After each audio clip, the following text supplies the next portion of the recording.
The story of ancient Greece begins not on the mainland, but across the Aegean Sea, on an island that would become the cradle of Europe's first great civilization.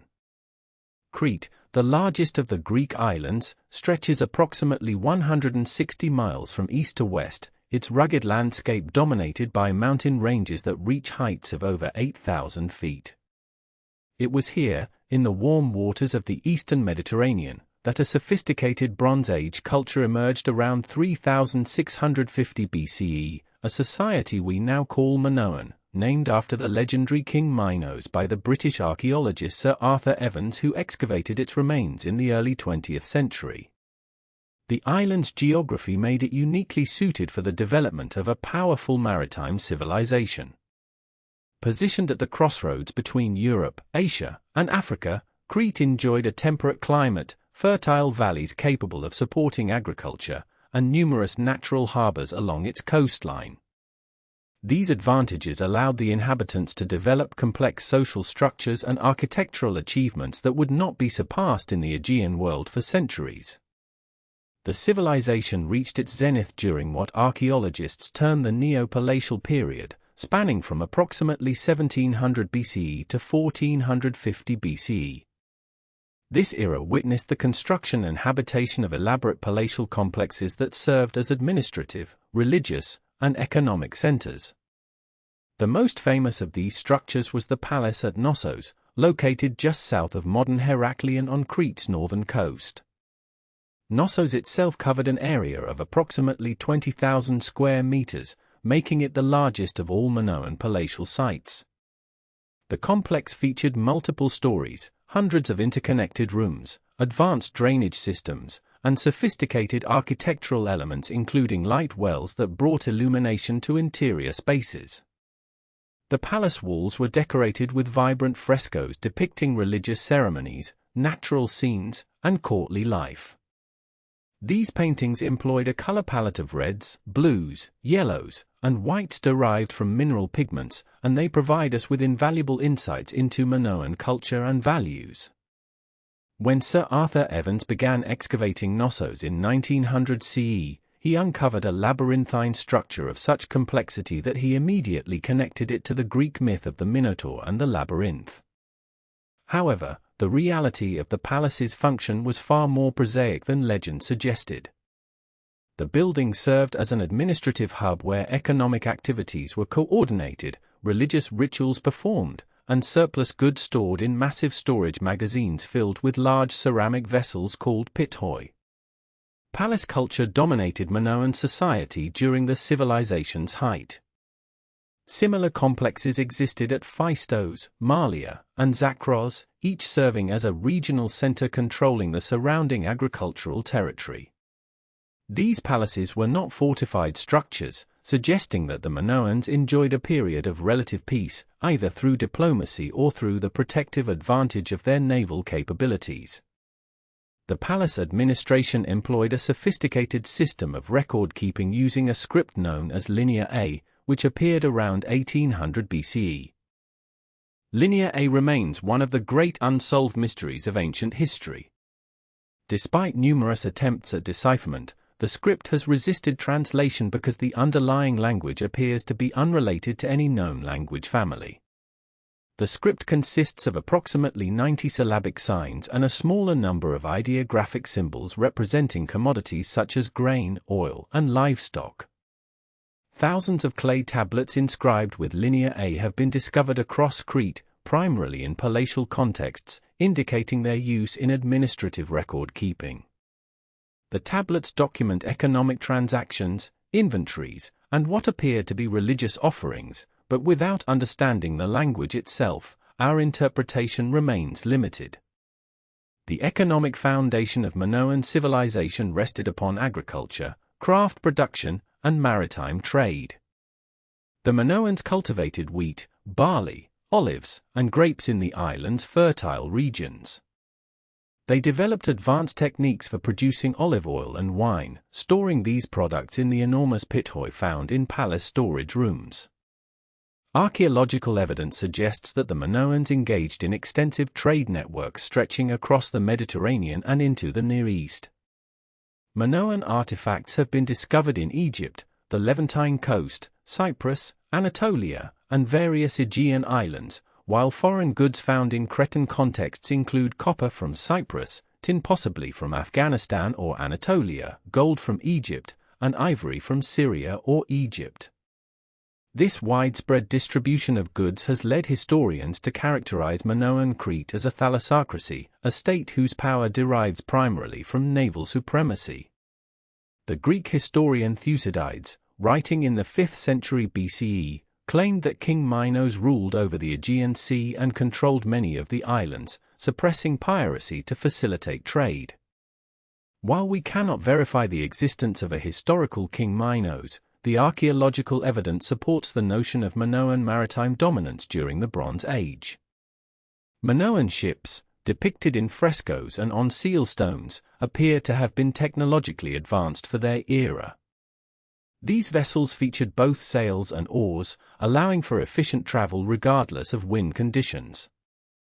The Minoans established trading posts and possibly colonies on various Aegean islands, including Thera, Kea, Kythera, and Rhodes, extending their cultural and economic influence throughout the region.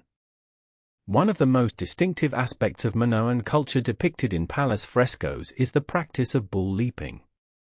Multiple frescoes from Knossos show young athletes, both male and female, performing acrobatic feats with bulls. The images typically portray the athlete grasping the horns of a charging bull, vaulting over its back, and landing behind the animal. Whether this activity constituted a religious ritual, a coming-of-age ceremony, a sporting event, or some combination thereof remains uncertain. The prominence of bull imagery throughout Minoan art suggests that cattle held special significance in their culture, possibly representing divine power or fertility. This emphasis on bulls in Minoan civilization may have influenced later Greek myths, including the story of the Minotaur, the half-man, half-bull creature said to dwell in the labyrinth beneath Knossos. Religion permeated all aspects of Minoan life, though our understanding of their belief system remains fragmentary. The Minoans appear to have worshipped primarily female deities, with goddesses associated with nature, fertility, and wild animals appearing frequently in artistic representations. Ritual activities took place both within palatial shrines and at outdoor sanctuaries located in caves and on mountain peaks. These peak sanctuaries, found throughout Crete, often contain votive offerings including clay figurines of humans and animals, suggesting they served as sites where devotees sought divine favor or gave thanks for blessings received. One of the most enigmatic religious artifacts from Minoan Crete is the so-called snake goddess figurine, discovered at Knossos and dating to approximately 1600 BCE. This faience statuette depicts a female figure wearing a tiered skirt and an elaborate headdress, holding serpents in her outstretched hands. Her bodice is open, exposing her breasts, a feature common in depictions of Minoan women in religious contexts. Whether this figure represents a goddess, a priestess, or a worshipper remains debated, but the association of female divinity with serpents suggests connections to earth, fertility, and regeneration, themes common in ancient Mediterranean religions. The Minoan civilization did not end gradually but appears to have suffered a catastrophic disruption around 1500 BCE. The most dramatic event of this period was the massive volcanic eruption on the island of Thera, modern Santorini, located approximately 70 miles north of Crete. This eruption, one of the largest in recorded human history, ejected an estimated 60 cubic kilometers of material into the atmosphere, collapsing the center of the island and creating the distinctive caldera that exists today.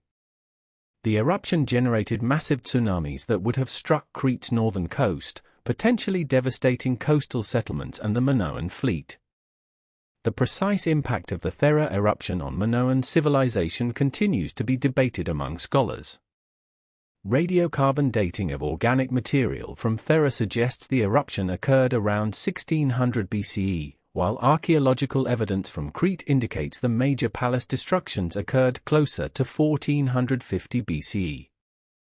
The palace at Knossos stands as the crown jewel of Minoan civilization, a sprawling architectural complex that dominated the landscape of central Crete from approximately 1950 BCE onward. This was not merely a royal residence, but rather a multifunctional center of administration, religion, craft production, and storage that reflected the sophisticated organizational capabilities of Bronze Age Crete. The palace covered an area of roughly 20,000 square meters, rising to multiple stories in some sections, with over 1,300 rooms connected by corridors, staircases, and light wells that brought illumination into the interior spaces. Archaeological excavation of Knossos began in earnest in 1900 under the direction of British archaeologist Sir Arthur Evans, who purchased the site and devoted the next 3 decades to uncovering and controversially reconstructing substantial portions of the palace. The structure, Evans revealed, had undergone multiple phases of construction and reconstruction. The first palace at Knossos was built around 1950 BCE during the Middle Minoan period, but this initial structure was destroyed around 1700 BCE, likely by earthquake. The Minoans rebuilt on a grander scale, creating what scholars refer to as the New Palace or Second Palace period, which lasted from approximately 1700 BCE until the palace's final destruction around 1350 BCE. The architectural sophistication of Knossos impressed even early excavators. The palace featured advanced plumbing systems with terracotta pipes that supplied fresh water and elaborate drainage systems that removed wastewater. The Queen's chambers included what appears to be a flushing toilet, a technological achievement not commonly seen again in Europe for millennia. Light wells, vertical shafts open to the sky, illuminated interior rooms while providing ventilation. The walls were adorned with vibrant frescoes depicting religious ceremonies, natural scenes, marine life, and court activities, executed in mineral pigments that have retained much of their color for over 3 millennia. Knossos was not unique. Similar palatial centers developed across Crete during the same period. At Phaistos in the south, another major palace complex controlled the fertile Masara plain. Marlio on the north coast featured a palace with a distinctive Kurnos stone, a circular altar with multiple depressions used in religious ceremonies. Zakros in the Far East served as a palace center with particular connections to trade routes leading to the Levant and Egypt. These palace centers appear to have functioned somewhat independently while sharing common cultural, religious, and administrative practices that unified Minoan Crete. The palace centers drove a distinctive economic system. Large storage magazines filled with enormous pithoi, ceramic jars sometimes reaching 2 meters in height, held olive oil, wine, grain, and other agricultural products. Lineae tablets, the still undeciphered script of the Minoans, recorded inventories, distributions, and transactions.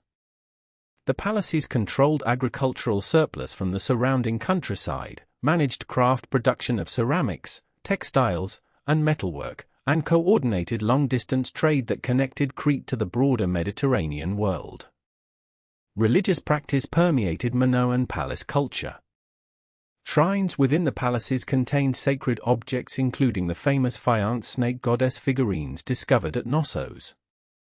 These small statuettes, dating to approximately 1600 BCE, depict women wearing elaborate tiered skirts and holding snakes in their outstretched hands.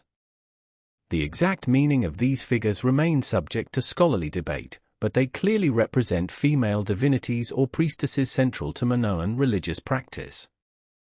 The snake, a common symbol in Aegean religion, likely represented earth, fertility, renewal, or household protection. Bull iconography dominated Minoan religious and ceremonial life. Frescoes from Knossos and other sites depict bull leaping, a remarkable ritual activity in which young athletes grasped the horns of a charging bull, vaulted over its back, and landed behind the animal. The famous Toreador fresco from Knossos shows this activity in vivid detail, with both male and female participants engaged in what must have been an extremely dangerous ceremonial performance. Whether this was primarily religious ritual, athletic competition, or coming-of-age ceremony remains uncertain, but the prevalence of bull imagery throughout Minoan art indicates the animal's central importance to their culture. The bull's prominence in Minoan culture likely contributed to later Greek myths about Crete, particularly the legend of the Minotaur and the labyrinth. According to Greek mythology, King Minos of Crete kept a monster, half-man and half-bull, imprisoned in an elaborate labyrinth beneath his palace. The complex, multi-corridor layout of the palace at Knossos, with its hundreds of rooms and winding passages, may well have inspired memories of a labyrinthine structure that became mythologized in later Greek tradition. The very word labyrinth derives from labres, the double-headed axe that served as a sacred symbol throughout Minoan Crete and appeared frequently on palace walls and pillars. Linear A represents one of the enduring mysteries of Minoan civilization. This script appears on clay tablets, pottery, and other objects throughout Crete, with the majority of finds dating from the New Palace period between 1700 and 1450 BCE. The script contains approximately 90 syllabic signs and a smaller number of ideographic symbols representing commodities and objects. Despite numerous attempts at decipherment, Linear A remains unread.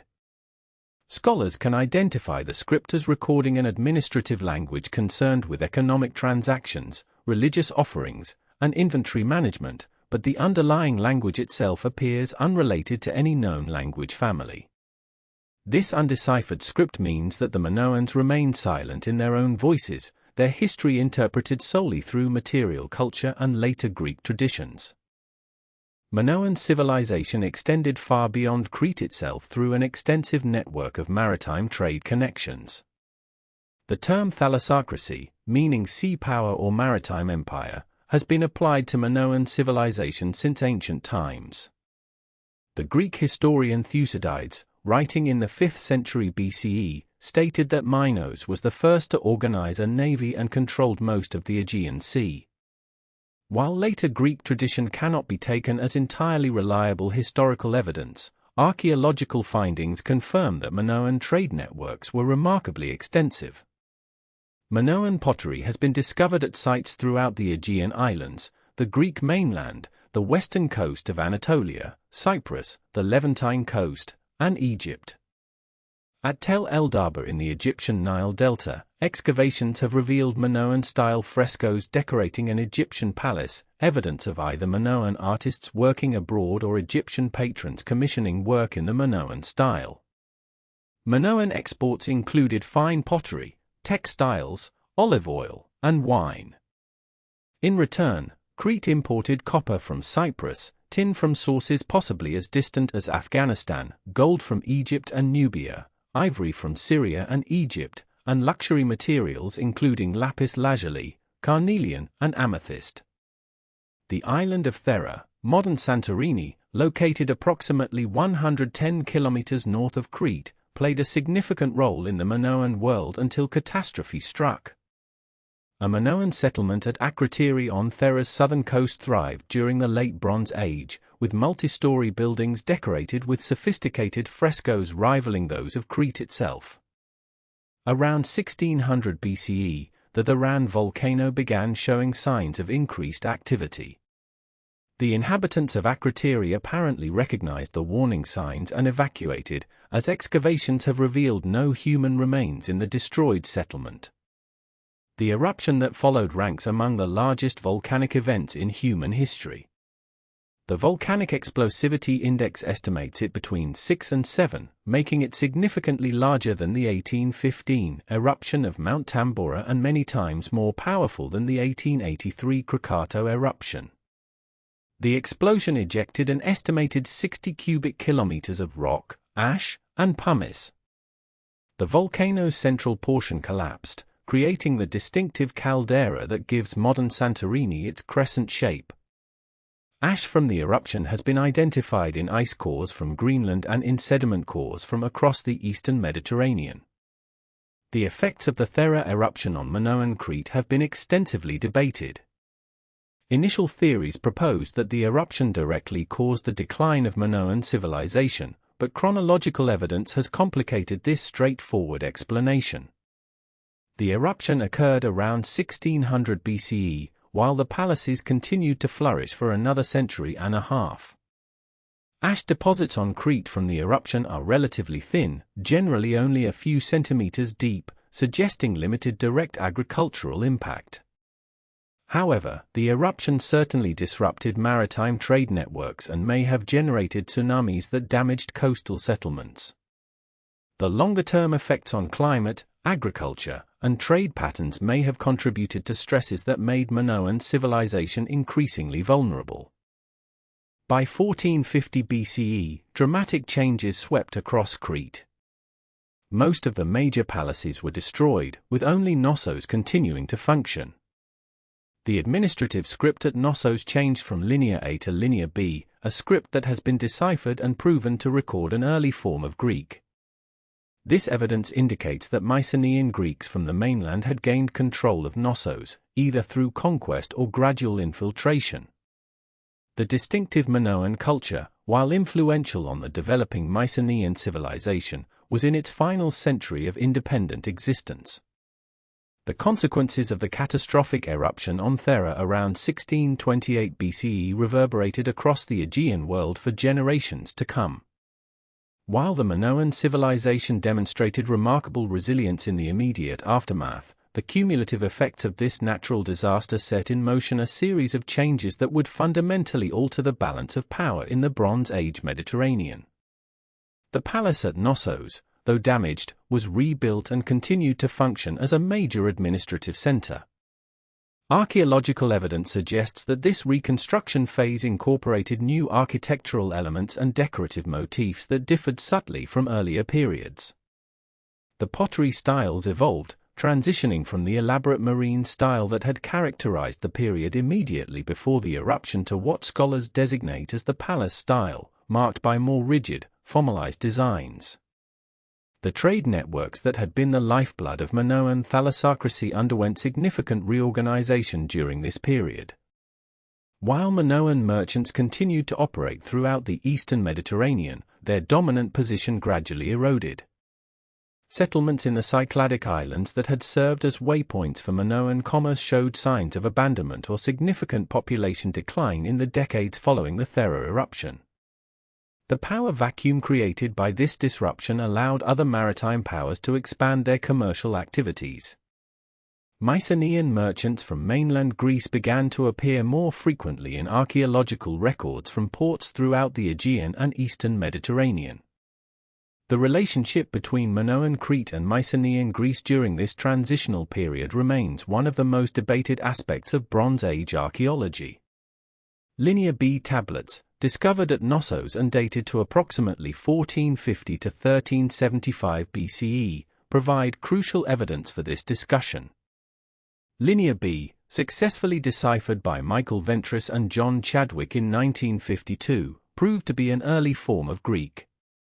This discovery revealed that during the final phase of palace occupation at Knossos, the administrative language had shifted from the still undeciphered Linear A script to Linear B, indicating that Greek-speaking administrators, almost certainly Mycenaeans, had assumed control of the palace bureaucracy.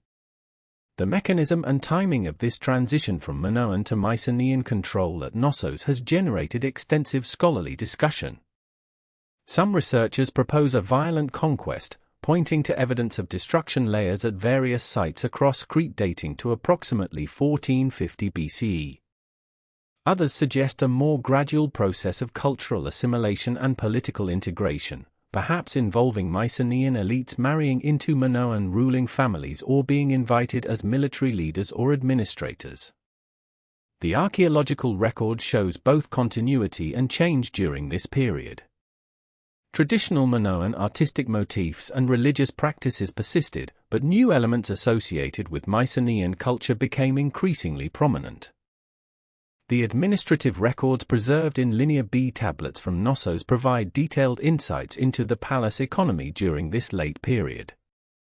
These clay tablets, baked and thereby preserved by fires that destroyed the palace around 1375 BCE, document extensive inventories of agricultural products, livestock, textile production, and craft goods.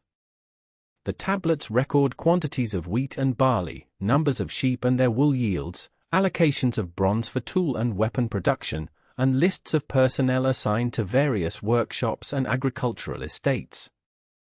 This meticulous record-keeping demonstrates that the palace continued to function as a sophisticated redistributive center, collecting resources from the surrounding territory and organizing their allocation for various purposes.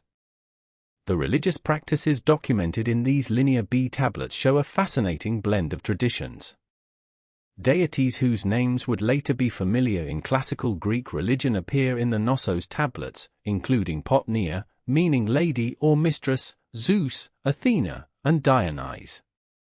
This evidence pushes back the documented worship of these Greek gods by several centuries and suggests that aspects of later Greek religion had roots in this transitional period of Minoan-Mycenaean interaction. The tablets also record offerings to various sanctuaries and religious festivals, indicating that organized religious activity remained central to palace administration. The archaeological investigation of religious sites across Crete provides complementary evidence for understanding Minoan spiritual practices and their transformation during this period. Peak sanctuaries, located on mountaintops throughout the island, yielded thousands of small clay figurines depicting humans and animals, apparently left as votive offerings. These sanctuaries were primarily used during the earlier palatial periods, with evidence of continued but reduced activity in later phases. Cave sanctuaries, in contrast, show evidence of continuous use from the Neolithic period through the end of the Bronze Age and beyond. The cave at Kamars on the southern slopes of Mount Ida produced spectacular polychrome pottery that gives its name to an entire style. The Psychro Cave, traditionally identified as the birthplace of Zeus in later Greek mythology, contained bronze figurines, pottery, and other offerings spanning many centuries. The famous snake goddess figurines, discovered by Arthur Evans during his excavations at Knossos, exemplify the interpretive challenges that characterize Minoan archaeology. These faience statuettes, dating to approximately 1600 BCE, depict female figures with elaborate costumes holding snakes in their outstretched hands.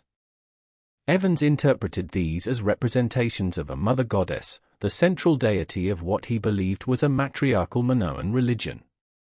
More recent scholarship has questioned both the restoration of these figures, which involved extensive reconstruction, and the religious interpretations placed upon them.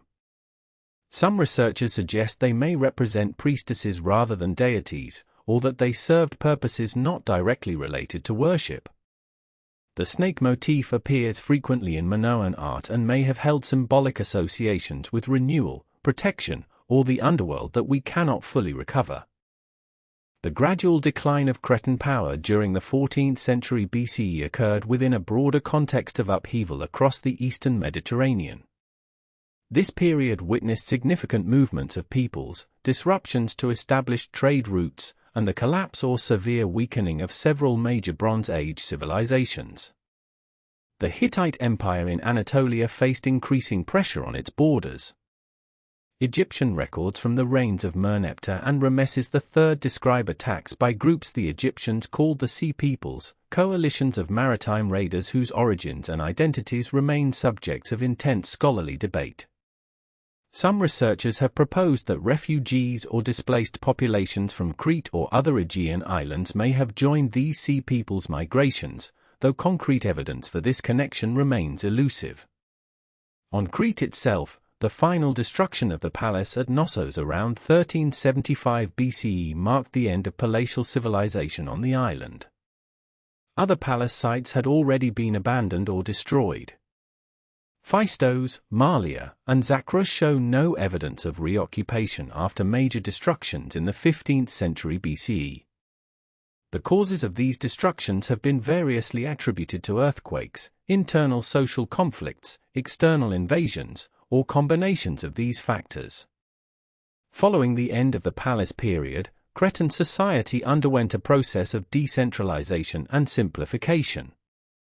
Settlement patterns shifted, with evidence suggesting population movements away from the traditional palace centers toward more defensible locations in mountainous areas. The elaborate bureaucratic systems documented in Linear A and Linear B disappeared. Monumental architecture ceased to be constructed.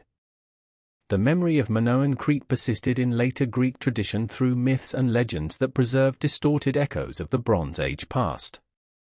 The story of King Minos, for whom Arthur Evans named the civilization, portrayed him as a powerful ruler who controlled the seas and demanded tribute from Athens in the form of youths and maidens to be devoured by the Minotaur, a creature half-man and half-bull kept in an elaborate labyrinth beneath the palace. This myth, recorded by later Greek and Roman authors, may preserve distant memories of Minoan thalassocracy and the bull imagery so prominent in Minoan art and ritual. The labyrinth itself might reflect the complex, maze-like floor plans of the great palaces with their multitude of rooms and corridors. The ritual of bull leaping, depicted in numerous frescoes and seal stones, may have evolved in folk memory into the monster at the labyrinth's heart. As the second millennium BCE progressed, the center of Aegean civilization shifted decisively to mainland Greece. The Mycenaean civilization, which had absorbed and adapted many Minoan cultural elements, now dominated trade networks and political structures throughout the region. The Linear B script, originally developed to write Greek using signs adapted from Minoan Linear A, spread to major Mycenaean centers including Pylos, Mycenae, and Thebes. The artistic and architectural traditions pioneered by Minoan craftsmen influenced Mycenaean palace decoration and luxury goods production. Yet the distinctive character of Minoan civilization, with its unique artistic vision and societal organization, belonged irretrievably to the past. The ruins of the great palaces, already ancient, would lie buried beneath Cretan soil for more than 3,000 years before modern archaeologists would begin to recover their secrets. The fortress of Mycenae stands among the hills of the Argolid, approximately 90 kilometers southwest of Athens. Here, between roughly 1600 and 1100 BCE, a civilization emerged that would profoundly shape the Greek world to come. The massive stone walls that encircle the citadel rise from the bedrock itself, constructed from limestone blocks so enormous that later Greeks believed only the mythical Cyclopes could have moved them. These Cyclopean walls, as they came to be known, reach thickness of up to 8 meters in certain sections and still tower over the landscape today, testament to both the engineering capabilities and the defensive concerns of their builders. The approach to Mycenae leads directly to its most iconic feature, the Lion Gate, constructed around 1250 BCE. This entrance represents the sole monumental sculpture that survives from Bronze Age Greece. 2 lionesses, their heads now lost to time, stand in heraldic pose upon either side of a column, their front paws resting on altars. The relieving triangle above the massive lintel stone, which weighs approximately 20 tons, showcases the sophisticated understanding these builders possessed of weight distribution and architectural stress. The symbolism is unmistakable. The lions project power, authority, and the protective strength of the rulers who commanded such works. Beyond the Lion Gate, the citadel reveals the organization of Mycenaean society. The palace occupied the summit, a complex of rooms arranged around a central megaron, the great hall where the Wanax, the Mycenaean king, conducted the business of rule. These were not merely ceremonial spaces. The Linear B tablets discovered in various Mycenaean palaces record meticulous inventories, land holdings, religious offerings, and the distribution of goods, revealing palace economies of remarkable complexity. The Wanax presided over a hierarchical system that controlled agricultural production, managed craftsmen, directed religious activity, and organized military forces. The script known as Linear B remained undeciphered until 1952, when the British architect and amateur linguist Michael Ventris demonstrated that these clay tablets preserved an early form of Greek.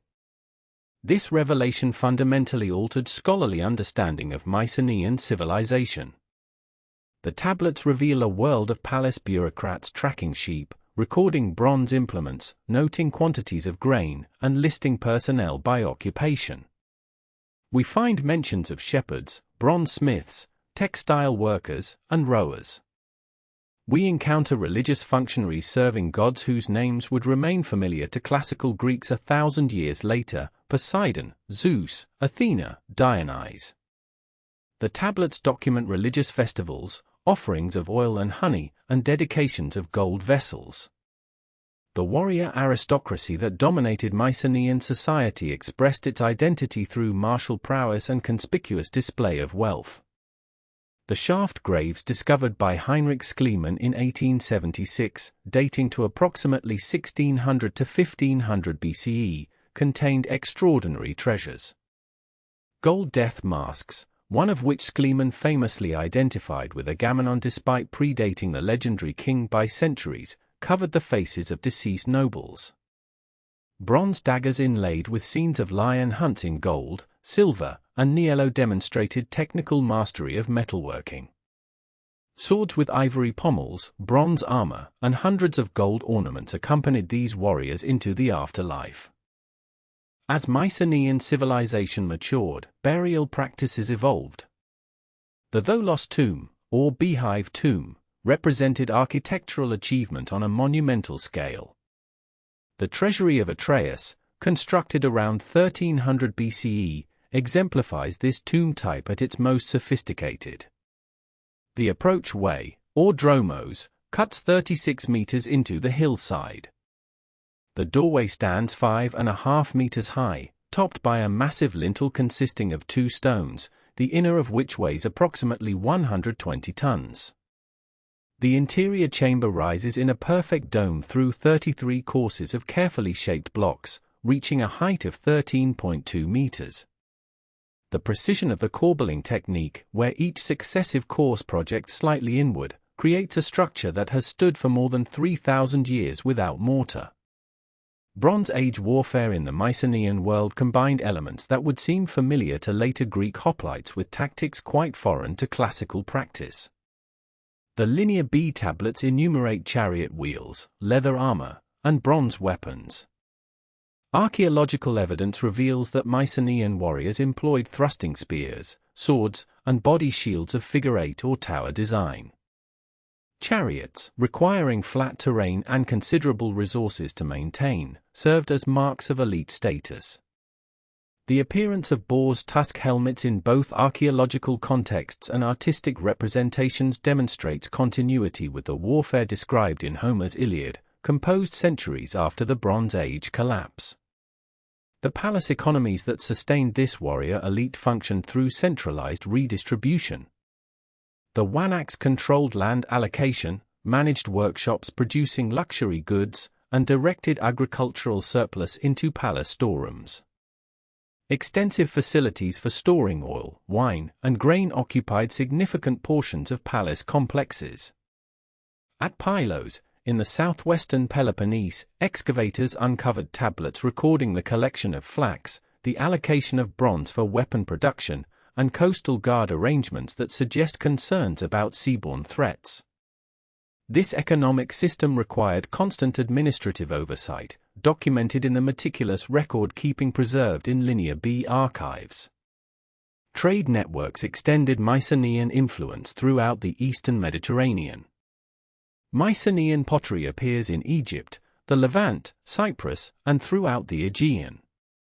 At Ugarit, on the Syrian coast, Mycenaean merchants maintained a presence. The archaeological record documents the exchange of tin from sources possibly as distant as Afghanistan, copper from Cyprus, gold from Egypt, and Baltic amber that traveled overland trade routes. These connections integrated the Mycenaean palaces into the cosmopolitan world of the Late Bronze Age Eastern Mediterranean, where great kingdoms maintained diplomatic correspondence and gift exchange among royal courts. The question of the Trojan War occupies a complex position at the intersection of legend, literature, and archaeological evidence. Homer's Iliad, composed in the 8th century BCE, preserves memories of a Bronze Age conflict, yet determining what historical reality, if any, underlies the epic presents formidable challenges. The site of Troy, known archaeologically as Hisarlik in northwestern Turkey, demonstrates multiple phases of destruction and rebuilding during the Bronze Age. Troy 6, destroyed around 1250 BCE, showed signs of earthquake damage. Troy via, its immediate successor, suffered violent destruction by fire around 1180 BCE, within the timeframe traditionally assigned to the Trojan War. Whether Mycenaean Greeks actually besieged Troy remains uncertain. The catalogue of ships in the Iliad preserves Bronze Age geographical details that suggest some basis in Mycenaean period reality. Yet Homer's detailed descriptions of single combat, heroic duels, and divine intervention belong to the realm of epic poetry rather than historical documentation. What seems certain is that conflicts occurred in this period. The Hittite archives from central Anatolia mention a place called Wailusa, possibly Troy, and describe a kingdom of Ahiyawa, which some scholars identify with the Achaeans of Homer's epics. These tantalizingly brief references suggest interactions, possibly including conflicts, between Mycenaean Greeks and powers in western Anatolia. Agamemnon, the legendary king of Mycenae who led the Greek expedition against Troy, personifies the Mycenaean warrior king in Greek tradition. Whether a historical ruler of this name existed cannot be verified from available evidence. However, the portrait of a paramount king commanding lesser rulers, dwelling in a palace rich with gold, and conducting overseas military expeditions aligns with what archaeology reveals about Mycenaean society. The palace at Mycenae controlled surrounding territories. Its fortifications and the labor required to construct them indicate centralized authority capable of mobilizing substantial resources. The collapse of Mycenaean civilization unfolded over several generations in the late 13th and early 12th centuries BCE. This collapse formed part of a wider catastrophe affecting the entire Eastern Mediterranean Bronze Age world. The Hittite Empire fell. Egyptian sources describe invasions by sea peoples. Cities from Anatolia to the Levant suffered destruction. The palace at Pylos burned around 1200 BCE, its Linear B tablets baked hard by the flames that destroyed the administrative center they documented. Mycenae itself shows evidence of destruction and decline, though the site retained some occupation. Tiryns, Thebes, and other major centers experienced similar fates. The causes of this widespread collapse remain debated among scholars. Climate change, evidenced by paleoclimatic data suggesting drought conditions, may have stressed agricultural systems. The palace economies, dependent on agricultural surplus and long-distance trade, possessed inherent vulnerabilities to disruption. Some scholars propose invasions or migrations of peoples. Others emphasize internal social tensions and the rebellion of populations against palace control. Likely, multiple factors combined in ways that varied from region to region. What remains clear is that the centralized palace system ceased to function. Literacy disappeared with the palace bureaucracies that employed it. Population declined significantly. Long-distance trade contracted dramatically. The archaeological record reveals a Greece substantially impoverished materially and reduced in population entering the period scholars term the Greek Dark Ages. The citadel of Mycenae stands as the paramount example of Mycenaean civilization, positioned strategically on a rocky hill overlooking the fertile Argolid plain in the northeastern Peloponnese. Archaeological excavations conducted primarily by Heinrich Schliemann beginning in 1876 and later by British archaeologists including Alan Weiss in the early 20th century have revealed the extraordinary complexity of this Bronze Age power center. The site reached its zenith between 1300 and 1200 BCE, during what archaeologists designate as the late Helladic 3B period. The most immediately striking feature of Mycenae remains the Lion Gate, constructed around 1250 BCE. This monumental entrance consists of four massive limestone blocks, with the lintel stone weighing approximately 20 tons. Above the lintel sits the famous relief sculpture depicting two lionesses flanking a central column, their front paws resting on altars. This relief, carved from a single block of limestone, measures approximately 3 meters in width and represents the earliest known monumental sculpture in Europe. The symbolic significance of the lions, with their heads now missing but originally facing outward toward visitors, communicated the power and authority of the rulers within. The tapered column between them likely represents a sacred pillar associated with palatial or divine authority, reinforcing the connection between Mycenaean kingship and religious legitimacy. The warrior kings who ruled from these fortified citadels emerged from a social system fundamentally different from the later Greek city-states. These rulers, known as wanaks in Linear B tablets, exercised both military and religious authority over their territories. The archaeological record reveals a hierarchical society with the wanaks at the apex, supported by a secondary tier of nobles called lawagetas, who appear to have commanded military forces. Below these elites existed a complex administrative apparatus of scribes, craftsmen, and agricultural workers, all documented in meticulous detail on clay tablets. Linear B script represents one of the most significant archaeological discoveries for understanding Mycenaean civilization. Michael Ventris, working with John Chadwick, successfully deciphered this script in 1952, demonstrating conclusively that it recorded an early form of Greek.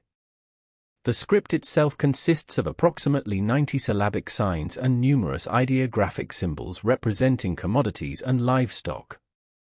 Linear B tablets, preserved through accidental firing when palace archives burned, provide extraordinary insight into Mycenaean palace economies. These tablets were never intended as permanent records but rather as temporary administrative documents, typically discarded and rewritten annually. The content of Linear B tablets reveals palace economies of remarkable sophistication and centralization. Scribes recorded agricultural production, textile manufacture, bronze working, livestock management, and labor allocation with precise detail. Tablets from Pylos, perhaps the best preserved archive, document thousands of individuals engaged in specialized tasks. We find records of grain rations distributed to workers, bronze allocated to smiths for weapon and tool production, and flax assigned to groups of women for textile production. The palace at Pylos apparently controlled flocks numbering tens of thousands of sheep, whose wool fed a substantial textile industry. These economic systems required extensive bureaucratic oversight, with scribes tracking resources across multiple settlements within a palace's sphere of control. The question of the Trojan War's historical basis continues to generate scholarly debate, though most historians now accept that some form of conflict between Mycenaean Greeks and the city of Troy occurred during the Late Bronze Age. The archaeological site of Hisarlik in northwestern Turkey, excavated initially by Schliemann and subsequently by numerous archaeological teams, corresponds to the general location and description of Homeric Troy. The settlement identified as Troy 7a shows evidence of violent destruction around 1200 BCE, coinciding chronologically with the traditional dating of the Trojan War in Greek memory. However, the Homeric epics, composed in the 8th century BCE, cannot be read as straightforward historical accounts of Late Bronze Age events. The poems preserve certain accurate material details about Mycenaean civilization, including bronze weapons and body shields, alongside anachronistic elements from later periods. The political configuration described in the Iliad, with numerous Greek kingdoms united under Agamemnon's leadership, may reflect a genuine aspect of Mycenaean interstate relations, though the nature of these relationships remains uncertain. Some scholars propose that the Trojan War tradition preserves memories of military expeditions launched by Mycenaean confederations seeking control of trade routes through the Dardanelles into the Black Sea region. The Tholos tombs constructed during the Mycenaean period represent architectural achievements of exceptional ambition. These beehive-shaped structures, built using the corbelling technique with successive courses of stone blocks gradually converging toward an apex, served as burial places for elite members of Mycenaean society. The treasury of Atreus at Mycenae, constructed around 1350 BCE, exemplifies the pinnacle of this architectural form. The tomb's interior chamber measures 14.5 meters in diameter and reaches the same height, making it the largest domed structure in the ancient world until the construction of the Roman Pantheon over a millennium later. The dromos, or entrance passage, of the treasury of Atreus extends 36 meters into the hillside, lined with finely fitted masonry. The doorway itself stands 5.4 meters high, topped by a massive lintel weighing approximately 120 tons. Above this lintel, a triangular relieving space, now empty but originally decorated with colored stone and relief sculpture, prevented the structural weight from crushing the doorway. The precision of the stonework throughout demonstrates sophisticated engineering knowledge and substantial labor investment. Multiple though lost tombs exist at Mycenae and other major sites including Orchomenos and Pylos, though none match the treasury of Atreus in scale and refinement. Bronze Age warfare in the Mycenaean world combined highly trained warrior elites with sophisticated defensive architecture and advanced bronze metallurgy. The characteristic Mycenaean warrior of the 14th and 13th centuries BCE fought with bronze weapons including long swords, spears, and javelins. Defensive equipment included bronze armor, helmets of various designs including those reinforced with boar's tusks, and shields. Evidence suggests that chariot warfare played a significant role in Mycenaean military practices, though the precise tactical employment of chariots remains debated. Linear B tablets record substantial numbers of chariots and chariot wheels, along with specialized personnel associated with their maintenance and operation. The fortification walls surrounding Mycenaean citadels, constructed from massive limestone blocks without mortar, earned the designation Cyclopean from later Greeks who believed only the mythical Cyclopes could have moved such enormous stones. These walls, reaching thicknesses of 8 meters or more at sites like Mycenae and Tiryns, protected relatively small enclosed areas centered on the palace complex. The emphasis on fortification increased notably during the 13th century BCE, with multiple sites expanding their defensive perimeters and reinforcing vulnerable approaches. This widespread fortification activity suggests growing insecurity and potential threats during the period immediately preceding the Mycenaean collapse. Agamemnon appears in Greek tradition as the paramount king among the Mycenaean rulers, commanding the united Greek expedition against Troy from his seat at Mycenae. While no historical evidence confirms the existence of a specific individual named Agamemnon, the tradition may preserve memories of powerful rulers who exercised some form of hegemony over other Mycenaean kingdoms. The wealth discovered in the shaft graves at Mycenae, excavated by Sclemon and containing golden death masks, weapons, and precious vessels, testifies to the extraordinary resources controlled by Mycenae's ruling dynasty during the 16th century BCE. Sclemon famously, though incorrectly, identified one golden mask as belonging to Agamemnon himself, though the graves predated the traditional period of the Trojan War by several centuries. The collapse of Bronze Age civilization across the eastern Mediterranean, occurring between 1200 and 1100 BCE, affected the Mycenaean world with devastating impact. This period witnessed the destruction of most major Mycenaean palace centers, with archaeological evidence indicating violent burning at multiple sites.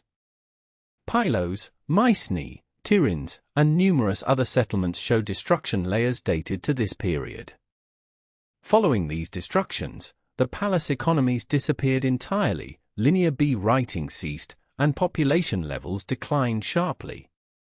Many previously inhabited sites were abandoned completely, while others persisted only as small, impoverished settlements lacking the centralized administration and specialized production that had characterized the palace period.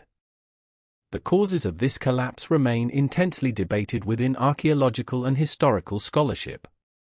Earlier theories emphasized invasions by groups described in later Greek tradition as the Dorians, though archaeological evidence for large-scale population movements during this period remains limited and controversial.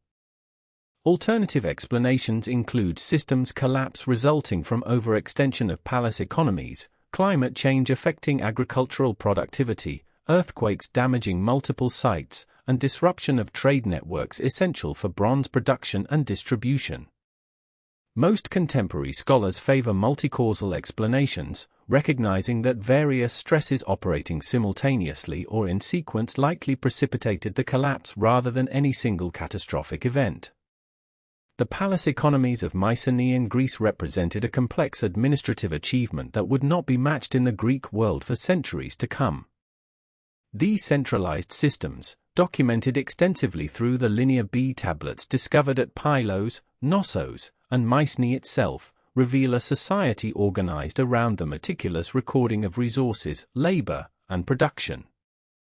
The tablets, deciphered by Michael Ventris and John Chadwick in 1952, contain inventories of sheep, grain, cloth, and precious metals, alongside lists of workers assigned to specific tasks. The palace at Pylos, for instance, controlled flocks numbering in the tens of thousands of sheep, distributed across numerous herding stations throughout the kingdom. Bronze smiths, textile workers, perfume makers, and agricultural laborers all operated within this regulated economic framework, receiving rations in exchange for their specialized production. The writing system itself, Linear B, descended from the earlier Cretan Linear A script, which remains undeciphered to this day. The Mycenaeans adapted this syllabic writing system to record an early form of Greek, marking the earliest appearance of the Greek language in written form. The script consists of approximately 90 syllabic signs, along with numerous ideograms representing commodities such as wheat, wine, horses, and chariots. Significantly, Linear B was used exclusively for administrative purposes. No literature, no historical narratives, no religious texts have been found in this script. The tablets themselves were not intended for permanent preservation but were clay documents that would normally be recycled. They survive only because they were baked hard by the fires that destroyed the palaces around 1200 BCE. The warrior aristocracy that controlled these palace centers defined themselves through martial prowess and the accumulation of prestige goods. The shaft graves at Mycenae, discovered by Heinrich Schliemann in 1876, contained an extraordinary wealth of gold artifacts, bronze weapons, and imported luxury items. Gold death masks, including the famous masked Schliemann attributed to Agamemnon himself, covered the faces of the deceased. Swords with gold-covered hilts, daggers inlaid with elaborate hunting scenes rendered in gold, silver, and niello, and vessels of precious metal accompanied the dead into the afterlife. These burials, dating to the 16th century BCE, demonstrate the rapid accumulation of wealth that characterized the emergence of Mycenaean civilization. Later Mycenaean elites adopted a different burial tradition, constructing monumental though lost tombs. These beehive-shaped structures represent remarkable feats of engineering. The treasury of Atreus at Mycenae, also known as the Tomb of Agamemnon, exemplifies this architectural achievement. Built around 1300 BCE, the tomb features a corbel dome nearly 15 meters high, constructed from carefully shaped blocks of conglomerate stone, each course projecting slightly inward until the dome closes at the top. The entrance passage, or dromos, extends more than 36 meters into the hillside, lined with massive cut stones. The doorway itself stands over 5 meters high, topped by a lintel stone estimated to weigh 120 tons. Above this lintel, a relieving triangle reduces the weight bearing directly on it, a sophisticated architectural solution. Originally, the facade was decorated with carved columns of green limestone and red marble, fragments of which are now preserved in museums in Athens and London. Bronze Age warfare in the Mycenaean world combined chariots, infantry, and siege tactics. Linear B tablets record extensive chariot holdings at several palaces, with specialized personnel assigned to chariot maintenance and horse management. Archaeological evidence suggests that chariots functioned primarily as mobile platforms for aristocratic warriors rather than as shock weapons.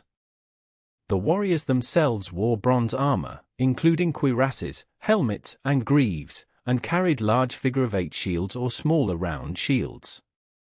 Offensive weapons included long thrusting spears, swords, and daggers. Boar's tusk helmets, described in Homer's Iliad and confirmed by archaeological discoveries, consisted of boar's tusk sewn onto a leather cap, creating a distinctive and labor-intensive form of protection. The question of the Trojan War occupies a contested space between myth and history.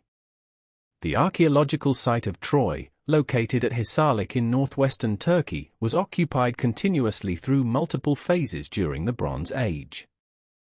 Troy 6, destroyed around 1300 BCE by an earthquake, was succeeded by Troy VIA, which shows evidence of destruction by fire around 1200 BCE. This destruction level contained human remains and weapons, suggesting violent conquest rather than natural disaster. The dating corresponds roughly to the traditional chronology for the Trojan War, and the site's strategic position controlling access to the Dardanelles would have made it a valuable target. However, no contemporary Mycenaean or Hittite texts explicitly describe a Greek expedition against Troy.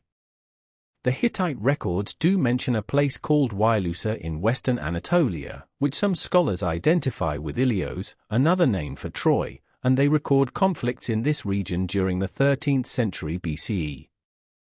Whether the Trojan War represents a historical event, a conflation of multiple conflicts, or pure legend remains uncertain. What can be stated with confidence is that Mycenaean Greeks conducted military expeditions overseas, traded extensively throughout the eastern Mediterranean, and established settlements in various locations including Rhodes, Cyprus, and the coast of Anatolia. Their pottery and goods have been found at sites throughout this region, documenting their wide-ranging contacts. Around 1200 BCE, the Mycenaean palace system collapsed with remarkable rapidity. Major centers including Mycenae, Tiryns, and Pylos were destroyed by fire. Some sites were subsequently reoccupied on a reduced scale, but the centralized palace administration vanished permanently. Linear B writing ceased entirely, not to be replaced by alphabetic Greek writing until several centuries later. Population declined sharply, with many sites abandoned entirely. Trade connections with the wider Mediterranean world contracted dramatically. The causes of this collapse have been vigorously debated. Ancient tradition remembered invasions by the Dorians, Greek speakers from the north who supposedly conquered the Mycenaean heartland. Archaeological evidence for such an invasion is ambiguous at best. Some scholars emphasize environmental factors, including drought and crop failures, which might have stressed the palace economies beyond their capacity to respond. Others point to internal social conflicts, suggesting that the dependent populations of the palace systems may have rebelled against their rulers. Systems theory approaches emphasize the interconnected nature of Bronze Age Mediterranean civilizations, arguing that the collapse should be understood as part of a wider systemic failure affecting Egypt, the Hittite Empire, and numerous Levantine states simultaneously. Recent scholarship increasingly favors multicausal explanations. Climate data derived from paleoenvironmental studies indicate a period of reduced rainfall in the eastern Mediterranean beginning around 1200 BCE. The palace economies, dependent on agricultural surplus to support their specialized populations, would have been vulnerable to sustained crop failures. Simultaneously, the Hittite Empire, which had maintained diplomatic relations with Mycenaean kingdoms, collapsed under pressure from migrations and invasions. Egyptian records describe attacks by sea peoples, groups of uncertain origin who disrupted established trade routes and attacked coastal settlements throughout the eastern Mediterranean. Whether these movements represented causes or consequences of the wider collapse remains unclear. The destruction of the palaces initiated a period conventionally termed the Greek Dark Ages, lasting approximately from 1100 to 800 BCE. During these centuries, Greece experienced dramatic cultural simplification.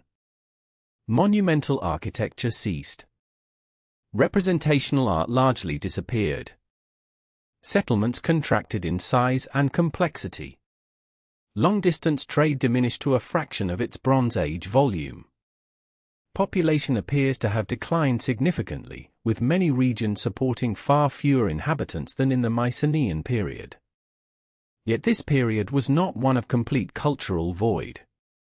Communities maintained continuity in some locations. Pottery styles evolved in traceable sequences. Metalworking continued, though initially in reduced quantities. Gradually, new forms of social organization emerged. Rather than the centralized palace kingdoms of the Bronze Age, early Iron Age Greece developed around smaller, more autonomous communities. These communities would eventually evolve into the city-states, the polis, that characterize classical Greek civilization. The transition from bronze to iron technology proceeded slowly during these centuries. Iron artifacts appear sporadically in 11th century contexts, becoming more common during the 10th and 9th centuries.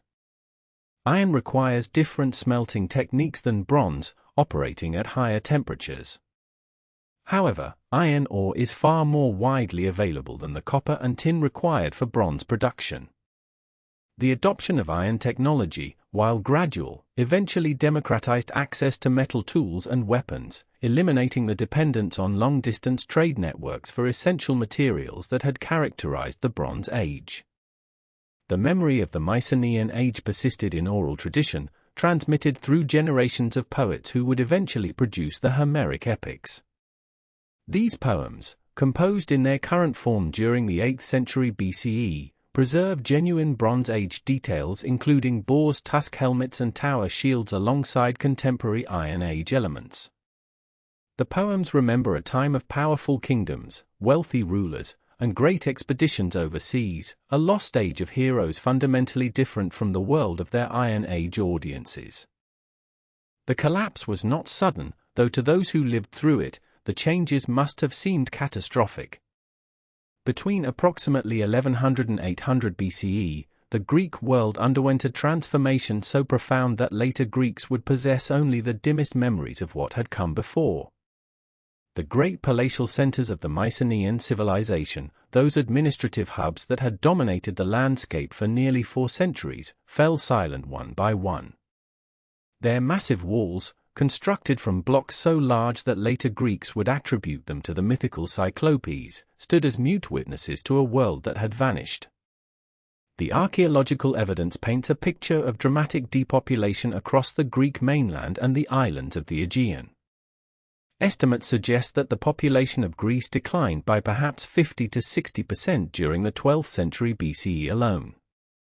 Settlements that had housed hundreds or thousands dwindled to handfuls of families, or were abandoned entirely. The site of Mycenae itself, though it retained some occupation, became a shadow of its former self. Tiryns, Pylos, Thebes, and dozens of smaller centers experienced similar fates. Survey archaeology, the systematic examination of surface remains across broad landscapes, reveals a pattern repeated throughout the Greek world. The number of identifiable habitation sites drops precipitously. Those settlements that survived contracted dramatically in size. With the collapse of the palatial administration came the disappearance of Linear B, the script that had served the Mycenaean bureaucrats in recording their complex inventories and transactions. Linear B was never a script for literature or personal correspondence. It existed solely to serve the administrative needs of the palace economies. When those palaces ceased to function, the scribes who had mastered this syllabic writing system found themselves without purpose or patronage. Within a generation, perhaps 2, the knowledge of how to read and write Linear B vanished entirely from human memory. It would not be recovered until the middle of the 20th century CE, when the architect and amateur linguist Michael Ventris finally deciphered the script and demonstrated that it encoded an early form of the Greek language. This loss of literacy was complete.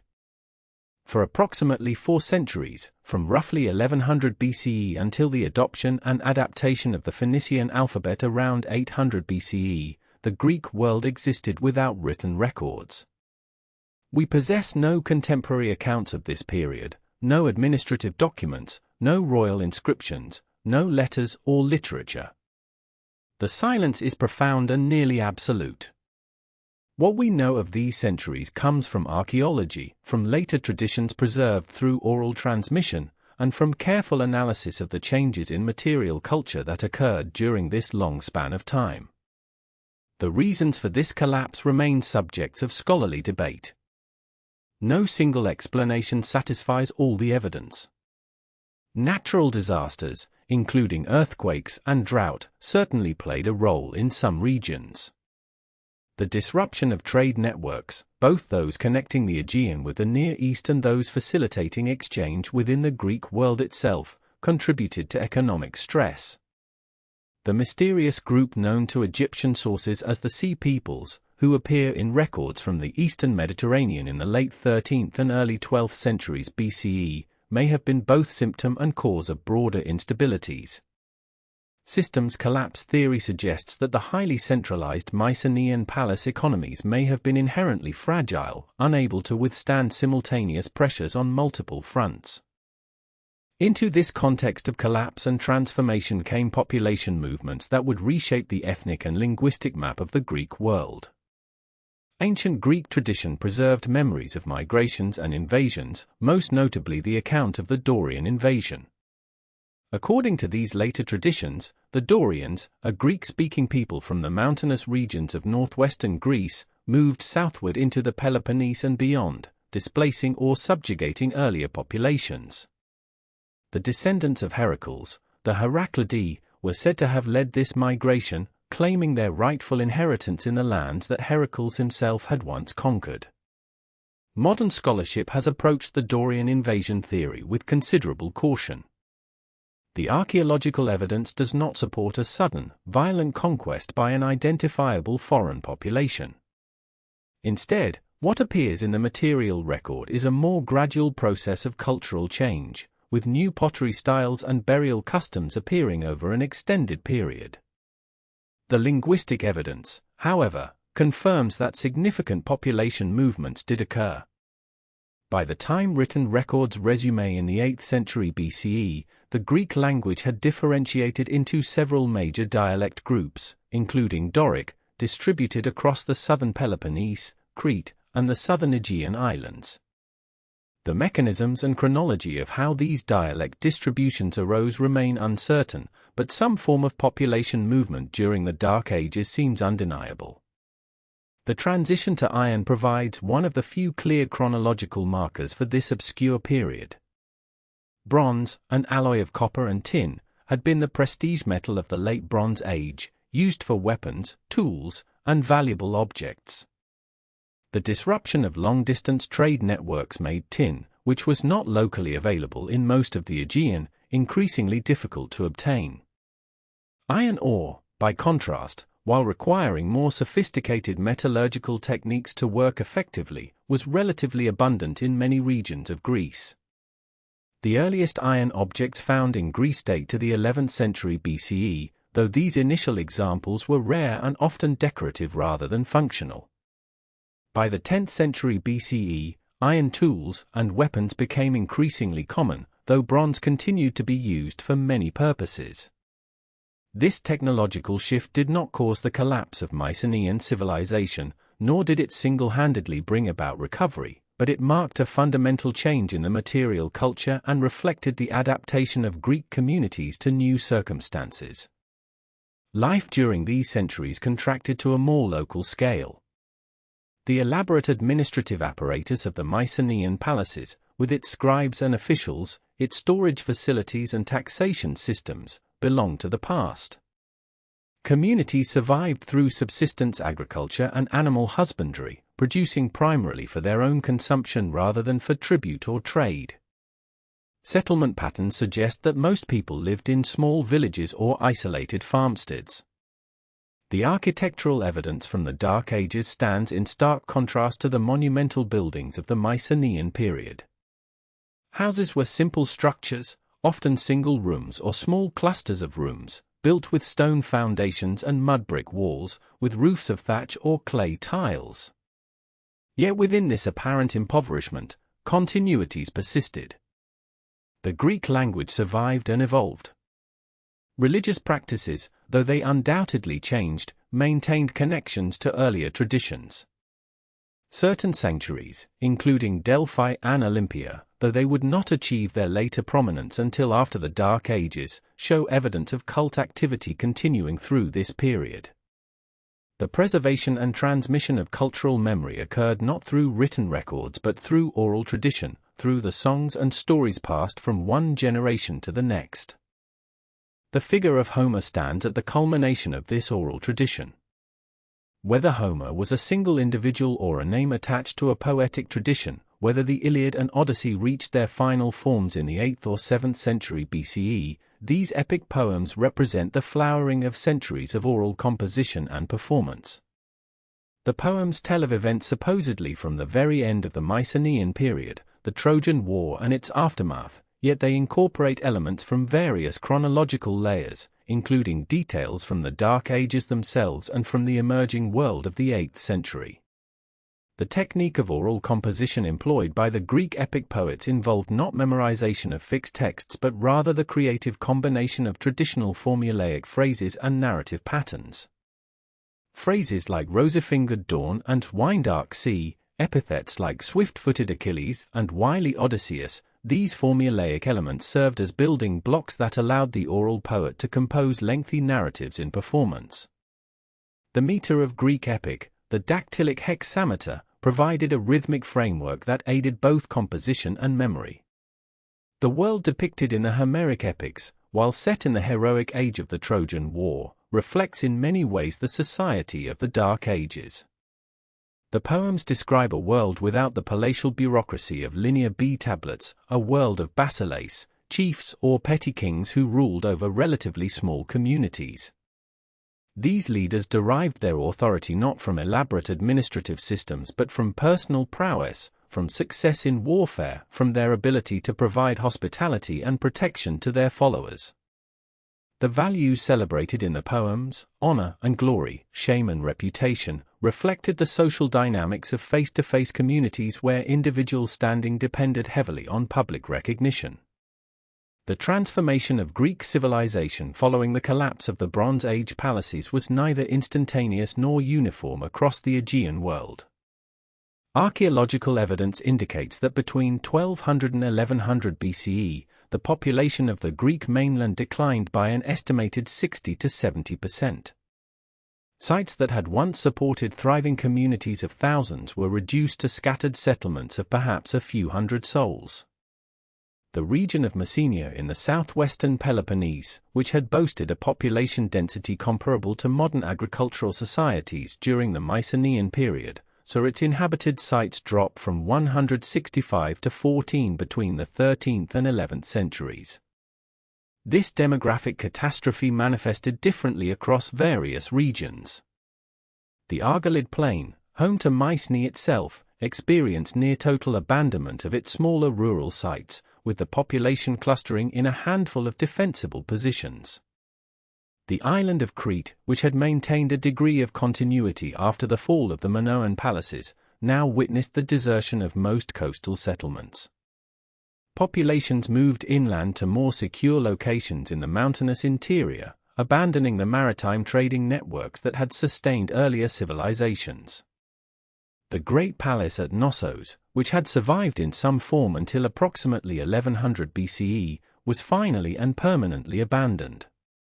The cessation of monumental construction provides perhaps the most visible evidence of societal regression.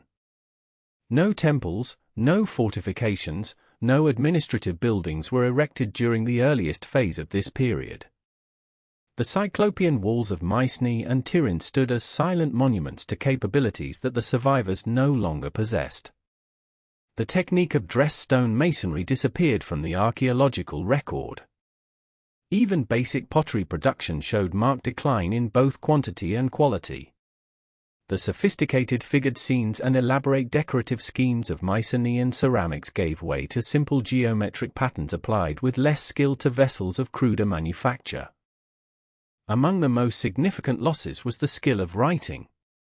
Linear B, the syllabic script adapted from Minoan Linear A to record the Greek language, vanished completely. The last tablets date to the destruction levels of the palaces around 1200 BCE. For approximately 4 centuries, until the adaptation of the Phoenician alphabet around 800 BCE, Greek civilization was entirely pre-literate. This absence of written records creates an historical void that archaeology can only partially illuminate. The bureaucratic apparatus that had required written inventories, tax records, and administrative documentation simply ceased to exist. Without centralized palace economies to manage, there was no practical need for literacy, and the specialized scribes who had maintained this knowledge either died or found no opportunity to transmit their skills. The movement of populations during this period remains one of the most debated aspects of the Dark Ages. Ancient Greek historians, writing centuries later, preserved traditions of large-scale migrations. Thucydides, composing his history in the 5th century BCE, described a great upheaval called the Dorian invasion, in which Greek-speaking peoples from the north moved southward into the Peloponnese and Crete, displacing earlier populations. According to these later accounts, the Dorians were less civilized Greek speakers who had remained in the northern mountains during the Mycenaean era and now descended to claim the territories of their more advanced linguistic cousins. Modern scholarship approaches this Dorian invasion theory with considerable caution. Archaeological evidence for a massive military conquest from the north is lacking. There are no widespread destruction layers that can be attributed to invading forces distinct from the general collapse. The pottery styles do not show sudden replacement by alien forms but rather gradual evolution from Mycenaean traditions. Instead, scholars now favor a more complex model involving multiple factors. Some population movement certainly occurred, but it may have been internal displacement as much as external invasion. Linguistic evidence suggests that different dialects of Greek were spoken in different regions during the classical period, with Doric dialects dominating the Peloponnese, Crete, and parts of Asia Minor. Whether these dialect distributions resulted from invasion, gradual migration, or the selective survival of certain populations remains unresolved. What is clear is that substantial numbers of Greeks left the mainland during the Dark Ages, establishing settlements along the western coast of Asia Minor, the region later known as Ionia. This eastward migration, remembered in Greek tradition as the Ionian migration, probably occurred in waves between 1100 and 900 BCE. Refugees and adventurers crossed the Aegean to found new communities at sites including Miletus, Ephesus, and Smyrna. These settlements maintained Greek language and cultural identity while adapting to their new environments. The archaeological record shows a mixture of Mycenaean-derived pottery styles with local Anatolian influences in these Eastern Greek communities. The transition from bronze to iron as the primary metal for tools and weapons unfolded gradually during this period. Bronze working did not cease entirely, but the disruption of long-distance trade networks made tin, an essential component of bronze alloy, increasingly scarce and expensive. Iron ore was more widely available in Greece and Anatolia, though the higher temperatures required for smelting and working iron presented technical challenges. By 1100 BCE, iron objects appear with increasing frequency in burial contexts.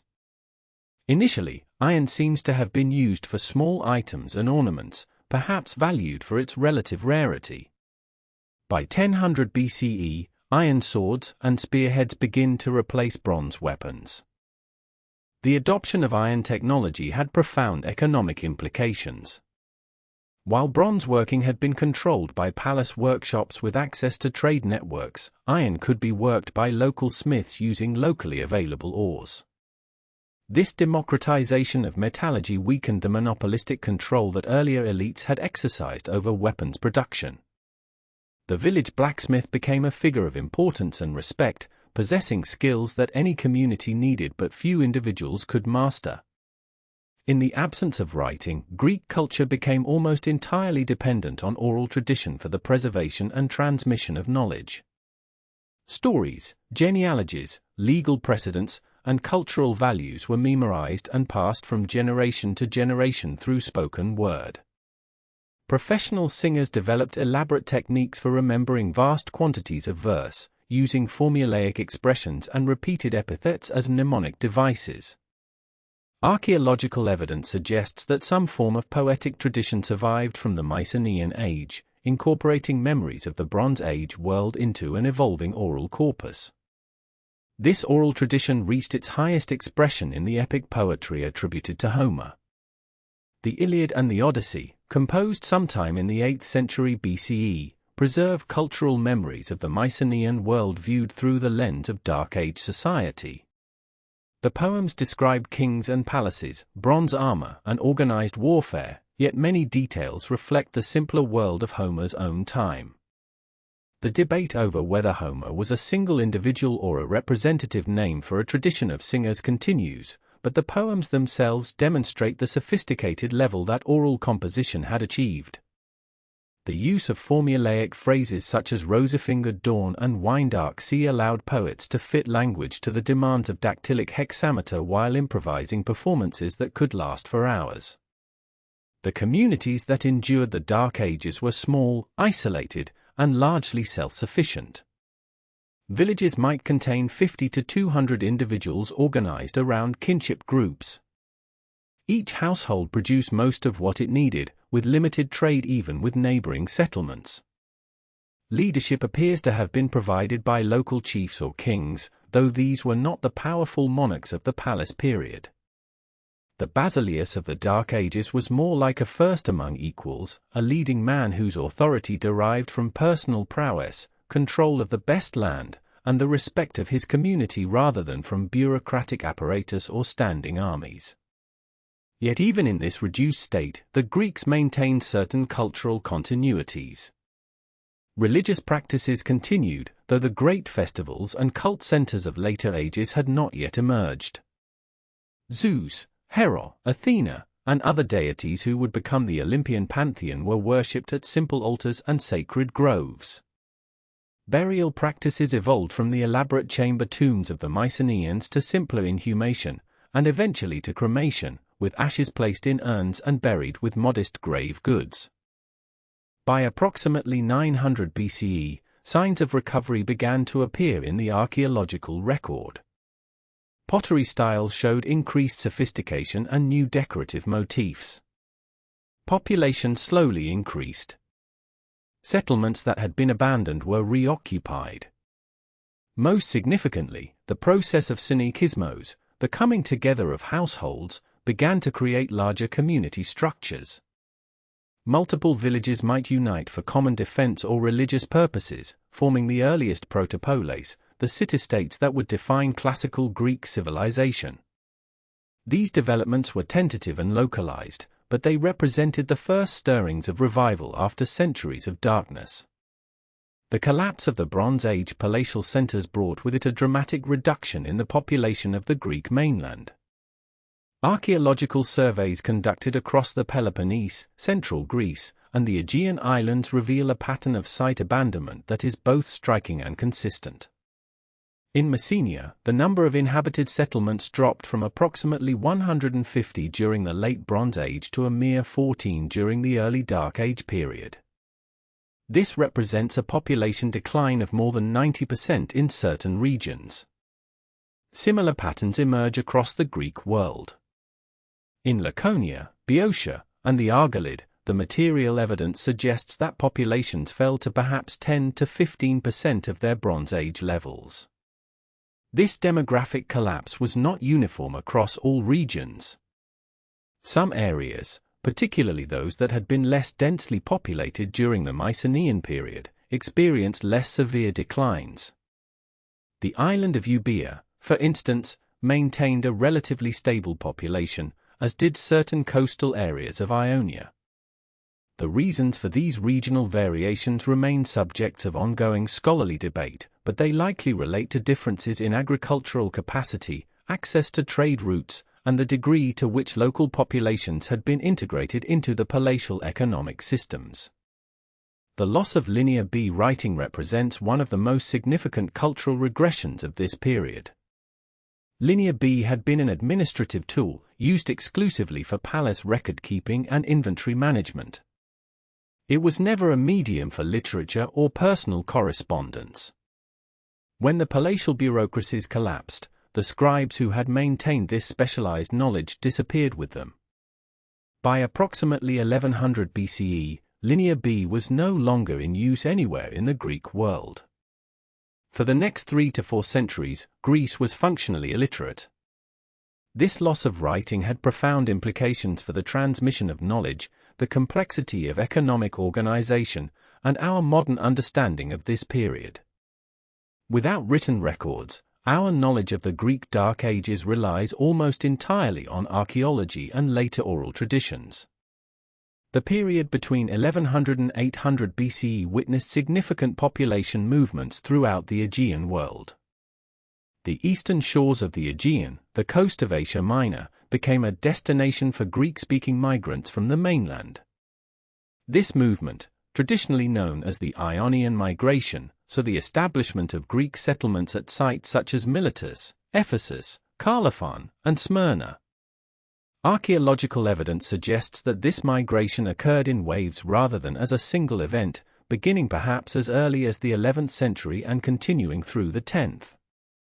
The migrants brought with them the Greek language and cultural traditions that would eventually flourish in these new Eastern Greek cities. By the 8th century BCE, these Ionian settlements would become major centers of Greek civilization, rivaling and often surpassing their mainland counterparts in wealth and cultural achievement. The so-called Dorian invasion has long featured prominently in explanations of the Greek Dark Ages. Ancient Greek historians, writing many centuries after the events they described, attributed the collapse of Mycenaean civilization to the arrival of the Dorians, a Greek-speaking people who supposedly descended from the north and conquered the Peloponnese. According to these later traditions, the Dorians invaded Greece approximately 80 years after the Trojan War, which ancient chronographers dated to the 12th century BCE. Modern scholarship has subjected this invasion theory to rigorous scrutiny, and the consensus has shifted considerably. The distribution of the Doric dialect across the Greek world does not support a simple model of military invasion and conquest. Doric Greek is found in the Peloponnese, Crete, Rhodes, and the southern Aegean islands, but the pattern of distribution suggests a more complex process than a single wave of invaders could explain. Current interpretations favor a model of gradual migration and cultural assimilation rather than military conquest. Speakers of Doric Greek may have been present in parts of Greece even during the Mycenaean period, perhaps as pastoral peoples living on the margins of the palatial kingdoms. As these kingdoms collapsed, Doric speakers may have moved into depopulated areas or assimilated populations whose previous political structures had dissolved. The process was likely gradual, occurring over many generations, and involved considerable mixing of populations rather than the replacement of one people by another.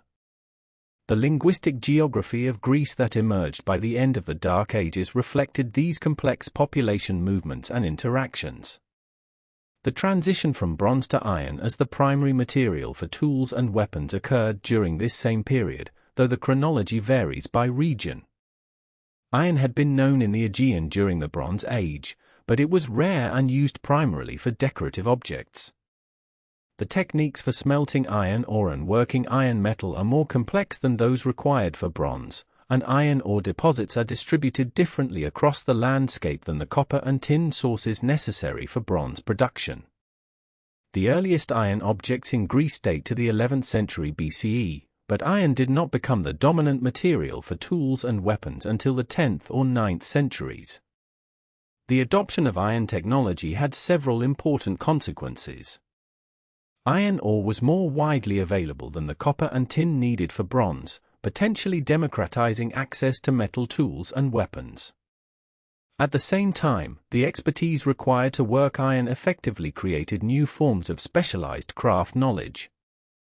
The absence of writing during the Dark Ages meant that cultural knowledge, historical memory, and religious traditions had to be transmitted orally.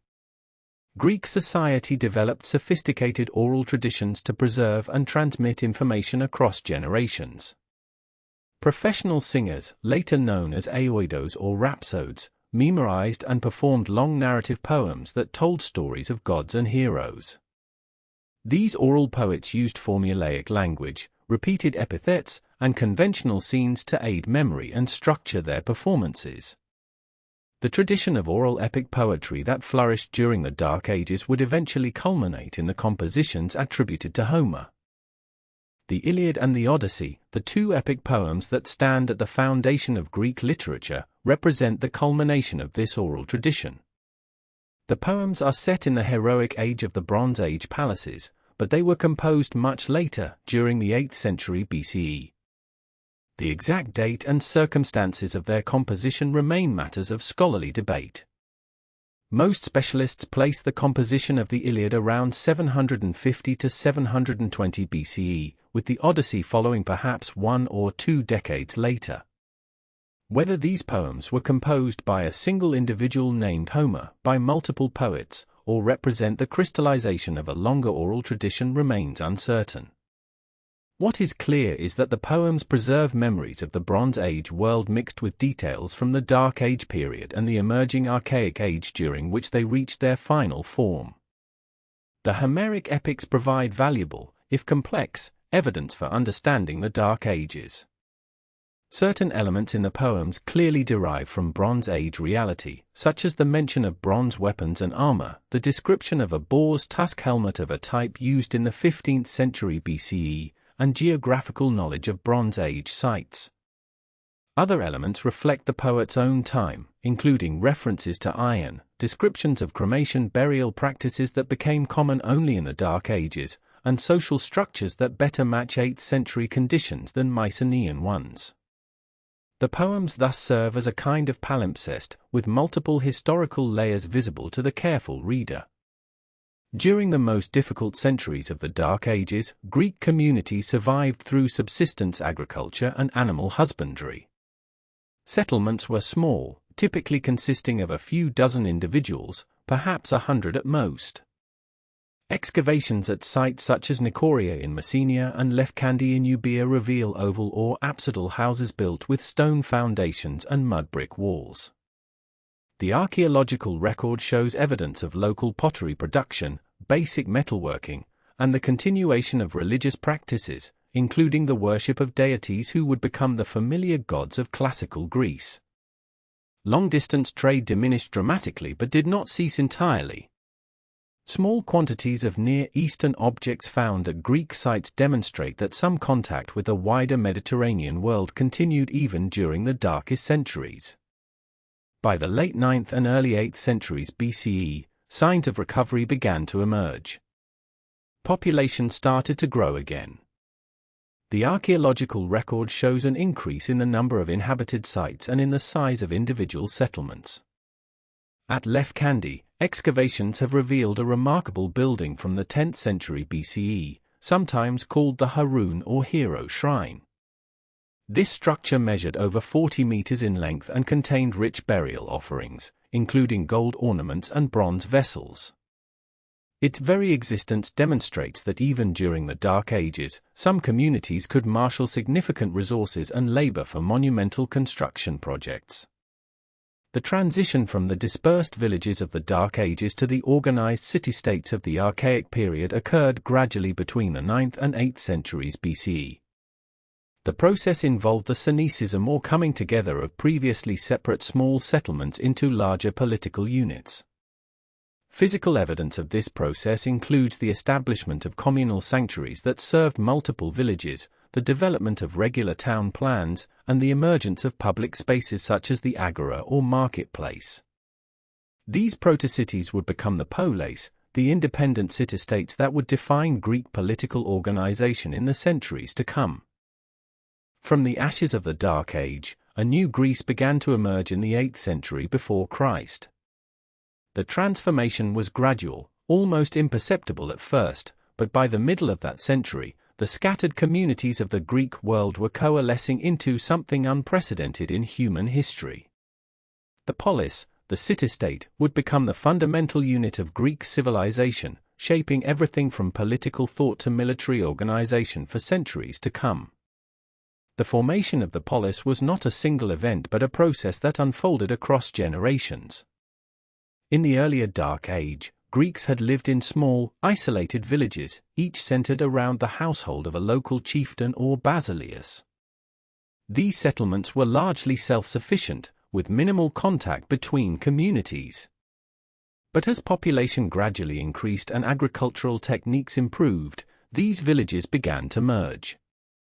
A process known as synecism, from the Greek words meaning to dwell together, saw multiple settlements consolidate around a central urban area. This central area typically featured an acropolis, a high citadel that served both defensive and religious purposes, and an agora, a marketplace and gathering space that became the heart of civic life. The polis that emerged from this process was more than just a city. It encompassed both the urban center and the surrounding countryside, the chora, which provided agricultural support.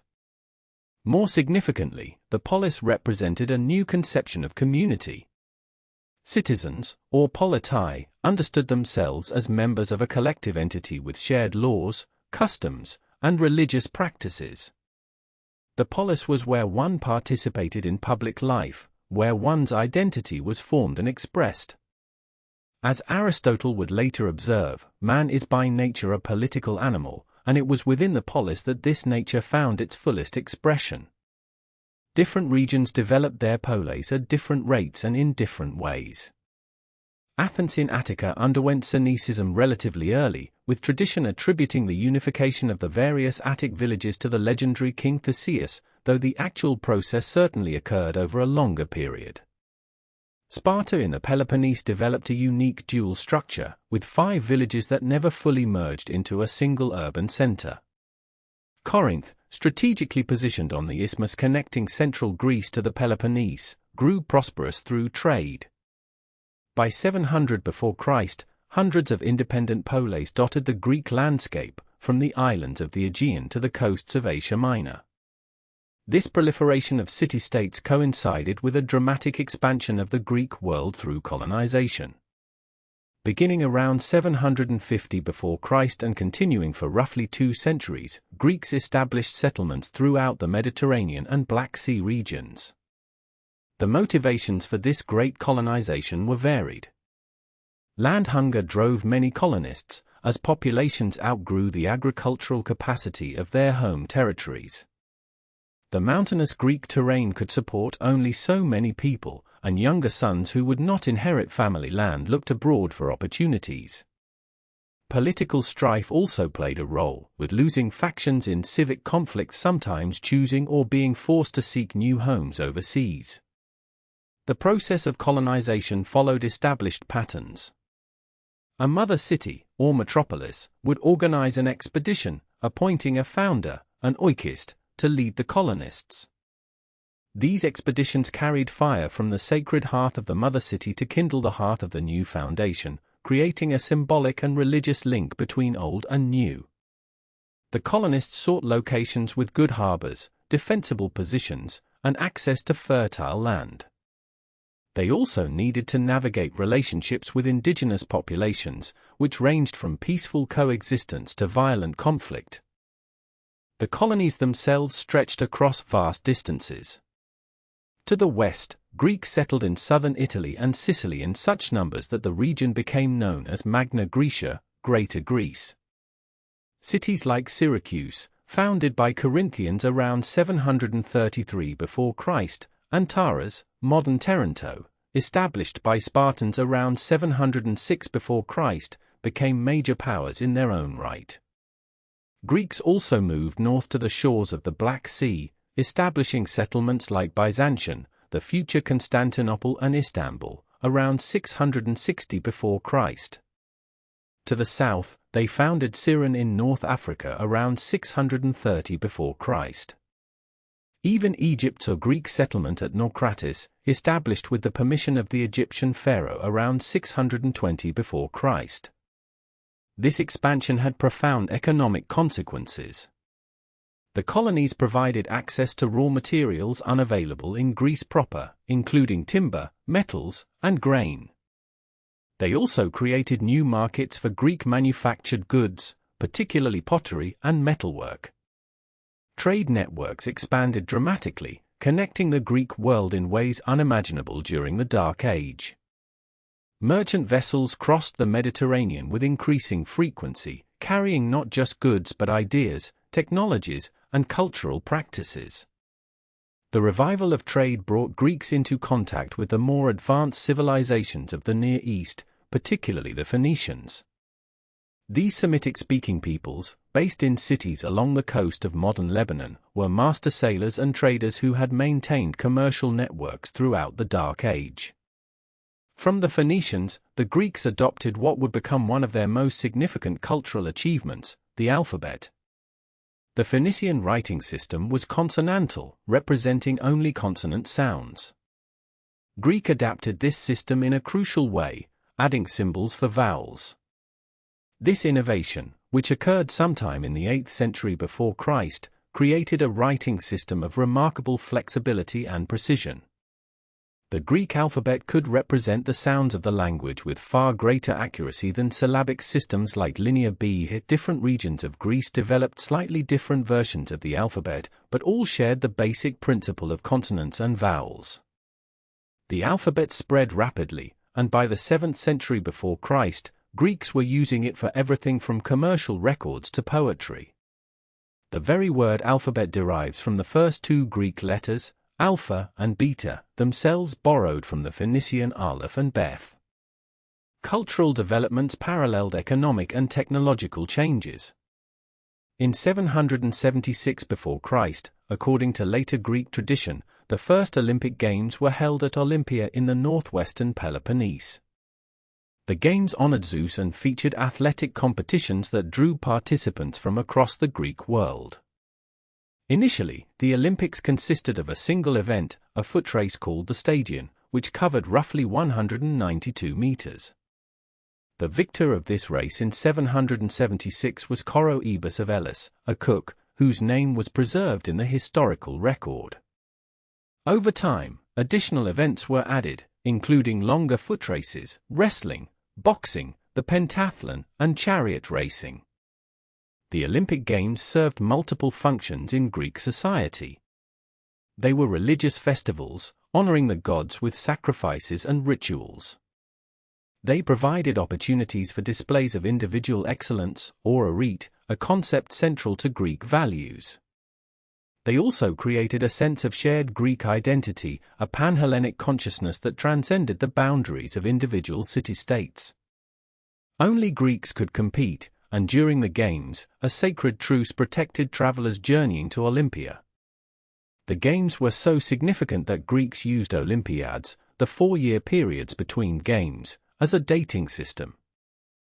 Military organization also underwent fundamental transformation during this period.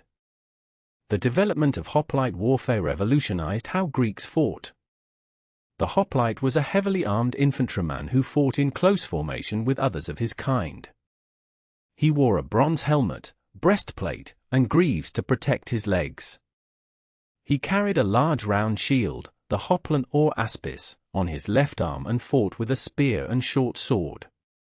What made hoplite warfare distinctive was the phalanx formation, in which hoplites stood shoulder to shoulder in ranks, their shields overlapping to create a defensive wall, their spears projecting forward to present a bristling front to the enemy. The phalanx required discipline, training, and coordination. Success depended not on individual heroics but on collective action, on each man maintaining his position and protecting the comrade to his left. This communal aspect of hoplite warfare had political implications. Hoplites equipped themselves at their own expense, which meant they came from the middling ranks of society, men prosperous enough to afford armor but not wealthy aristocrats.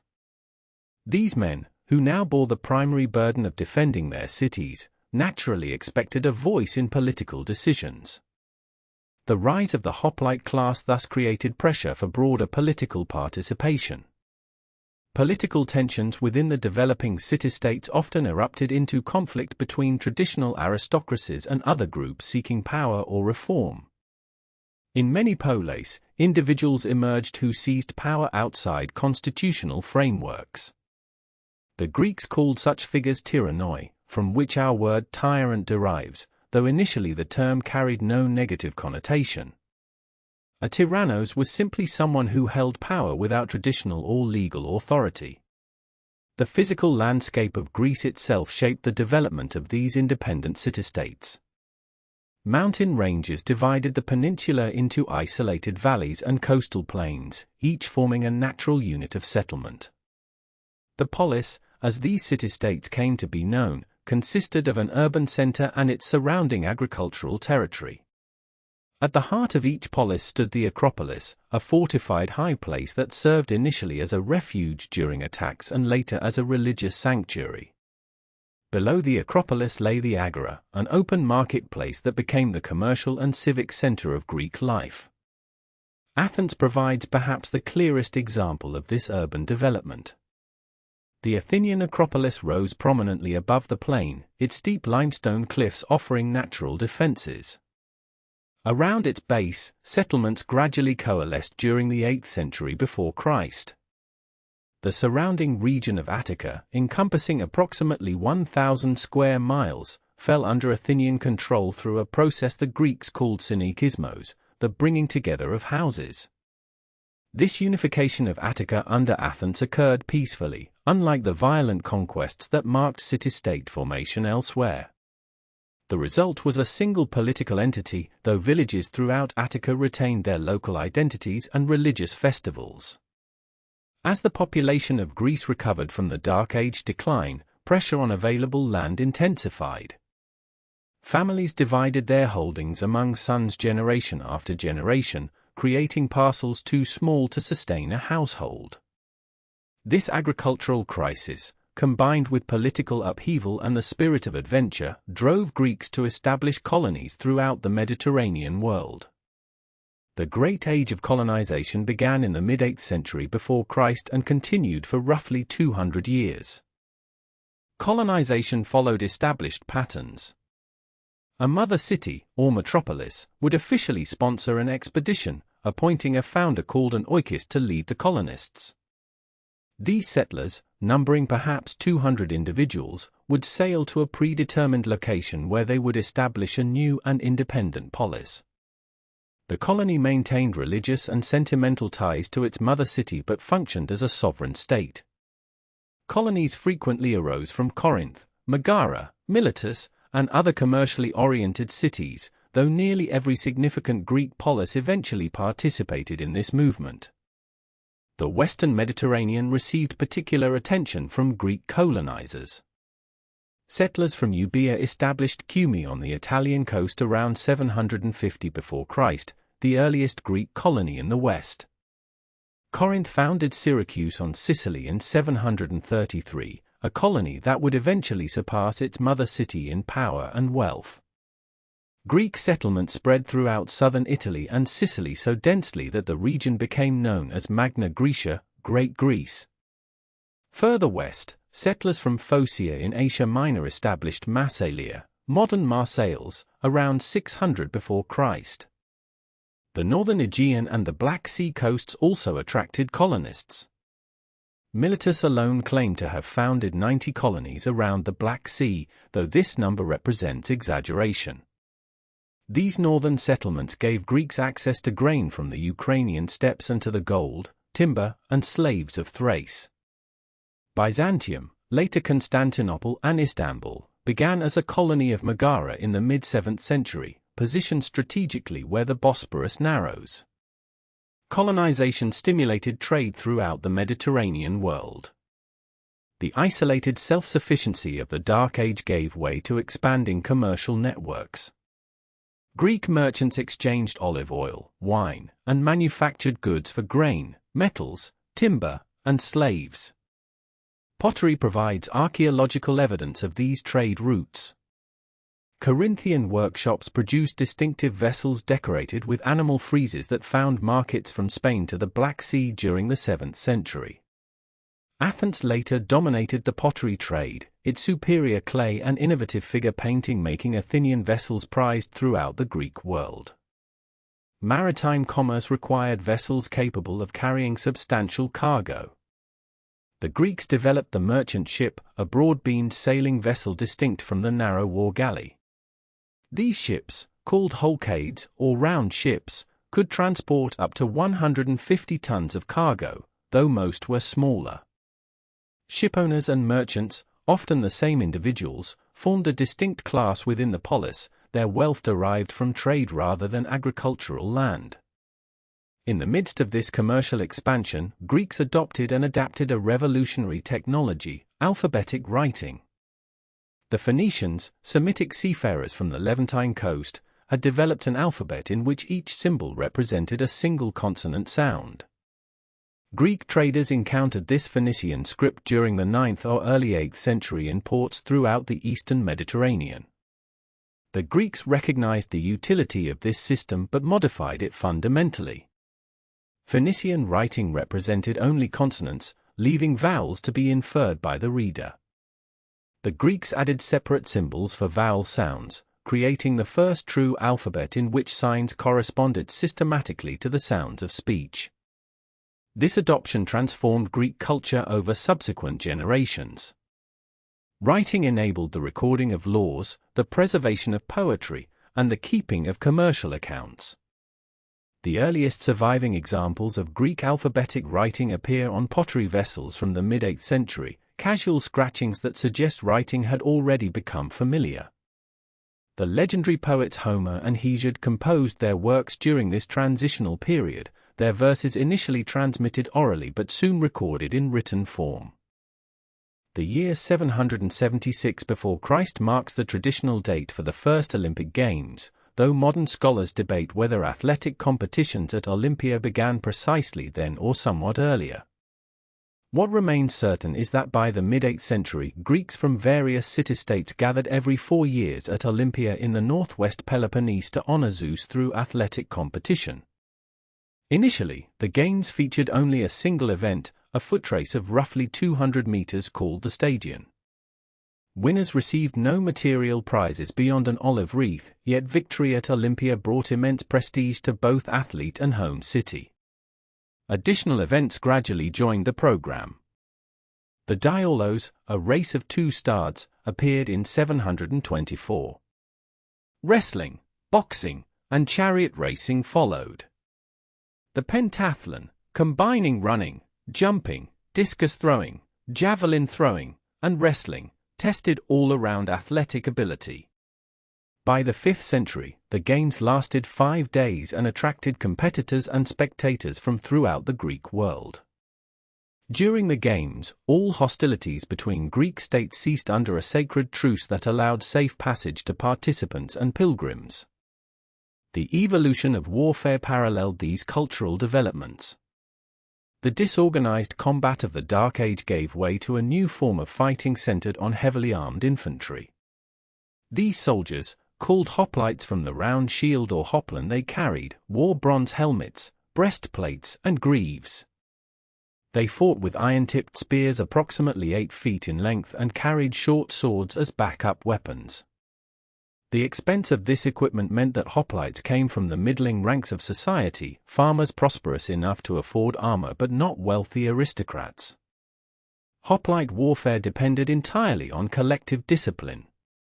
Soldiers formed a densely packed formation called a phalanx, typically 8 ranks deep. Each man's shield protected not only himself but also his neighbor to the left, making the phalanx's strength dependent on every soldier maintaining his position. Battles consisted of direct, brutal clashes between opposing phalanxes, typically lasting only an hour before one side broke and fled. This style of combat, which emerged during the 7th century, revolutionized Greek society by making military effectiveness dependent on a broad class of citizen soldiers rather than aristocratic champions. The rise of hoplite warfare contributed to political transformations within the city-states. As middling farmers gained military importance, they demanded greater political participation. Simultaneously, aristocratic factions competed bitterly for preeminence within each polis, their rivalries destabilizing traditional governance. From these tensions emerged a new type of leader, the tyrannos or tyrant, a term borrowed from Lydia without inherent negative connotation. Tyrants were individuals who seized power unconstitutionally, typically with support from discontented groups excluded from political power. The first tyrants appeared in Corinth and neighboring Sicyon during the mid-7th century. Cypselus overthrew the ruling Bacchiad clan at Corinth around 657, establishing a tyranny that his son Periander continued. These early tyrants generally promoted commercial interests, sponsored public building projects, and supported popular religious festivals, thereby winning approval from ordinary citizens while breaking aristocratic monopolies on power. Tyranny spread throughout the Greek world during the 7th and 6th centuries, though most tyrannies lasted only 1 or 2 generations before yielding to new governmental forms.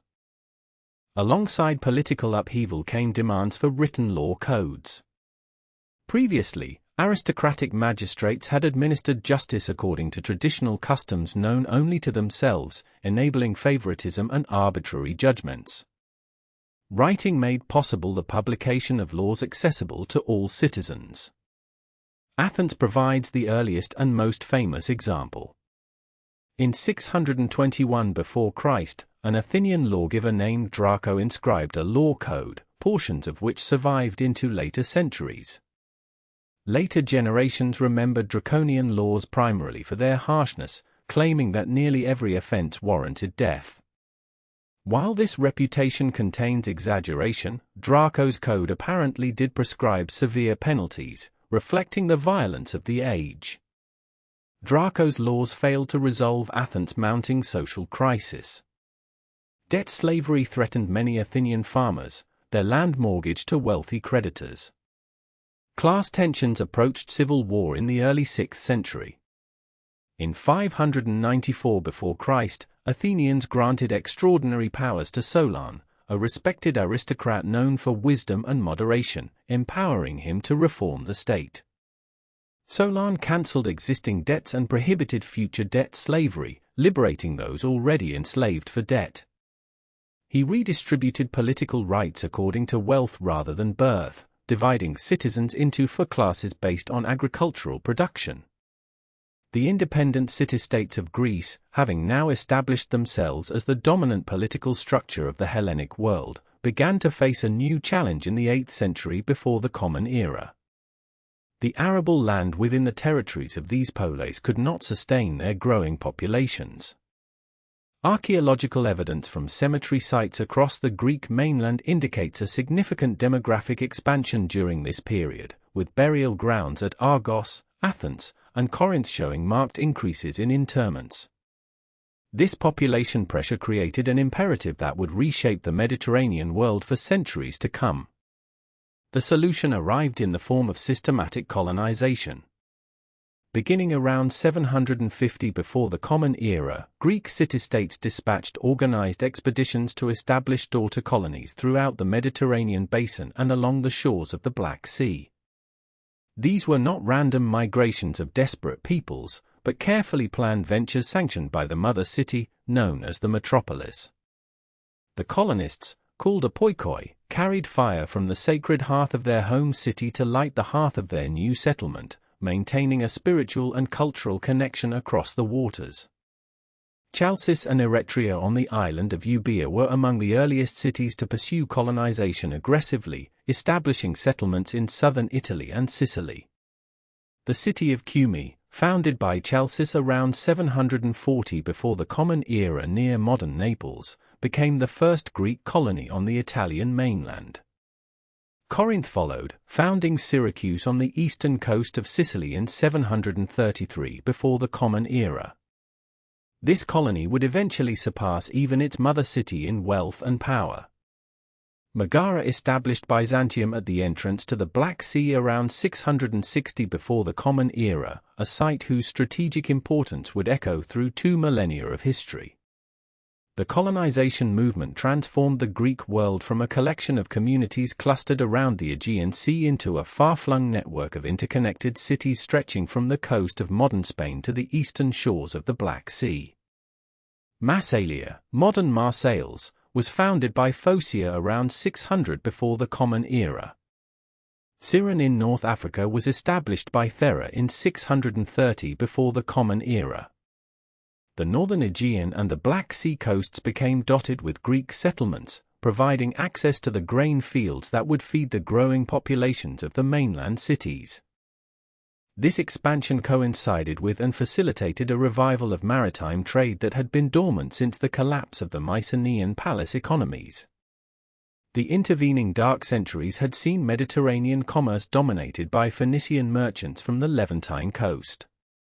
These Semitic traders had maintained networks connecting the eastern Mediterranean with Egypt, Cyprus, and increasingly with the western Mediterranean, where they established colonies of their own, most notably Carthage around 800 before the Common Era.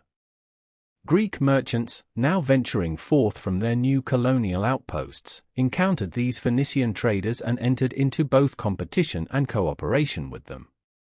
The Greeks adopted and adapted the Phoenician practice of establishing permanent trading posts. More significantly, sometime around the middle of the 8th century before the Common Era, the Greeks borrowed the Phoenician writing system and modified it to suit their own language. The Phoenician script was consonantal, requiring readers to supply vowel sounds from context.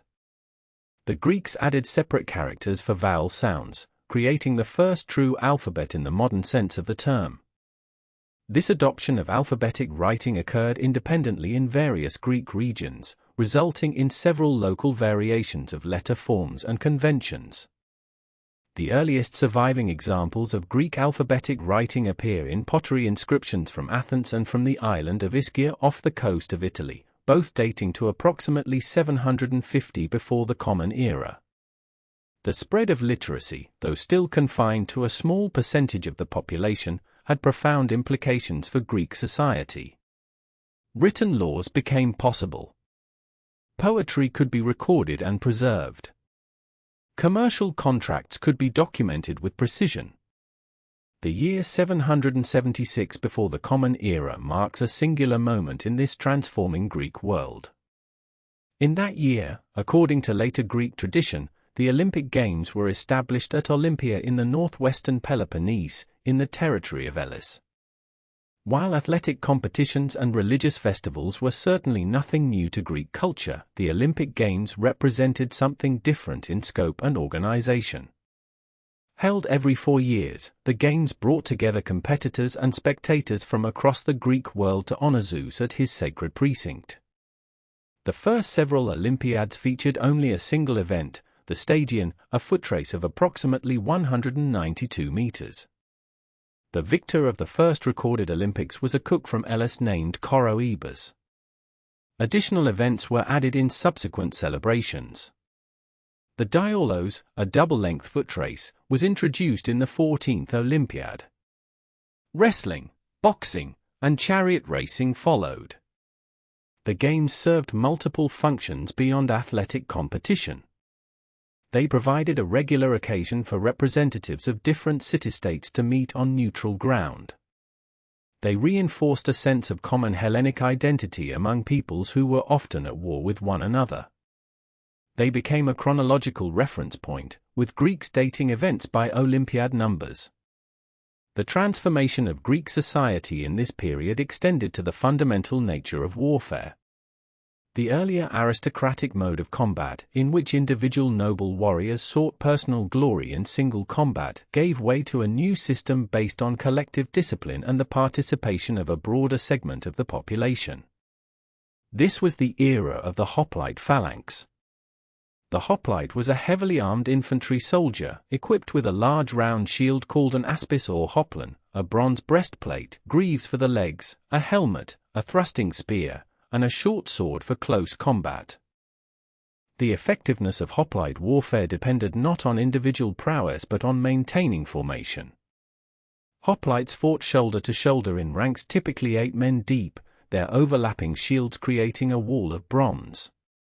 The phalanx advanced as a unit, seeking to break the enemy formation through coordinated pressure. This mode of warfare required men who could afford the expense of armor and weapons, estimated at the cost of several months' agricultural labor. The hoplite class therefore consisted primarily of middling farmers, men of property but not necessarily of noble birth. The rise of hoplite warfare had significant political implications. When a city's defense and military success depended on farmers and craftsmen rather than solely on aristocratic cavalry, those middling citizens gained leverage to demand a voice in political affairs. The traditional monopoly on political power held by aristocratic families based on inherited wealth and claimed descent from heroic ancestors faced new challenges from men whose military contribution gave them practical importance to the state. In many city-states during the 7th and 6th centuries before the Common Era, this social tension, combined with economic pressures and factional conflicts among the aristocracy itself, led to the emergence of tyrants. The Greek word tyrannos did not originally carry the negative connotation it later acquired. A tyrant was simply someone who seized power outside traditional constitutional frameworks, typically with support from elements of the population dissatisfied with aristocratic rule. Some tyrants were brutal and oppressive, but others were effective administrators who undertook public works, encouraged commerce, and patronized the arts. Cypselus seized power in Corinth around 657 before the Common Era, overthrowing the ruling Bacchiad family and establishing a tyranny that his son Periander would continue. Periander's reign saw Corinth reach heights of prosperity through expanded trade and colonization. In Sicyon, the tyrant Cleisthenes ruled from approximately 600 to 570 before the Common Era. On the island of Samos, Polycrates established himself as tyrant around 535 before the Common Era and made his city a center of naval power and cultural achievement. Athens experienced its own social crisis during the 7th century before the Common Era. A growing divide between wealthy landowners and struggling farmers created dangerous instability. Many small farmers fell into debt and faced enslavement when they could not repay loans. In 624 before the Common Era, an Athenian named Draco was appointed to codify the laws. The laws of Draco were notoriously severe. Later Greeks claimed they were written in blood rather than ink, but their significance lay not in their harshness but in their written, public nature. Law was no longer the monopoly of aristocrats who could interpret unwritten traditions to their advantage. The codification of laws proved insufficient to resolve Athens' deepening crisis. By 594 before the Common Era, the city stood on the brink of civil war between the masses of indebted farmers and the wealthy elite. At this critical juncture, both factions agreed to grant extraordinary powers to Solon, a respected aristocrat and poet, to serve as mediator and lawgiver. Solon's reforms, implemented in 594 and 593 before the Common Era, fundamentally restructured Athenian society. Solon cancelled existing debts and freed Athenians who had been enslaved for debt. He prohibited the future enslavement of citizens for debt, removing this source of social instability permanently. He reorganized Athenian society into for-property classes based on agricultural production rather than birth, with political rights and obligations assigned according to class. The wealthiest class held the highest offices, but even the lowest class could participate in the assembly and serve on juries. He created a new council of 400 citizens to prepare business for the assembly. He reformed the law code, replacing many of Draco's harsh penalties while maintaining the principle of written, public law. These reforms did not satisfy the extremes on either side. The poorest citizens had hoped for redistribution of land, which Solon refused to implement. The wealthiest resented any limitation on their traditional privileges. Solon himself departed Athens for 10 years after implementing his reforms, having made both factions swear not to alter his laws in his absence. Yet despite the dissatisfaction they initially generated, Solon's reforms established principles that would shape the later development of Athenian democracy. The Greek world that emerged from the 8th and 7th centuries before the Common Era bore little resemblance to the scattered villages of the Dark Age. A network of independent city-states stretched across the Mediterranean. Trade routes connected distant colonies with mother cities. Written law provided frameworks for civic life. The Olympic Games marked the passage of time and reinforced common identity. New forms of warfare engaged broader segments of the population in the defense of their communities. The stage was now set for the classical flowering of Greek civilization. In the harsh landscape of the southern Peloponnese, a civilization emerged that would become synonymous with military excellence and austere discipline. While Athens developed its democracy and cultural achievements, Sparta pursued an entirely different path, creating a society organized around a single purpose: the production of superior warriors. The city-state that arose in the Eurotas Valley represented perhaps the most radical social experiment in Greek history, one that would influence military thinking for millennia to come. The origins of Sparta's unique system remain shrouded in legend and historical uncertainty. Ancient sources attributed the creation of Spartan society to a semi-mythical lawgiver named Lycurgus, who supposedly lived sometime between the 9th and 7th centuries BCE. While modern scholarship questions whether Lycurgus was a single historical figure or rather a personification of gradual reforms, the system that bore his name transformed Sparta into something fundamentally different from other Greek city-states. The Great Rectra, the constitutional foundation attributed to Lycurgus, established the basic framework of Spartan government and society, creating institutions that would endure for centuries. The Lycurgan reforms, whether enacted by one man or evolving over generations, addressed a fundamental problem facing Sparta: how to maintain control over a large subject population while preserving military readiness. The solution was to reorganize Spartan society entirely around warfare, creating a permanent military caste supported by the labor of others. This transformation likely occurred gradually during the 8th and 7th centuries BCE, crystallizing into the system recognized by later Greeks as uniquely Spartan. At the foundation of Spartan society lay a rigid three-tier hierarchy. At the apex stood the Spartiates, known as the homoi or equals, full citizens who devoted themselves exclusively to military training and service. These men, numbering perhaps 8,000 to 10,000 at Sparta's height, owned land worked by others and spent their lives in constant preparation for war. Below them existed the perioikoi, free inhabitants of surrounding communities who engaged in trade and crafts forbidden to Spartiates. The perioikoi possessed personal freedom and fought alongside Spartiates in battle, but lacked political rights in Sparta proper. At the bottom of this hierarchy were the helots, state-owned agricultural slaves who worked the land and produced the food that sustained the Spartiate class. The helot system proved both Sparta's greatest strength and its perpetual vulnerability. These enslaved populations, primarily descended from Messenia to the west, conquered by Sparta in brutal wars during the 8th century BCE, vastly outnumbered their masters. Ancient sources suggest helots may have outnumbered Spartiates by 7 to 1 or more. This demographic reality meant Sparta existed in a state of permanent internal threat, which in turn necessitated the extreme militarization of Spartiate society. The subjugation of Messenia, completed around 715 BCE after decades of warfare, provided the agricultural foundation for Sparta's military system, but it also created a hostile population requiring constant vigilance and periodic suppression. The maintenance of helot subjugation required both psychological terror and physical force. The crypteia, or secret service, represented one of the most chilling aspects of Spartan society.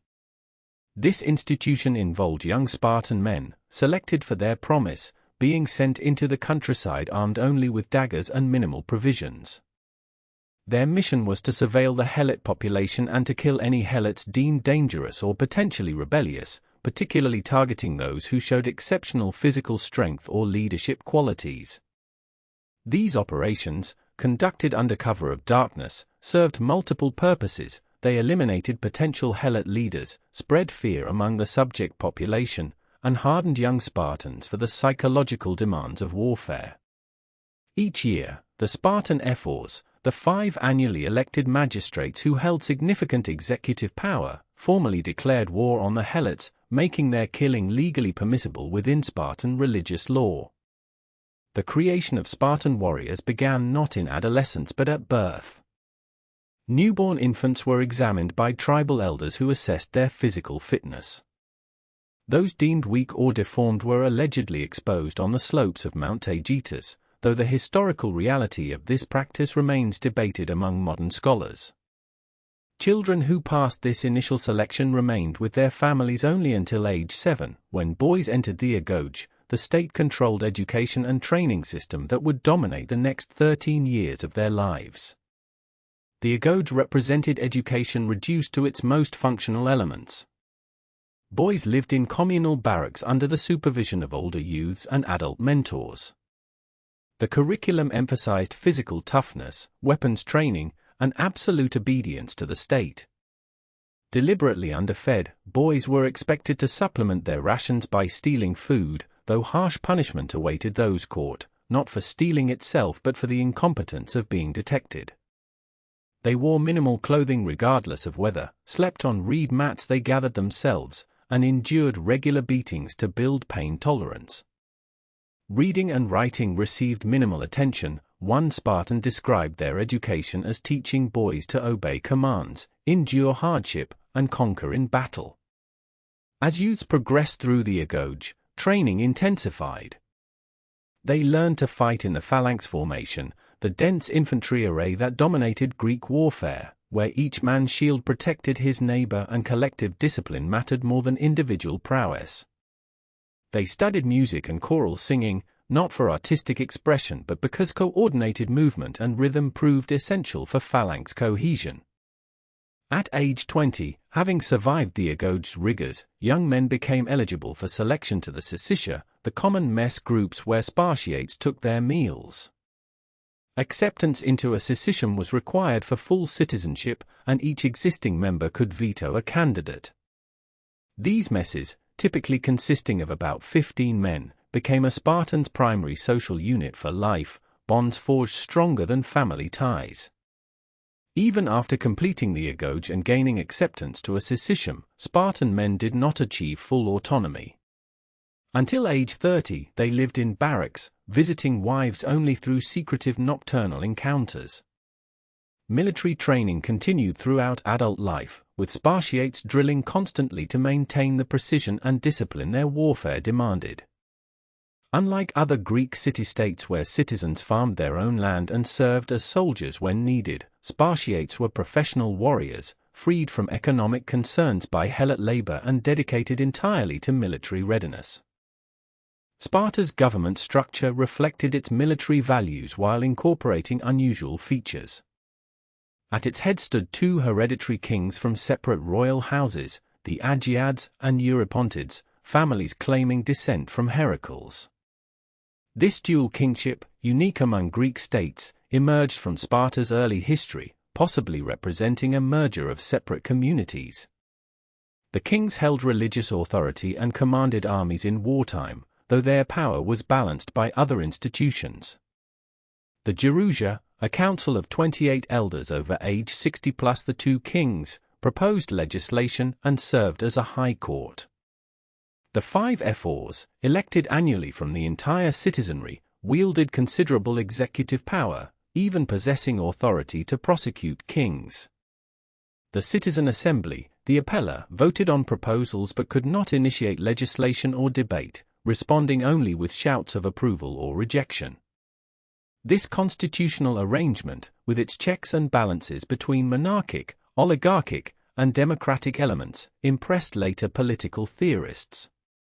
Yet it functioned primarily to maintain the existing social order and military focus.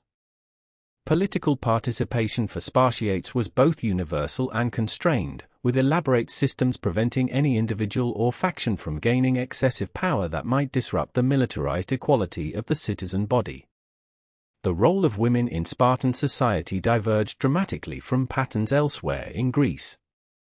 While Athenian women lived largely secluded in domestic spaces with minimal legal rights, Spartan women received physical training, owned property, and exercised considerable authority. This relative freedom stemmed not from progressive values but from practical necessity. With men living in barracks and frequently absent on campaign, women managed estates and supervised helot labor. They received physical education to produce healthy children for the state.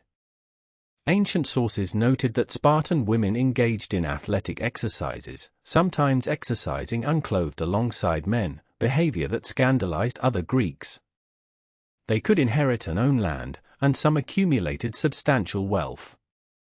This unusual status earned both admiration and criticism from other Greek city-states, who viewed Spartan women as simultaneously more free and more problematic than their own carefully controlled female populations.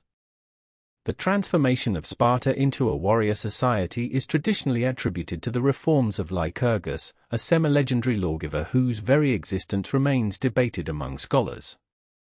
Ancient sources place his life somewhere between the 9th and 7th centuries BCE, with most accounts suggesting he flourished around 800 BCE. According to Plutarch, writing centuries later, Lycurgus traveled extensively throughout the Greek world and beyond, studying various political systems before returning to Sparta to implement his comprehensive reforms. Whether Lycurgus was a single historical figure or a personification of gradual institutional changes, the system that bore his name would define Spartan society for hundreds of years. The reforms encompassed every aspect of Spartan life, creating what the Greeks called the eunomia, or good order. At the heart of this system lay the Great Retra, a constitutional document reportedly brought back by Lycurgus from the oracle at Delphi. This established the dual kingship, the council of elders known as the Gerousia, and the citizen assembly called the Apella. The structure deliberately balanced power among these institutions, preventing any single body from achieving absolute control. The Gerousia consisted of 28 men over the age of 60, elected for life, plus the 2 kings. These elders prepared proposals for the assembly and served as the highest court in Sparta. The dual kingship itself represented one of Sparta's most distinctive features. 2 royal families, the Agiads and the Eurypontids, each provided one king who ruled simultaneously. This unusual arrangement likely emerged from the unification of separate communities in the Spartan Valley, preserving the royal lines of both. The kings held significant religious authority and commanded the army in wartime, though by the classical period, only one king would lead military campaigns while the other remained in Sparta. This division of royal power served as a check against tyranny, though it occasionally led to rivalry and tension between the 2 houses. The Spartan social hierarchy consisted of 3 distinct classes, each with carefully defined roles and restrictions. At the apex stood the Spartiates, also known as the homoi or equals. These were the full citizens, the warrior elite who had completed the Agode training system and maintained membership in a common mess. Only Spartiates possessed full political rights and the obligation to serve as heavy infantry in the phalanx. Below them ranked the Perioikoi, literally the dwellers around, free inhabitants of Laconia who were not Spartan citizens. The Perioikoi engaged in trade and crafts, activities considered beneath the dignity of Spartiates, and served as light infantry in military campaigns. They possessed local autonomy in their communities but had no voice in Spartan policy decisions. At the bottom of this rigid hierarchy existed the Helots, a state-owned serf population that worked the land assigned to Spartan citizens. The Helots likely descended from populations conquered during Sparta's expansion, particularly the Mycenaean subjugated in brutal wars during the 8th and 7th centuries BCE, vastly outnumbered the Spartiates. Ancient sources suggest the Helot population may have been 7 to 10 times larger than the citizen body. Unlike chattel slaves who could be bought and sold individually, Helots belonged to the state and were assigned to specific plots of land. They provided their Spartan masters with a fixed portion of their agricultural produce, enabling the Spartiates to devote themselves entirely to military training and warfare. The Helot system created a permanent source of anxiety for Sparta. The state maintained constant vigilance against Helot revolts, implementing various mechanisms of control and intimidation. Each year, the ephors, 5 annually elected officials who wielded considerable executive power, formally declared war on the Helots. This ritual declaration served a dual purpose, maintaining the Spartiates in a state of military readiness while legally sanctioning the killing of Helots without religious pollution. The most notorious instrument of Helot suppression was the cryptiae, or secret service. Selected young Spartans, having completed their formal training, were sent into the countryside armed only with daggers and minimal supplies. They lived off the land and were tasked with killing Helots, particularly those identified as potential leaders or troublemakers. This institution served both as a method of terror against the subject population and as final training for young warriors, though its precise nature and frequency remain subjects of scholarly debate. The agoge, Sparta's state-controlled education and training system, began at age 7 and continued until age 30. Boys were removed from their families and organized into age groups under the supervision of older youths and state-appointed instructors called paidonomoi. The training emphasized physical hardship, military skills, and absolute obedience to the state. Boys were deliberately underfed, encouraging them to steal food while severely punishing those caught, thereby teaching resourcefulness and cunning. They went barefoot year-round, wore minimal clothing even in winter, and slept on reed mattresses they gathered themselves from the Eurotas River. The curriculum included reading and writing, but only to the extent considered necessary. Music and choral dancing featured prominently, as these were integral to religious festivals and military coordination. Physical training dominated the program, with wrestling, running, javelin throwing, and weapons drill occupying most hours. The youths learned the Spartan battle songs and studied military tactics. Discipline was harsh and physical punishment common. The most famous element of the agoge involved the contest at the altar of Artemis Orthia, where boys endured ritual whipping, with honor going to those who bore the pain longest without crying out. At age 20, young men became eligible for selection to the common messes called syssitia. These dining clubs consisted of about 15 members who ate together daily. Election to a syssition required unanimous approval from existing members, and rejection meant loss of citizenship rights. Each member contributed a fixed amount of barley, wine, cheese, and figs monthly, with those unable to meet this obligation losing their status as equals. The syssitia reinforced social bonds among warriors and ensured a basic equality of lifestyle among citizens, though wealth disparities certainly existed in terms of land holdings and helot assignments. Spartan women occupied a position unique among Greek city-states, possessing freedoms and authority that shocked observers from other poleis. While excluded from political rights and military service, Spartan women received physical training, competing in athletic contests that included running, wrestling, and javelin throwing. They exercised publicly, sometimes scantily clad or nude, practices that scandalized Athenians and other Greeks who kept their women secluded. The Spartans justified this female athleticism as necessary for producing healthy children, particularly strong sons for the army. Women married later than elsewhere in Greece, typically around 18 rather than in their mid-teens, again ostensibly to ensure healthier pregnancies. With men living in barracks until age 30 and frequently absent on military campaigns, Spartan women managed household affairs and agricultural estates with considerable independence.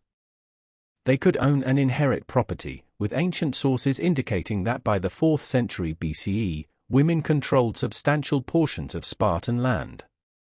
This economic power translated into social influence, and Spartan women were noted for their outspokenness and assertiveness. The mothers and wives of Sparta became legendary for their terse, demanding statements to their men going to war, such as the famous admonition to return with your shield or on it, meaning return victorious or dead. The military supremacy that would make Sparta famous developed gradually through the 8th and 7th centuries BCE. In 769 BCE, according to Pausanias, Sparta suffered a significant defeat at the Battle of Hyzea against Argos, their rival power in the Peloponnese. This loss, early in Sparta's development as a military state, demonstrated that Spartan dominance was not inevitable but rather achieved through dedicated reforms and relentless training. The defeat at Hyzea may indeed have contributed to the urgency of military reforms attributed to Lycurgus or his era. The Spartan military system centered on the heavy infantry phalanx, a formation of citizen soldiers fighting shoulder to shoulder with long spears and large round shields. What distinguished Sparta was the professionalism of its hoplites. Where other Greek cities fielded citizen militias who trained occasionally, Spartan warriors devoted their entire lives to military preparation. They drilled constantly, perfecting complex maneuvers that allowed the phalanx to wheel, advance, and retreat in formation with unprecedented coordination. The Spartans became masters of maintaining formation discipline under pressure, a skill that proved decisive in countless battles. Military discipline extended beyond the battlefield into every aspect of daily life. Spartan citizens were forbidden from engaging in any productive labor or commerce. Manual work was for helots and perioikoi. The Spartans themselves existed solely as a warrior class, a standing army supported by their serf population. This total devotion to military excellence created a force of unmatched skill and cohesion, but also rendered Sparta culturally conservative and economically dependent on its subject populations. The state discouraged innovation and foreign influences, viewing them as potential threats to social stability and military focus. The consequences of Sparta's transformation into a militarized society would reverberate throughout the Greek world for centuries to come. By the middle of the 7th century BCE, Sparta had become fundamentally different from every other Greek polis. Where Athens would later develop democratic institutions and commercial enterprises, Sparta remained frozen in its military orientation, a society that subordinated every aspect of life to the maintenance of martial supremacy. The Lycurgan reforms, whether implemented by a single lawgiver or evolved over generations, created a social system of remarkable rigidity. The Spartan citizens, known as the Spartiates or Homorai, meaning the equals, numbered perhaps 8,000 adult males at the system's height in the 6th century BCE. These men lived under a code that regulated their daily existence from birth to death. They dined in common messes called syssitia, where each member contributed a fixed amount of barley, wine, cheese, and figures. Failure to make these contributions resulted in loss of citizenship, a catastrophic fall from status that relegated a Spartiate to the ranks of the inferiors, the hypomyones. The agoge system began its iron grip on Spartan males at the age of 7. Boys were removed from their families and organized into herds called agelai under the supervision of older youths. The Paidonymos, a state official responsible for education, oversaw the entire system. The training emphasized endurance, obedience, and cunning. Boys received minimal food, encouraging them to steal to supplement their rations. If caught, they faced severe punishment, not for the theft itself, but for the incompetence of being discovered. They wore the same cloak year-round, slept on reed pallets they gathered themselves from the Eurotas riverbanks, and went barefoot regardless of weather.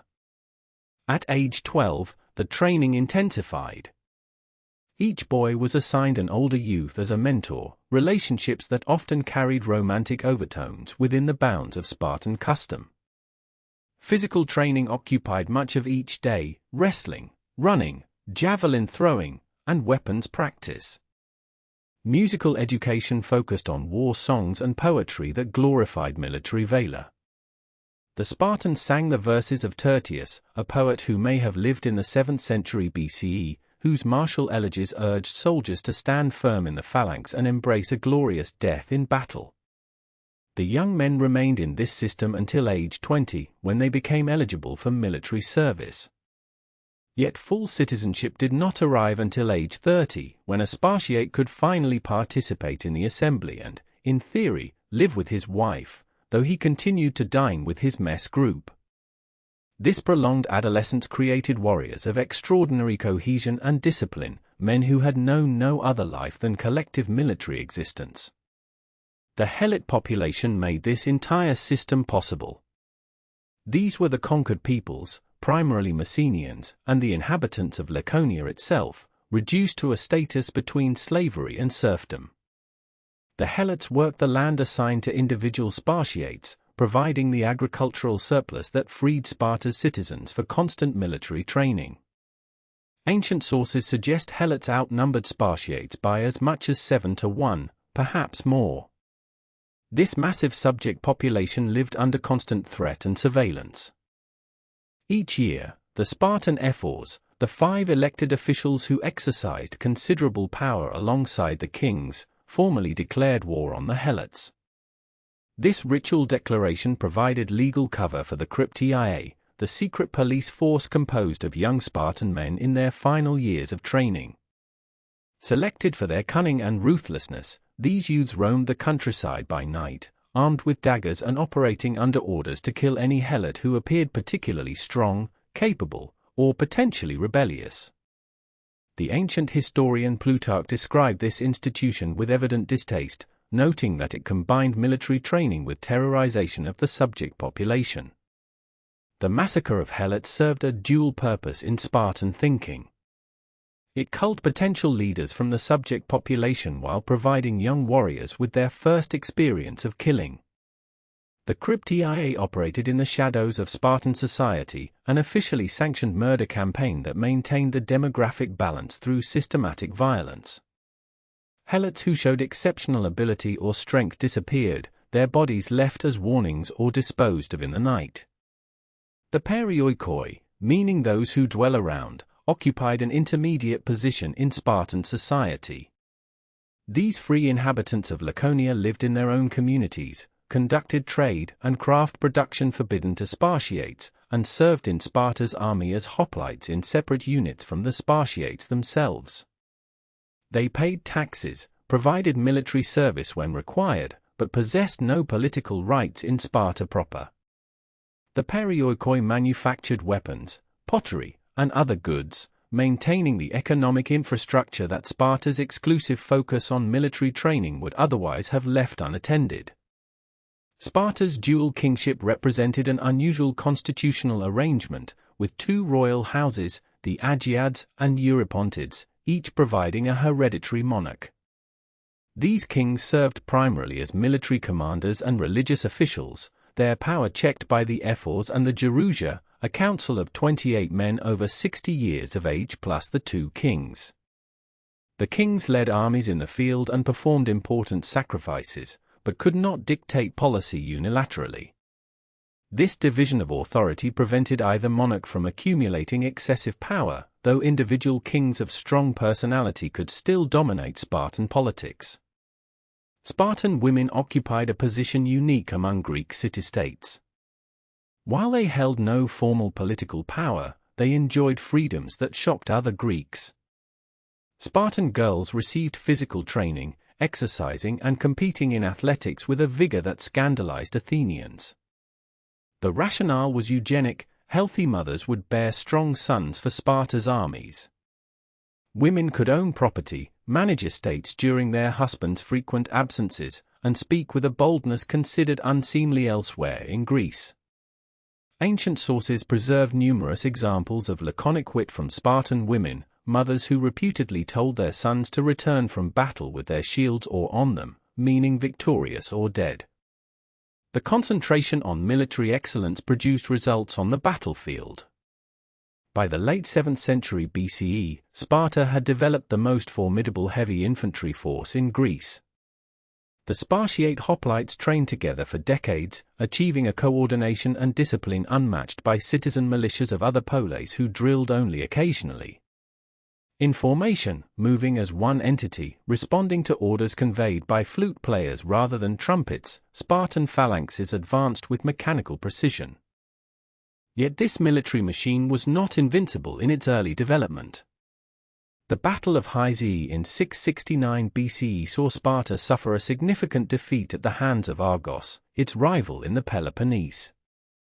The Argives, under unknown commanders, demonstrated that Sparta's developing military system had not yet achieved supremacy. This defeat may have spurred further refinement of Spartan tactics and training, driving the Spartans to perfect their military institutions with even greater rigor. The Mycenaean revolts of the 7th century BCE tested Sparta's control over its subject population. The Second Mycenaean War, lasting perhaps from 660 to 640 BCE according to later traditions, saw prolonged resistance from the Helot population. The conflict reinforced Spartan paranoia about Helot rebellion and likely accelerated the development of the cryptia and other control mechanisms. When Sparta finally suppressed the revolt, the terms imposed on Messenia grew harsher, binding the population more tightly into Helot status. As the Archaic Age drew to a close, Sparta stood apart from the trajectory followed by other major Greek states. While Athens moved toward democracy and Corinth toward commercial prosperity, Sparta remained committed to its unique social experiment. The cost of this commitment became increasingly apparent. Cultural life stagnated. Spartan contributions to Greek art, literature, and philosophy diminished and eventually ceased almost entirely. The state that had produced poets and musicians in earlier centuries grew silent, its creative energies channeled exclusively toward military excellence. The 6th century BCE would see Sparta establish the Peloponnesian League, a network of alliances that made it the dominant land power in Greece. This position rested on foundations laid during the preceding centuries: the conquest of Messenia, the development of the Agoge, the subjugation of the Helots, and the crystallization of Spartan society into its rigid hierarchy of Spartiates, Perioikoi, and Helots. By the time Persian armies threatened Greece in the early 5th century BCE, Sparta commanded an army whose discipline and training had become legendary, a force that would prove its worth on battlefields from Thermopylae to Plataea, defending Greek independence through the very militarism that made Sparta so different from the civilization it protected. In the year 508 before the Common Era, a political reformer named Cleisthenes stood before the Athenian assembly with a radical proposition. Athens had endured decades of tyranny under the Pisistratid family, followed by brief oligarchic rule supported by Sparta. Cleisthenes, a member of the prominent Alcmaeonid family, recognized that Athens required a complete restructuring of its political system if it was to achieve stability and prevent the return of tyrannical rule. What he proposed would fundamentally alter not only Athens but the very concept of governance in the ancient world. Cleisthenes began his reforms by dismantling the traditional tribal structure that had dominated Athenian political life for centuries.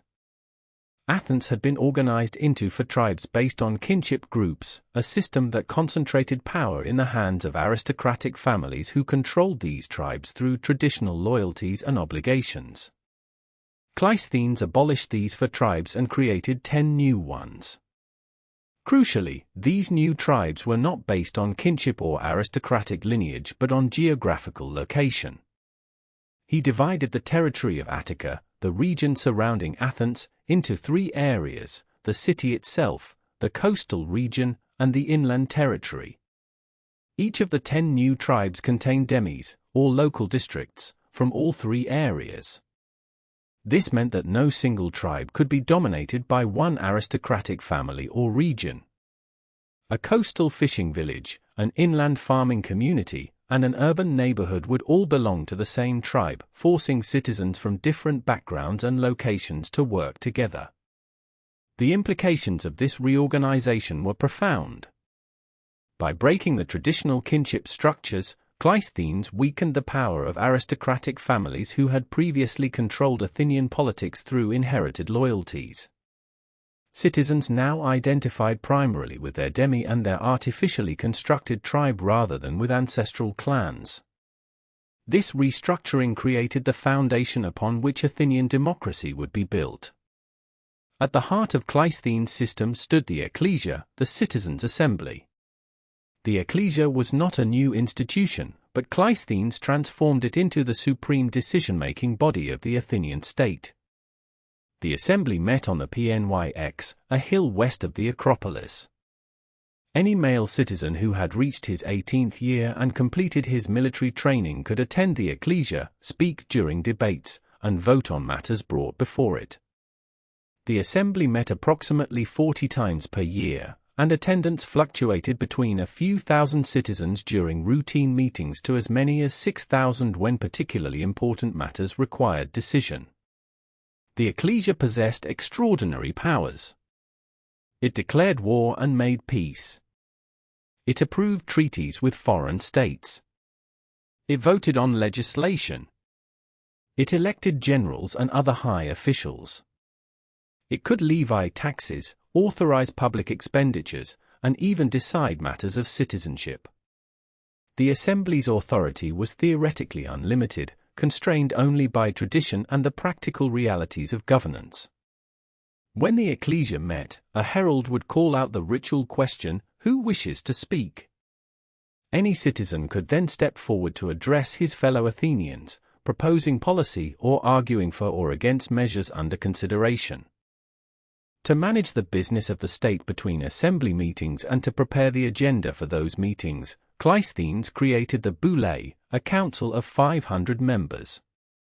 Each of the 10 tribes selected 50 members by lot each year from among male citizens over the age of 30. Service on the Boule was limited to 2 terms in a citizen's lifetime, ensuring broad participation and preventing the emergence of a permanent political class. The 500 councillors were divided into 10 groups of 50, with each group serving as a standing committee for 1/10 of the year. This standing committee, called the Prytany, remained on duty day and night, ready to respond to emergencies and to conduct the routine administrative work of the state. The Boule prepared legislation for consideration by the ecclesia, received foreign ambassadors, supervised state finances, and oversaw the various officials who managed Athens' day-to-day affairs. The council examined the credentials of all officials before they took office and reviewed their conduct after their terms ended. No measure could be brought before the ecclesia without first passing through the Boule, giving the council significant influence over the political agenda while ensuring that the assembly did not waste time on poorly conceived proposals. Among Cleisthenes' reforms, one institution stands out for its unusual character: ostracism. Once each year, the ecclesia voted on whether to hold an ostracism. If the assembly decided to proceed, citizens would gather 2 months later in the agora. Each participant would scratch a name onto a piece of broken pottery called an ostracon. If at least 6,000 ostraca were cast and one individual received a plurality of votes, that person was required to leave Attica for 10 years. Crucially, ostracism involved no formal charges, no trial, and no confiscation of property. The ostracized individual retained his citizenship and his property, and after 10 years could return to Athens with full rights restored. The purpose of ostracism was to remove individuals who had grown too powerful or too divisive, thus preventing the return of tyranny without the bloodshed and instability that typically accompanied such power struggles. The first recorded ostracism occurred in 487 before the Common Era, when a man named Hipparchus was expelled. Over the following decades, prominent Athenians including Aristides, Themistocles, and Cimon would experience ostracism. The institution fell into disuse after 417 before the Common Era, by which time it had achieved its purpose of establishing that no individual could place himself above the collective will of the citizen body. Athenian democracy rested on a specific conception of citizenship. Only free adult males whose parents were both Athenian citizens could participate in political life. Women, regardless of their lineage, possessed no political rights. Resident foreigners, known as metics, might live in Athens for generations, own businesses, and serve in the military, yet they could never attend the ecclesia or serve on juries. Slaves, who comprised a substantial portion of Athens' population, existed entirely outside the political community.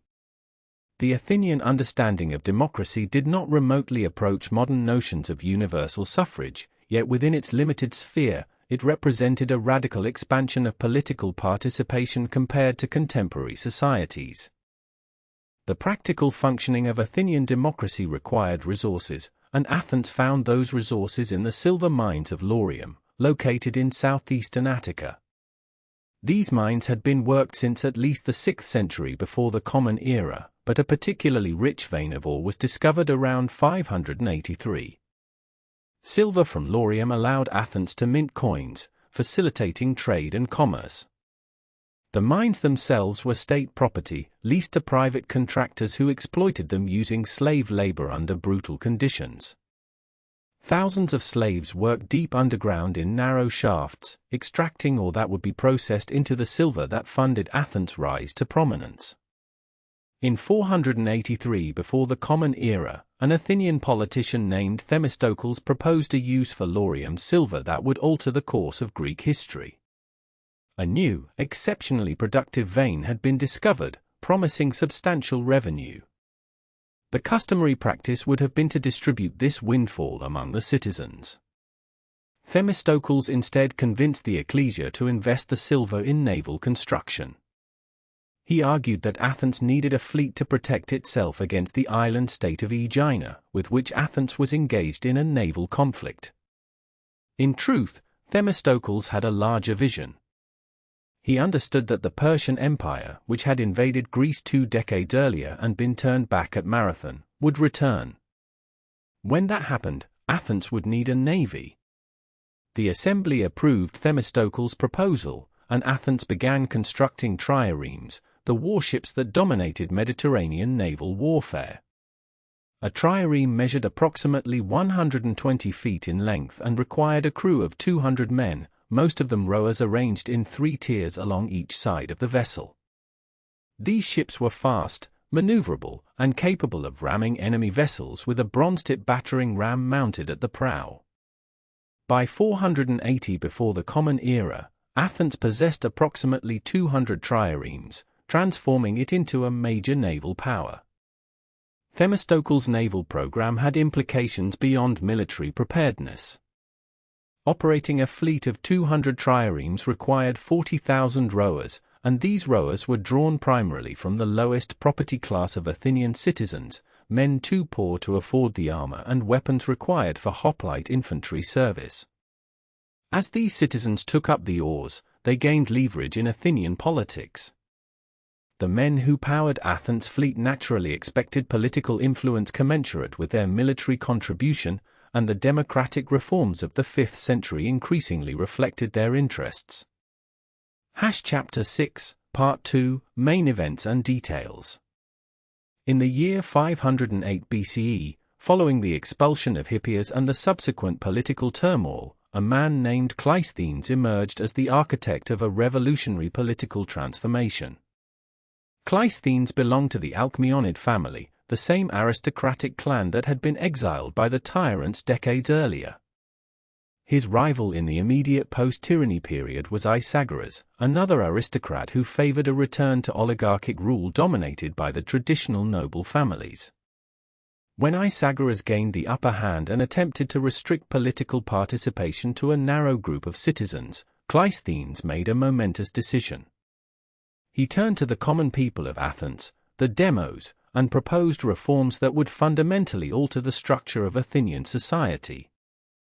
The reforms of Cleisthenes, implemented between 508 and 507 BCE, were comprehensive and deliberately designed to break the power of the traditional tribal and aristocratic structures. For centuries, Athenian society had been organized into tribes based on kinship and dominated by powerful families. Cleisthenes abolished this system entirely and created 10 new tribes. These tribes were artificial constructs, carefully engineered to prevent any single geographic region or aristocratic family from dominating. Each new tribe drew its members from 3 different areas: the city of Athens itself, the coastal region, and the inland agricultural areas. This meant that each tribe contained a mixture of urban dwellers, farmers, and coastal populations, making it impossible for regional interests to coalesce into threatening power blocks. Within this new tribal system, Cleisthenes organized the countryside of Attica into approximately 140 local units called demes. A deme was essentially a village or neighborhood, and every Athenian citizen was registered in the deme of his father. This demi-registration became the fundamental basis of citizenship, replacing the old aristocratic family connections. A man identified himself not by his father's noble lineage but by his deme. This was a profound democratization of identity itself. The demes became responsible for maintaining citizen lists, and membership in a deme was hereditary, passing from father to son regardless of where the family actually lived. The political institutions that emerged from these reforms created what we now recognize as the world's first democratic system. At the heart of Athenian democracy stood the ecclesia, the assembly of citizens. The ecclesia was not a representative body but a direct democracy in which every adult male citizen had the right to attend, speak, and vote. The assembly met regularly on a hill called the Pnyx, west of the Acropolis. Initially, it convened approximately once per month, though this frequency increased over time to as many as 40 meetings per year. Any citizen could address the ecclesia, propose legislation, or argue for or against war. Decisions were made by a simple show of hands, and a quorum of 6,000 citizens was eventually established for certain important votes. To prepare business for the assembly, Cleisthenes created a new council called the Boulé, consisting of 500 members. Each of the 10 tribes contributed 50 councillors, selected by lot from citizens over the age of 30. These 500 men served for 1 year and could serve a second term but never more than twice in a lifetime. The Boulé met daily except on festival days and prepared the agenda for the ecclesia, drafted preliminary versions of legislation, and oversaw the day-to-day administration of the city. The 500 councillors were divided into 10 groups of 50, with each tribal contingent serving as a standing committee for 1/10 of the year. During their period of service, called a prytany, these 50 men were on duty continuously, with one member selected by lot each day to serve as chairman. The extensive use of selection by lot, rather than election, became a defining feature of Athenian democracy. The Athenians believed that sortition, as this practice is called, was more democratic than voting because it gave every citizen an equal chance to serve and prevented the wealthy or well-connected from dominating offices through campaigning and rhetoric. Most administrative positions in Athens were filled by lot, with the notable exceptions of the 10 generals, the stratego, who were elected annually because military command required specialized expertise. Around the year 500 BCE, or perhaps slightly later, the Athenians instituted a remarkable procedure called ostracism.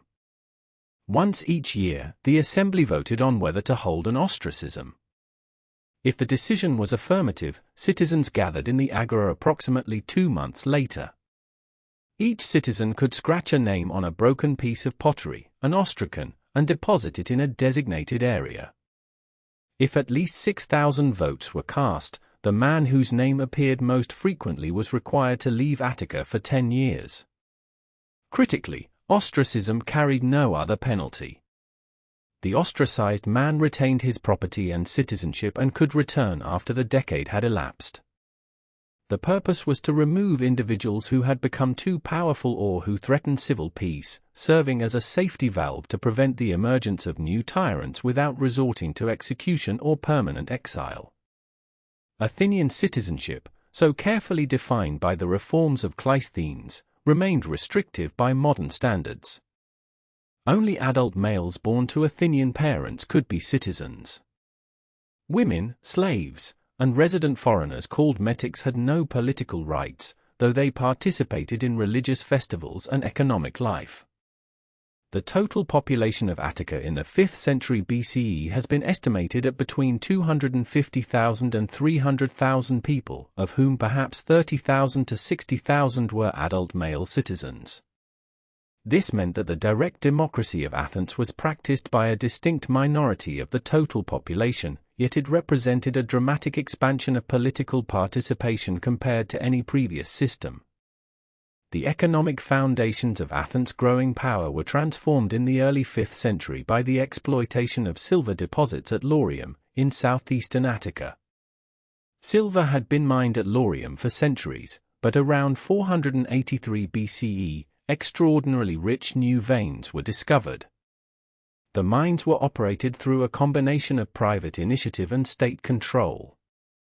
The Athenian state owned the land but leased mining concessions to individual entrepreneurs who supplied the labor, mostly enslaved people working in dangerous and brutal conditions deep underground.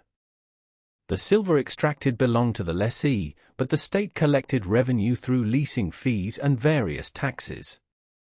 The windfall from laurium presented Athens with a crucial decision. The politician Themistocles argued persuasively that Athens should invest the silver revenue in naval construction. Themistocles came from an aristocratic family but had built a popular following through his advocacy for the common people and his strategic vision. He understood that Athens' future lay not on land, where Sparta's hoplites were supreme, but at sea.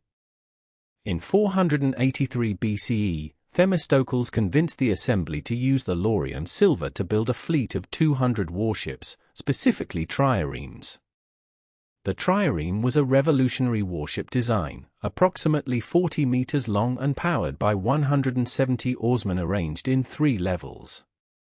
These vessels were fast, maneuverable, and equipped with a bronze ram at the bow for ramming enemy ships. The construction of this fleet required not just wealth but also political will.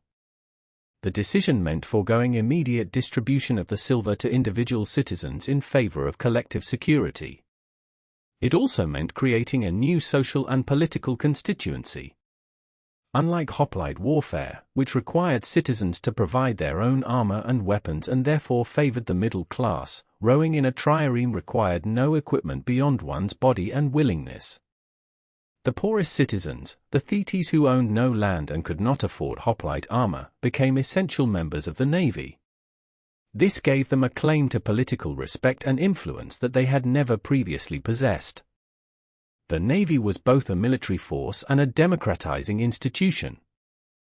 The strategic wisdom of Themistocles' naval program became immediately apparent when Persia launched a massive invasion of Greece in 480 BCE. After the heroic defeat at Thermopylae and the evacuation of Athens, it was the Athenian navy that secured the decisive victory at Salamis. In the decades following the Persian Wars, Athens emerged as the leader of a naval alliance, the Delian League, which gradually transformed into an Athenian maritime empire. The triremes that had been built with laurium silver now patrolled the Aegean, protecting trade routes and projecting Athenian power across the Greek world. In the years following the Persian withdrawal from Greece, Athens embarked on an ambitious fortification project. The city itself had walls, rebuilt after the Persian destruction, but Themistocles and later leaders recognized that Athens' true strength lay in its connection to the sea. The port of Piraeus, located approximately 7 kilometers southwest of the city center, had been developed as Athens' primary harbor under Themistocles' direction. The problem was that the city and the port were separated by open ground, vulnerable to a land attack that could cut Athens off from its fleet and overseas grain supplies. The solution was the construction of the Long Walls, massive fortifications that connected Athens to Piraeus. The first phase involved 2 parallel walls running from the city to the port, creating a protected corridor. Later, a third wall was built to the harbor of Phalerum and then replaced by another wall parallel to the Piraeus wall. The Long Walls were begun around 460 BCE and completed approximately a decade later. They were approximately 6 meters high and wide enough for wagons to pass along the top.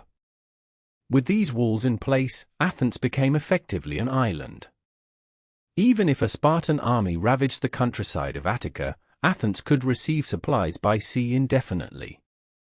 The Long Walls transformed Athenian strategy and symbolized the city's commitment to naval power and its democratic system that naval power supported and sustained. In the wake of Pisistratus and his son's rule, Athens found itself at a critical juncture. The expulsion of Hippias in 510 BCE had created a power vacuum, and various aristocratic families competed for dominance in the traditional manner. Chief among the contenders was Isagoras, a member of the old aristocracy with strong ties to Sparta. His rival was Cleisthenes, a member of the prominent Alcmaeonid family, the same family that had been exiled during the Cylonian affair over a century earlier. Initially, Isagoras appeared to have the upper hand, securing election as archon in 508 BCE. Cleisthenes, recognizing that he could not win through traditional aristocratic channels, made a revolutionary decision. He turned to the demos, the common people of Athens, and proposed a series of reforms that would fundamentally restructure Athenian society. Cleisthenes' reforms, implemented beginning in 508 and 507 BCE, represented nothing less than a complete reorganization of the political and social landscape of Attica. The cornerstone of his system was the creation of 10 new tribes, replacing the four traditional Ionian tribes that had dominated Athenian social organization since time immemorial. These new tribes were not based on kinship or geographic proximity, but were deliberately designed to break the power of regional strongmen and aristocratic factions. Each of the 10 tribes was composed of 3 trities, or thirds, with 1 tritis drawn from the coastal region, 1 from the inland region, and 1 from the city region. The trities themselves were composed of demes, local units that served as the basic building blocks of the new system. There were approximately 130 to 140 demes in total, ranging from small rural villages to substantial urban neighborhoods. The deme became the foundation of citizenship in the new Athenian system. Every male citizen was registered in his local deme, and membership was hereditary, passing from father to son regardless of where the family subsequently resided. The deme maintained its own local affairs, with an elected demarch serving as leader, and kept the official registers of citizens. This registration system created for the first time a clear definition of who was and who was not an Athenian citizen. The significance of this innovation cannot be overstated. Citizenship was now a matter of documentary record rather than aristocratic acknowledgement or vague community recognition. The new tribal system formed the basis for military organization, with each tribe providing 1 regiment of hoplites and electing its own general, or strategos. It also determined representation in the central institutions of government. The Council of 500, known as the Boule, became the executive and administrative heart of the democracy. This body consisted of 50 members from each of the 10 tribes, selected by lot from among eligible citizens over the age of 30.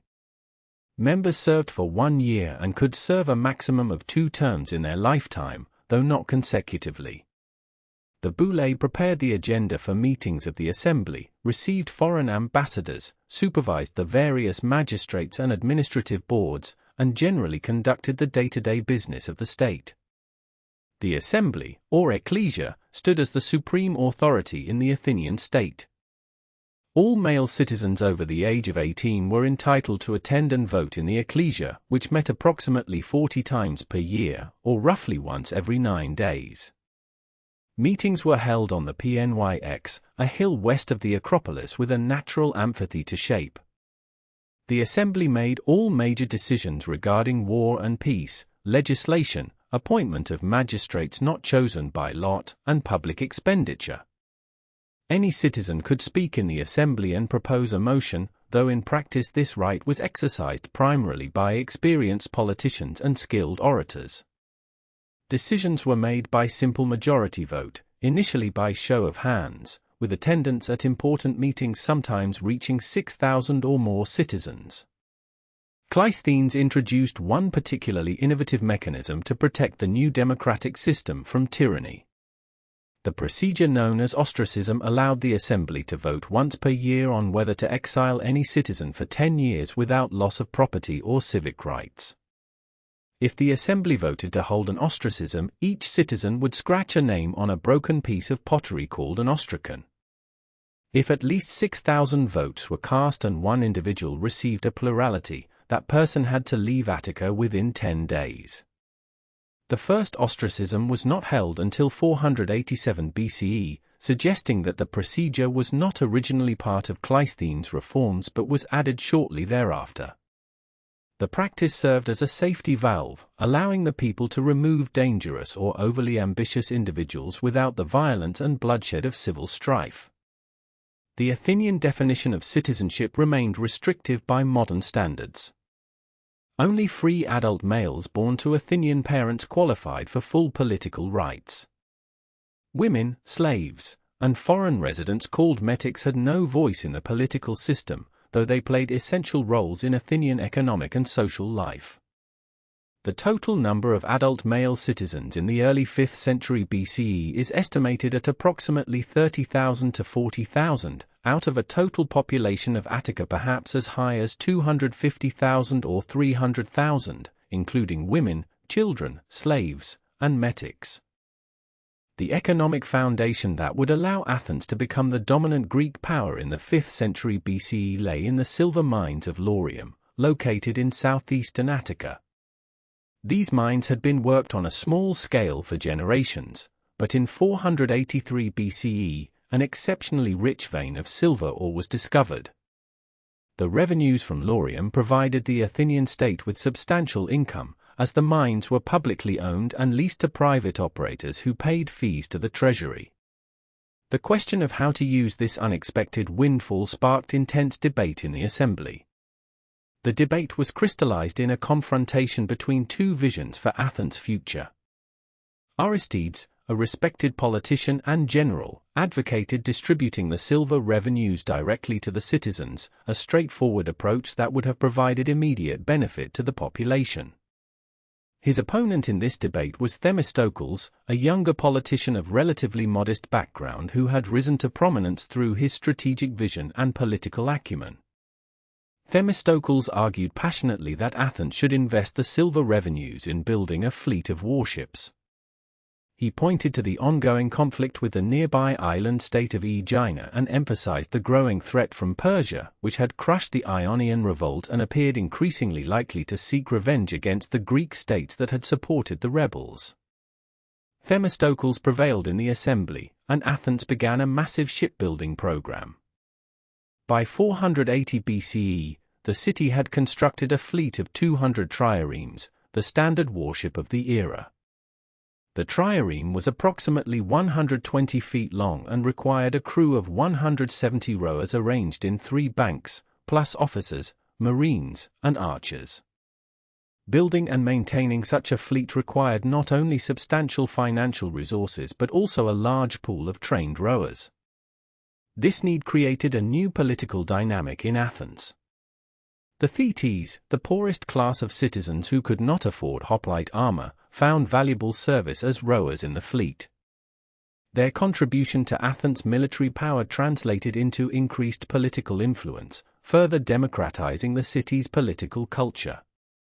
The wisdom of Themistocles' naval policy became evident during the Persian Wars. When Xerxes invaded Greece in 480 BCE, the Athenian fleet played the decisive role in the Greek victory at the Battle of Salamis.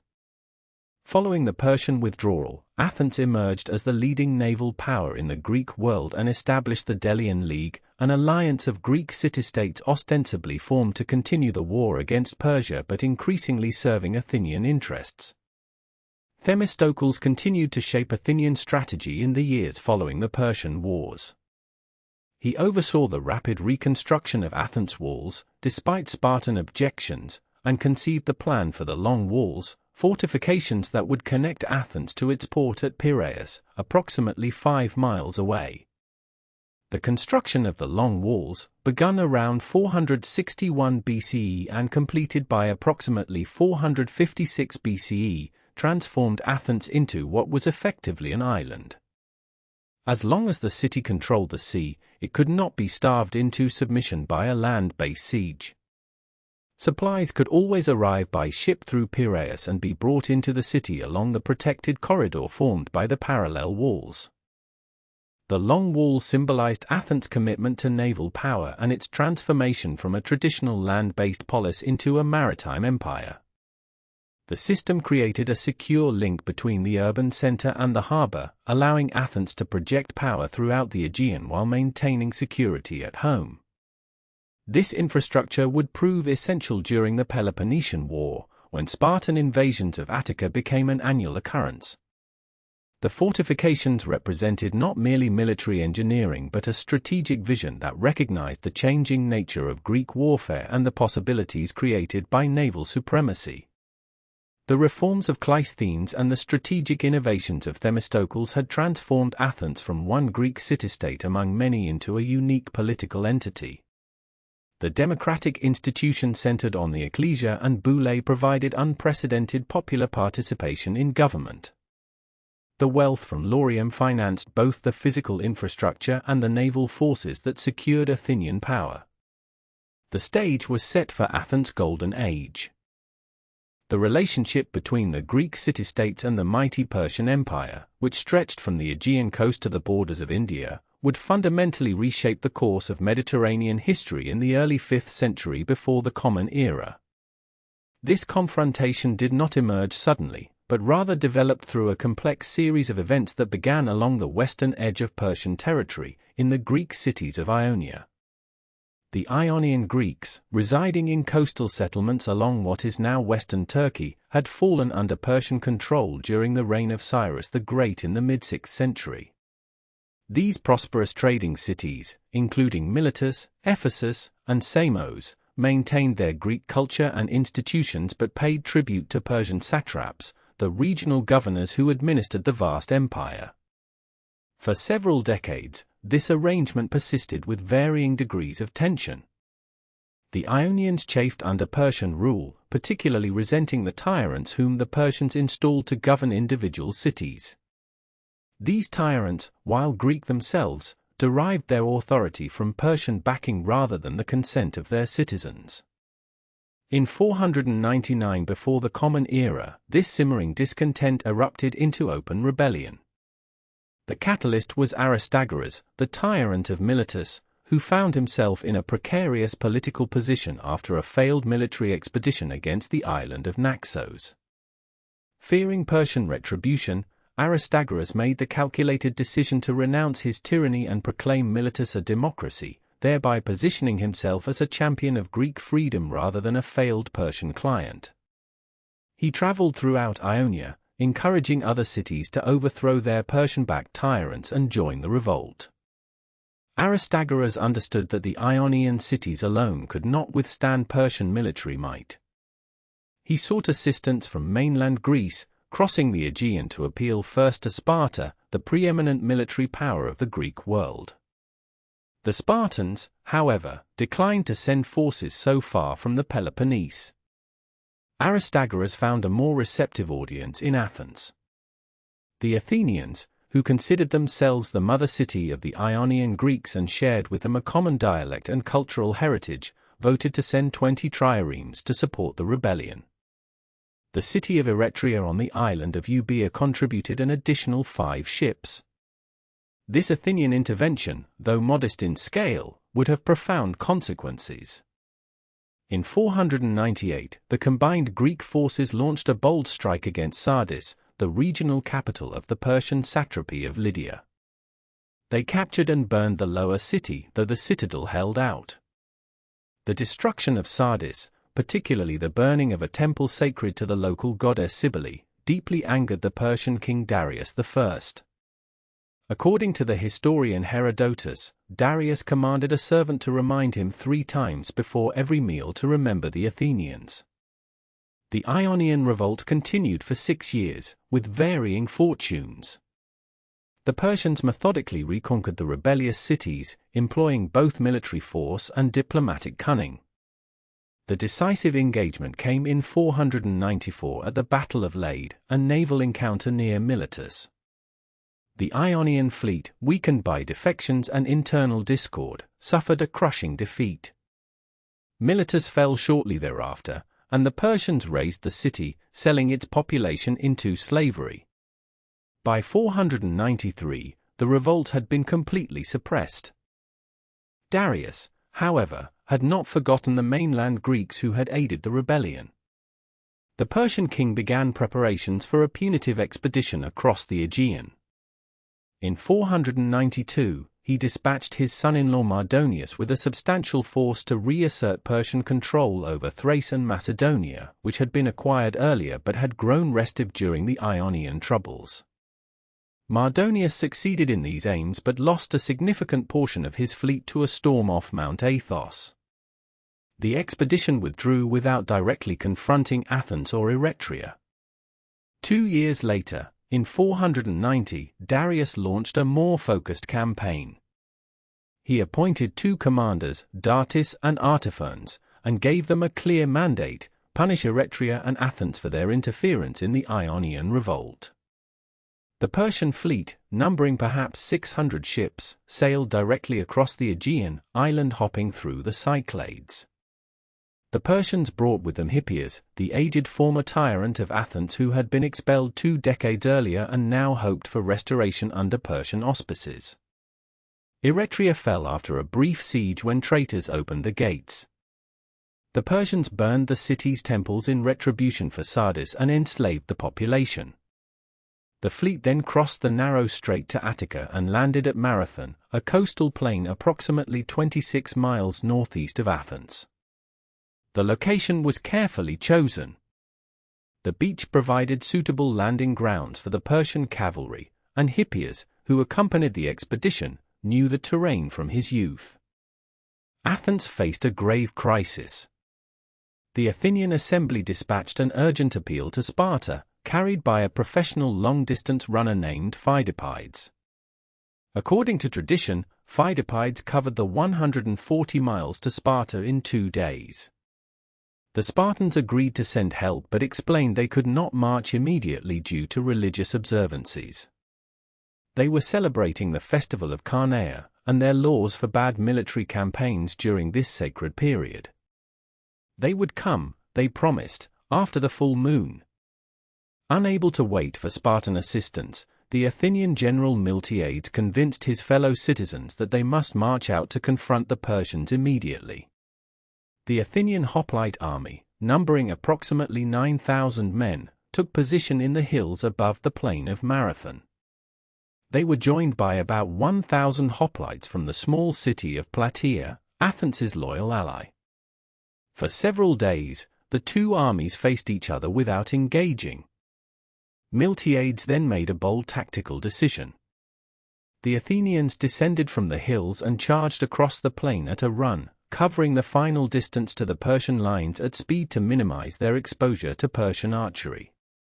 Miltiades had strengthened his flanks while thinning his center, and when the Greek wings drove back the Persian forces opposing them, they wheeled inward to surround the Persian center.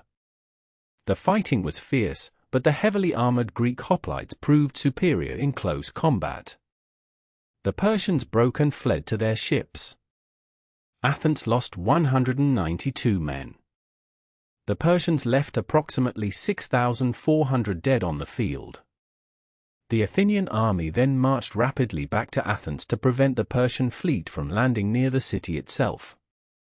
When the Persians sailed around Cape Sunion and approached the Athenian harbor, they found the victorious hoplite army already in position.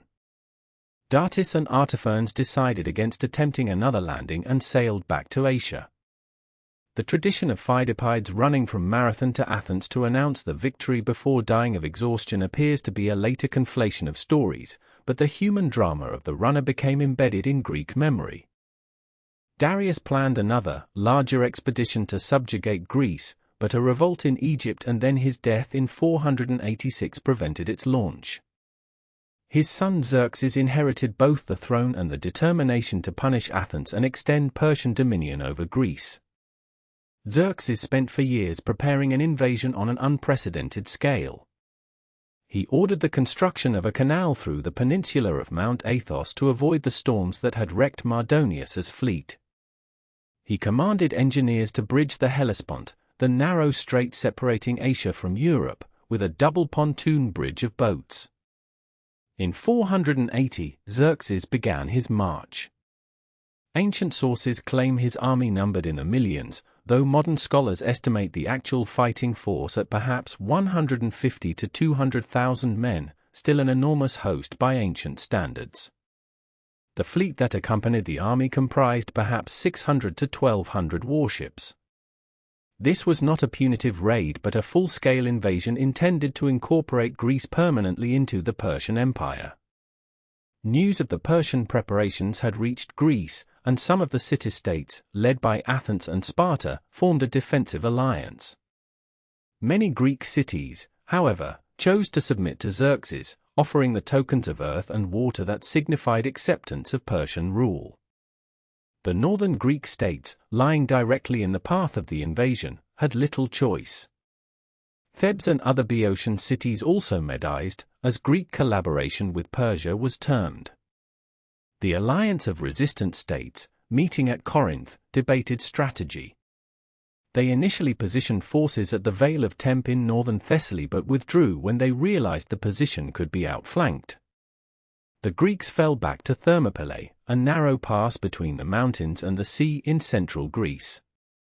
Here, King Leonidas of Sparta took command of approximately 7,000 Greek hoplites.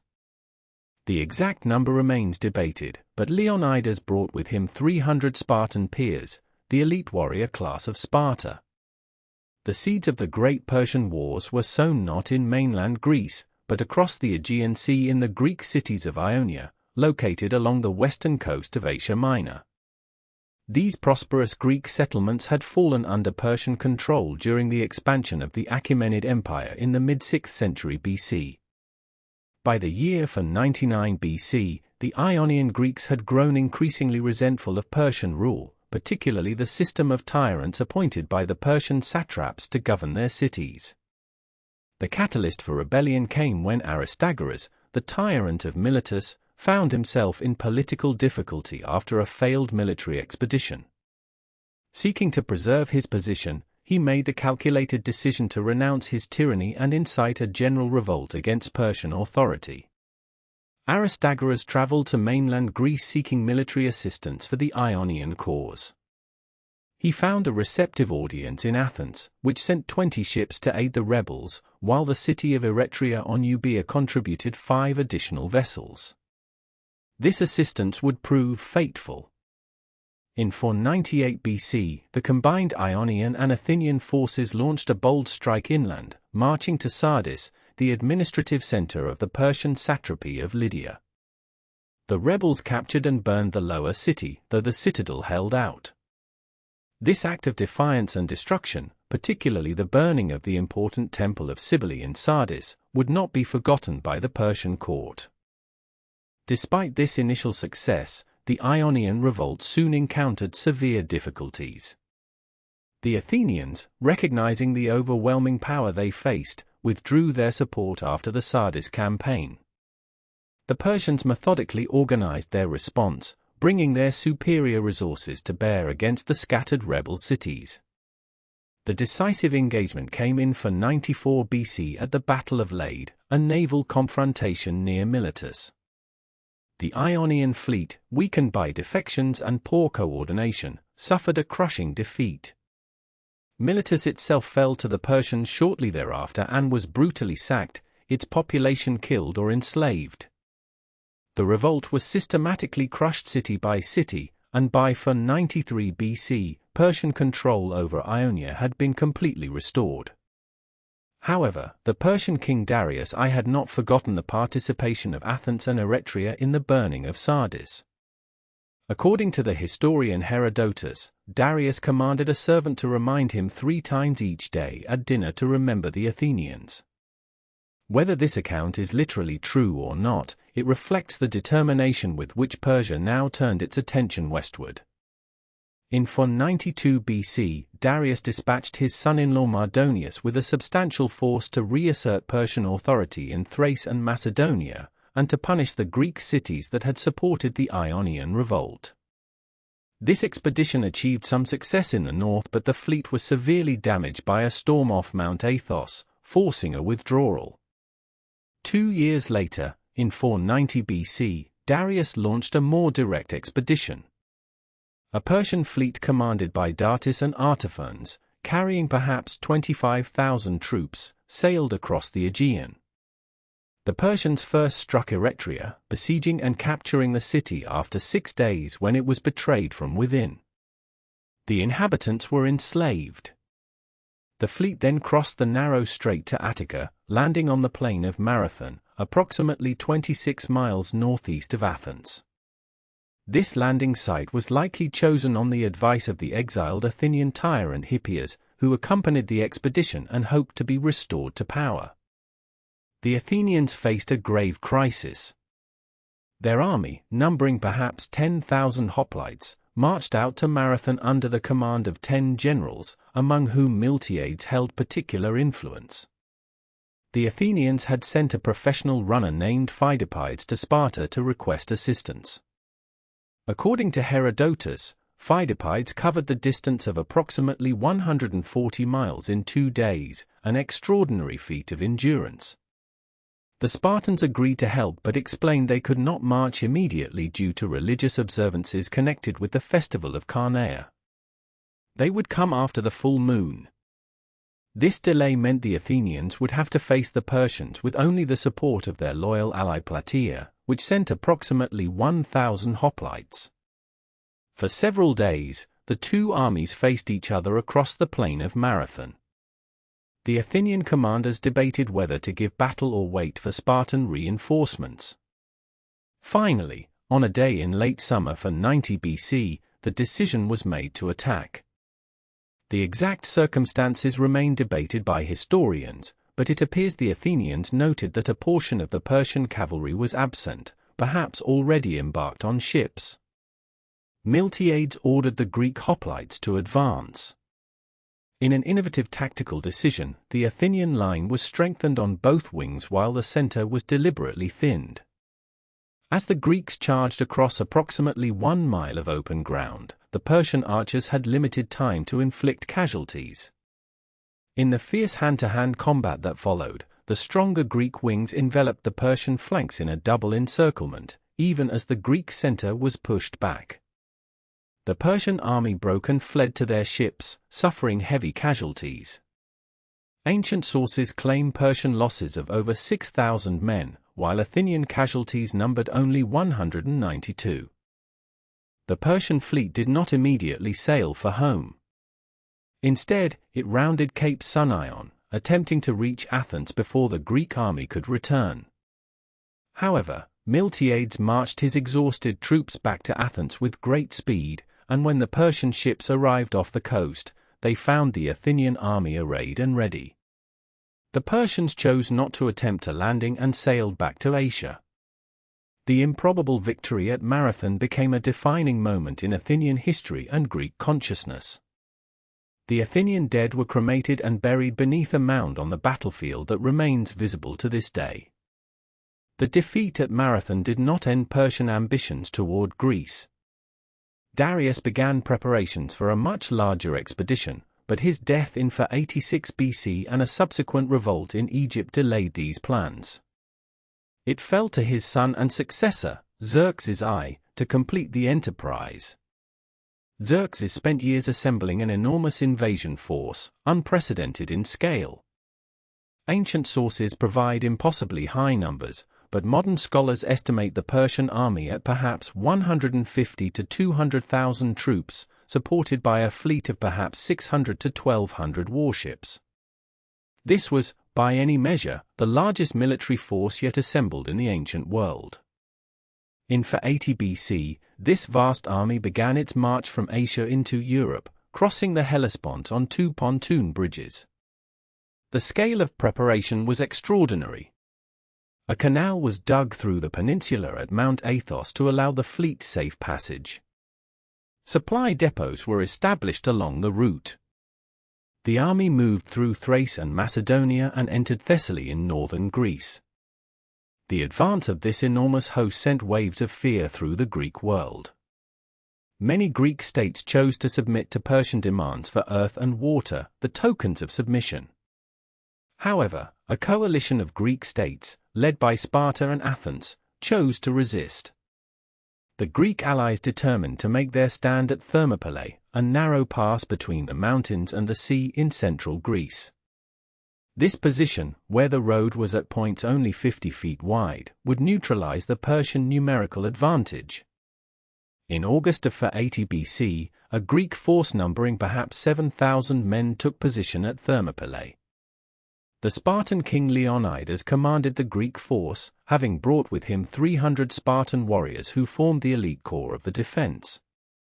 These were Spartan citizens, full Spartiates, selected in part because they had living sons to continue their family lines. For 2 days, the the Greeks held the pass against repeated Persian assaults. The Persian infantry, including the elite immortals, could make no headway against the heavily armored Greek hoplites fighting in the confined space. However, the defense was undone by betrayal. A local Greek named Ephialtes informed Xerxes of a mountain path that led around the pass. The Persians dispatched a force along this route during the night. The Greek contingent guarding this path, Phocians numbering perhaps 1,000, withdrew to higher ground when they realized they were under attack, and the Persians bypassed them. When Leonidas learned that his position had been outflanked, he dismissed most of the Greek force, but he and his 300 Spartans remained, along with perhaps 700 Thespians who refused to leave and 400 the bands. On the third day of battle, the remaining Greeks fought to the death. The Spartans and Thespians were annihilated to the last man, fighting, as ancient sources tell us, with spears until they broke, then with swords until they shattered, and finally with hands and teeth. Leonidas himself fell in the fighting, and a fierce battle raged over his body. The 300 Spartans became immortalized in Greek memory as exemplars of courage and devotion to duty. A stone lion was later erected at the site, and a simple epitaph composed by the poet Simonides commemorated their sacrifice. Go tell the Spartans, stranger passing by, that here obedient to their laws we lie. With Thermopylae breached, central Greece lay open to Persian advance. The Greeks abandoned Boeotia and Attica. The Athenian population was evacuated to the island of Salamis and to the Peloponnese, a massive undertaking organized by the Athenian leader Themistocles. The Persians entered Athens and burned the city and the temples on the Acropolis. The Greek fleet, numbering perhaps 380 warships, gathered in the narrow straits between Salamis and the mainland. There was considerable debate among the Greek commanders about whether to remain at Salamis or withdraw to the Isthmus of Corinth.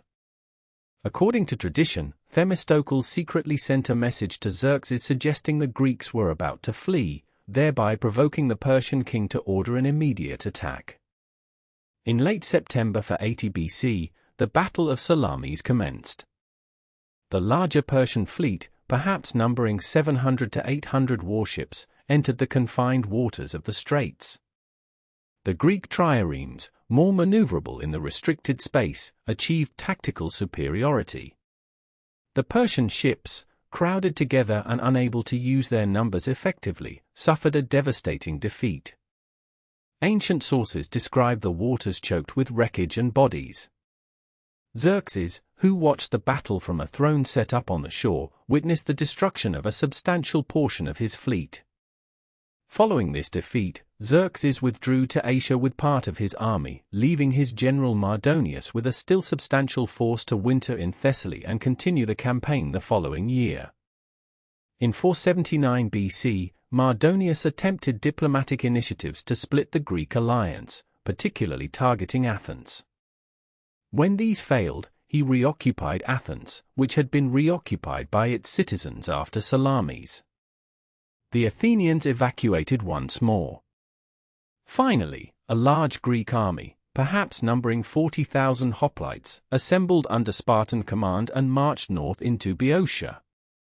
Near the city of Plataea, the decisive land battle of the Persian Wars took place in August 479 BC.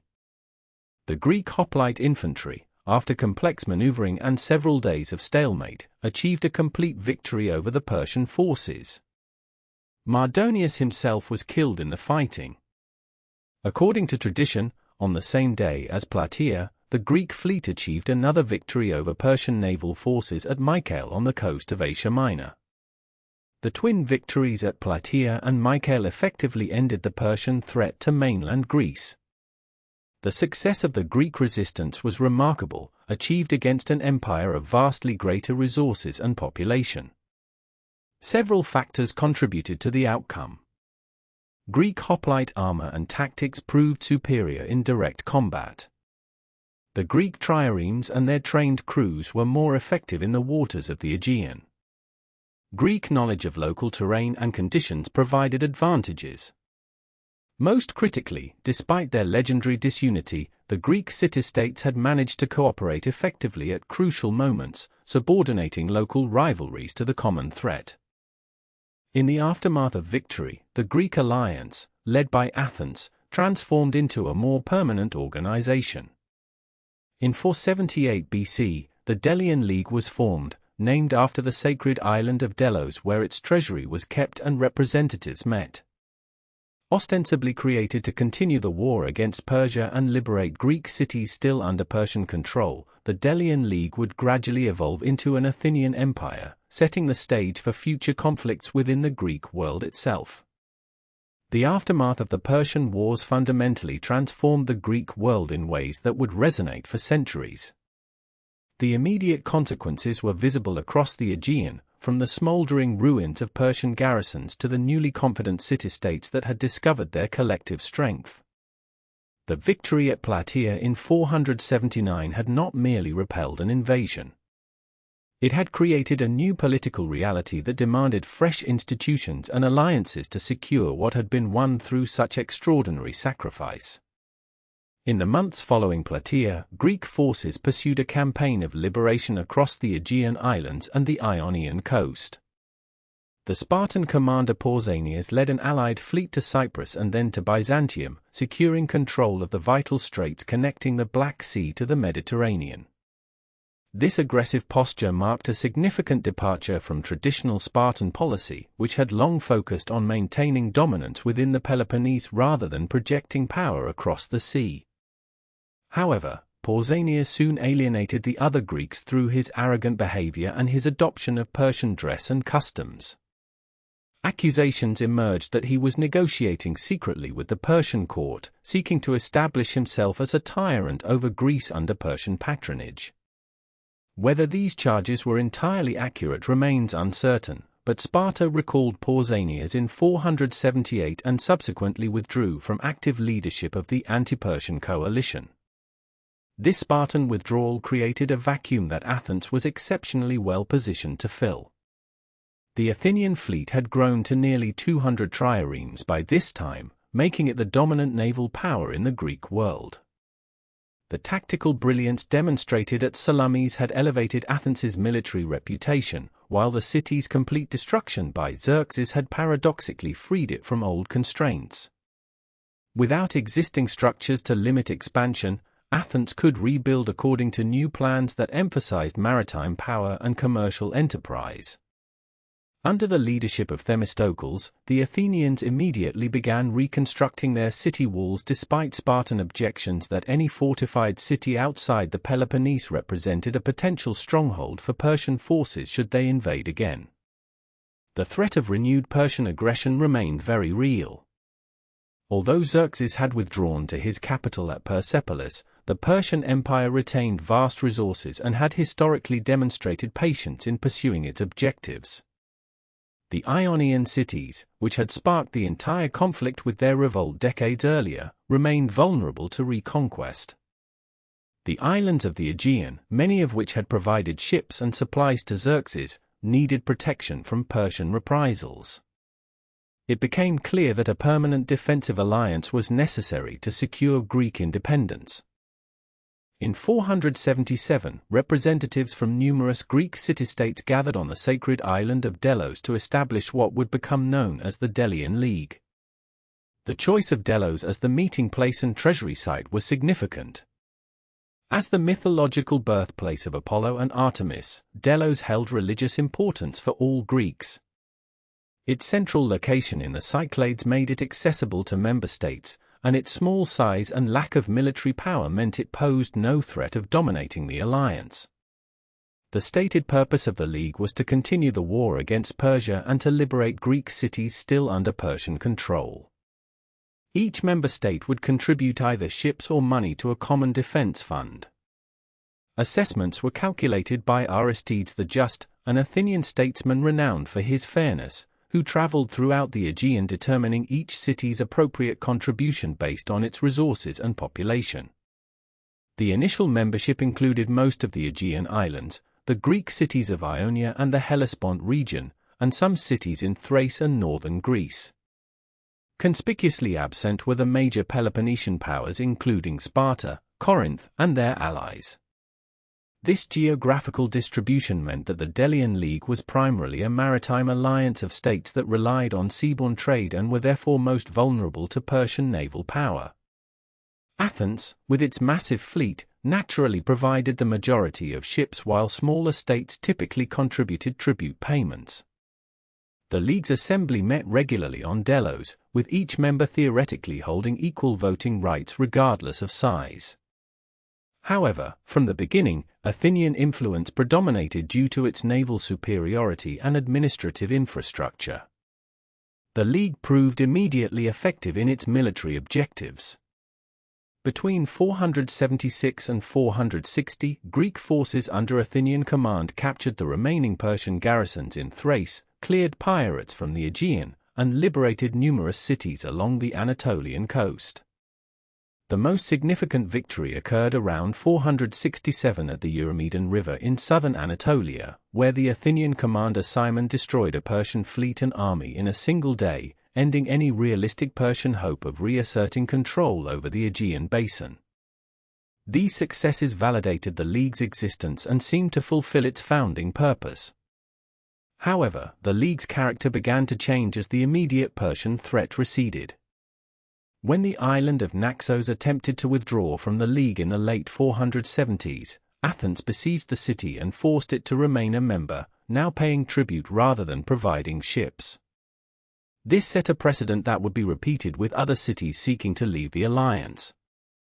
The League was transforming from a voluntary defensive coalition into something resembling an Athenian empire. In 454, the League treasury was moved from Delos to Athens, ostensibly for security reasons but effectively placing it under direct Athenian control.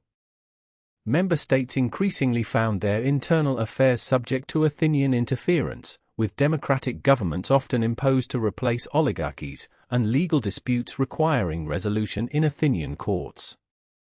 This imperial development reflected broader changes in Athenian society and politics that had their roots in the Persian Wars experience. The thousands of Athenian citizens who rode the triremes at Salamis and in subsequent campaigns belonged predominantly to the lower economic classes. They could not afford the armor and weapons required of hoplites, but they could pull an oar. Naval warfare had democratized military service, and those who served demanded a greater voice in political affairs. The reforms of Ephialtes and Pericles in the mid-5th century reduced the power of the aristocratic Areopagus Council and enhanced the authority of the popular assembly and the people's courts. Payment for jury service and eventually for attending assembly meetings enabled even the poorest citizens to participate in governance. This radical democracy was both inspired by and dependent upon Athens's imperial revenues from the Delian League. The transformation of Greek politics extended beyond Athens. Throughout the Greek world, the Persian Wars era marked a transition from aristocratic to more broadly based forms of government. The collective nature of hoplite warfare, where each citizen soldier depended on his neighbors to maintain the phalanx formation, had already encouraged more egalitarian social structures. The mass mobilizations required to confront Persia accelerated this trend.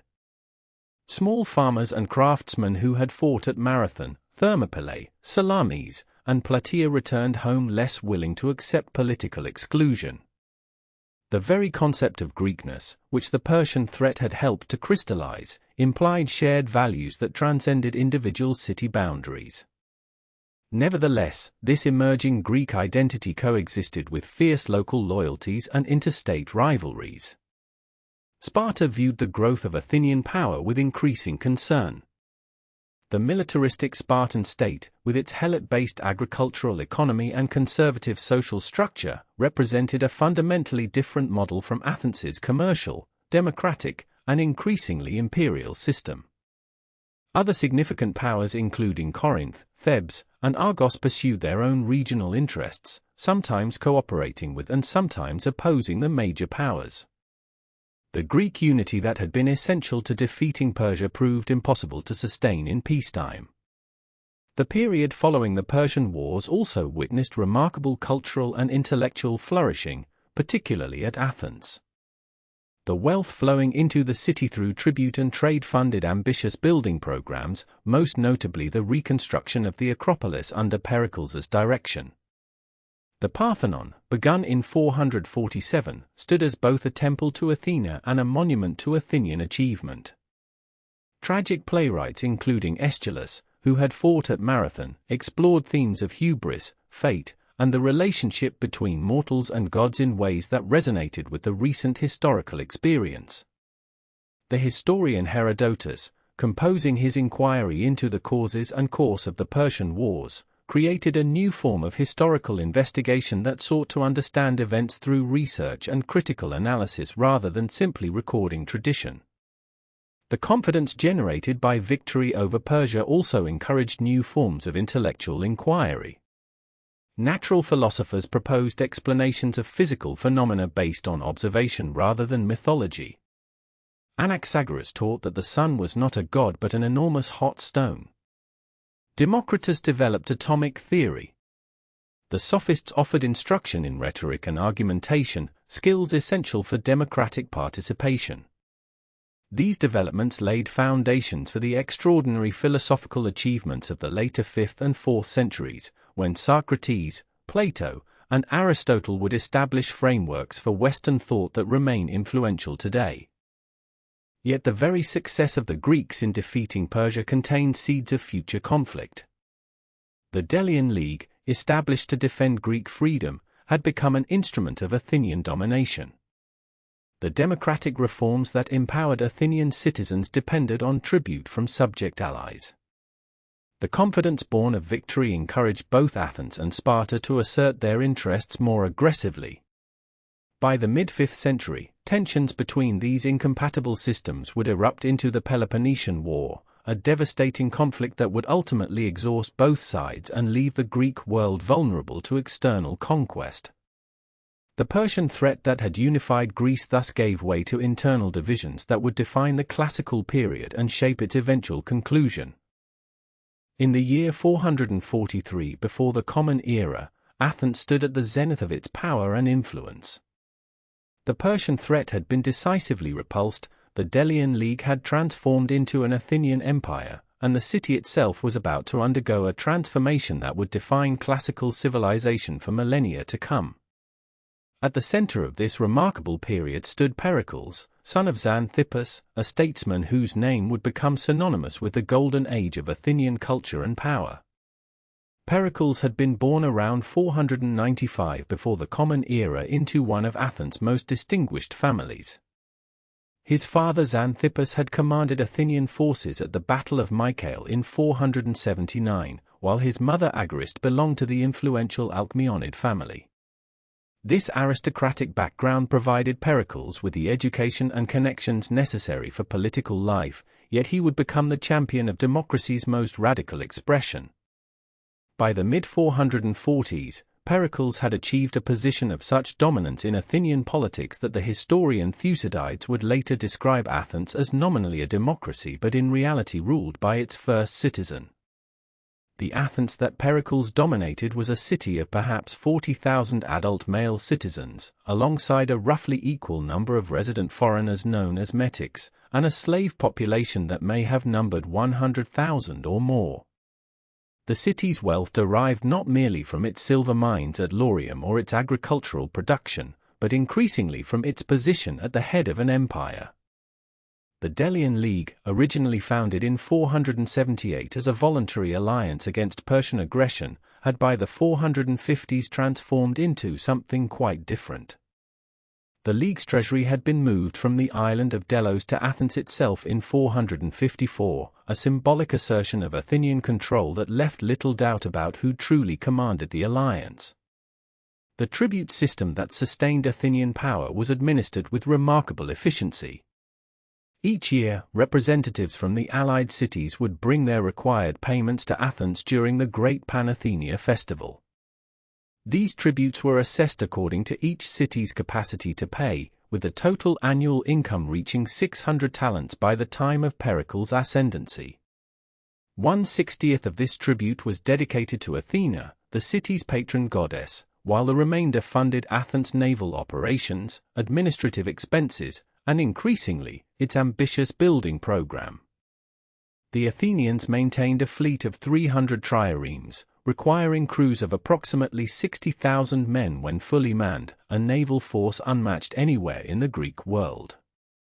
This tribute system generated both wealth and resentment.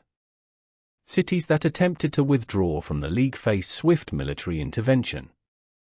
When Naxos tried to secede around 470, Athens besieged the city and reduced it to subject status.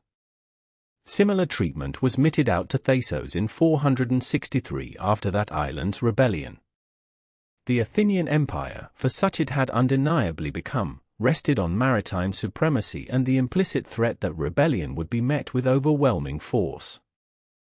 It was against this backdrop of imperial wealth and power that Pericles proposed his most audacious project. The Acropolis, Athens' sacred hill, still bore the scars of Persian destruction from 480. The old temples remained as ruins, left deliberately unrepaired as a reminder of Persian sacrilege. Pericles now advocated using the League's funds to rebuild the Acropolis on a scale of unprecedented magnificence.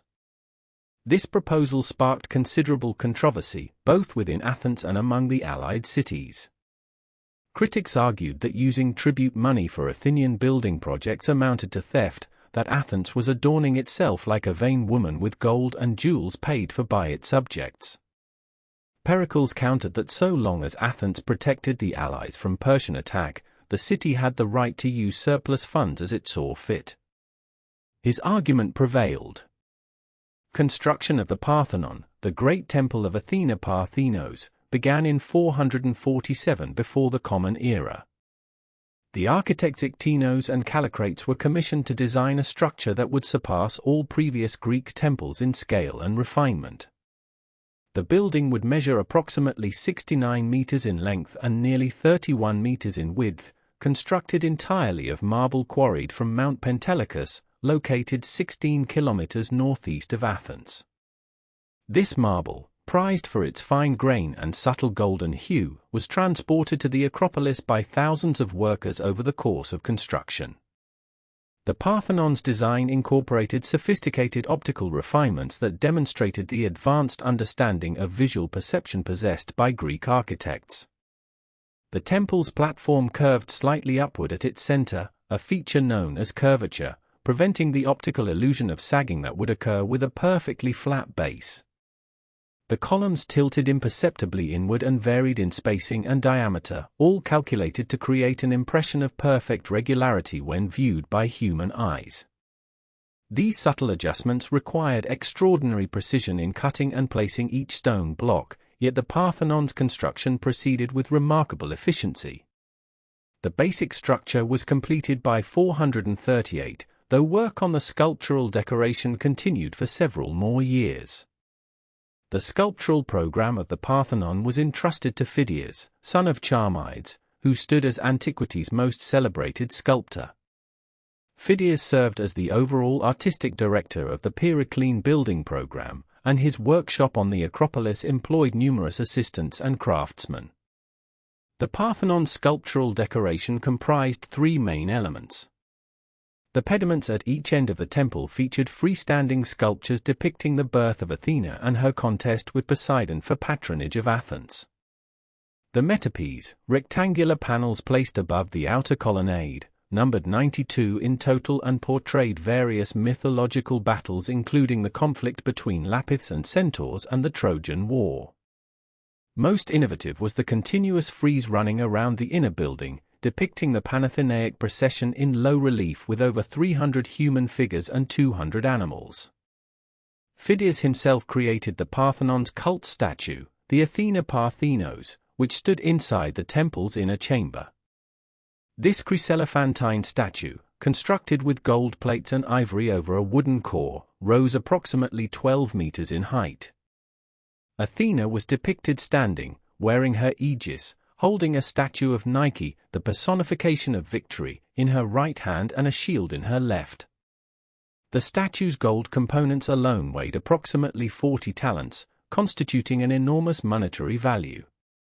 The statue was completed around 438 and immediately became one of the wonders of the ancient world. The democracy that flourished under Pericles' leadership had evolved considerably from the reforms of Cleisthenes a century earlier. Around 462, a politician named Ephialtes had successfully transferred most remaining powers of the aristocratic Areopagus Council to democratic bodies, particularly the popular law courts known as dicasteria. Ephialtes was assassinated shortly thereafter, but Pericles continued and extended these democratic reforms. Most significantly, Pericles introduced payment for jury service, ensuring that even the poorest citizens could afford to participate in the judicial system. Previously, only those with independent means could spare the time for jury duty. Now, citizens received 2 obols per day for jury service, later increased to 3 obols. This payment was extended to attendants at the assembly and to holders of various public offices. These reforms created what scholars term radical democracy, a system in which political power rested squarely with the citizen body rather than with any elite group. The assembly, open to all adult male citizens, met approximately 40 times per year and made all major decisions regarding war, peace, finance, and law. The Council of 500, selected annually by lot from citizens over 30 years of age, prepared the assembly's agenda and supervised the execution of its decisions. Most public offices were filled by lot rather than election, based on the principle that any citizen was capable of serving. Only positions requiring specific expertise, such as the 10 elected generals or stratego, were filled by election. Pericles himself was elected strategos continuously from 443 until his death, providing the constitutional basis for his political dominance. This democratic system was supported by an increasingly elaborate state apparatus. The Athenian government employed numerous public slaves as clerks, assessors, and administrators. Public works projects provided employment for citizens and metics alike. The building program on the Acropolis alone engaged stonecutters, sculptors, carpenters, metalworkers, ivory workers, painters, and countless laborers. The economic impact of these projects extended throughout Attica and beyond, as materials were procured and transported from distant quarries and workshops. The transformation of Athens under Pericles began in earnest following the establishment of peace with Persia in 449 BCE. With the treasury of the Delian League now relocated to Athens and the threat from the east apparently neutralized, Pericles embarked upon an unprecedented building program that would reshape the city and establish aesthetic standards for Western civilization.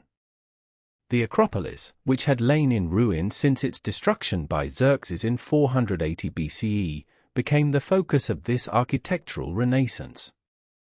In 447 BCE, work commenced on the most ambitious project of all, the Parthenon.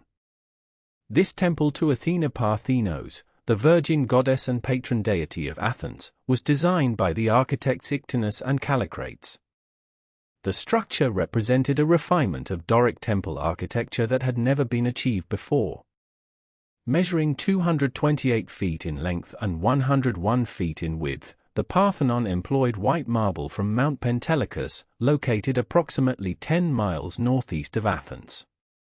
The temple featured 8 columns on its short ends and 17 on its long sides, a departure from the typical 6x13 configuration of earlier Doric temples. The construction of the Parthenon required extraordinary precision and innovation. The architects incorporated subtle curves throughout the structure to counteract optical illusions. The stylobate, or platform upon which the columns rest, curves upward slightly in the center, rising approximately 2 3/8 inches on the long sides. The columns themselves tilt inward imperceptibly and employ entasis, a slight convex curve, to prevent the appearance of sagging that would result from perfectly straight vertical lines. Every triglyph and metope was carefully positioned, and the corner columns were made slightly thicker to compensate for the bright Attic sky that would otherwise make them appear thinner than their companions. The sculptural program of the Parthenon fell under the supervision of Phidias, the most celebrated sculptor of classical antiquity. Phidias had already established his reputation with a colossal bronze statue of Athena Promachos that stood on the Acropolis, visible to sailors approaching from the sea. For the Parthenon, he created an even more magnificent cult statue of Athena Parthenos, completed in 438 BCE. This chryselephantine statue, constructed of gold and ivory plates attached to a wooden core, stood approximately 38 feet tall. The goddess wore a golden peplos and held a figure of Nike, the goddess of victory, in her right hand, while her left rested upon a shield. The statue contained approximately 44 talents of gold, removable in times of financial emergency, though it also served as a symbol of Athenian wealth and power. The sculptural decorations of the Parthenon itself comprised three distinct elements. The metopes, 92 rectangular panels positioned above the outer colonnade, depicted various mythological battles: Greeks fighting Amazons on the west, Greeks fighting Trojans on the north, gods fighting giants on the east, and Lapiths fighting centaurs on the south. The pediments contained three-dimensional sculptural groups: the birth of Athena on the east and the contest between Athena and Poseidon for patronage of Athens on the west. Most innovative was the continuous Ionic frieze running around the top of the inner chamber wall, depicting the Panathenaic procession in which Athenians of all classes participated in honoring their patron goddess. While the Parthenon dominated the building program, Pericles initiated construction of other significant structures. The Propylaea, the monumental gateway to the Acropolis designed by Mnesicles, began construction in 437 BCE. The small temple of Athena Nike, perched on a bastion southwest of the Propylaea, celebrated Athenian military victories. Beyond the Acropolis, the Odeon of Pericles, a music hall for performances and competitions, rose near the theatre of Dionysus. The financing of this building program derived primarily from the treasury of the Delian League, a decision that generated considerable controversy. The League had originally formed as a mutual defense alliance against Persia, with member states contributing either ships or money toward common security. After the relocation of the treasury to Athens in 454 BCE, the Athenians increasingly treated these contributions as tribute owed to an imperial power. Each year, states paid their assessment in silver, which arrived in Athens during the Dionysia festival. 1/60th of this tribute went to Athena, deposited in the goddess's treasury and recorded on stone inscriptions that have partially survived. These tribute lists, beginning in 454 BCE, provide invaluable evidence for understanding the extent and organization of the Athenian Empire. The empire at its height comprised approximately 300 poleis distributed across the Aegean and beyond. The Athenians divided these subject states into 5 assessment districts: Ionia, the Hellespont, Thrace, Caria, and the islands. Assessments varied considerably based on a city's size and prosperity. Major cities like Aegina paid 30 talents annually, while smaller communities might contribute only a few hundred drachmas. The total annual tribute reached approximately 400 talents by the 430s BCE, an enormous sum that financed not only Athenian military operations but also public works, festivals, and the payment of citizens serving in government positions. Athens enforced compliance with this tribute system through various means. Athenian clerishes, settlements of Athenian citizens on confiscated land, served as garrisons in strategic locations. Athenian magistrates called episkopoi supervised local governments in some cities. Most significantly, Athens required that certain legal cases involving allied states be tried in Athenian courts, a practice that both generated revenue through court fees and reinforced Athenian authority. When cities revolted or refused payment, Athens responded with military force. The revolt of Samos in 440 BCE required a costly 9-month siege before the island capitulated, providing a stern warning to other potentially rebellious allies.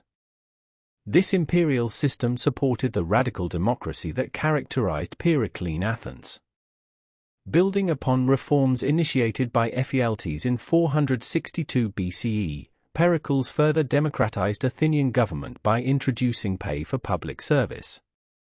In the late 450s BCE, jurors began receiving compensation for their service, initially 2 obols per day, later increased to 3.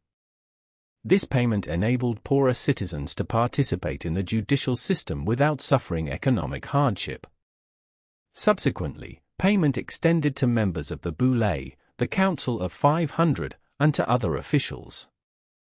By the 430s BCE, attendance at the assembly may also have been compensated, though evidence for this remains uncertain. The democracy that resulted was remarkable for its directness and inclusivity, at least among the citizen population. All male citizens over the age of 18, regardless of wealth, could attend the assembly, propose legislation, and vote on matters of war, peace, and public policy. The assembly met approximately 40 times annually on the Pnyx, a hill west of the Acropolis. Major decisions required a quorum of 6,000 citizens. The Boule, selected annually by lot from citizens over the age of 30, prepared the agenda for assembly meetings and oversaw various administrative functions. Most officials, with the exception of the 10 generals, were chosen by lot rather than election, on the principle that any citizen possessed sufficient capability to serve the state. Pericles himself held office as strategos, or general, repeatedly from the early 450s until his death. The strategia, one of the few elected positions, could be held multiple times, and Pericles used this office to guide Athenian policy through the force of his rhetoric and personal authority rather than through constitutional powers. Thucydides, the historian, observed that Athens was in theory a democracy but in practice ruled by its first citizen, Pericles. The values and ideology of Periclean democracy found their most eloquent expression in the funeral oration delivered by Pericles in 431 BCE, as recorded by Thucydides. This speech honored Athenians who had fallen in the first year of the Peloponnesian War. Pericles praised Athenian democracy, emphasizing that advancement came through merit rather than birth, that citizens concerned themselves with both private and public affairs, and that Athens served as an education to Greece. He celebrated Athenian openness, cultural achievements, and willingness to rely on courage rather than elaborate military training. The oration presented an idealized vision of Athens that contrasted sharply with Spartan militarism and oligarchy. The reality of Periclean Athens proved more complex than this idealized portrait suggested. Pericles himself faced political opposition and personal attacks. His relationship with Aspasia of Miletus generated particular controversy. Aspasia, an immigrant woman of exceptional intelligence and education, became Pericles' companion after he divorced his wife in the middle 440s BCE. Sources suggest she participated in philosophical discussions, influenced Pericles' oratory, and maintained a salon attended by prominent intellectuals including Socrates. Comic poets ridiculed Pericles for his association with Aspasia, and his political enemies prosecuted her on charges of impiety, though Pericles successfully defended her. The relationship illustrated both the intellectual vitality of Periclean Athens and the vulnerability of those who defied conventional social norms. The outbreak of the Peloponnesian War in 431 BCE tested Periclean leadership severely. Following the strategy Pericles advocated, the rural population of Attica abandoned their farms and crowded within the long walls connecting Athens to Piraeus. This concentration of population created conditions ideal for epidemic disease. In 430 BCE, plague struck Athens with devastating effect. The disease, arriving from Ethiopia by way of Egypt and Libya, produced high fever, inflammation of the eyes, bleeding from the mouth and throat, unquenchable thirst, and skin lesions. Modern scholars have proposed various identifications for this plague, including typhus, smallpox, and typhoid fever, though certainty remains impossible.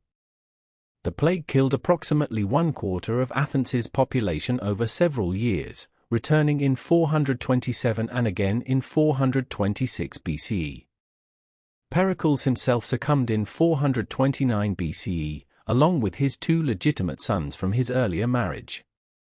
The epidemic undermined traditional religious practices and social conventions as desperate citizens sought any remedy, and the dead accumulated faster than proper burial rites could be performed.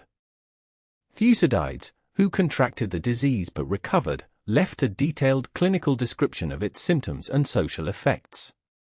The confidence that had propelled Athens through decades of prosperity began to show signs of strain by the late 430s. The very systems that Pericles had championed, the tribute from allied cities, the aggressive extension of Athenian influence, and the monumental building program, all created tensions that would ultimately reshape the Greek world. The Delian League, once conceived as a mutual defense alliance against Persia, had transformed into something quite different by 430 BCE. What the Athenians called their league, their allies increasingly viewed as an empire. The tribute system, regularized and expanded under Pericles, required careful administration. Every 4 years, the amount of tribute could be reassessed. Cities paid according to their capacity, with wealthy islands like Aegina contributing 30 talents annually, while smaller communities might pay as little as 1 talent. The Athenians justified this system as payment for protection, for the maintenance of the fleet that kept the Aegean safe from pirates and Persians alike. Yet the reality grew more complex. When cities attempted to withdraw from the League, as Naxos had done in the 460s and Thasos in the 460s and 450s, Athens responded with military force. These were not the actions of an alliance leader but of an imperial power. Pericles himself articulated this reality with remarkable frankness. In discussions within the assembly, he acknowledged that Athens held its empire by force, that to give it up would be dangerous, that the city had earned the hatred of those it ruled. This was not the language of partnership but of dominion. The 1/60th portion of tribute dedicated to Athena and recorded on stone provided a permanent record of this system. These tribute lists, fragments of which survive today, name hundreds of communities across the Aegean, from Thrace to Ionia, from the Hellespont to Caria. The expansion of Athenian democracy under Pericles carried its own contradictions. The introduction of pay for jury service in the 450s, followed by pay for council members and eventually for attendance at the assembly itself, created a system where even the poorest citizen could participate in governance. This was radical democracy in its fullest expression. 6,000 citizens might serve as jurors in a given year, drawn by lot from those who volunteered. The Council of 500, also selected by lot, with 50 members from each of the 10 tribes, prepared legislation and oversaw the administration of the city. No one could serve on the council more than twice in their lifetime, ensuring broad participation across the citizenry. Yet this democracy rested upon a foundation of exclusion and exploitation. Women, regardless of their birth or wealth, possessed no political rights. The metics, foreign residents who lived in Athens, conducted business, and contributed to the city's prosperity, could not vote or own land. And the tens of thousands of enslaved people who worked in homes, workshops, and the silver mines of Laurium remained entirely outside the political community. The democracy that modern observers often celebrate as the ancestor of contemporary systems was, in its own time, a democracy of the minority. Pericles dominated this system not through constitutional position but through repeated election to the generalship and through the force of his oratory. From 443 to 429, he was elected strategos every year, an unprecedented string of military commands that reflected his political supremacy. His relationship with Aspasia of Miletus further demonstrated his unconventional approach to Athenian norms. Aspasia, an educated woman from Ionian Greece, lived openly with Pericles after his divorce. She hosted intellectuals, participated in philosophical discussions, and was said to have influenced Pericles' thinking on matters of policy and rhetoric. Ancient sources, admittedly often hostile or sensationalizing, credited her with composing speeches and debating with sophists. Whether these accounts reflect historical reality or the anxieties of later writers about female intellectual participation remains debated, but Aspasia's presence in Pericles' household certainly challenged conventional expectations about respectable Athenian women. The funeral oration that Pericles delivered in 431, or perhaps 430, as recorded by Thucydides, presented an idealized vision of Athens at the height of its power.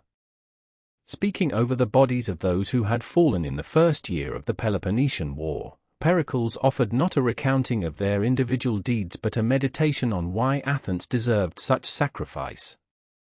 He praised the democratic constitution that gave equal justice to all in private disputes. He celebrated the openness of the city, which welcomed foreigners and ideas from abroad. He commended the cultivation of beauty with economy and wisdom without softness. He argued that Athens was the school of Greece, that the individual Athenian possessed versatility and grace beyond the citizens of other states. This speech, whether Thucydides recorded Pericles' actual words or composed what he thought Pericles should have said, captured the self-image of Periclean Athens. The plague that struck Athens in 430 shattered this confidence.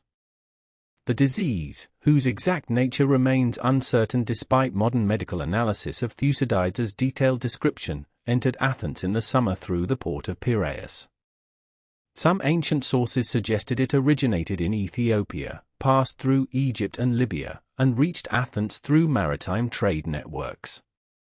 The symptoms began suddenly: intense heat in the head, redness and inflammation of the eyes, bleeding from the throat and tongue.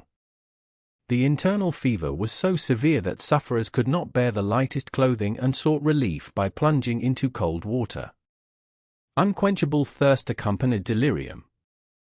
The disease attacked the extremities, with some survivors losing fingers, toes, or eyesight.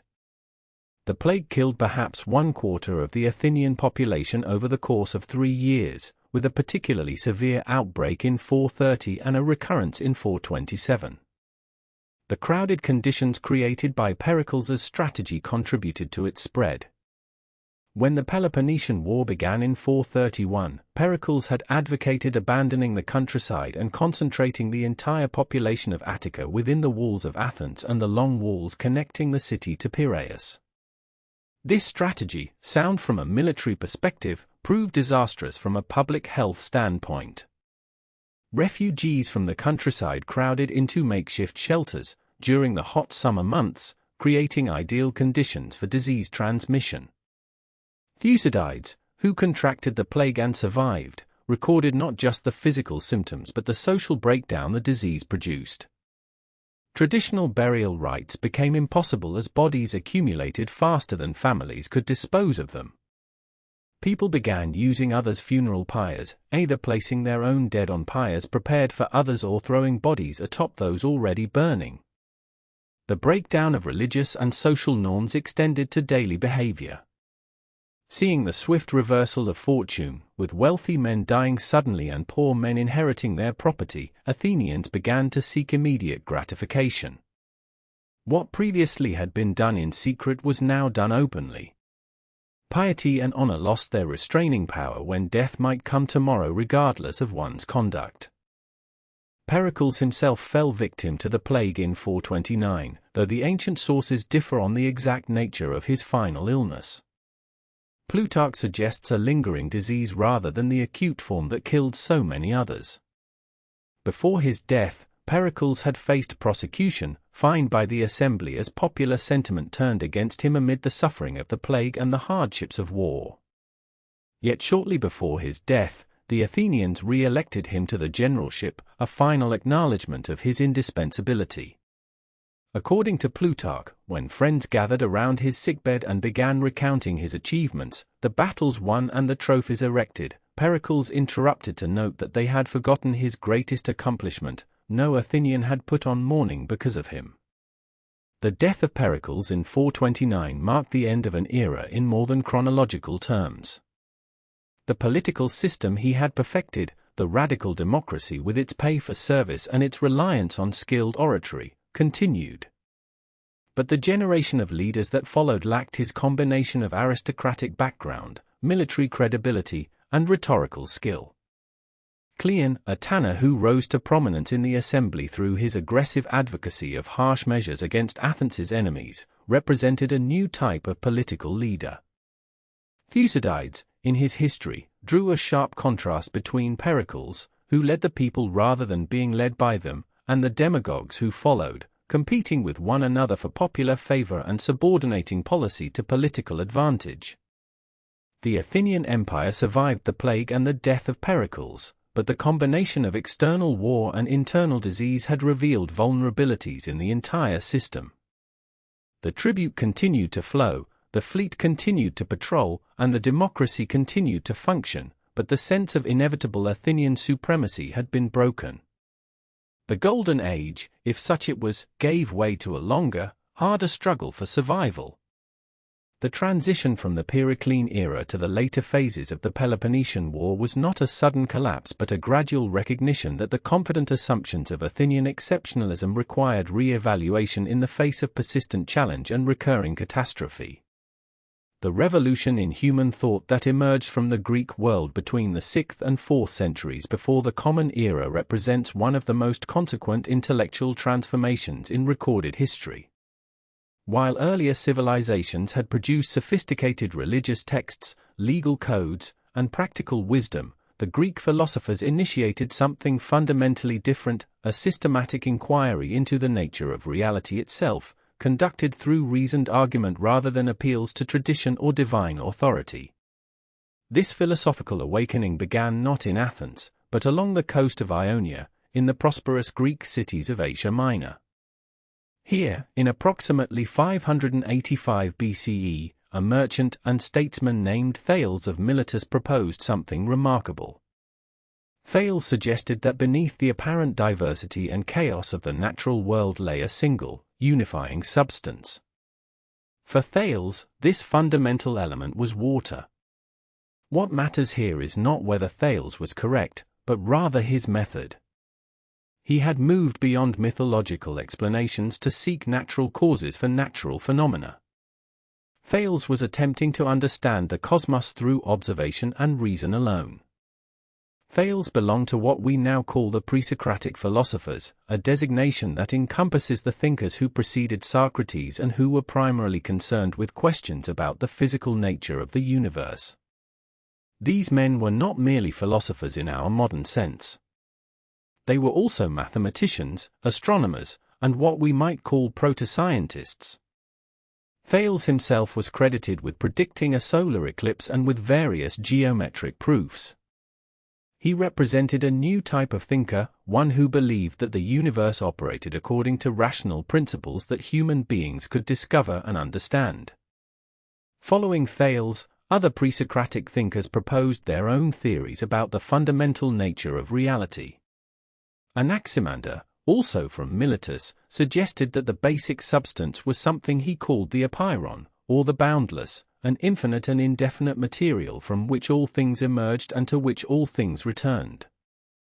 Anaximenes, the third of the Milesian thinkers, proposed that air was the fundamental element, capable of transforming into other substances through processes of condensation and rarefaction. Around 500 BCE, a philosopher of particular significance emerged in the city of Ephesus. Heraclitus earned a reputation for obscurity and was known in antiquity as the Dark One. His fragments, which survive only in quotations by later authors, present a vision of reality characterized by constant flux and transformation. Heraclitus believed that change itself was the fundamental nature of existence. His most famous dictum holds that one cannot step twice into the same river, for fresh waters are ever flowing in upon us. For Heraclitus, apparent stability was an illusion.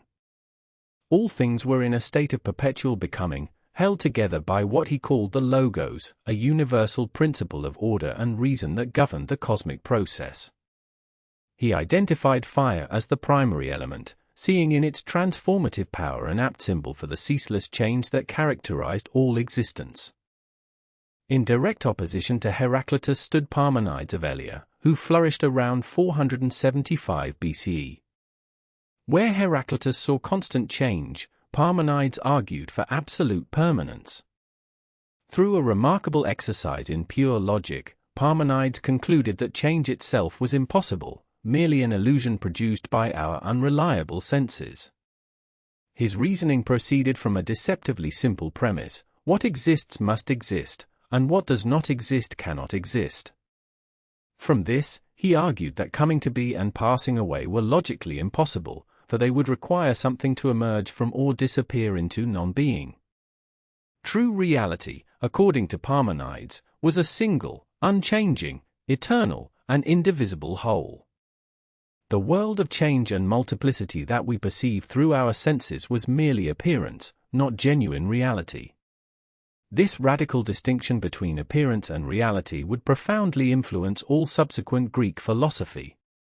The tension between Heraclitus and Parmenides, between flux and permanence, between the evidence of our senses and the conclusions of pure reason, established many of the fundamental problems that would occupy philosophers for centuries to come. Later pre-Socratics attempted various reconciliations.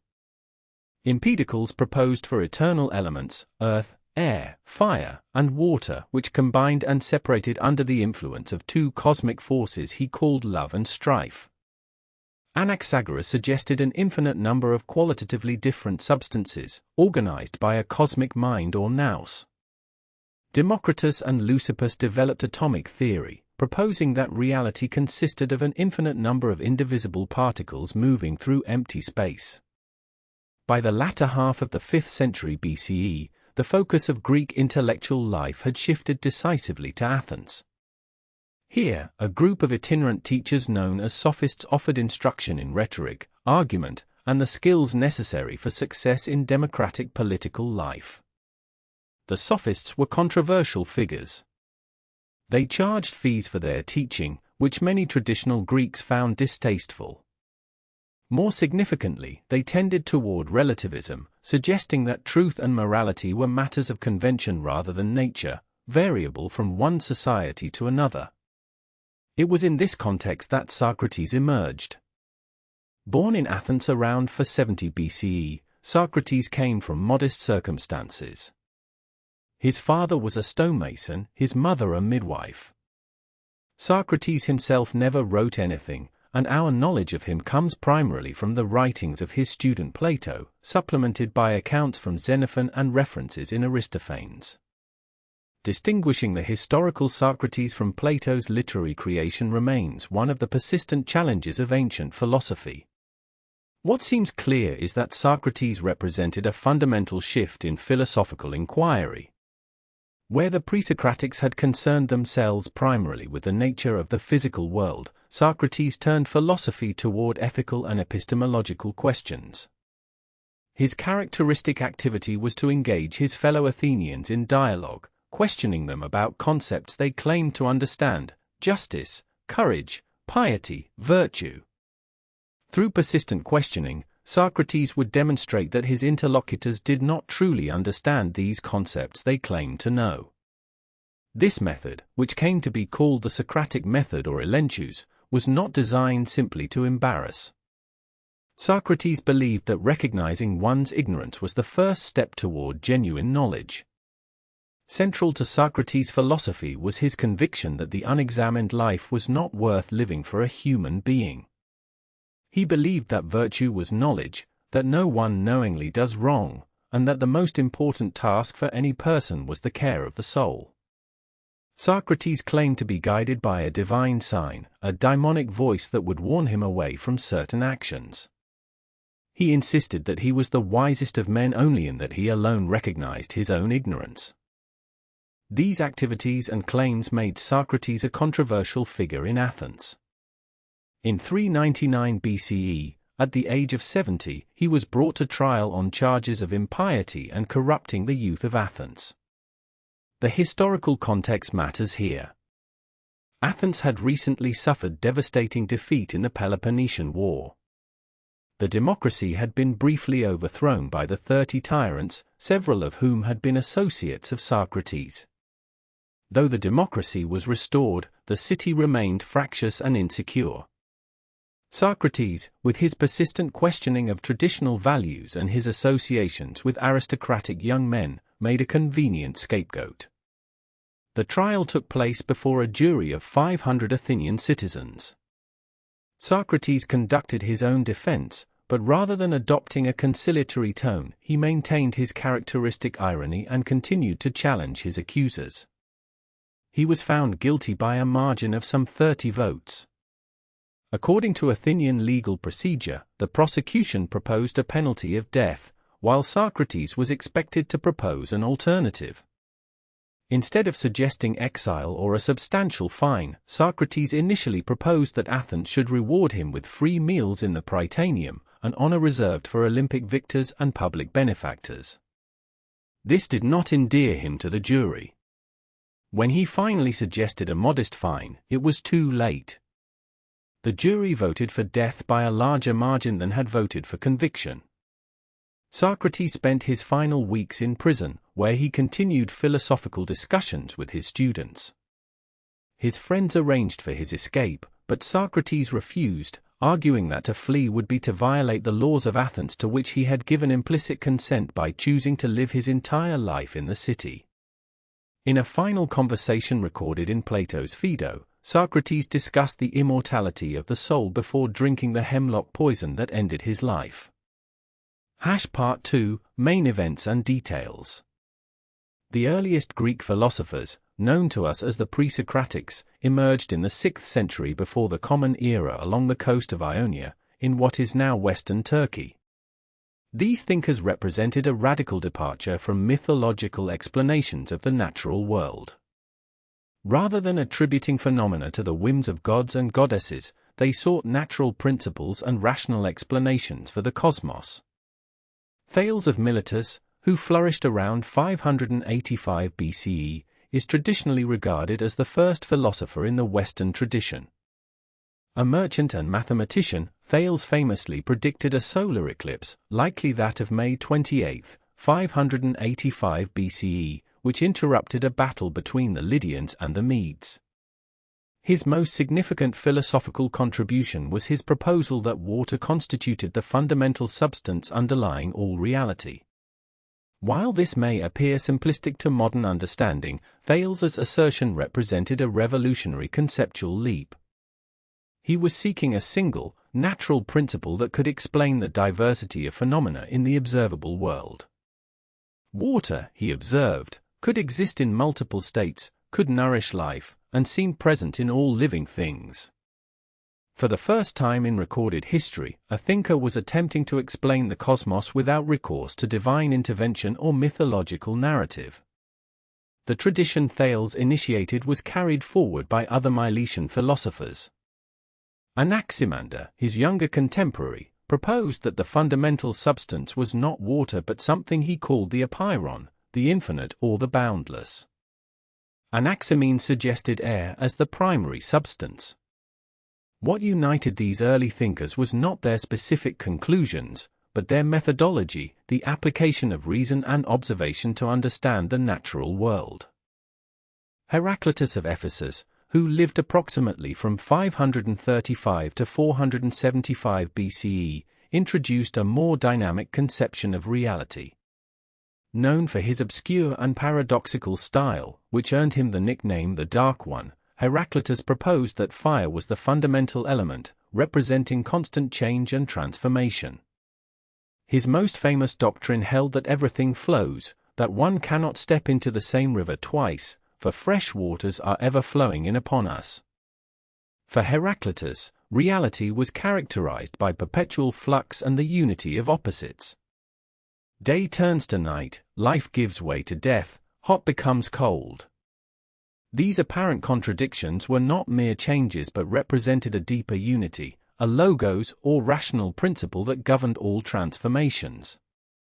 The cosmos, in Heraclitus's view, was an ever-living fire, kindling in measures and going out in measures, maintaining equilibrium through constant transformation. In stark contrast stood Parmenides of Elea, who flourished around 475 BCE.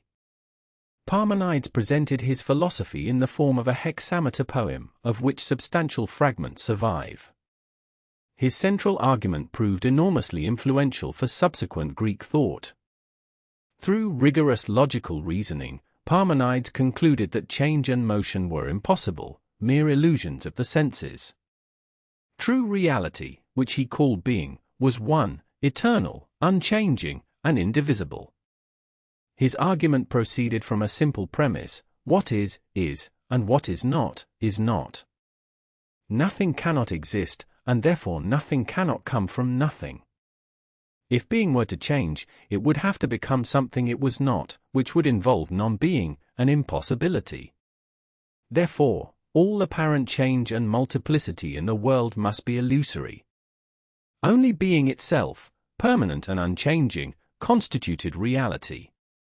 This radical position created a profound problem for subsequent philosophers: how to reconcile the logical arguments of Parmenides with the obvious evidence of change and motion in the sensory world. The intellectual landscape shifted decisively with the emergence of Socrates in Athens during the latter half of the 5th century BCE. Born around 470 BCE, Socrates redirected philosophical inquiry from questions about the natural world to questions about human life, ethics, and knowledge. Unlike the pre-Socratics, who wrote treatises, Socrates wrote nothing. We know of him primarily through the writings of his students, particularly Plato, and through the accounts of the historian Xenophon and the playwright Aristophanes. Socrates spent his days in the agora, the marketplace of Athens, engaging citizens in dialogue. His method, which became known as the Socratic method or elenchus, involved asking questions that exposed contradictions in his interlocutors' beliefs. When someone claimed to possess knowledge about justice, courage, or piety, Socrates would question them until their certainty dissolved. He professed to know only one thing, that he knew nothing. Yet the oracle at Delphi had proclaimed him the wisest of men. Socrates interpreted this paradoxical pronouncement to mean that his wisdom consisted in recognizing his own ignorance, while others falsely believed they possessed knowledge. For Socrates, the paramount concern was the care of the soul. He declared that the unexamined life was not worth living for a human being. Virtue was a kind of knowledge, and vice resulted from ignorance. No one, he argued, willingly does wrong. If people truly understood what was good, they would naturally pursue it. This intellectualist approach to ethics proved profoundly influential, though also controversial in its implications. The political turmoil of Athens ultimately sealed Socrates' fate. In 399 BCE, when Socrates was 70 years old, he was brought to trial on charges of impiety and corrupting the youth of Athens. The restored democracy, still recovering from defeat in the Peloponnesian War and the brutal reign of the 30 tyrants, viewed Socrates with suspicion. Some of his former associates, including Alcibiades and Critias, had betrayed Athens. His persistent questioning of traditional values and his daemonion, an inner voice that he claimed guided him, appeared threatening to a fragile political order. At his trial before a jury of 500 citizens, Socrates offered no conventional defense.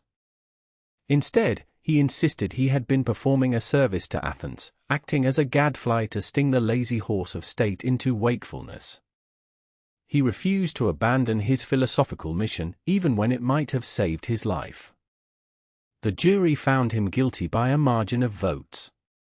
In the penalty phase, when Socrates might have proposed exile or a fine, he suggested instead that Athens should reward him with free meals in the Prytaneum, an honor reserved for Olympic victors and great benefactors. This perceived arrogance sealed his fate. The jury condemned him to death by an even larger majority.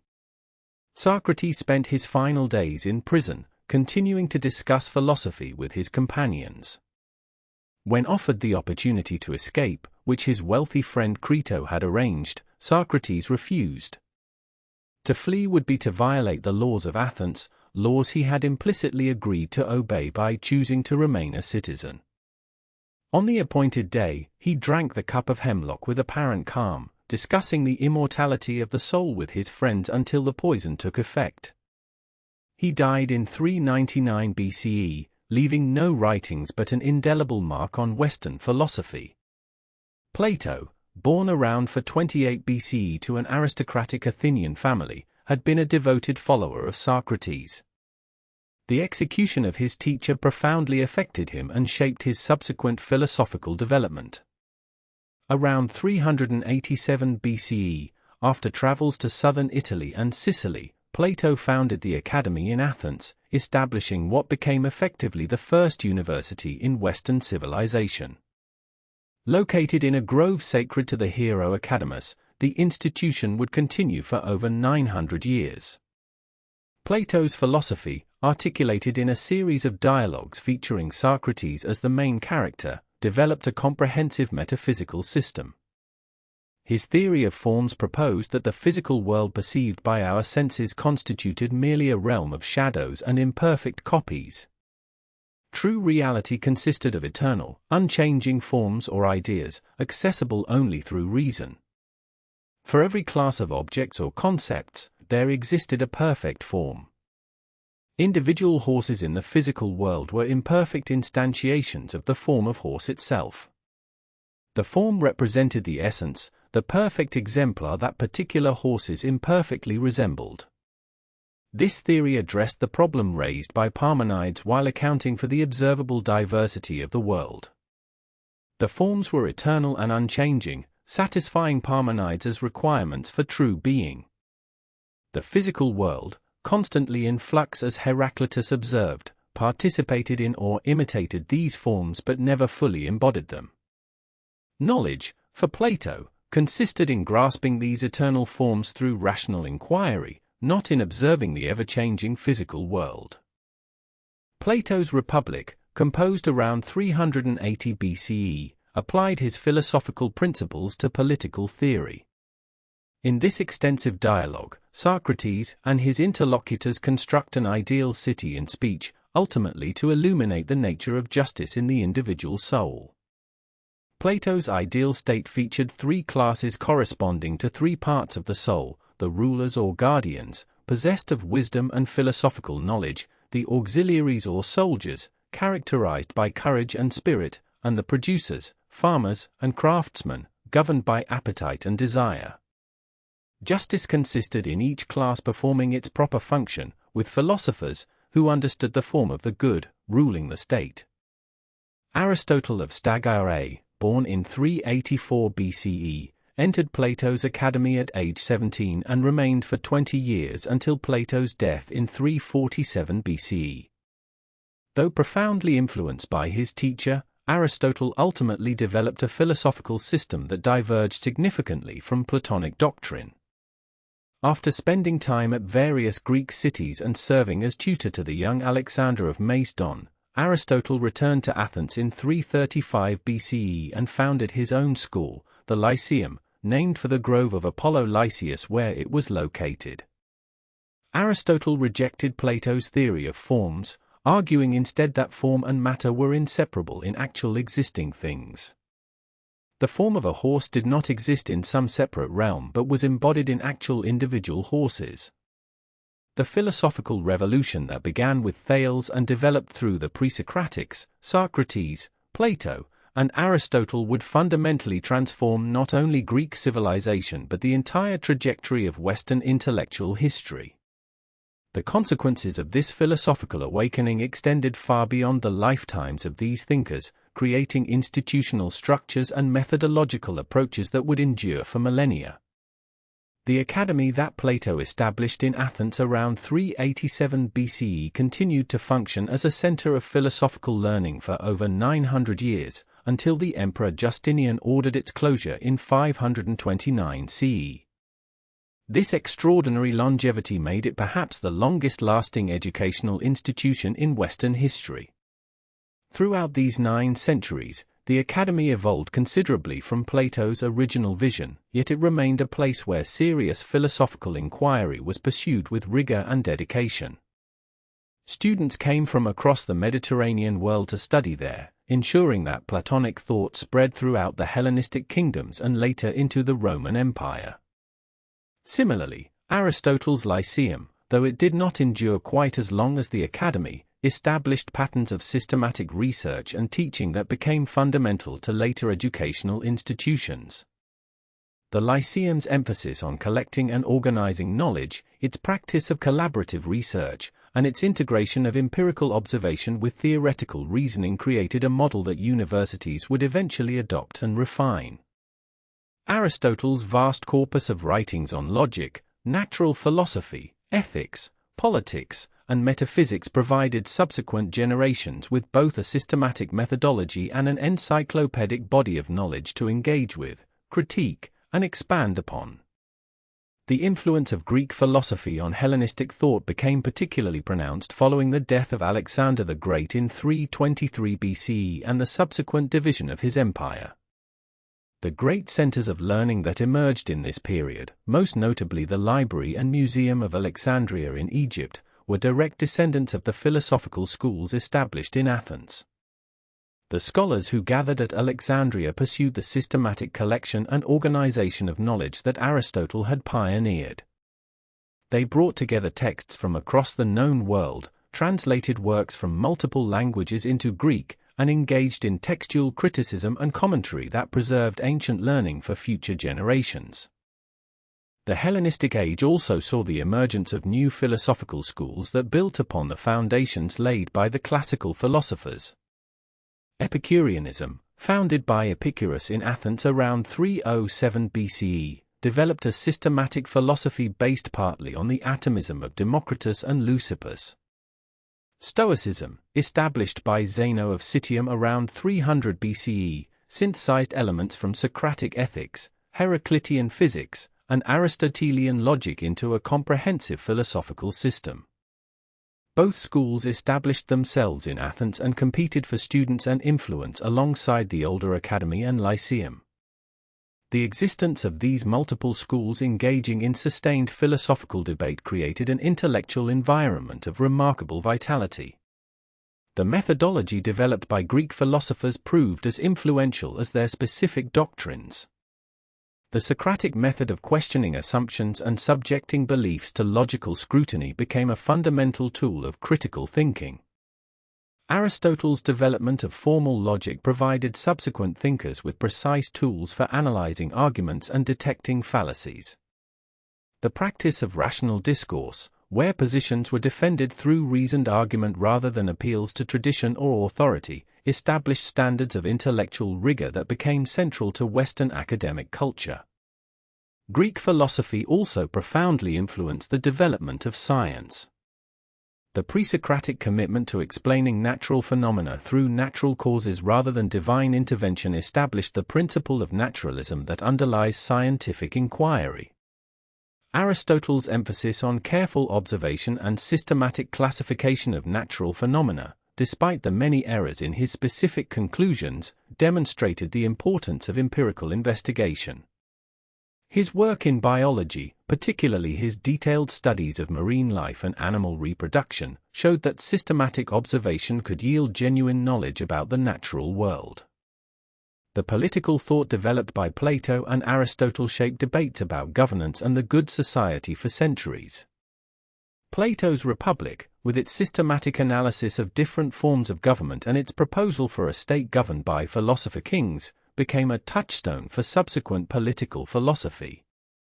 Aristotle's Politics, with its comparative analysis of actual constitutions and its nuanced treatment of citizenship, justice, and the relationship between the individual and the state, provided frameworks that political theorists would engage with throughout antiquity and beyond. The ethical systems developed by the Greek philosophers established questions and approaches that remain central to moral philosophy. The Socratic insistence that virtue is knowledge and that the unexamined life is not worth living placed self-knowledge and rational reflection at the center of ethical life. Plato's theory that goodness is objective and that ethical knowledge requires grasping transcendent forms made morality a matter of philosophical understanding rather than merely social convention.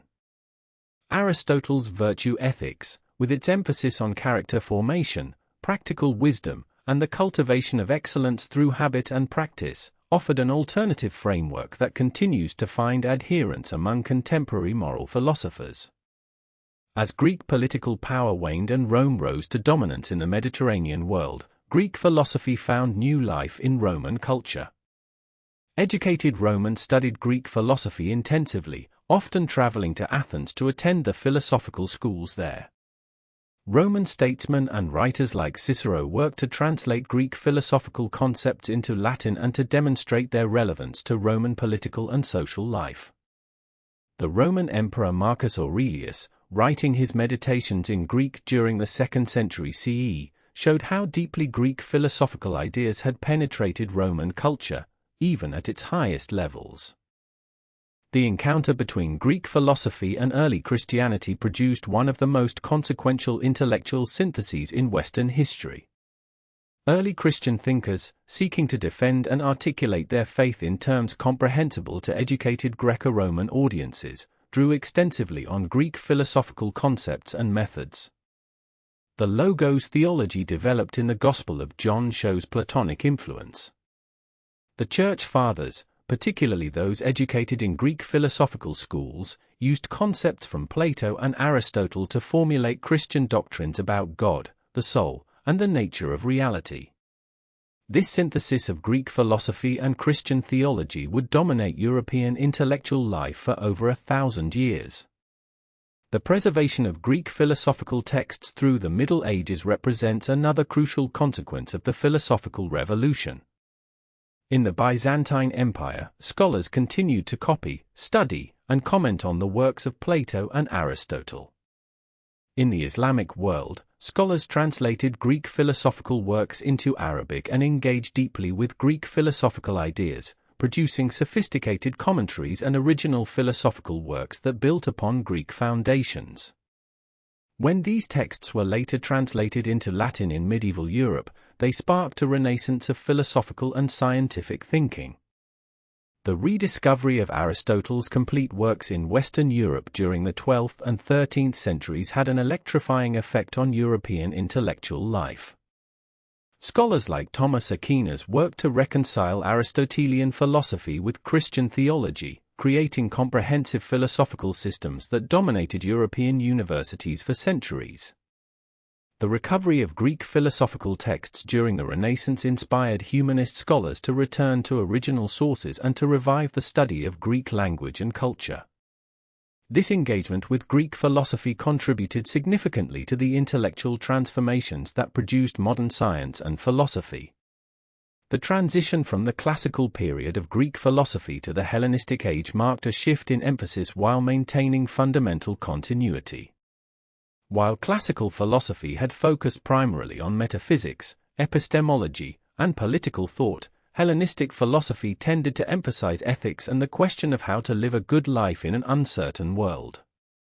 The Stoics, Epicureans, and skeptics who dominated Hellenistic philosophy all proposed ways of achieving tranquility and happiness through philosophical practice. Yet they built upon the logical methods, epistemological questions, and systematic approaches developed by their classical predecessors. The institutional legacy of Greek philosophy proved remarkably durable. The model of the philosophical school, where a master teacher gathered students for systematic instruction and collaborative inquiry, influenced the development of universities in medieval Europe and continues to shape higher education today. The practice of organized philosophical debate, the writing of systematic treatises, and the creation of specialized vocabularies for precise philosophical discussion all became standard features of academic life. As we move beyond the classical age of Greek philosophy into the Hellenistic period and the rise of Rome, we see not an ending but a transformation and expansion of the philosophical tradition. The questions raised by Thales about the fundamental nature of reality, the dialectical method perfected by Socrates, the metaphysical systems of Plato and Aristotle, and the systematic approaches to logic, ethics, and natural philosophy developed in the Academy and Lyceum became permanent parts of the Western intellectual heritage. Greek philosophy had created tools of thought, standards of argument, and frameworks for understanding reality that would prove indispensable to subsequent civilizations grappling with fundamental questions about knowledge, reality, morality, and human existence. The conversation begun in Miletus and continued in Athens would echo through the centuries, shaping the development of Western civilization in ways the first philosophers could scarcely have imagined. The transformation of Athens following the Persian Wars extended far beyond military might and political structures. The wealth flowing into the city through the Delian League and the vision of leaders like Pericles created an unprecedented flowering of artistic and cultural achievement during the 5th century BCE. This golden age of Greek civilization would produce works of drama, sculpture, and architecture that established fundamental principles of Western art and thought for the next 2 millennia. The theatre emerged as one of the most significant cultural innovations of classical Athens. Its origins lay in religious festivals honoring Dionysus, the god of wine, fertility, and transformation. The annual City Dionysia festival, held each spring, became the premier venue for dramatic performances. The Theatre of Dionysus, constructed on the southern slope of the Acropolis around 500 BCE, could accommodate between 14,000 and 17,000 spectators. The theatre consisted of 3 main elements: the orchestra, a circular dancing floor where the chorus performed, the skene, a building behind the orchestra that served as a backdrop and changing area, and the theatron, the seating area carved into the hillside. These architectural features would define theatrical spaces throughout the Greek world. Tragedy developed as a distinct art form in the late 6th century BCE, traditionally attributed to the innovations of Thespis, who won the first tragic competition at the City Dionysia in 534 BCE. However, it was during the 5th century that tragedy reached its apex through the works of 3 master playwrights whose surviving plays constitute our primary evidence for this art form. Aeschylus, born around 525 BCE in Eleusis, fought at the Battle of Marathon in 490 and possibly at Salamis in 480. He began competing in the dramatic festivals around 499 BCE and won his first victory in 484. Aeschylus wrote approximately 90 plays during his career, of which 7 survive complete. His innovations included adding a second actor to tragic performances, which allowed for genuine dialogue and conflict rather than simple exchanges between a single actor and the chorus. His trilogies presented connected narratives across 3 plays, exploring complex themes of justice, vengeance, and divine will. The Oresteia, first performed in 458 BCE, remains the only complete tragic trilogy in existence. This monumental work traces the curse upon the house of Atreus through 3 plays: Agamemnon, the Libation Bearers, and the Eumenides. The trilogy examines the cycle of blood vengeance and its resolution through the establishment of legal justice in Athens. Aeschylus died in 456 BCE in Gela, Sicily, where according to tradition he had retired following his final dramatic victory. Sophocles, born around 497 BCE in Colonus near Athens, represented the next generation of tragic poets. He first competed against Aeschylus in 468 BCE and won, beginning a career that would bring him approximately 24 victories at the City Dionysia. Sophocles made several technical innovations to tragedy. He increased the number of actors from 2 to 3, allowing for more complex dramatic situations. He expanded the size of the chorus from 12 to 15 members. Perhaps most significantly, he abandoned the trilogy format in favor of self-contained individual plays, though these might still explore related themes. Of his estimated 120 plays, 7 complete tragedies survive. Antigone, performed around 442 BCE, explores the conflict between individual conscience and state authority through the story of a woman who defies Creon's decree to bury her brother. Oedipus Rex, probably first performed around 429 BCE, became perhaps the most famous of all Greek tragedies, examining fate, free will, and self-knowledge through the story of a man who unknowingly fulfills a prophecy that he would kill his father and marry his mother. Sophocles remained active in Athenian civic life, serving as a general alongside Pericles in 441 BCE and holding various religious offices. He died in 406 BCE at approximately 90 years of age. Euripides, born around 484 BCE, represented a more iconoclastic approach to tragedy. He won his first victory at the city Dionysia only in 441 BCE and gained just 4 victories during his lifetime, suggesting his work challenged conventional expectations. Of approximately 90 plays, 19 survive, more than from any other Greek tragedian. Euripides brought a more psychological realism to his characters, particularly his female protagonists, and questioned traditional religious and social values. Medea, performed in 431 BCE, portrayed a woman who murders her own children to punish her unfaithful husband, examining themes of passion, revenge, and the position of women in Greek society. The Bacchae, probably written around 407 BCE and performed posthumously, returned to the origins of theatre in Dionysian worship, depicting the god's terrible vengeance on those who deny his divinity. Euripides left Athens around 408 BCE for the court of King Archelaus of Macedon, where he died in 406 BCE, the same year as Sophocles. Comedy developed alongside tragedy as a festival performance, though it followed different conventions and served different purposes. While tragedy drew primarily on mythological subjects, Old Comedy, as it was later called, engaged directly with contemporary political and social issues. Aristophanes, born around 450 BCE, became the master of this genre. Of approximately 40 plays, 11 survive complete. His comedies combined elaborate costumes, including oversized phalluses and padding, with sophisticated wordplay, political satire, and fantasy scenarios.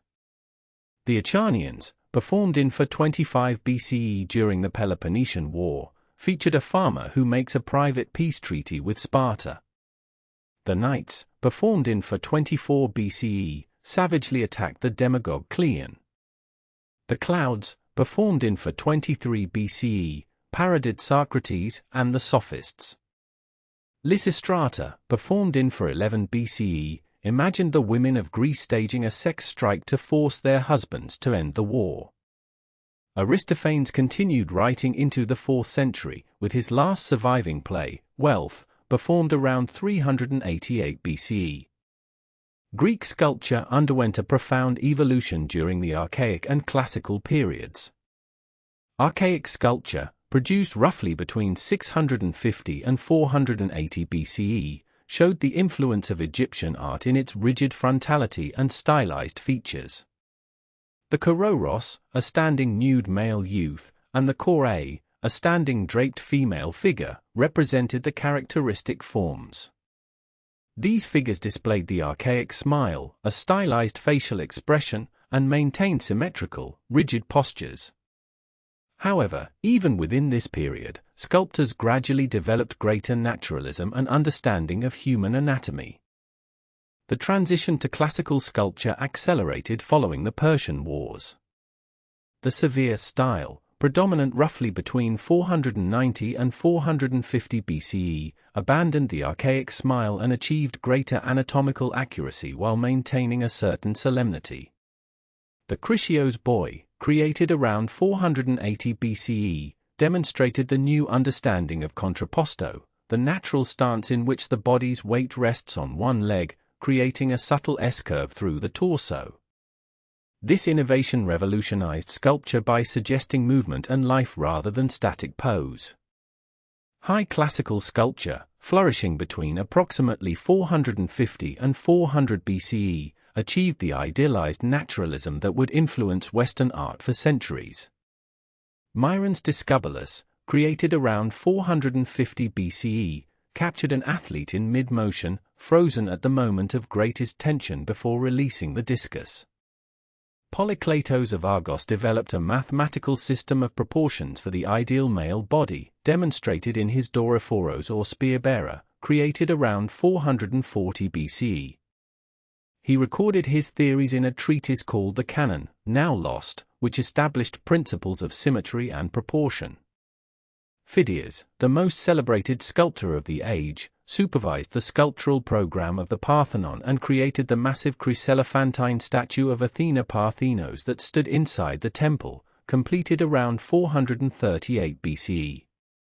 Though this statue no longer exists, ancient descriptions praised its combination of gold and ivory over a wooden core, standing approximately 38 feet tall. Greek pottery served both practical and artistic functions. The black figure technique, developed in Corinth around 700 BCE and perfected in Athens, involved painting figures in black slip on the red clay surface, with details incised through the black to reveal the red beneath. Around 530 BCE, Athenian potters developed the red figure technique, which reversed this process, leaving figures in the natural red color of the clay against a black background. This technique allowed for greater detail and naturalism, as painters could use brushes to add internal details rather than incising them. Major red figure painters included Euphronios and Euthymides, active around 510 to 500 BCE, whose work showed increasing mastery of foreshortening and anatomical detail. Greek architecture achieved its definitive expression through the development of three architectural orders, each with distinct proportions and decorative elements. The Doric order, the earliest and simplest, featured sturdy columns with no base, rising directly from the stylobate. The capital consisted of a simple cushion-like echina supporting a square abacus. The entablature included a frieze of alternating triglyphs and metopes. The origins of Greek tragedy lie in the religious festivals dedicated to Dionysus, the god of wine, fertility, and theatrical performance. By the 6th century BCE, these festivals had evolved from simple choral performances into complex dramatic presentations. The first recorded tragic competition took place at the city Dionysia festival in Athens in 534 BCE, where a performer named Thespis, from whom we derive the word thespian, is credited with stepping out from the chorus to become the first individual actor, engaging in dialogue with the chorus leader. Aeschylus, born in Eleusis around 525 BCE, transformed Greek theatre into a profound exploration of divine justice and human responsibility. He introduced the second actor to the stage, fundamentally changing the nature of dramatic presentation by allowing direct conflict and dialogue between characters rather than merely between actor and chorus. Of the approximately 90 plays he composed during his lifetime, only 7 complete works survive. His earliest surviving play, The Persians, was performed in 472 BCE and remains unique among Greek tragedies as the only one to deal with historical rather than mythological events. The work depicts the Persian defeat at Salamis from the Persian perspective, presenting their downfall as the consequence of hubris and the violation of divine order.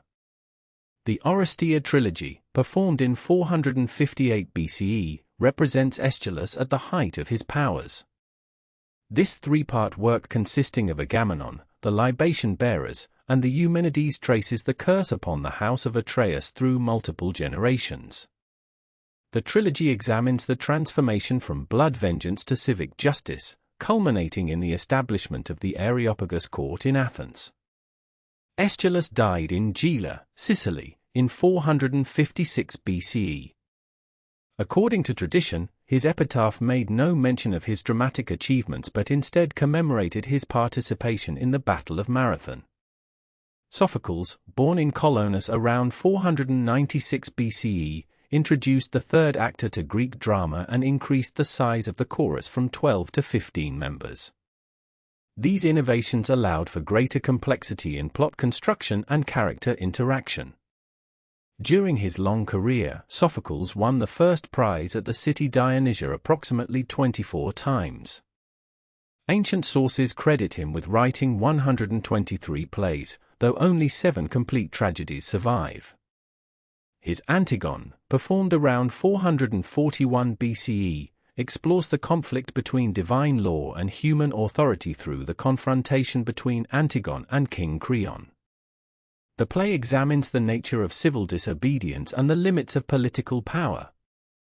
His most famous work, Oedipus Rex, likely performed around 429 BCE, demonstrate Sophocles' mastery of dramatic irony and structural unity. The play's investigation into Oedipus's identity unfolds with inexorable logic, revealing how the king's attempt to avoid his fate has actually brought it to fulfillment. Aristotle would later cite Oedipus Rex in his Poetics as the exemplar of tragic form. Sophocles continued writing into extreme old age, producing Oedipus at Colonus shortly before his death in 406 BCE at approximately 90 years of age. Euripides, born around 480 BCE, represented a departure from the elevated heroic style of his predecessors. His characters displayed more psychological complexity and emotional realism, often presenting gods and heroes in unheroic or morally ambiguous situations. Of approximately 92 plays attributed to him, 18 complete works survive, more than any other Greek tragedian. Medea, performed in 431 BCE, portrays its protagonist not simply as a wronged woman but as a complex figure capable of both profound suffering and horrific vengeance. The play's examination of gender relations, foreign identity, and the destructive power of passion marked it as controversial in its time. The Trojan Women, performed in 415 BCE during the Peloponnesian War, presents an unflinching portrayal of war's impact on civilian populations. The play depicts the aftermath of Troy's fall through the experiences of Hecuba, Andromache, and Cassandra, emphasizing human suffering over heroic glory. Euripides' Bacchae, performed posthumously around 405 BCE, returns to the god Dionysus himself, exploring the destructive consequences of denying the irrational and ecstatic elements of human nature. Euripides spent his final years in Macedonia at the court of King Archelaus, dying there in 406 BCE. Greek comedy developed alongside tragedy but followed a distinct trajectory. Old comedy, flourishing in 5th century Athens, combined fantastic plots, political satire, and bawdy humor with choral performances. Aristophanes, born around 446 BCE, remains the only playwright of Old Comedy whose works survive intact. Of his approximately 40 plays, 11 are extant. His Acharnians, performed in 425 BCE, won first prize at the Lernaea Festival and advocates for peace during the Peloponnesian War through its protagonist Dicaeopolis, who makes a private peace treaty with Sparta. The Clouds, performed in 423 BCE, satirizes intellectual trends in Athens, particularly Socratic philosophy, depicting Socrates as a sophist who teaches students to make weak arguments appear strong. The Knights from 424 BCE directly attacks the demagogue Cleon through allegory. Lysistrata, performed in 411 BCE, presents women from Athens and Sparta conducting a sex strike to force their husbands to end the war. Aristophanes' final surviving play, Wealth, performed in 388 BCE, shows the transition toward middle comedy with its reduced political content and increased focus on domestic situations. The physical space of Greek theatrical performance centered on the theatre of Dionysus on the southern slope of the Athenian Acropolis. The earliest version, constructed in the 6th century BCE, consisted of a circular orchestra where the chorus performed, with wooden seating for spectators. Permanent stone seating was installed during the 4th century BCE, eventually accommodating approximately 17,000 spectators. The theatre's design influenced all subsequent Greek theatres, with its characteristic semicircular seating area facing the orchestra and the skene, a building behind the performance space that served as backdrop and changing area for actors. Greek sculpture underwent profound transformation between the 7th and 4th centuries BCE. The Archaic period, spanning approximately 700 to 480 BCE, produced the characteristic kourouros and kore statues.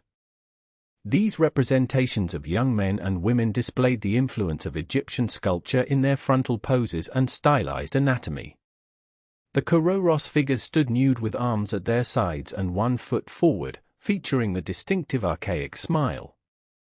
The kore figures wore elaborate drapery, often painted in bright colors, and served as votive offerings in sanctuaries. The transition to the classical period brought revolutionary changes in representation.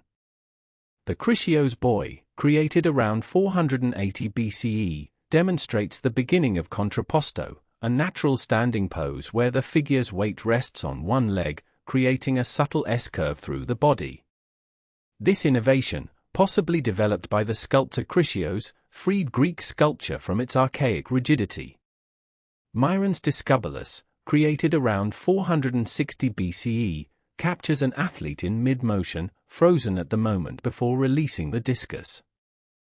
Polykleitos of Argos, working in the mid-5th century BCE, established a canon of ideal proportions for the human figure in his treatise and exemplified it in his sculpture the Dorophoros or Spear-bearer. This work, created around 440 BCE, demonstrated his systematic approach to representing the human body according to mathematical ratios. Phidias, who oversaw the sculptural program of the Parthenon under Pericles, created the massive chryselephantine statue of Athena Parthenos that stood inside the temple, constructed of gold and ivory over a wooden frame and reaching approximately 12 meters in height. The 4th century BCE saw continued refinement in sculptural technique.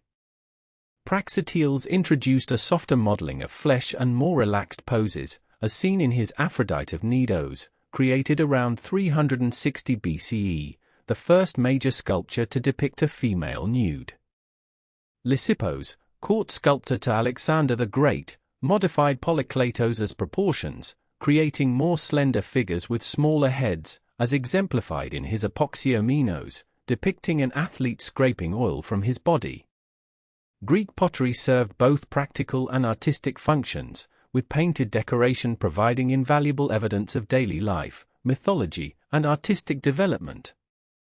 The geometric period, from approximately 900 to 700 BCE, featured abstract patterns of meanders, triangles, and stylized figures.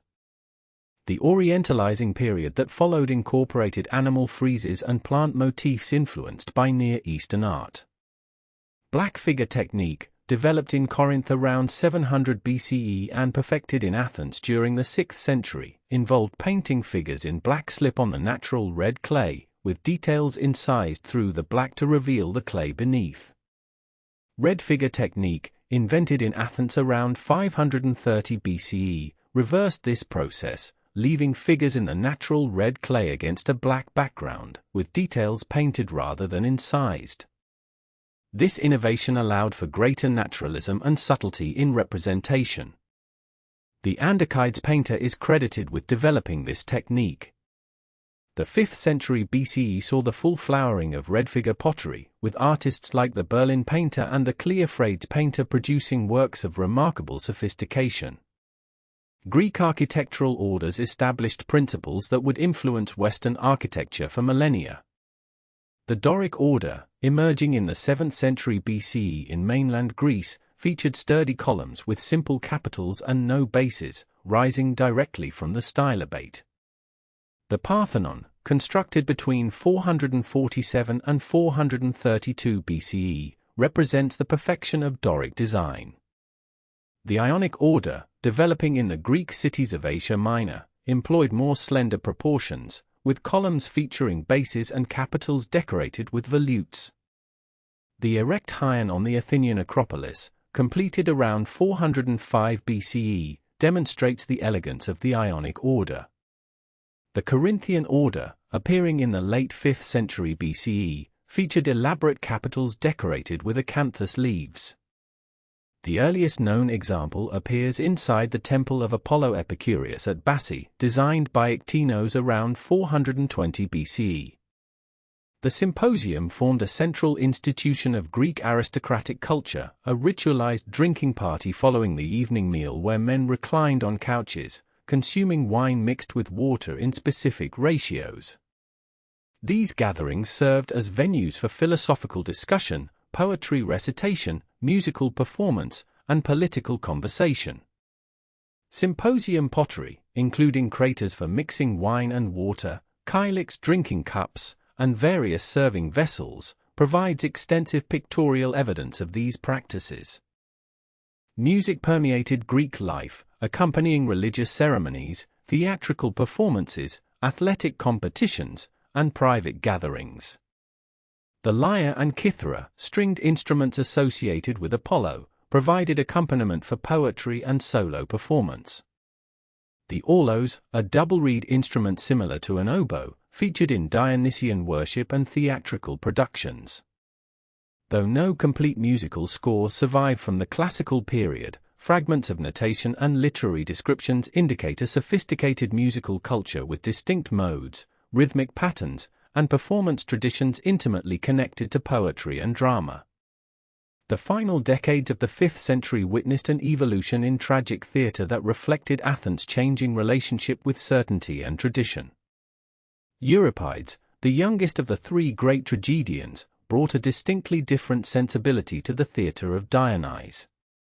Born around 480 BCE, he wrote some 92 plays during his lifetime, of which 19 survive complete.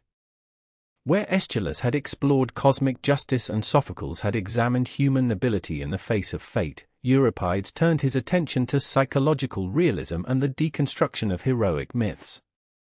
His Medea, first performed in 431 BCE, presented a protagonist who murders her own children, examining the extremes of passion and revenge with unprecedented psychological depth. The Trojan Women, staged in 415 BCE shortly after Athens' brutal treatment of the island of Melos, offered a devastating portrayal of war's impact on civilian women, questioning the very notion of justified conquest. Euripides' Bacchae, possibly performed posthumously around 405 BCE, explored the dangerous power of religious ecstasy and the cost of denying the irrational aspects of human nature. His contemporaries found his work unsettling, awarding him first prize only 5 times during his life, yet later generations recognized his profound influence on the development of drama.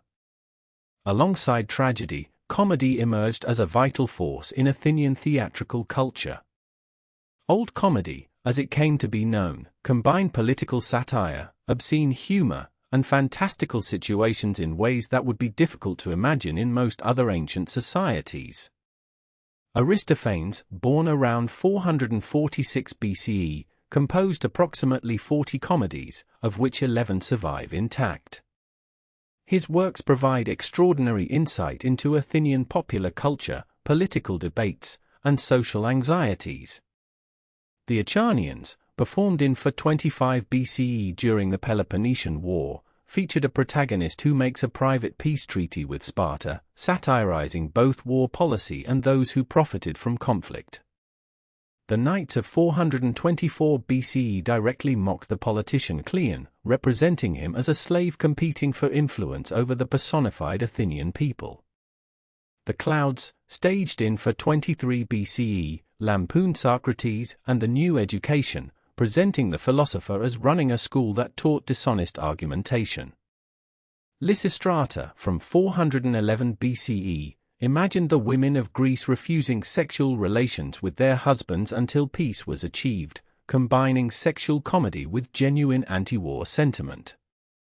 The freedom with which Aristophanes criticized living politicians, military policy, and cultural trends reveals much about Athenian democratic culture, even as that democracy faced its gravest external threats. The physical space in which these dramas unfolded was itself a testament to Greek architectural and civic achievement. The theatre of Dionysus, located on the southern slope of the Acropolis, underwent continuous development throughout the 5th and 4th centuries BCE. The earliest performances likely took place in a simple circular dancing area called the orchestra, with spectators seated on the hillside. By the mid-5th century, wooden seating had been arranged in a semicircular configuration, and a wooden stage building called the skene provided a backdrop and changing area for performers. Following a collapse of wooden bleachers in the 490s BCE, stone seating was gradually introduced. The theatre eventually accommodated between 14,000 and 17,000 spectators, organized by tribal affiliation in the wedge-shaped sections of seats. The front row contained elaborately carved stone thrones reserved for priests and officials. The altar of Dionysus occupied the center of the orchestra, maintaining the ritual connection between drama and religious observance. The acoustic properties of the design allowed voices to carry clearly to the uppermost rows, a feat of engineering that complemented the artistic achievement staged within the space. Greek sculpture underwent its own dramatic evolution during this period, moving from the stylized forms of the Archaic Age to the naturalistic achievements of the Classical era. Archaic kouroi, the standing male figures produced in the 7th and 6th centuries BCE, displayed a rigid frontality, symmetrical composition, and the characteristic archaic smile, a convention that bore little relation to actual human expression. The transition to classical style became evident in works like the Critios Boy, created around 480 BCE, which demonstrated contrapposto, the natural standing position where weight rests primarily on one leg, creating a more lifelike posture. The sculptor Myron, active in the mid-5th century, produced his Discobolus, capturing an athlete in mid-motion, frozen at the moment of greatest tension before releasing the discus. Polykleitos of Argos, working in the later 5th century, developed a mathematical system of proportions for representing the ideal human body, which he demonstrated in his Dorophoros or Spear-bearer, created around 440 BCE. His written treatise, known as the Canon, articulated principles that influenced sculptors for generations. Phidias, considered the greatest sculptor of the age, oversaw the sculptural program of the Parthenon and created the massive Chryselephantine statue of Athena Parthenos that stood within the temple's interior chamber. His later work included the colossal statue of Zeus at Olympia, recognized in antiquity as one of the 7 wonders of the world. These sculptors worked primarily in bronze, using the lost wax casting technique to achieve remarkable detail and dynamic poses, though most of their works survive only through later Roman marble copies. Greek pottery evolved alongside sculpture, serving both utilitarian and artistic functions. The black figure technique, dominant in the 6th century BCE, involved painting figures in black slip on the red clay surface, then incising details before firing. Around 530 BCE, Athenian potters developed the red figure technique, which reversed this relationship, leaving figures in the natural red clay color while painting the background black. This innovation allowed for greater anatomical detail and more sophisticated representations of drapery and movement. The painter Euphronios, active around 520 to 470 BCE, pushed the boundaries of the new technique, creating complex multi-figure compositions with unprecedented anatomical accuracy. His crater depicting the death of Sarpedon, dating to approximately 515 BCE, demonstrates masterful foreshortening and emotional expression. Potters and painters signed their works, indicating the high social status attached to this craft. Beyond their aesthetic qualities, these vessels provide invaluable evidence for daily life, religious practice, and mythological narratives. Amphorae stored wine and oil, craters mixed wine with water, kylix cups served wine at symposia, and lekithoi held olive oil for funerary offerings. The scenes depicted range from mythological episodes to daily activities, athletic competitions, theatrical performances, and explicit sexual encounters, offering an unparalleled visual record of Greek culture. The architectural orders developed by Greek builders established principles that would govern Western architecture for millennia. The Doric order, the earliest and simplest, emerged in mainland Greece and the Western colonies during the 7th century BCE. Its columns rose directly from the stylobate without bases, featured 20 shallow flutes, and were crowned by simple capitals consisting of a curved echinus and square abacus. The entablature included a frieze alternating between triglyphs and metopes. The Parthenon represents the highest achievement of Doric architecture. The Ionic order, developing in the Greek settlements of Asia Minor and the Aegean Islands, presented a more slender and ornate aesthetic. Ionic columns rested on elaborated bases, contained 24 deeper flutes with flat surfaces between them, and displayed capitals with distinctive paired volutes resembling scrolls. The entablature featured a continuous sculpted frieze rather than the Doric alternating pattern. The erect heion on the Athenian Acropolis, completed around 406 BCE, exemplifies Ionic refinement, its famous porch of the maiden supporting the roof with caryatids, sculpted female figures serving as columns. The Corinthian order emerged later, first appearing in temple interiors during the late 5th century.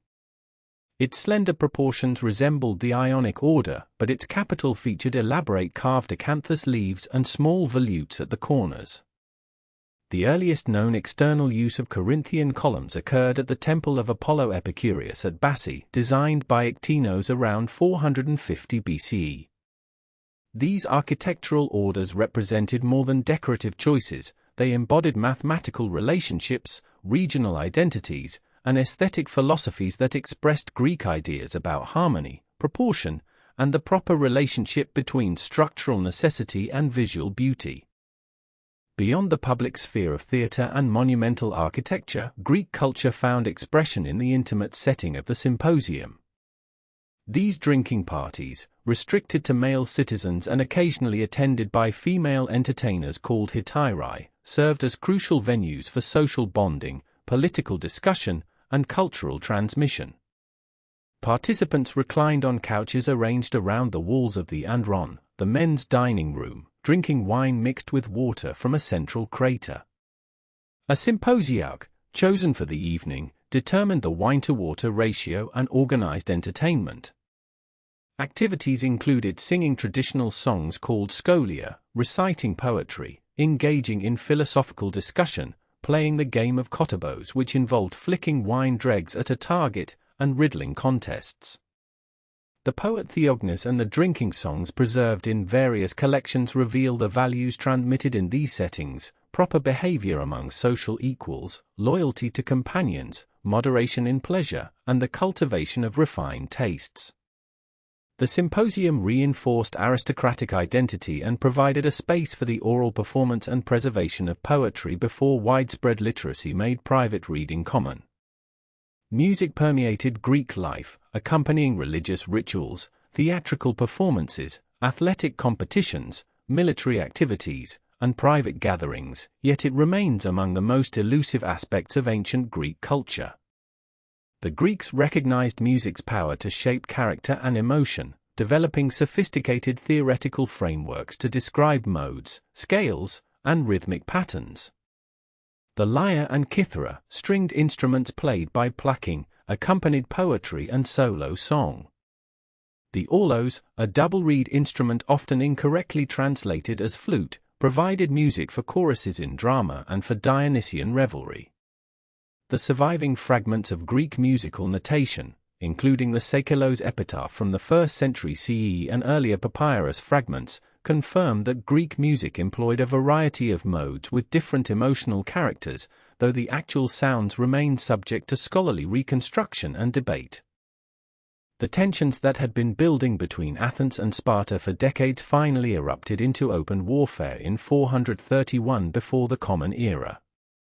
The Peloponnesian War, as it would come to be known, represented far more than a simple conflict between two city-states.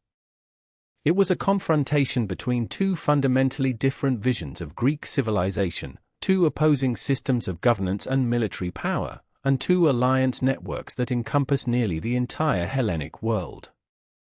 The underlying causes of the war were complex and multifaceted.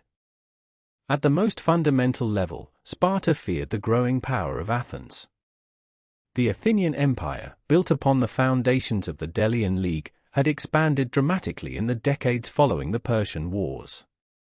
What had begun as a defensive alliance against Persian aggression had transformed into an Athenian-dominated imperial structure.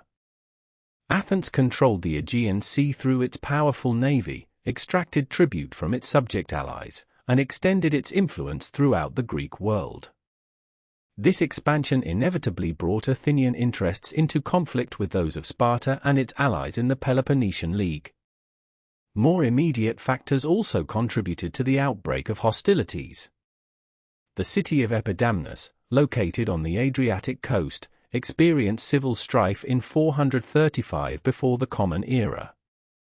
This local conflict drew in Corcyra, the mother city of Epidamnus, and subsequently Corinth, which had founded Corcyra.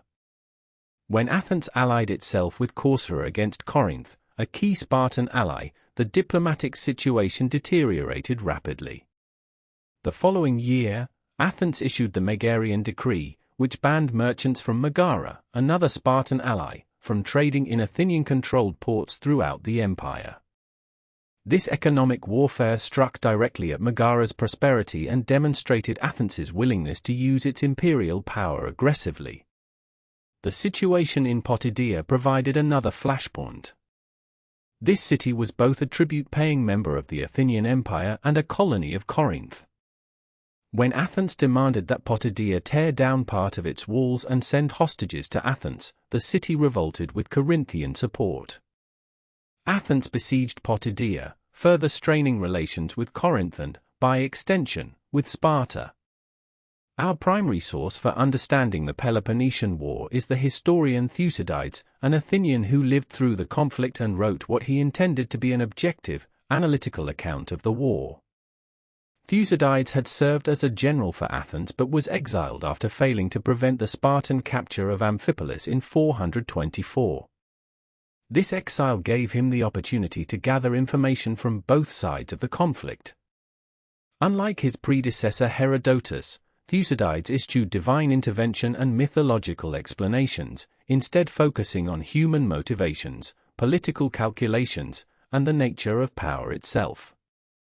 His history remains one of the most important works of ancient historiography, notable for its rigor, its invented speeches that captured the essence of arguments made by historical figures, and its penetrating analysis of human nature in times of war. Thucydides distinguished between the immediate causes of the war and what he considered the truest cause. While he acknowledged the various diplomatic incidents and conflicts involving Corcyra, Potidæa, and Megara, he argued that the real cause was Spartan fear of Athenian power. This fear, he suggested, made war inevitable.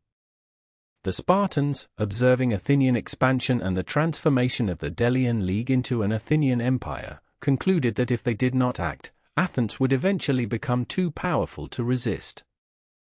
The first phase of the war, known as the Archidamian War after the Spartan king Archidamus II, lasted from 431 to 421 before the Common Era. The strategies employed by each side reflected their respective strengths and weaknesses. Sparta possessed the superior land army, built around its legendary hoplite warriors and supported by its Peloponnesian allies. Athens, by contrast, commanded the seas through its fleet of triremes and had accumulated substantial financial reserves from tribute payments. The Athenian statesman Pericles formulated a strategy designed to leverage Athens's naval superiority while avoiding the kind of pitched land battle that Sparta desired. He advised the Athenians to abandon the countryside of Attica and withdraw behind the long walls that connected Athens to its port at Piraeus. The population of rural Attica crowded into the city, while the Athenian navy would raid the Peloponnesian coast and maintain the flow of grain and supplies by sea. Pericles calculated that Athens could endure Spartan invasions of its territory while gradually wearing down enemy morale through naval superiority and financial resources. In the spring of 431, the Thebans launched a surprise attack on Plataea, Athens's ally in Boeotia. This attack failed, but it marked the beginning of open hostilities. Soon after, King Archidamus led a Peloponnesian army into Attica, devastating the countryside and attempting to provoke the Athenians into battle. The Athenians, following Pericles' strategy, remained behind their walls, watching as the Spartans destroyed farms, olive groves, and crops. This was psychologically difficult for the Athenians, as they witnessed the destruction of their ancestral lands, but Pericles insisted that discipline and patience would ultimately prevail. The second year of the war brought catastrophe to Athens in a form that no one had anticipated. In 430, a plague struck the overcrowded city. The exact nature of this disease remains debated by modern scholars, with typhus, typhoid fever, and viral hemorrhagic fever among the possibilities suggested. What is certain is that the plague was devastating. Thucydides himself contracted the disease but survived, and he provided a detailed clinical description of its symptoms. The illness began with severe headaches, inflamed eyes, and a bloody throat and tongue. Victims suffered from fever, chest pain, stomach upset, and skin lesions. Many died within a week of the onset of symptoms. The plague killed perhaps as much as 1/4 of the Athenian population over the course of several years, as it recurred multiple times. The disease struck down rich and poor alike, and its indiscriminate nature led to a breakdown of social norms and religious observance. People ceased to honor the dead properly, traditional burial customs were abandoned, and a sense of lawlessness and despair pervaded the city. Among the victims was Pericles himself, who died in 429, depriving Athens of its most experienced and respected leader at a critical moment. The death of Pericles created a leadership vacuum in Athens. Into this void stepped new political figures who would shape the course of the war. Chief among these was Cleon, a wealthy tanner who represented a more aggressive, populist approach to Athenian politics.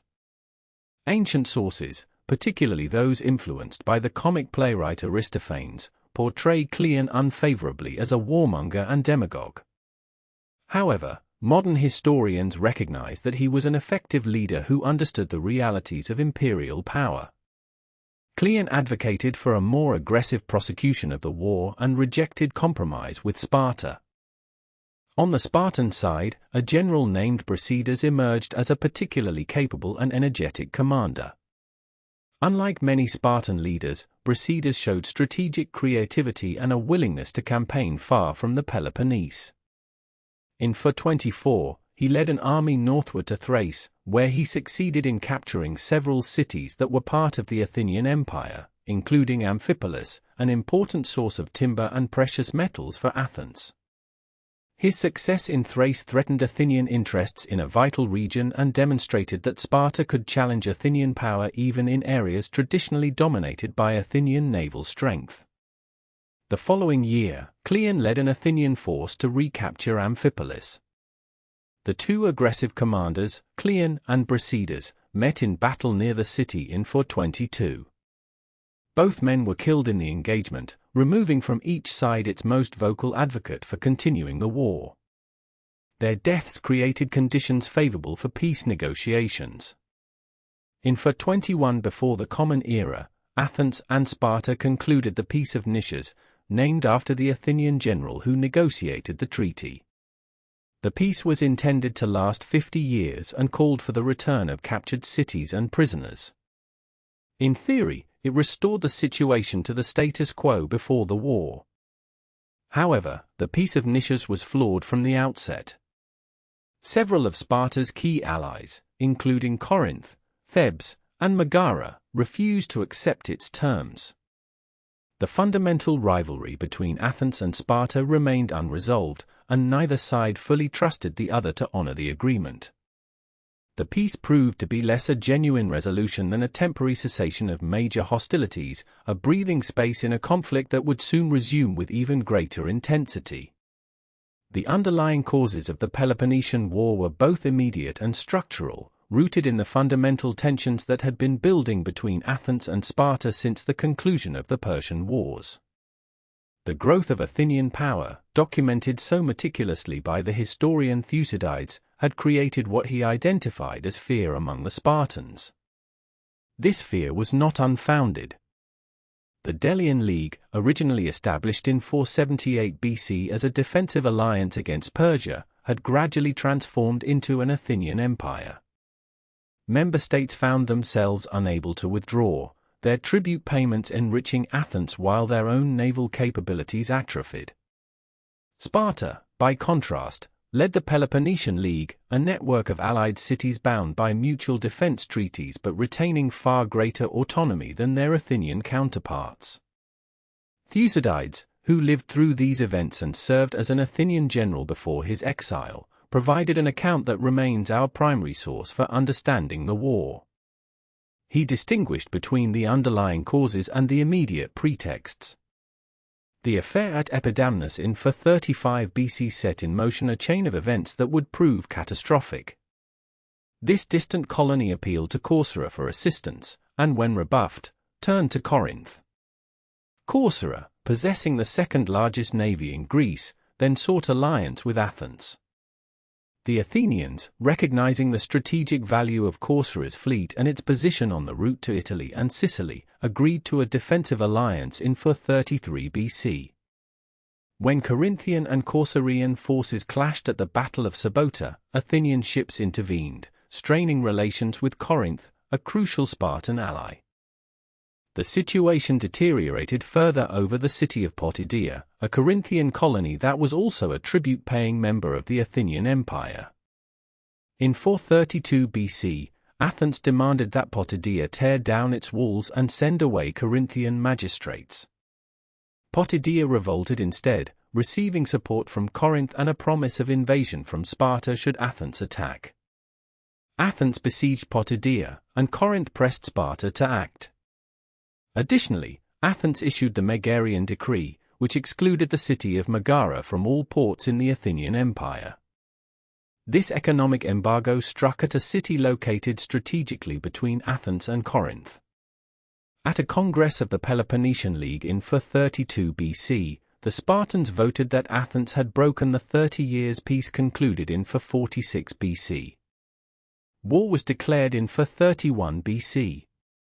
The Archidamian War, named after the Spartan king Archidamus who led the initial invasions, began with a strategy that reflected the asymmetric strengths of the two powers. Sparta possessed the superior land army, while Athens commanded the seas. The Athenian statesman Pericles devised a defensive strategy that required the rural population of Attica to abandon their farms and withdraw behind Athens' long walls, the fortifications that connected the city to its port at Piraeus. Athens would rely on its naval supremacy to import grain and launch raids on the Peloponnesian coast, while avoiding major land battles. The Athenian Empire would provide tribute to fund the war effort. Pericles calculated that Sparta, lacking a navy and dependent on an army of citizen soldiers who needed to return to their farms, could not sustain a prolonged conflict. In 431 BC, the Spartans invaded Attica and began ravaging the countryside. The Athenians watched from behind their walls as orchards were cut down and crops destroyed. This pattern repeated in 430 BC and subsequent years. The psychological toll was immense, but the strategy held. However, disaster struck in an unexpected form. In 430 BC, plague erupted in Athens. The crowded conditions within the walls, where refugees from the countryside had packed into every available space, created ideal circumstances for the disease to spread. Thucydides, who contracted the plague and survived, described its symptoms in clinical detail: fever, inflammation of the eyes, bleeding in the throat and tongue, unquenchable thirst, and skin eruptions. The exact nature of the disease remains debated by modern scholars, with typhus, typhoid fever, and even Ebola proposed as possibilities. The plague killed perhaps 1/4 to 1/3 of Athens' population over the course of several years, returning in waves in 429 and 427 BC. Among its victims was Pericles himself, who died in 429 BC. His death created a leadership vacuum in Athens. The assembly increasingly came under the influence of more aggressive politicians, men whom Thucydides characterized as demagogues. The most prominent of these was Cleon, a wealthy tanner who advocated for harsh treatment of rebellious allies and pursued the war with vigor. In 427 BC, when the city of Mytilene on Lesbos revolted from the empire, Cleon persuaded the assembly to vote for the execution of all adult males and the enslavement of women and children. A ship was dispatched with these orders. The following day, the assembly reconvened and, in a closer vote, reversed the decision. A second ship raced the first and arrived just in time to prevent the massacre, though the ringleaders of the revolt were still executed. The war's geography expanded beyond Attica and the Peloponnese. Fighting occurred in Thrace, in northwestern Greece, and in Sicily. Sparta found an able commander in Brasidas, who in 424 BC led a force to Thrace, threatening Athenian interests in this region vital for timber and precious metals. Brasidas captured Amphipolis, a significant Athenian colony. This loss contributed to Thucydides' exile, as he had been commanding Athenian forces in the region and arrived too late to save the city. In 422 BC, Athens sent Cleon with a force to retake Amphipolis. In the battle that ensued, both Cleon and Brasidas were killed. Their deaths removed the two principal advocates for continuing the war. With these hawkish voices silenced, moderates on both sides negotiated the Peace of Nisches in 421 BC, named after the Athenian general who championed it. The treaty was intended to last 50 years and stipulated that each side would return captured territories. However, the peace proved fragile. Key Spartan allies, including Corinth, refused to accept its terms. Not all captured cities were returned as agreed. The treaty created a framework for peace but not its substance. The peace collapsed entirely with the Sicilian expedition, the most catastrophic Athenian venture of the war. In 415 BC, the city of Segesta in Sicily appealed to Athens for help against Syracuse, the most powerful Greek city in Sicily and a Spartan ally. Athenian ambitions extended beyond this immediate request. Advocates for the expedition, particularly the charismatic nobleman Alcibiades, envisioned conquering Syracuse and potentially all of Sicily, securing vast resources and establishing Athenian dominance in the western Mediterranean. Nisches, now elderly, opposed the expedition but was appointed one of its commanders nonetheless, alongside Alcibiades and Lamachus. Just before the fleet departed, a scandal erupted. Throughout Athens, stone Hermae, pillars topped with the head of Hermes, were found mutilated, their faces defaced. This sacrilege shocked the city. Suspicion fell on Alcibiades, who was also accused of profaning the Eleusinian mysteries by performing mock ceremonies while drunk. Though allowed to sail with the expedition, Alcibiades was recalled to stand trial once the fleet reached Sicily. Rather than return to certain condemnation, he fled to Sparta, where he advised Athens' enemies on how to defeat his own city. He urged Sparta to fortify Decelia in Attica, establishing a permanent garrison that would allow year-round pressure on Athens, and to send assistance to Syracuse. The Sicilian expedition, deprived of Alcibiades' energy and strategic vision, proceeded under Nisches' cautious leadership. The Athenians besieged Syracuse beginning in 414 BC, but a series of delays and tactical errors prevented them from achieving a quick victory. Spartan forces under Gylippus arrived to reinforce Syracuse. The Athenians, rather than withdrawing, sent reinforcements under Demosthenes in 413 BC. An attempt to storm Syracuse's defensive walls failed. When Nisches finally agreed to withdraw, he delayed the evacuation due to a lunar eclipse, which his soothsayers interpreted as an ill omen requiring a delay of 27 days. This superstitious hesitation proved fatal. The Syracusans blocked the harbor mouth with ships. In the desperate naval battle that followed, the Athenians were defeated. Their attempt to retreat overland ended in complete disaster. Thousands of Athenian soldiers and sailors were killed or captured. Those taken prisoner were confined in Syracusan stone quarries, where many died of exposure and starvation. Nisches and Demosthenes were executed. The entire expeditionary force was lost. This catastrophe transformed the war. Sparta now received financial support from Persia in exchange for ceding the Greek cities of Asia Minor to Persian control.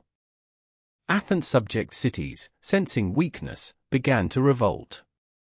Alcibiades, having fallen from favor in Sparta, fled to the Persian satrap Tissaphernes and eventually maneuvered his way back into Athenian service. Athens showed remarkable resilience, building new fleets from emergency reserves and even melting down golden dedications to fund the war. Yet the cumulative losses proved too great. In 405 BC, at Aegospotami on the Hellespont, the Spartan general Lysander surprised and destroyed the Athenian fleet while most of its crews were ashore foraging. With control of the sea lost, Athens could no longer import grain. Sparta blockaded Piraeus. Starvation gripped the city. In April of 404 BC, Athens surrendered. The terms were harsh but not annihilating. The long walls were demolished to the music of flute girls. The Athenian Empire was dissolved. The fleet was reduced to 12 ships. Corinth and Thebes urged the complete destruction of Athens and the enslavement of its population, but Sparta refused, citing Athens' service during the Persian Wars. Instead, Sparta imposed an oligarchic government known as the 30 Tyrants, led by Critias, who had been a student of Socrates. These 30 men, supported by a Spartan garrison, unleashed a reign of terror, executing political opponents and seizing property. Perhaps 1,500 Athenians were killed during their 8-month rule. Democratic exiles under Thrasybulus gathered at Phyle on the border of Attica. They gradually gained strength and in 403 BC defeated the forces of the 30 at the Battle of Munichia. The moderates among the oligarchs negotiated a settlement. The 30 were overthrown, and democracy was restored to Athens under an amnesty agreement that prohibited prosecution for past political offenses, excepting only the 30 themselves and their chief agents. This amnesty, remarkably observed, allowed Athens to rebuild its civic life without descending into endless cycles of revenge. The consequences of the Peloponnesian War extended far beyond the immediate military defeat of Athens in 404 BCE. The conflict fundamentally altered the political, economic, and social landscape of the Greek world, creating conditions that would eventually lead to the end of the classical polis system itself. The immediate aftermath of Athens' surrender was marked by the installation of an oligarchic regime known to history as the 30 Tyrants. This government came to power in the spring of 404 BCE, imposed upon Athens by the victorious Spartan general Lysander. The 30 were selected from among the Athenian aristocracy, men who had long harbored resentment toward the democratic system that had governed Athens for nearly a century. Their leader was Critias, a former associate of Socrates and a man of considerable intellectual ability, though his political actions would prove ruthless in the extreme. The rule of the 30 tyrants represented one of the darkest periods in Athenian history. Operating under the nominal supervision of a Spartan garrison stationed on the Acropolis, the oligarchs immediately set about dismantling the democratic institutions that had characterized Athenian governance. The popular courts were abolished, and the Council of 500 was replaced by a smaller body of 400 men chosen exclusively from among the propertied classes. Citizenship rights were restricted to a mere 3,000 individuals deemed worthy by the oligarchs. What began as political restructuring quickly descended into a reign of terror. The 30 tyrants compiled proscription lists of their political opponents, confiscating property and ordering executions without trial. Ancient sources suggest that as many as 1,500 Athenian citizens were executed during the 8 months of the 30s' rule. Many more fled into exile, seeking refuge in neighboring cities or joining resistance movements that began to coalesce in the Attic countryside. The oligarchs' actions were motivated partly by political ideology but also by simple greed, as the confiscated estates of the condemned enriched the members of the regime and their supporters.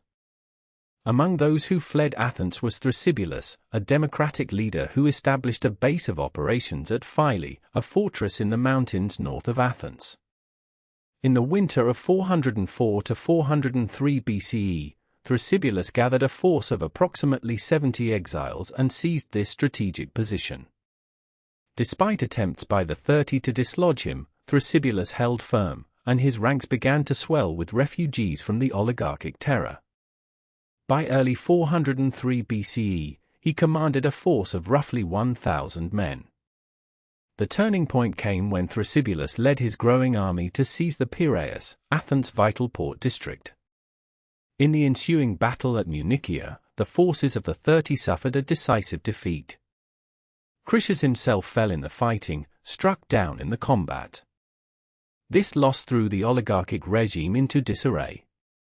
The remaining members of the 30 withdrew to Eleusis, where they attempted to maintain their authority, while a new group of 10 oligarchs, known simply as the 10, took control in Athens proper, though they proved no more capable of restoring stability. The restoration of democracy was facilitated by an unexpected development in Sparta itself. King Pausanias, one of Sparta's 2 hereditary monarchs, grew concerned about the excessive influence wielded by Lysander through his network of client oligarchs across the Greek world. Pausanias led a Spartan army to Athens not to support the oligarchs but to broker a reconciliation between the democratic exiles and the regime's supporters. His mediation proved crucial in preventing further bloodshed. In September of 403 BCE, an agreement was reached. The 30 and their most committed supporters were allowed to retain control of Eleusis as a separate community, while Athens itself would restore its democratic constitution. A general amnesty was proclaimed, forbidding prosecution for actions taken during the civil conflict, with exceptions made only for the 30 themselves, the 10 who succeeded them, and the 11 who had served as executioners. This amnesty, remarkable for its scope and for the discipline with which it was observed, allowed Athens to reunite without descending into cycles of revenge killing that had plagued other Greek cities. The restored democracy of 403 BCE was consciously modeled on the ancestral constitution, though it incorporated certain modifications born of recent experience. The democratic institutions, the assembly, the council, and the popular courts, resumed their functions. Payment for jury service and attendance at the assembly continued, ensuring that poorer citizens could participate in governance. Yet the new democracy also showed greater caution, establishing more rigorous procedures for proposing new laws and creating boards to review existing legislation for consistency. The economic consequences of the war proved severe and long-lasting. Athens had lost its empire, the network of tribute-paying allies that had funded its cultural achievements and military power. The annual tribute that once flowed into Athens, amounting to hundreds of talents of silver, ceased entirely. The Athenian fleet, once numbering in the hundreds of triremes, was reduced by the terms of surrender to a mere 12 ships. The long walls, which had connected Athens to its port and enabled the strategy of Pericles, were demolished to the sound of flute music, as Sparta's allies celebrated what they believed was the dawn of freedom for Greece. The population of Attica had been devastated by decades of warfare and repeated outbreaks of plague. The precise demographic impact remains uncertain, but modern historians estimate that the population of Athens and Attica may have declined by as much as 1/4 to 1/3 during the war years. Agricultural land that had been cultivated for generations lay abandoned. The silver mines at Laurion, which had provided the wealth to build Athens' navy, had been disrupted by the Spartan occupation of Decilia, and the enslaved workforce had fled or been captured. Beyond Athens, the war had transformed the entire Greek world. Sparta emerged victorious but faced challenges for which its rigid social system provided few solutions. The Spartan state had been designed for military excellence and the maintenance of control over its Hellenic population, not for administering a far-flung network of allied cities. Lysander's installation of oligarchic regimes and Spartan military governors, called harmosts, throughout the former Athenian Empire created resentment rather than loyalty. Within a decade, former allies would be in open revolt against Spartan hegemony. The war had also fundamentally altered Greek warfare itself. The traditional hoplite battle, a single decisive clash between massed infantry formations, had given way to more complex operations involving light infantry, cavalry, naval power, and economic warfare.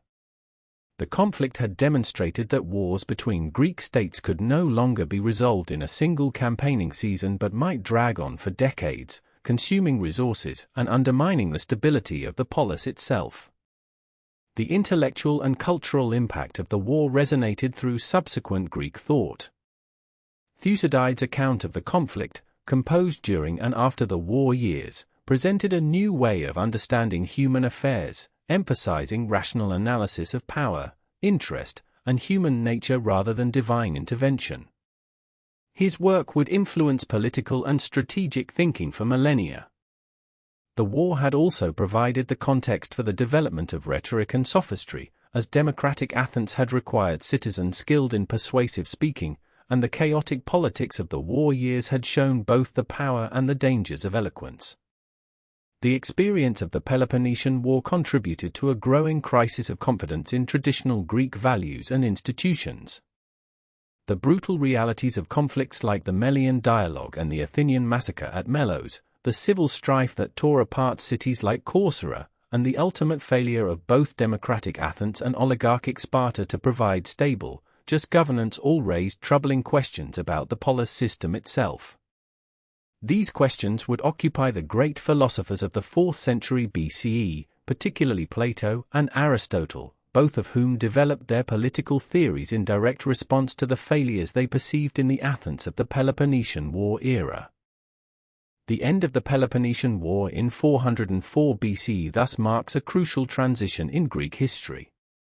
The classical age of the 5th century BCE, characterized by Athenian cultural flowering and the balance of power between Athens and Sparta, had ended.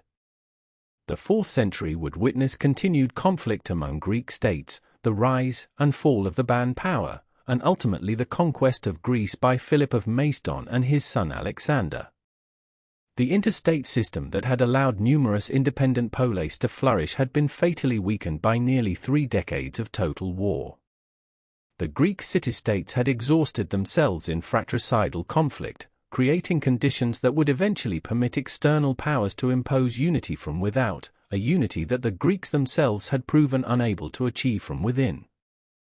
In the middle decades of the 4th century before the Common Era, while the great city-states of southern Greece exhausted themselves in endless cycles of warfare and diplomatic maneuvering, a new power emerged from the rugged highlands of Macedon. This kingdom, long regarded by the sophisticated citizens of Athens and Thebes as a backward frontier realm inhabited by semi-barbarous chieftains, would within a single generation transform itself into the dominant military force of the Greek world. The architect of this transformation was Philip, the second of that name to rule Macedon, who ascended to power in 359 BCE under circumstances that appeared to doom his kingdom to fragmentation and foreign conquest. Macedon in 359 occupied a precarious position on the northern periphery of the Greek world. The kingdom encompassed the broad coastal plain around the Thermaic Gulf and extended inland into the mountainous regions of Upper Macedon, where semi-independent chieftains maintained their own armed followings and offered only uncertain loyalty to the kings who ruled from Pella and Aegae. The population spoke a Greek dialect that southern Greeks found difficult to understand, and Macedonian customs differed significantly from those of the polis-based civilizations to the south. The kingship itself operated on principles foreign to democratic Athens or oligarchic Sparta, with the monarch ruling as first among equals over a warrior aristocracy whose sons served as the king's companions in peace and war. When Philip came to power, initially as regent for his infant nephew and then as king in his own right, Macedon faced immediate and existential threats from multiple directions. Illyrian tribes pressed from the northwest, having recently killed Philip's brother Perdiccas in battle along with 4,000 Macedonian soldiers. Paeonian raiders threatened from the north. The Greek cities of the Chalcidice, led by Olynthus, sought to extend their influence over Macedonian coastal territories. Thracian kings meddled in Macedonian succession disputes. Pretenders to the throne, supported by various foreign powers, gathered armies to advance their claims. The kingdom appeared on the verge of dissolution. Philip's response to this crisis demonstrated the strategic and tactical genius that would characterize his entire reign. Rather than attempting to confront all enemies simultaneously, he employed diplomacy and bribery to neutralize some threats while he methodically dealt with others through military force. He paid off the Paeonians to secure his northern frontier temporarily. He withdrew Macedonian support from one pretender to his throne while arranging the assassination of another. He made territorial concessions to Athens to keep that powerful city-state neutral. Having thus isolated his most dangerous enemy, he turned his reorganized army against the Illyrians in 358 and won a decisive victory that secured his western frontier and established his military reputation. The reorganization of the Macedonian army stands as Philip's most enduring achievement and the foundation upon which all his subsequent successes rested. Philip had spent several years as a hostage in Thebes during his youth, where he observed firsthand the innovative tactics of Epaminondas and the Sacred Band. He understood the strengths of the traditional Greek hoplite phalanx but also recognized its limitations. The Macedonian army he inherited consisted primarily of light-armed troops and cavalry, effective for raiding but inadequate for sustained warfare against the disciplined infantry of the southern Greek states. Philip set about creating a new type of heavy infantry that would combine the staying power of the hoplite phalanx with greater reach and tactical flexibility. The key innovation was the sarissa, a pike of unprecedented length measuring between 18 and 21 feet from butt to point. This weapon, far longer than the traditional 8-foot hoplite spear, required 2 hands to wield effectively. Macedonian infantrymen carried smaller shields than hoplites, suspended from the neck and left shoulder rather than gripped with the left hand. The shields were sufficient to provide some protection but allowed both hands to manipulate the long pike. When deployed in formation, the sarissa phalanx presented an impenetrable hedge of spear points, with the weapons of the first 5 ranks projecting beyond the front line. Men in the rear ranks held their pikes at steeper angles, helping to deflect incoming arrows and projectiles. The tactical deployment of this new phalanx differed significantly from traditional hoplite warfare. The Macedonian formation operated in closer order, with men standing approximately 18 inches apart rather than the 3 feet typical of hoplite arrays. This denser formation enhanced the thrusting power of the pikes and made the phalanx nearly invulnerable to frontal assault. However, the formation possessed reduced mobility compared to traditional hoplites and proved vulnerable to attacks on its flanks or rear. Philip designed his battle tactics to protect the phalanx's weaknesses while exploiting its enormous frontal striking power. To guard the flanks of his infantry and to deliver the decisive blow in battle, Philip relied on his cavalry, particularly the elite companion cavalry drawn from the Macedonian nobility. These mounted warriors fought with spear and sword, charging in wedge formations that could break through enemy lines. Philip typically deployed his cavalry on the right wing under his personal command, using the phalanx to fix the enemy center and left in place while the companions wheeled around to strike at vulnerable flanks or rear areas. This coordination between heavy infantry and shock cavalry represented a level of tactical sophistication unprecedented in Greek warfare. Philip also developed auxiliary forces to support his main battle line. Light infantry called peltastes, armed with javelins and small shields, screened the phalanx's advance and engaged enemy skirmishers. Archers from Crete and slingers from other regions provided missile support. Engineers and siege specialists accompanied the army, enabling Philip to reduce fortified cities that had traditionally served as refuges against invading armies. This combined arms approach made the Macedonian military machine capable of sustained campaigning across diverse terrain and against varied opponents. With this reformed army, Philip embarked on a systematic expansion of Macedonian power. Between 357 and 354, he conquered the Greek cities along the Macedonian coast, securing control of valuable timber resources and silver mines. The mines of Mount Pangaeum alone provided Philip with an annual revenue of 1,000 talents, wealth that funded further military expansion and extensive diplomatic activities. Philip used gold as effectively as the sarissa, bribing politicians in Greek cities to support Macedonian interests and sowing division among potential enemies. Philip's involvement in the affairs of southern Greece began in earnest with the outbreak of the Third Sacred War in 356. This conflict originated in a dispute over control of Delphi and the sacred revenues of Apollo's temple. The Phocians, accused of cultivating sacred land, seized the temple treasury and used its wealth to hire a large mercenary army.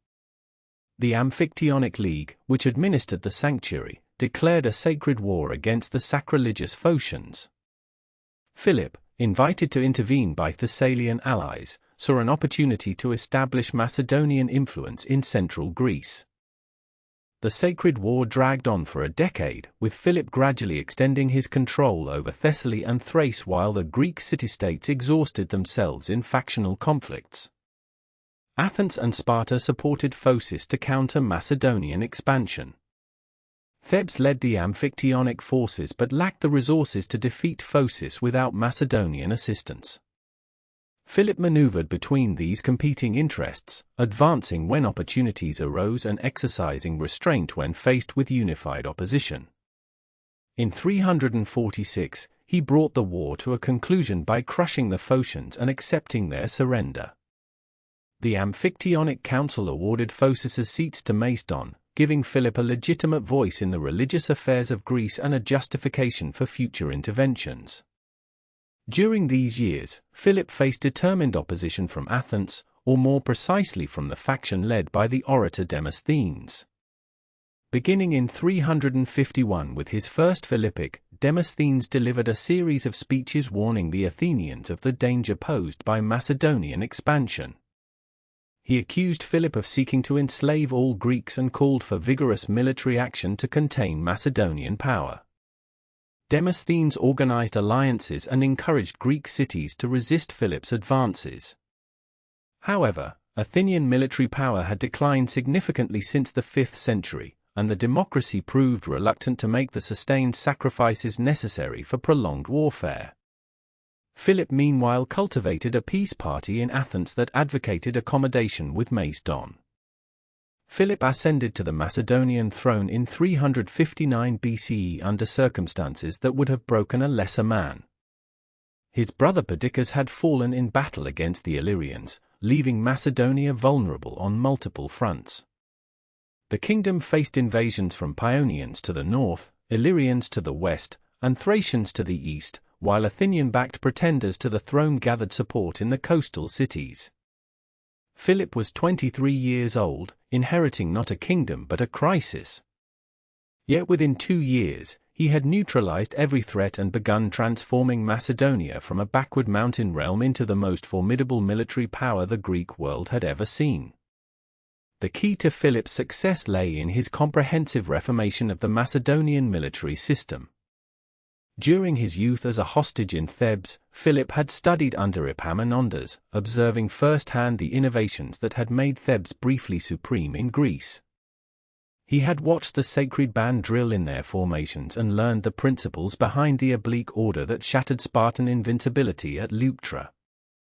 Philip absorbed these lessons and synthesized them with traditional Macedonian strengths to create something entirely new. The army he built was professional, disciplined, and unlike anything Macedonia had fielded before.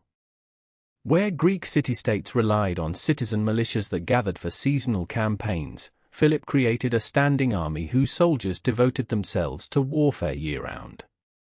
The centerpiece of Philip's military revolution was the sarissa phalanx.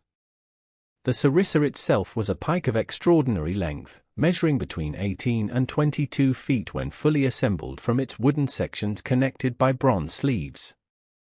This weapon dwarfed the traditional Greek dory spear, which rarely exceeded 9 feet in length. A sarissa-armed phalanx presented an utterly impenetrable frontal aspect. The pikes of the first 5 ranks projected beyond the front line, creating a bristling wall of bronze pike heads that extended 15 to 20 feet forward. Men in the rear ranks held their sarissas at steeper angles, ready to lower them as front-rank soldiers fell. The sheer length of the weapon meant that hoplites armed with conventional spears could not close to striking distance before being impaled. The tactical implications were profound. The sarissa required both hands to wield effectively, which meant Philip's phalangites could not carry the large hoplan shield that defined traditional Greek infantry. Instead, they wore a smaller shield called a pelty, strapped to the left forearm, leaving both hands free for the massive pike. They were equipped with bronze helmets, lighter corselets, and greaves, sacrificing some individual protection for greater mobility and offensive reach. Philip drilled these men relentlessly in maintaining formation and executing complex maneuvers as a single organism.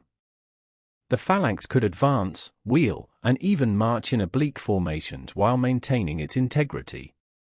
This was infantry warfare evolved to a new level of sophistication and lethality. Yet Philip understood that the phalanx alone could not win battles. Its very strength created vulnerability. The formation was nearly invincible from the front but desperately vulnerable on its flanks and rear. The phalangites, encumbered by their unwieldy pikes, could not easily defend themselves if the formation broke or if enemy forces penetrated to close quarters. Philip addressed this weakness by creating the companion cavalry, an elite mounted force that would become the hammer to the phalanx's anvil. The companions were drawn from Macedonian nobility, men who had grown up riding the hills and plains of their homeland. Philip organized them into squadrons and armed them with the ziston, a long cavalry lance designed for the shock charge. The companions operated in wedge formations that could punch through enemy lines with devastating effect. In Philip's tactical system, the phalanx fixed the enemy in place, absorbing their attention and preventing maneuver. Meanwhile, the companions, led by Philip himself or his most trusted commanders, would seek the decisive point, usually on a flank, and deliver a shattering charge that broke enemy cohesion. Once the line fractured, the phalanx would advance, using its reach advantage to slaughter disorganized opponents. This combined arms approach represented a sophistication far beyond the traditional Greek reliance on hoplite shoving matches. Philip also maintained corps of light infantry, including archers, javelin men, and peltasts recruited from throughout Macedonia and the tribal regions he conquered, providing flexibility for skirmishing, pursuit, and siege warfare. With this new model army, Philip embarked on systematic expansion. Between 357 and 352 BCE, he secured Macedonia's borders and pushed outward. He conquered Amphipolis, a strategically vital city that controlled access to Thracian gold and silver mines. Despite having promised Athens he would deliver the city to them, Philip kept it, recognizing its economic importance. The mines of Mount Pangaean alone would eventually provide Philip with an income of over 1,000 talents annually, funding his military machine and enabling him to bribe Greek politicians with unprecedented generosity.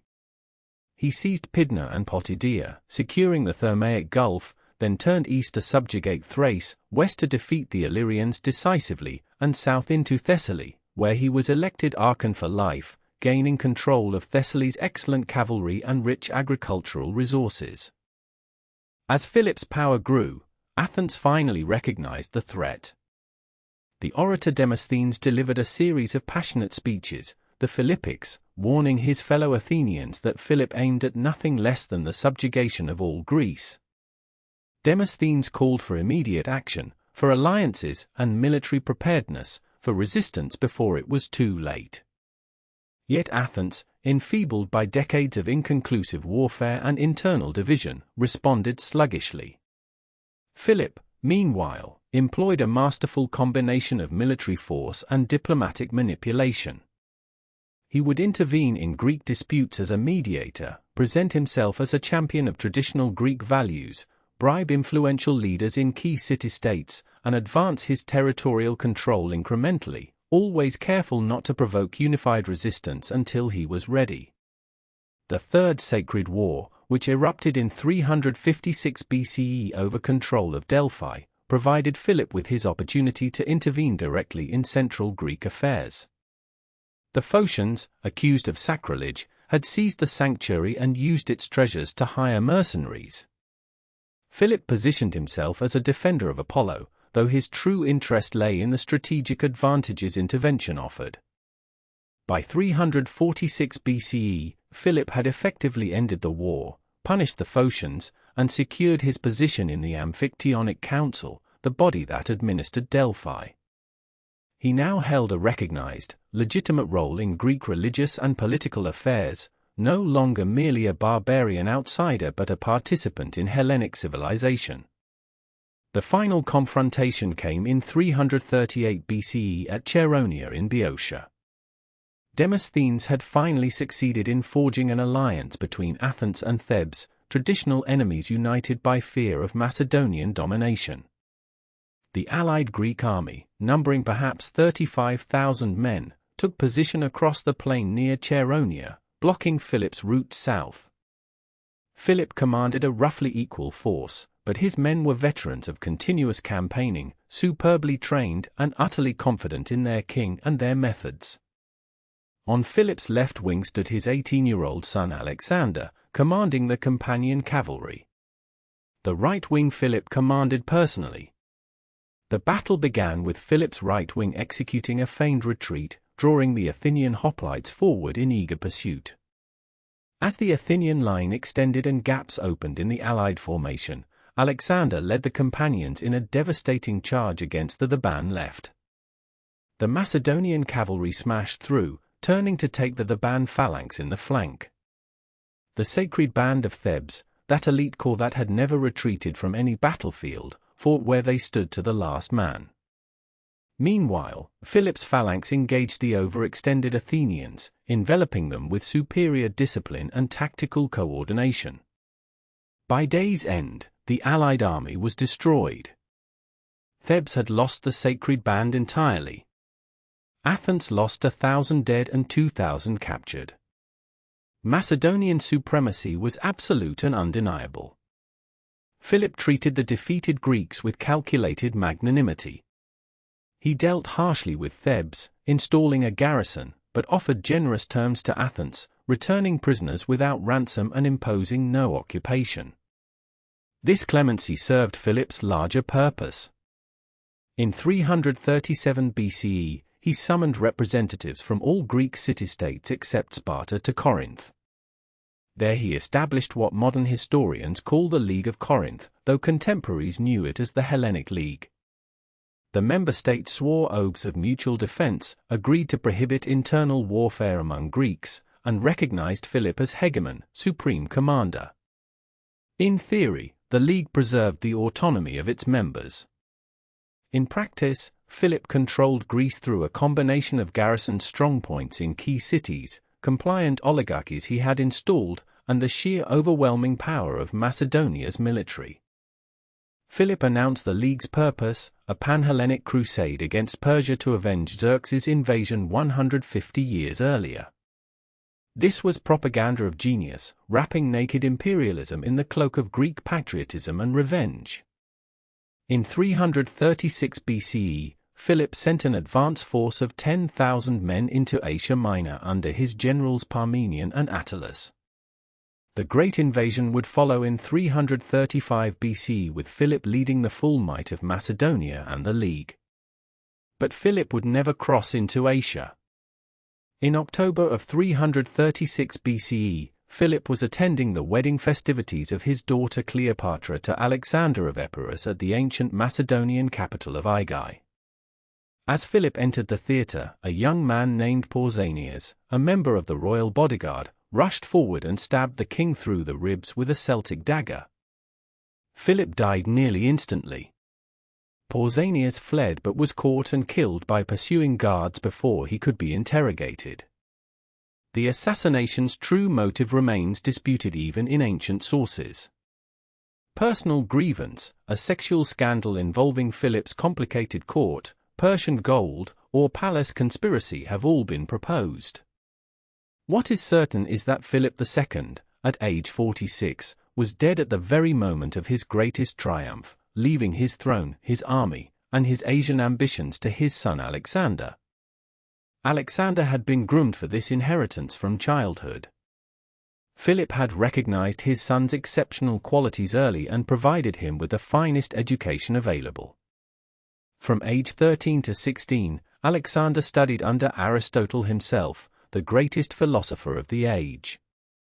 Philip's ascension to the Macedonian throne in 359 BC marked the beginning of a comprehensive transformation of the kingdom's military capabilities. The young king inherited an army that had suffered devastating defeats at the hands of the Illyrians, losing 4,000 men in a single battle. Understanding that Macedon's survival depended on military reform, Philip drew upon his experiences as a hostage in Thebes, where he had observed the innovations of Epaminondas and the Sacred Band. The reforms he instituted would fundamentally alter not only Macedonian power but the nature of Greek warfare itself. The centerpiece of Philip's military revolution was the sarissa, a pike measuring between 16 and 18 feet in length. This weapon, roughly twice the length of a traditional Greek spear, required 2 hands to wield effectively. Philip reorganized his infantry into a formation that placed the first 5 ranks with their sarissas projecting forward, creating a nearly impenetrable wall of iron points extending 15 feet beyond the front line. The men in the rear ranks held their pikes at increasingly steep angles, providing protection against missiles and adding weight to the formation's forward momentum. Each soldier was equipped with lighter armor than the traditional hoplite, allowing for greater mobility and endurance on the march. The bronze cuirass was replaced with a lighter linen or leather corselet, and the large aspis shield gave way to a smaller shield strapped to the left arm, freeing both hands for the sarissa. Training became central to the effectiveness of this new formation. Philip instituted a rigorous drilling program that transformed Macedonian peasants into professional soldiers. The men practiced maintaining their formations while advancing over uneven ground, a skill that would prove decisive in battles to come. They learned to manipulate the unwieldy sarissa with precision, lowering and raising the weapon in unison, maintaining the deadly hedge of points that characterized the phalanx in combat. The king himself participated in training exercises, marching alongside his men on campaigns that covered hundreds of miles, building both physical endurance and unit cohesion. Complementing the phalanx was Philip's elite cavalry force, the Companion Cavalry. These mounted warriors, drawn from the Macedonian nobility, formed a heavy cavalry unit unlike any other in the Greek world. Armed with lances and organized into squadrons, the companions trained to operate as a shock force capable of decisive battlefield intervention. Philip developed tactical coordination between the phalanx and cavalry that would become the hallmark of Macedonian military doctrine. The infantry would fix the enemy in place, their sarissas preventing forward movement or effective counterattack, while the cavalry maneuvered to strike at vulnerable points in the enemy line, typically the flanks or rear. Philip put these innovations to immediate use, securing Macedon's borders and then expanding his influence throughout the Balkans. By 357 BC, he had captured Amphipolis, a strategically vital city that controlled access to the gold and silver mines of Mount Pangaean. The wealth from these mines funded further military expansion and allowed Philip to maintain his professional army year-round, a significant advantage over Greek city-states that relied on seasonal campaigns conducted by citizen militias. Over the following 2 decades, Philip methodically extended Macedonian control over Thrace and Thessaly, gaining access to additional resources and manpower. The Greek city-states initially failed to recognize the threat posed by Macedonian expansion. Internal conflicts continued to dominate their attention. The Third Sacred War, which erupted in 356 BC over control of Delphi, provided Philip with opportunities to intervene in central Greek affairs. He portrayed himself as a defender of Apollo and the Delphic sanctuary, gaining legitimacy among Greeks who might otherwise have viewed him as a barbarian outsider. The Athenian orator Demosthenes recognized the danger, delivering a series of speeches known as the Philippics, warning his fellow citizens that Philip's ultimate goal was the subjugation of all Greece. Demosthenes argued for immediate and sustained resistance, but Athens, weakened by decades of conflict and no longer the naval power it had been in the 5th century, struggled to mount an effective response. Philip's advance continued despite Athenian opposition. He secured control of the pass at Thermopylae in 346 BC, gaining direct access to central Greece. The Peace of Philocrates, negotiated that same year, represented an Athenian acknowledgement of Macedonian power, though it satisfied neither party and merely postponed the inevitable confrontation. Philip spent the next several years consolidating his northern territories and preparing for the final contest. The decisive moment came in 338 BC at Chaeronea in Boeotia. An alliance of Greek states led by Athens and Thebes assembled an army of approximately 35,000 men to oppose Philip's advance. The Macedonian king commanded a roughly equal force, with his 18-year-old son Alexander leading the companion cavalry on the left wing. On the second day of August in 338 BC, the armies met on a plain flanked by mountains and the Cephissus River. Philip employed tactical sophistication that demonstrated the superiority of Macedonian training and discipline.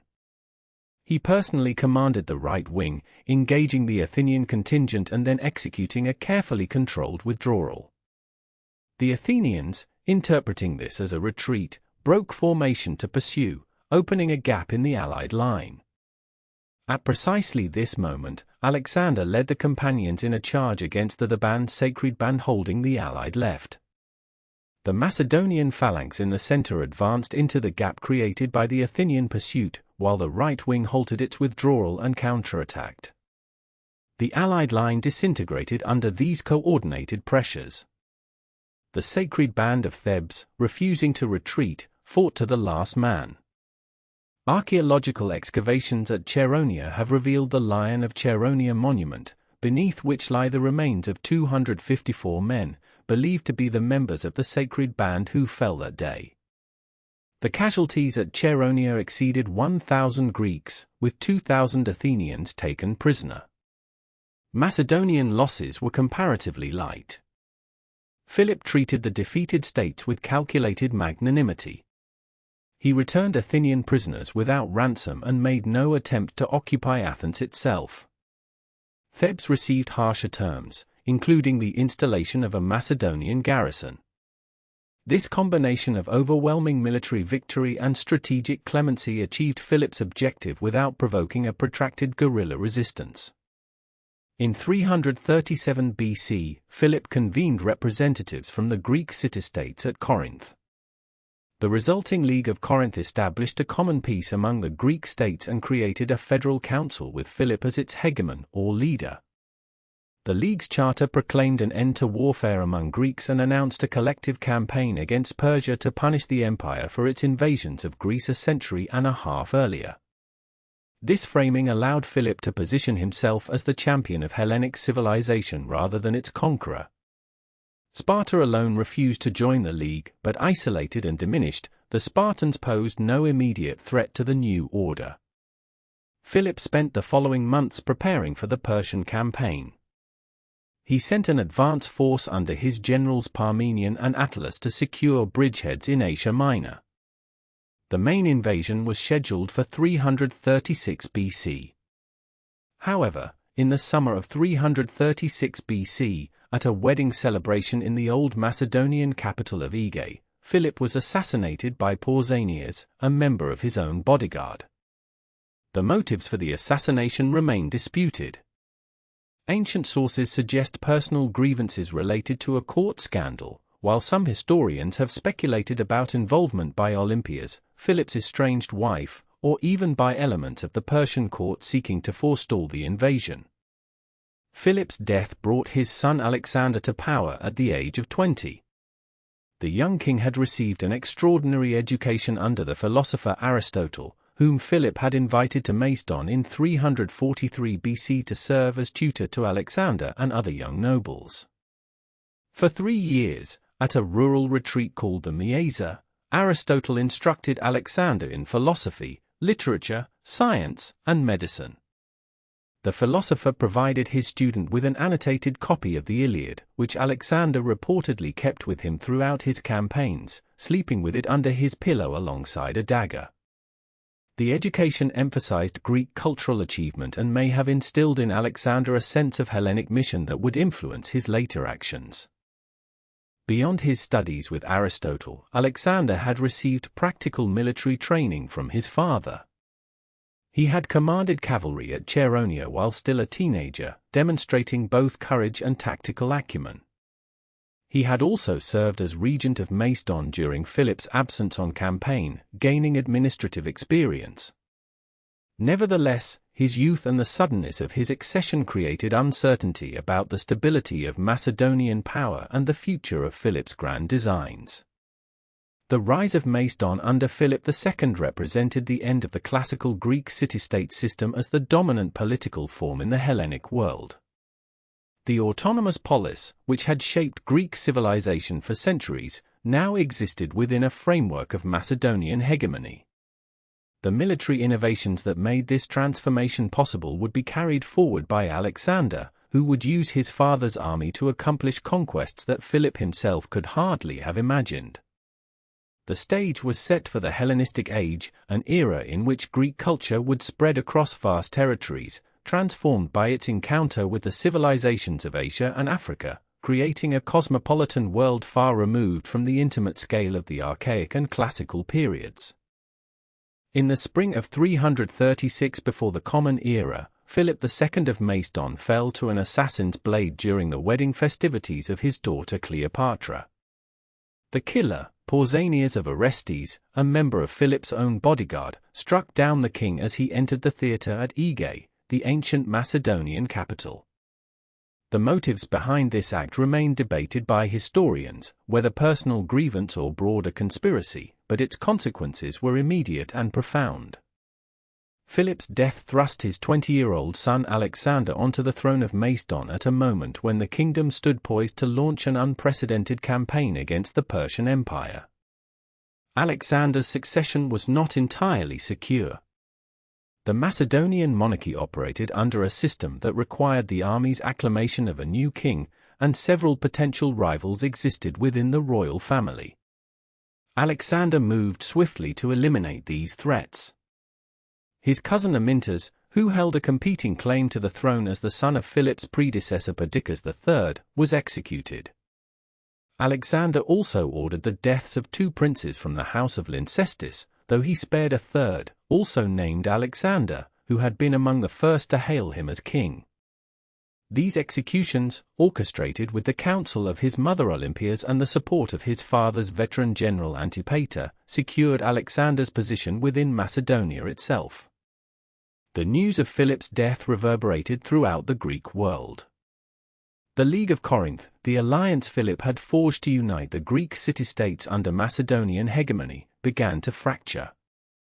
In Athens, the orator Demosthenes, Philip's longtime opponent, celebrated openly, distributing garlands and proposing public thanksgiving though his own daughter had recently died.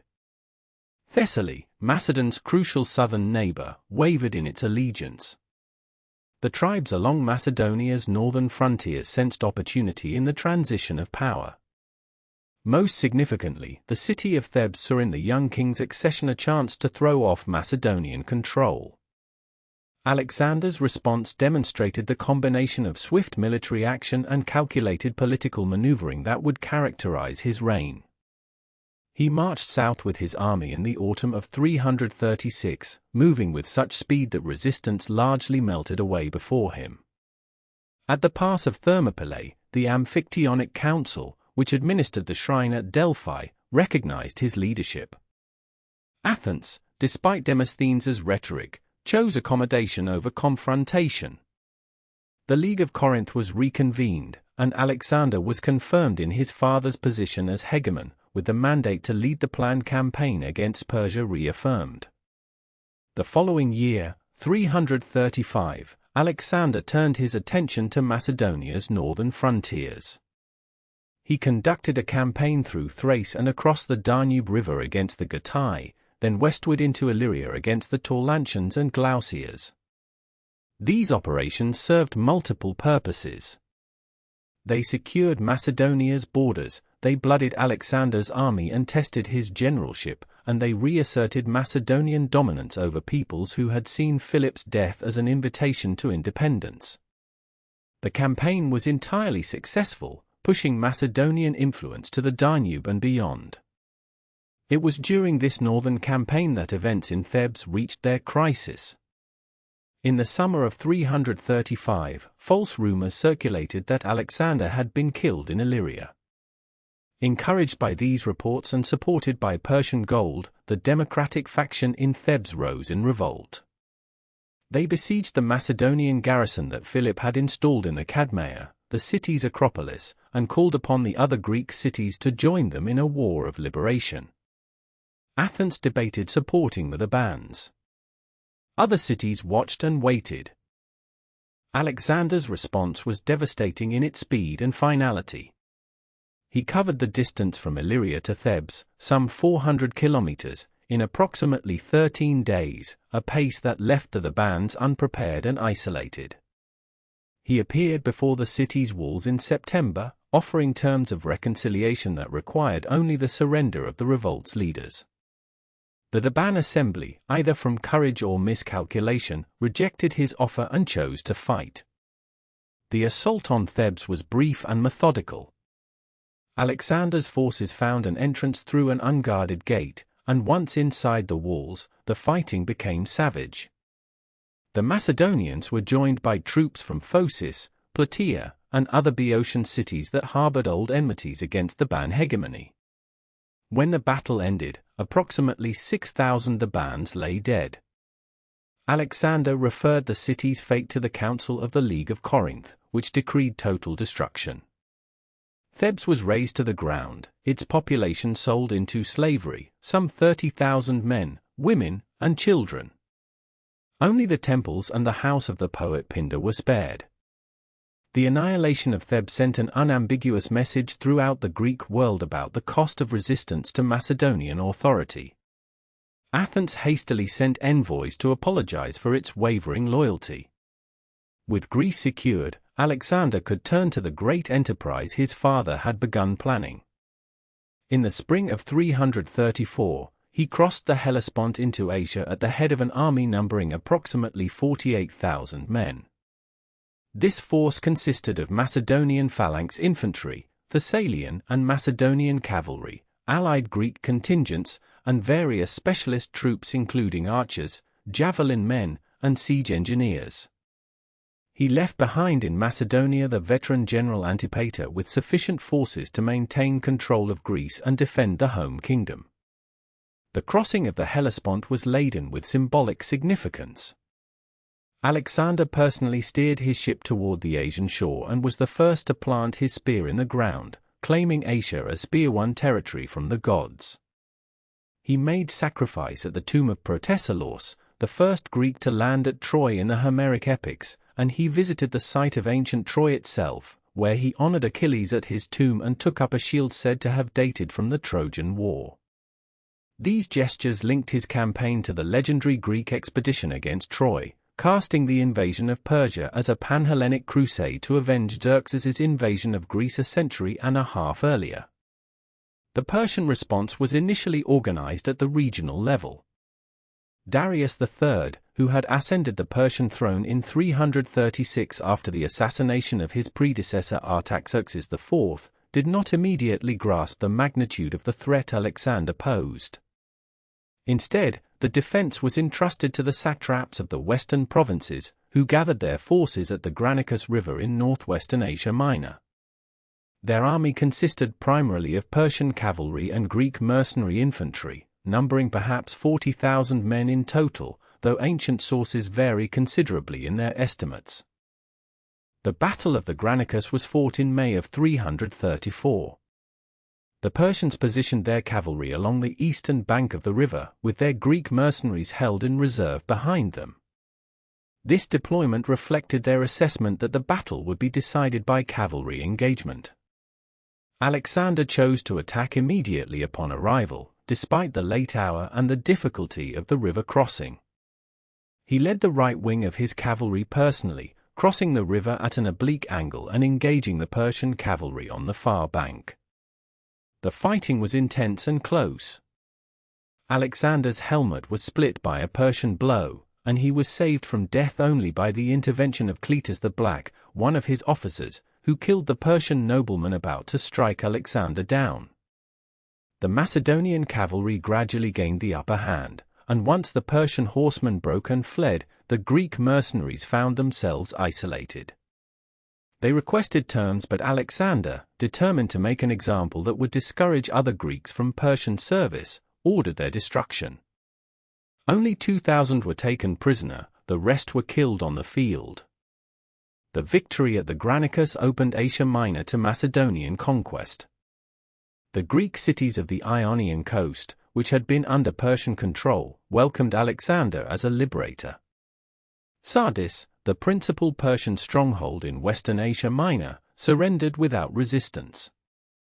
Alexander continued south along the coast, securing the important cities of Ephesus and Miletus. Halicarnassus, however, mounted a determined defense under the command of the Rhodian mercenary Memnon, who was perhaps the most capable of the Persian commanders. The city fell only after a prolonged siege and substantial destruction. In the autumn of 336, following the assassination of Philip II at Aegae, Alexander ascended to the Macedonian throne at the age of 20. The transition of power was far from certain. Several rival claimants to the throne emerged, including Amyntas IV, a cousin with legitimate dynastic claims, and Attalus, who commanded considerable influence within the army. Alexander moved with decisive speed. Within days of his father's death, he secured the support of the Macedonian assembly and had potential rivals eliminated. Amyntas was executed, along with several other members of the royal family who might challenge his authority. Alexander also ordered the death of Attalus, who was serving with the advance force in Asia Minor. With the Macedonian succession secured, Alexander turned his attention to consolidating his position in Greece. The Greek city-states, sensing opportunity in Philip's death, began to agitate for independence from Macedonian hegemony. Thebes, Athens, and several other polis withheld the tribute they owed to the League of Corinth. Demosthenes in Athens openly celebrated Philip's death and encouraged armed resistance. Alexander marched south with extraordinary speed, appearing before Thebes with his army before the city's leaders had fully prepared their defenses. The sudden arrival of Macedonian forces prompted most Greek states to submit immediately. Athens sent envoys begging forgiveness. The League of Corinth reconvened and reluctantly confirmed Alexander as hegemon, just as his father had been. Alexander received authorization to lead the planned campaign against Persia, though many Greek cities remained deeply hostile to Macedonian domination. Before embarking for Asia, Alexander faced challenges on his northern and western frontiers. In 335, Thracian and Illyrian tribes, emboldened by Philip's death, launched raids into Macedonian territory. Alexander led a lightning campaign through the Balkans, crossing the Danube and defeating the Getae, then wheeling west to crush the Illyrians near Pelium. During this campaign, false rumors spread throughout Greece that Alexander had been killed in battle. Thebes rose in open revolt, laying siege to the Macedonian garrison stationed in the city's citadel. The Thebans expected support from Athens and other Greek cities for a general uprising against Macedonian rule. Alexander marched south once again, covering the distance from Macedonian territory to Thebes in just 13 days. In September of 335, he surrounded the city and demanded unconditional surrender. When the Thebans refused, Alexander launched an assault. The Macedonian forces breached the walls and poured into the city. What followed was systematic destruction. Alexander convened the League of Corinth delegates, who voted to make an example of Thebes.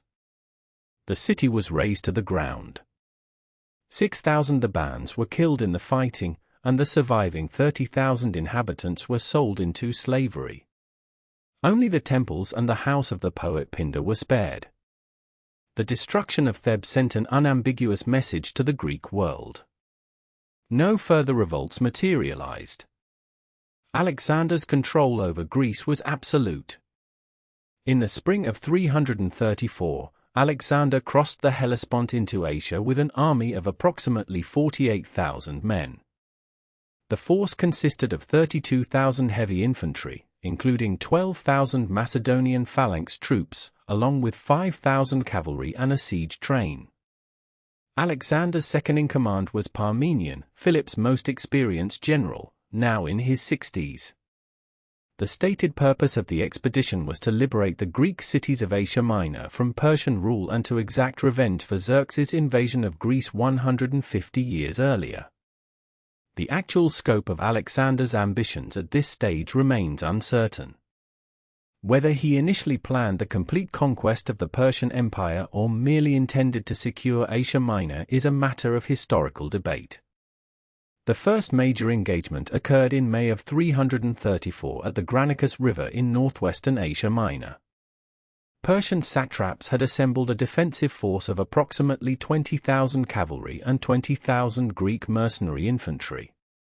The Persians positioned themselves on the eastern bank of the river, which ran swollen with spring melt. Against the advice of Parmenion, who counseled waiting until the following day, Alexander ordered an immediate frontal assault in the late afternoon. The Macedonian cavalry, with Alexander personally leading the companion cavalry on the right wing, plunged into the river and up the steep opposite bank. The fighting was intense and close quarters. Alexander himself was nearly killed when a Persian noble struck him with a sword, cleaving his helmet. Cletus the Black, one of Alexander's officers, saved the king's life by killing the attacker. The Macedonian cavalry eventually broke through the Persian line, and the Persian infantry fled. The Greek mercenaries fighting for Persia attempted to surrender, but Alexander, viewing them as traitors to the Greek cause, ordered them slaughtered.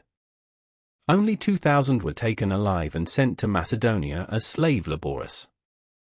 Following Granicus, most Greek cities in Asia Minor submitted to Alexander without resistance. He spent the remainder of 334 consolidating control over the western satrapies, installing new administrations and eliminating Persian garrisons. In Gordium, the ancient Phrygian capital, Alexander encountered the legendary Gordian knot, an intricate binding that tradition claimed could only be untied by the future ruler of Asia. According to one account, Alexander simply cut the knot with his sword, demonstrating his preference for direct action over patient deliberation. King Darius III of Persia, initially dismissive of the Macedonian invasion, now recognized the threat. In the autumn of 333, he personally led a massive army westward to confront Alexander. The two forces met at Issus, a coastal plain near the modern border between Turkey and Syria. Darius commanded perhaps 100,000 troops, though ancient sources exaggerate the numbers considerably. Alexander's force numbered approximately 40,000. Through skillful positioning, Alexander negated the Persian numerical advantage by forcing battle on a narrow plain between mountains and sea. Alexander again led the companion cavalry in a decisive charge against the Persian left, personally aiming for Darius himself. The king's bodyguard was slaughtered around him, and Darius, fearing capture, fled the battlefield in his chariot. His army disintegrated in panic. The Macedonians captured the Persian royal family, including Darius's mother, wife, and daughters, all of whom Alexander treated with conspicuous respect and courtesy. Rather than pursuing Darius immediately, Alexander turned south along the Mediterranean coast. His objective was to neutralize the Persian navy by capturing all coastal ports. The Phoenician cities submitted one by one through 333 and into 332. Tyre, an island fortress city, refused. Alexander laid siege to Tyre for 7 months, constructing a causeway from the mainland to the island and deploying siege engines. When the city finally fell in July of 332, Alexander's forces killed 8,000 Tyrians and sold 30,000 into slavery. The siege of Tyre was followed by a 2-month siege of Gaza, which also ended in brutal sacking. By late 332, Alexander entered Egypt. The Egyptians, who had endured harsh Persian rule and multiple rebellions, welcomed Alexander as a liberator. The Persian satrap surrendered without resistance. Alexander made sacrifices to the Egyptian gods and was crowned pharaoh at Memphis according to traditional rites. In the spring of 331, Alexander traveled to the Oracle of Amun at the Siwa oasis in the western desert. What transpired there remains mysterious, but Alexander emerged claiming divine parentage, identifying himself as the son of Zeus Amun. Whether this represented genuine religious belief or calculated political theater is unclear. During his time in Egypt, Alexander founded the city of Alexandria at the Nile Delta, personally marking out the street plan. This city would become one of the ancient world's greatest metropolises and centers of learning. In the summer of 331, Alexander marched back into Mesopotamia to confront Darius. The Persian king had spent 2 years assembling another enormous army, gathering forces from every corner of his empire. The armies met on the 1st of October, 331, on the plains of Gaugamela near the Tigris River. Darius commanded perhaps 150,000 troops, including cavalry, chariots, and even war elephants. Alexander's army numbered perhaps 50,000. Darius selected a flat plain and even had it leveled further to maximize the effectiveness of his chariots and cavalry. The battle began at dawn. Alexander executed a complex oblique advance, threatening to move beyond the prepared ground. When Darius extended his left wing to counter this movement, Alexander saw his opportunity and led the companion cavalry in a wedge formation directly at the gap that had opened in the Persian center, once again driving toward Darius personally. As at Issus, Darius fled when Alexander's cavalry approached. The Persian army, though still largely intact, lost cohesion and retreated in disorder. The death of Alexander in Babylon on the 10th or 11th of June, 323 BC, left an empire that stretched from Macedonia to the Indus River without clear succession. Alexander had refused to name an heir, and his final words, when asked to whom he left his kingdom, were reportedly to the strongest, though some sources suggest he simply handed his signet ring to Perdiccas, his senior cavalry commander. His wife Roxana was pregnant at the time of his death, and within months would give birth to a son, Alexander IV. Yet the infant could not rule, and Philip III Aridius, Alexander's half-brother who suffered from mental disabilities, was proclaimed king alongside the unborn child in a compromise that satisfied neither the infantry nor the cavalry commanders. The period that followed Alexander's death became known as the Wars of the Diadochi, from the Greek word meaning successors. These were the generals and companions who had fought beside Alexander throughout his campaigns. Perdiccas initially held the regency but was murdered in 321 BC during an invasion of Egypt. Ptolemy, who had secured Egypt for himself immediately after Alexander's death, established the Ptolemaic dynasty that would rule Egypt for nearly 3 centuries until the death of Cleopatra VII in 30 BC. Seleucus took control of the vast eastern territories, founding the Seleucid Empire that encompassed Syria, Mesopotamia, and Persia. Antigonus Monophthalmus, the one-eyed general, controlled much of Asia Minor and sought to reunite Alexander's entire empire under his rule. Cassander seized power in Macedonia and Greece. Lysimachus held Thrace and northwestern Asia Minor. The struggles among these successors were brutal and protracted. Alexander IV and his mother Roxana were held under guard by Cassander and were quietly murdered around 310 BC, eliminating Alexander's direct bloodline. Philip III Aridius and his wife Eurydice were executed in 317 BC on the orders of Olympias, Alexander's mother, who was herself then killed by Cassander. The battles among the Diadochi reached a climax at Ipsus in 301 BC, where Antigonus was killed at the age of 81, fighting to restore unified rule. His death marked the final end of any hope for reunification. The empire fractured into the Hellenistic kingdoms that would dominate the eastern Mediterranean and Near East until the rise of Rome. Yet even in fragmentation, Alexander's conquests had fundamentally altered the ancient world. The most significant consequence was the spread of Greek culture across an enormous geographic expanse, creating what historians term the Hellenistic Age, distinct from the earlier Hellenic period of the classical Greek city-states. This cultural diffusion occurred through multiple mechanisms. Alexander had founded or refounded dozens of cities, many named Alexandria, throughout his conquered territories. These cities were settled by Greek and Macedonian veterans, who brought their language, customs, and institutions. The most famous of these, Alexandria in Egypt, became the greatest center of learning in the ancient world, housing the legendary library and museum that attracted scholars from across the Mediterranean. Greek became the lingua franca of commerce, diplomacy, and intellectual discourse from the Mediterranean to Central Asia. The Koine Greek dialect, a simplified common form of the language, enabled communication across formerly disparate regions. This linguistic unification facilitated trade networks of unprecedented scale, connecting India with the Mediterranean world through both maritime and overland routes. Greek culture merged with local traditions to produce distinctive regional variants. In Bactria, modern Afghanistan, Greco-Bactrian kingdom survived for 2 centuries, producing remarkable art that blended Greek and Asian aesthetics. The influence extended even to India, where the Gandhara school of Buddhist art depicted the Buddha in Greco-Roman sculptural style. The political structure of the Hellenistic kingdoms differed markedly from both the Persian system they replaced and the Greek city-states from which they emerged.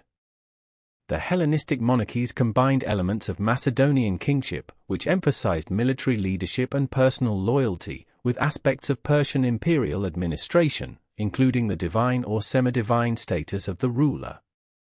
The Ptolemies in Egypt adopted pharaonic traditions and were worshipped as living gods. The Seleucids established ruler cults throughout their territories. This fusion created sophisticated bureaucratic states capable of administering vast territories while maintaining Greek cultural institutions. Economic integration represented another profound consequence of Alexander's conquests. The vast quantities of Persian treasure that Alexander seized, particularly from Persepolis and Susa, entered circulation throughout the Greek world. Modern estimates suggest Alexander captured approximately 180,000 talents of gold and silver, an almost incomprehensible sum representing perhaps 50,000 tons of precious metal. This influx of wealth stimulated economic activity but also caused significant inflation.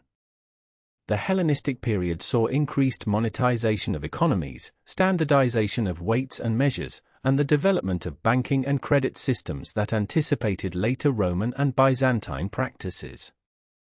Military innovation continued to develop along lines Alexander had established. The Hellenistic armies maintained the Macedonian phalanx as their infantry corps but increasingly emphasized combined arms tactics integrating cavalry, light infantry, elephants, and siege equipment. The successors competed to field the largest possible military forces, leading to significant innovations in logistics and military organization.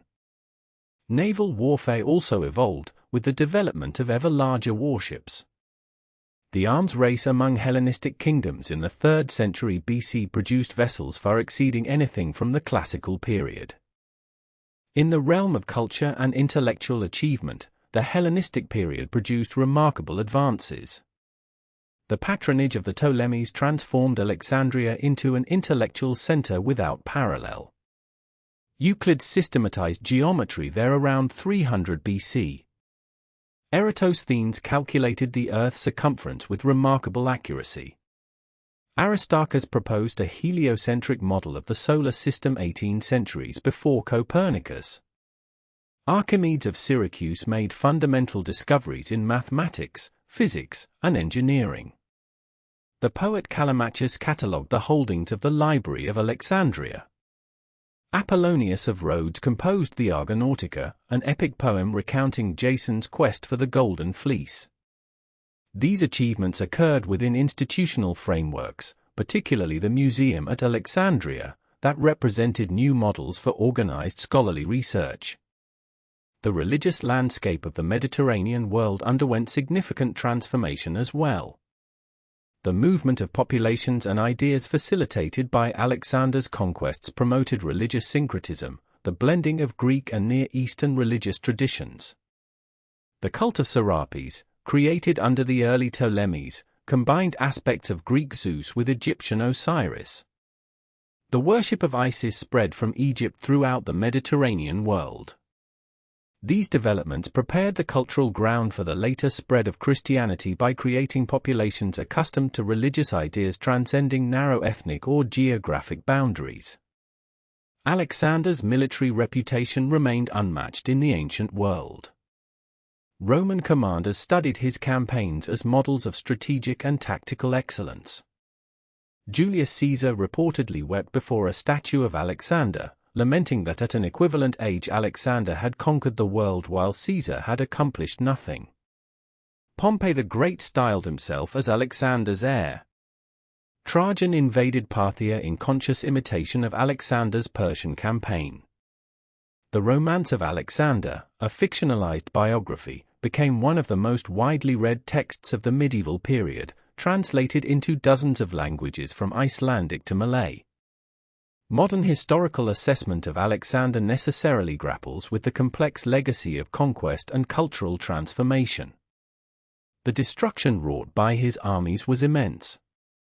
Thebes never recovered its former significance after its annihilation in 335 BC. The Persian Empire, which had provided stable governance across the Near East for 2 centuries, was shattered, replaced by competing successor states that warred among themselves for generations.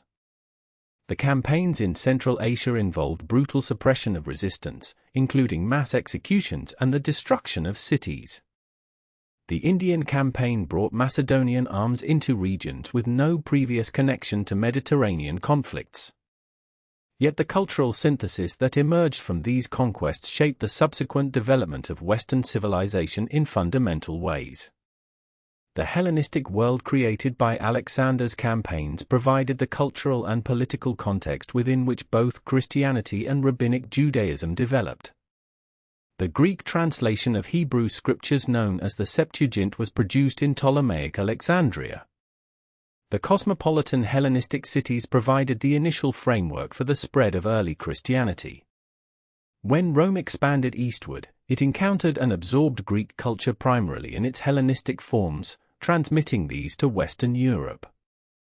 Alexander died at 32, having fundamentally altered the political and cultural geography of the ancient world. Whether his achievements represented the culmination of Greek civilization's expansion or the beginning of its dilution remained debated even in antiquity. What is certain is that the world Alexander left behind differed profoundly from the one he inherited. The age of the independent Greek polis had effectively ended, replaced by large territorial monarchies ruling ethnically diverse populations. The barriers separating the Greek and Near Eastern worlds had been permanently breached, creating a cultural continuum across which ideas, goods, and peoples moved with unprecedented freedom. This Hellenistic world would persist until the Roman conquests of the 2nd and 1st centuries BC gradually absorbed the successor kingdoms, but even then, Greek culture remained dominant in the Eastern Mediterranean, continuing under Roman rule and eventually becoming the foundation of Byzantine civilization. In death as in life, Alexander remained a transformative figure whose impact resonated across centuries. The death of Alexander the Great in June 323 BCE marked not an ending, but a profound transformation of the ancient world. The vast empire he had forged through 11 years of relentless campaigning stretched from Macedonia to the Indus River, encompassing Egypt, Persia, and countless territories between. Yet Alexander left no clear successor, no administrative framework capable of holding such disparate lands together, and no resolution to the question that would dominate the next 4 decades: who would inherit his legacy? In the immediate aftermath of Alexander's death in Babylon, his senior generals and companions, known as the Diadochi or successors, initially attempted to preserve the unity of the empire. At the partition of Babylon, they agreed to a compromise that recognized Alexander's half-brother Philip Aridaeus and his posthumously born son Alexander IV as joint kings, though both were incapable of actual rule. Real power was divided among the generals, with Perdiccas serving as regent, Antipater controlling Macedonia and Greece, Antigonus receiving Phrygia and much of central Anatolia, Ptolemy taking Egypt, Lysimachus governing Thrace, and Seleucus eventually securing Babylonia. This arrangement proved untenable. Between 322 and 320 BCE, a complex series of conflicts erupted as each general sought to expand his territory and influence. Perdiccas invaded Egypt in 321 BCE in an attempt to bring Ptolemy to heel, but the campaign ended in disaster when his own officers assassinated him during the crossing of the Nile. At the subsequent partition of Triparadisus in 320 BCE, Antipater assumed the regency, but his death in 319 BCE removed the last figure with sufficient prestige to command general respect. The wars intensified through the final decades of the 4th century. Antigonus Monophthalmus, meaning the one-eyed, emerged as the most ambitious of the Diadochi, seeking to reconstitute Alexander's entire empire under his rule. By 315 BCE, he controlled Asia Minor, Syria, and much of the Near East. The other successors formed a coalition against him, recognizing that his success would mean their elimination. The conflict reached its climax at the Battle of Ipsus in Phrygia in 301 BCE, where the combined forces of Seleucus, Lysimachus, and Cassander, who had succeeded Antipater in Macedonia, decisively defeated and killed the 80-year-old Antigonus. The Battle of Ipsus effectively ended any realistic possibility of reunifying Alexander's empire. The victors divided Antigonus's territories among themselves, and the Hellenistic world began to crystallize into distinct kingdoms. Ptolemy's position in Egypt had already become secure. Seleucus now controlled the vast eastern territories from Syria to the borders of India. Lysimachus held Thrace and much of Anatolia, though his kingdom would prove short-lived, ending with his death in battle against Seleucus in 281 BCE. Macedonia itself passed through various hands before Antigonus Gonatas, grandson of Antigonus Monophthalmus, established stable control in 276 BCE, founding the Antigonid dynasty. The Ptolemaic Kingdom of Egypt, founded by Ptolemy Isota, represented perhaps the most stable and prosperous of the Hellenistic monarchies. Ptolemy had seized Egypt immediately after Alexander's death and defended it successfully against all challengers. He formally proclaimed himself king in 305 BCE, establishing a dynasty that would endure until the death of Cleopatra VII in 30 BCE. The Ptolemies adopted many aspects of pharaonic tradition, presenting themselves as successors to the ancient Egyptian kings while simultaneously promoting Greek culture and administration. Alexandria, the city Alexander had founded on the Mediterranean coast, became their magnificent capital. The Ptolemaic administrative system proved remarkably efficient. The kingdom was organized as a royal monopoly, with the state controlling major industries including oil production, textile manufacturing, and papyrus. Agriculture followed traditional Egyptian patterns, with the Nile's annual flood determining planting cycles, but the Ptolemies introduced new crops and techniques from across the Hellenistic world. Greek became the language of administration and the educated elite, though the majority of the Egyptian population continued to speak their ancestral language and maintain their traditional customs. The Seleucid Empire, established by Seleucus I Nicator, faced far greater challenges than Ptolemaic Egypt. Stretching from Syria and Anatolia through Mesopotamia, Persia, and initially as far as the borders of India, the Seleucid realm encompassed extraordinary ethnic, linguistic, and cultural diversity. Seleucus had accompanied Alexander throughout his campaigns and understood the territories he now governed. He established his capital at ancient Syria, founded in 300 BCE, though he also maintained Seleucia on the Tigris as an important administrative center. The Seleucids adopted a different approach to governance than the Ptolemies. Rather than attempting to impose uniform administration across their vast domains, they relied on a system of satrapies, provincial governments headed by appointed officials, combined with relative autonomy for cities and local rulers who acknowledged Seleucid supremacy. They founded numerous Greek cities throughout their territories, settlements that served both as military colonies and centers for spreading Hellenistic culture. These cities, from Anj to Seleucia to distant foundations in Bactria and beyond, created a network of Greek civilization across Asia. However, the Seleucid Empire faced constant centrifugal pressures. The eastern provinces proved difficult to control, and by the middle of the 3rd century BCE, Bactria and Parthia had effectively become independent. The western territories faced pressure from Ptolemaic Egypt, with the two dynasties fighting a series of Syrian wars throughout the 3rd and 2nd centuries BCE over control of Coele Syria and access to the eastern Mediterranean. Despite these challenges, the Seleucid Empire remained a major power until Roman intervention in the 2nd century BCE began its gradual dismemberment. The Antigonid Kingdom of Macedonia, though territorially the smallest of the three major Hellenistic monarchies, maintained enormous prestige as the homeland of Alexander and Philip II. Antigonus II Gonatas, who secured the throne in 276 BCE, proved an able ruler who stabilized the kingdom after decades of chaos. The Antigonids faced constant challenges from the Greek city-states to the south, which resented Macedonian hegemony, and from Celtic invasions in the north.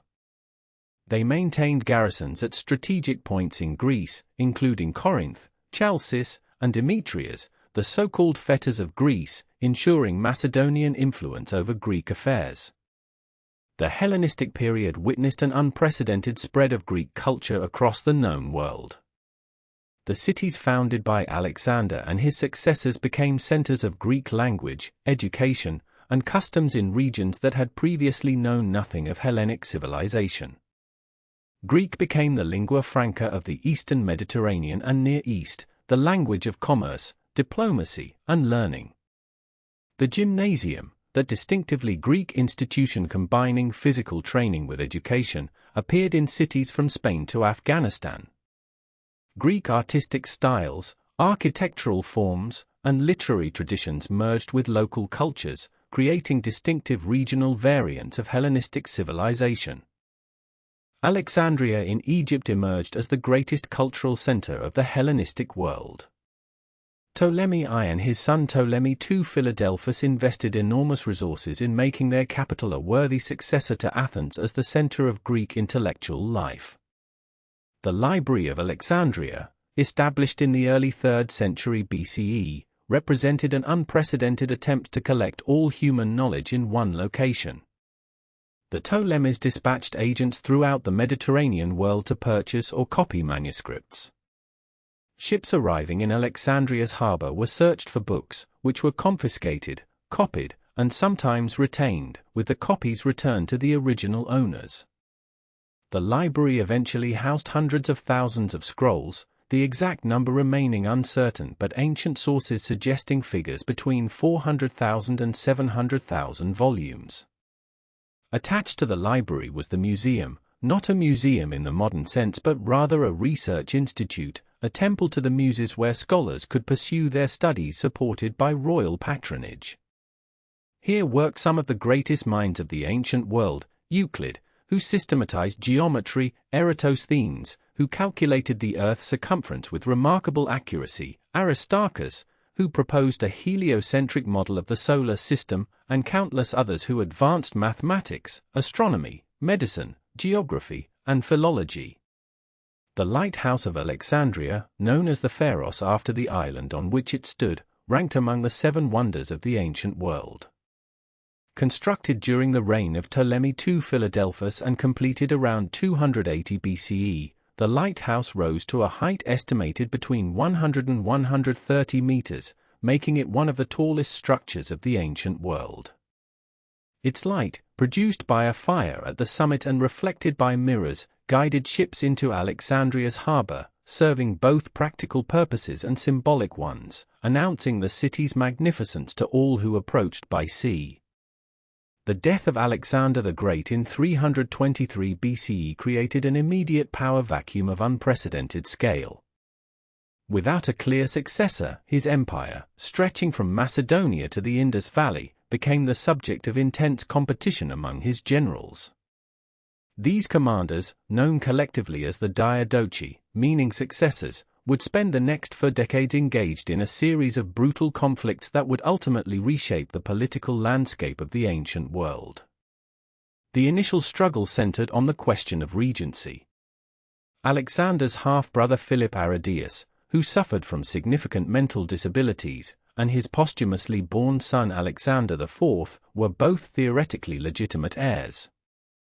However, real power lay with the generals who controlled the military forces.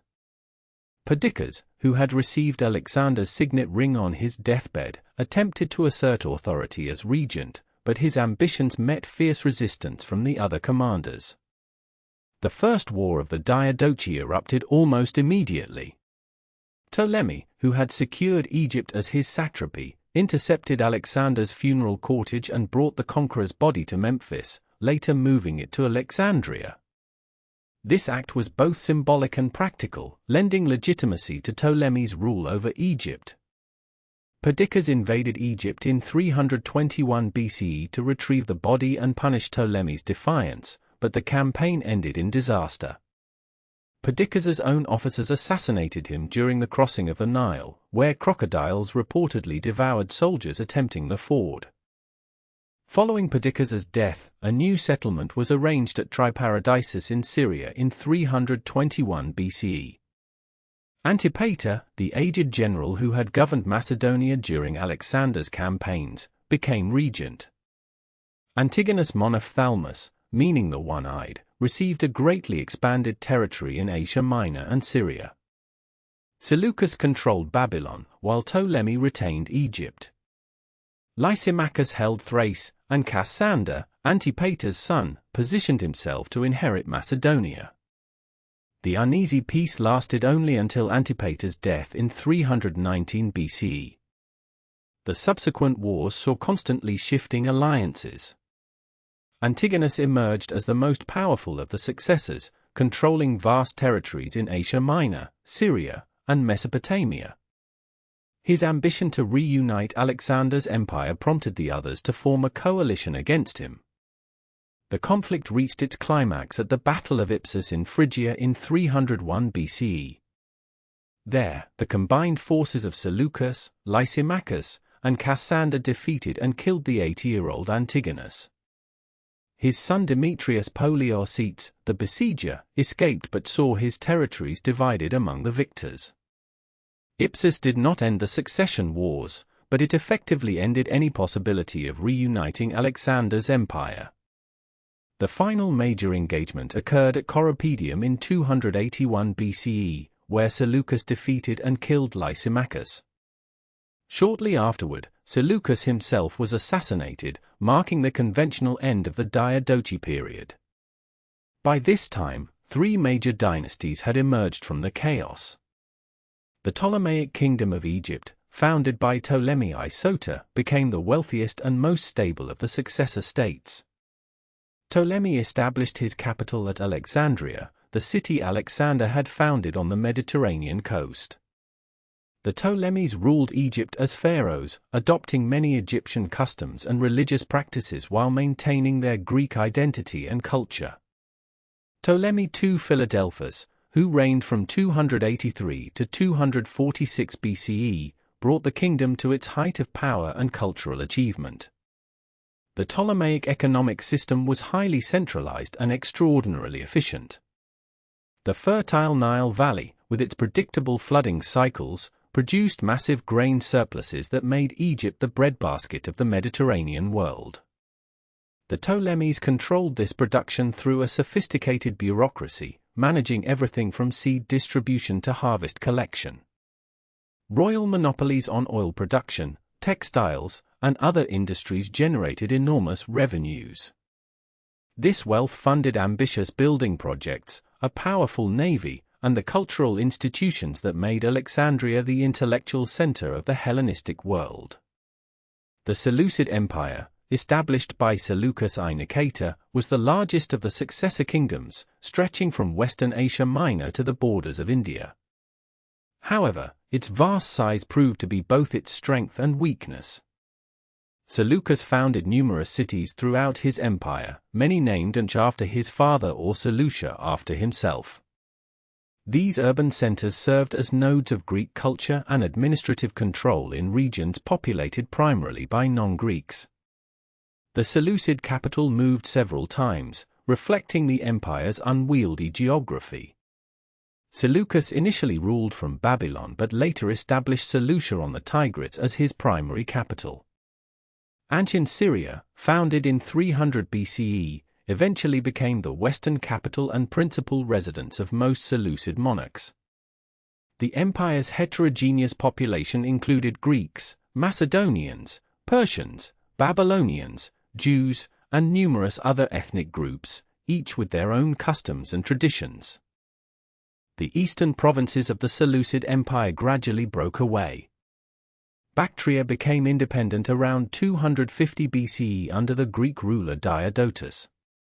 The Parthians, an Iranian people, established their own kingdom south of the Caspian Sea in the mid-3rd century BCE, eventually expanding to control Mesopotamia and challenge Seleucid power throughout the east. By the 2nd century BCE, the Seleucid Empire had contracted primarily to Syria and parts of Asia Minor. The Antigonid Kingdom of Macedonia, though smallest of the three major successor states, held special significance as the homeland of Alexander and Philip. Antigonus II Gonatas, grandson of Antigonus Monophthalmus, finally stabilized Macedonian rule in 276 BCE after decades of chaos. The Antigonids faced constant challenges from Greek city-states seeking independence and from invasions by Celtic tribes, called Galatians, who had moved into Greece and Asia Minor. The Antigonid kings maintained control over Macedonia and exercised varying degrees of influence over the Greek mainland through garrisons and alliances. Philip V, who reigned from 221 to 179 BCE, attempted to expand Macedonian power but ultimately brought his kingdom into fatal conflict with Rome, the rising power in the west. The spread of Hellenistic culture throughout these kingdoms created a cosmopolitan civilization that transcended political boundaries. Greek became the common language of educated people from Egypt to Bactria. Local elites adopted Greek customs, participated in Greek athletic competitions, and attended Greek theaters. At the same time, Greek culture absorbed influences from the ancient civilizations it encountered, creating a synthesis that was neither purely Greek nor purely Eastern. The Library of Alexandria represented the pinnacle of Hellenistic intellectual ambition. Founded by Ptolemy I and expanded by Ptolemy II, the library aimed to collect all the knowledge of the known world.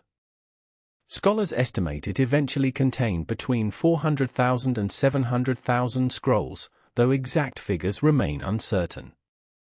The library was part of a larger institution called the Mycenaean, or Temple of the Muses, which functioned as a research institute and attracted scholars from throughout the Mediterranean world. Librarians at Alexandria developed sophisticated cataloging systems.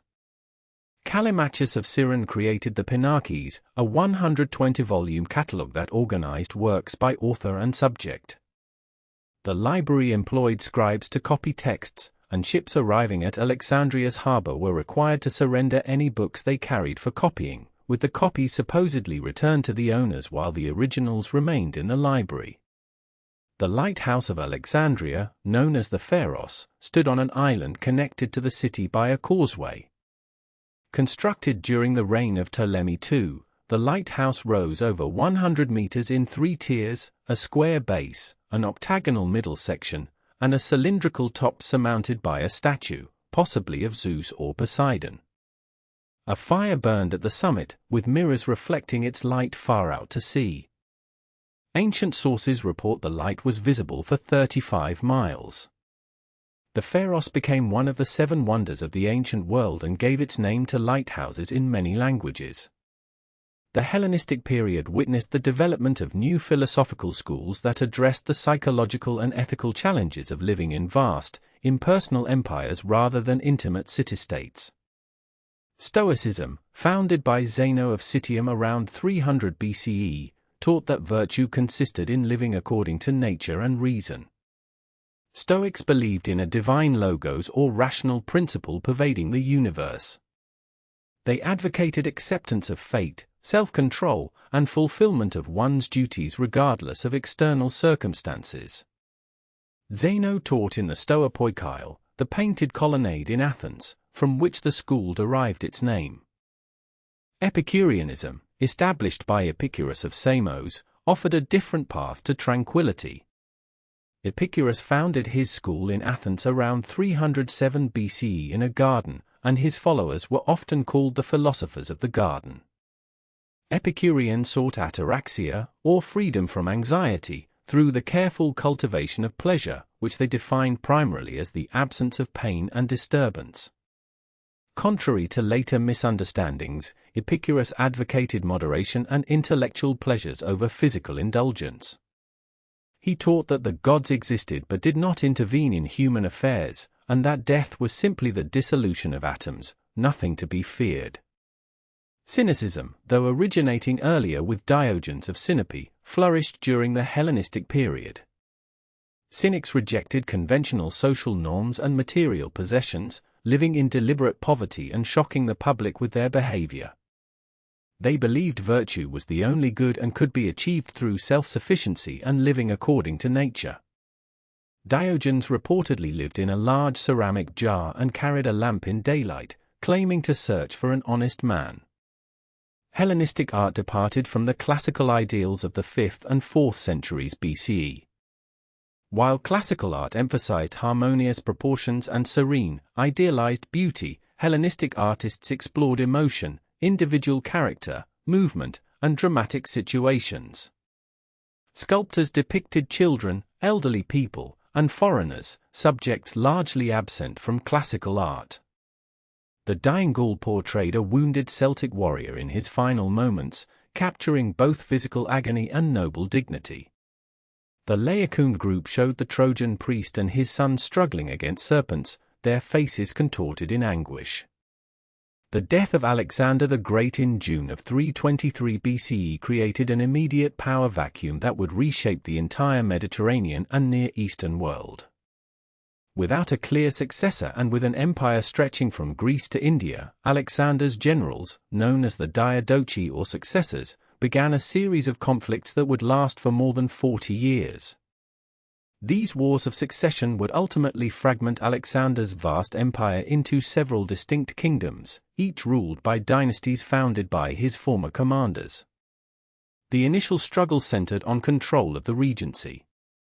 Alexander's half-brother Philip Aridaeus, who suffered from mental disabilities, and his posthumously born son Alexander IV were both too young or incapable to rule effectively.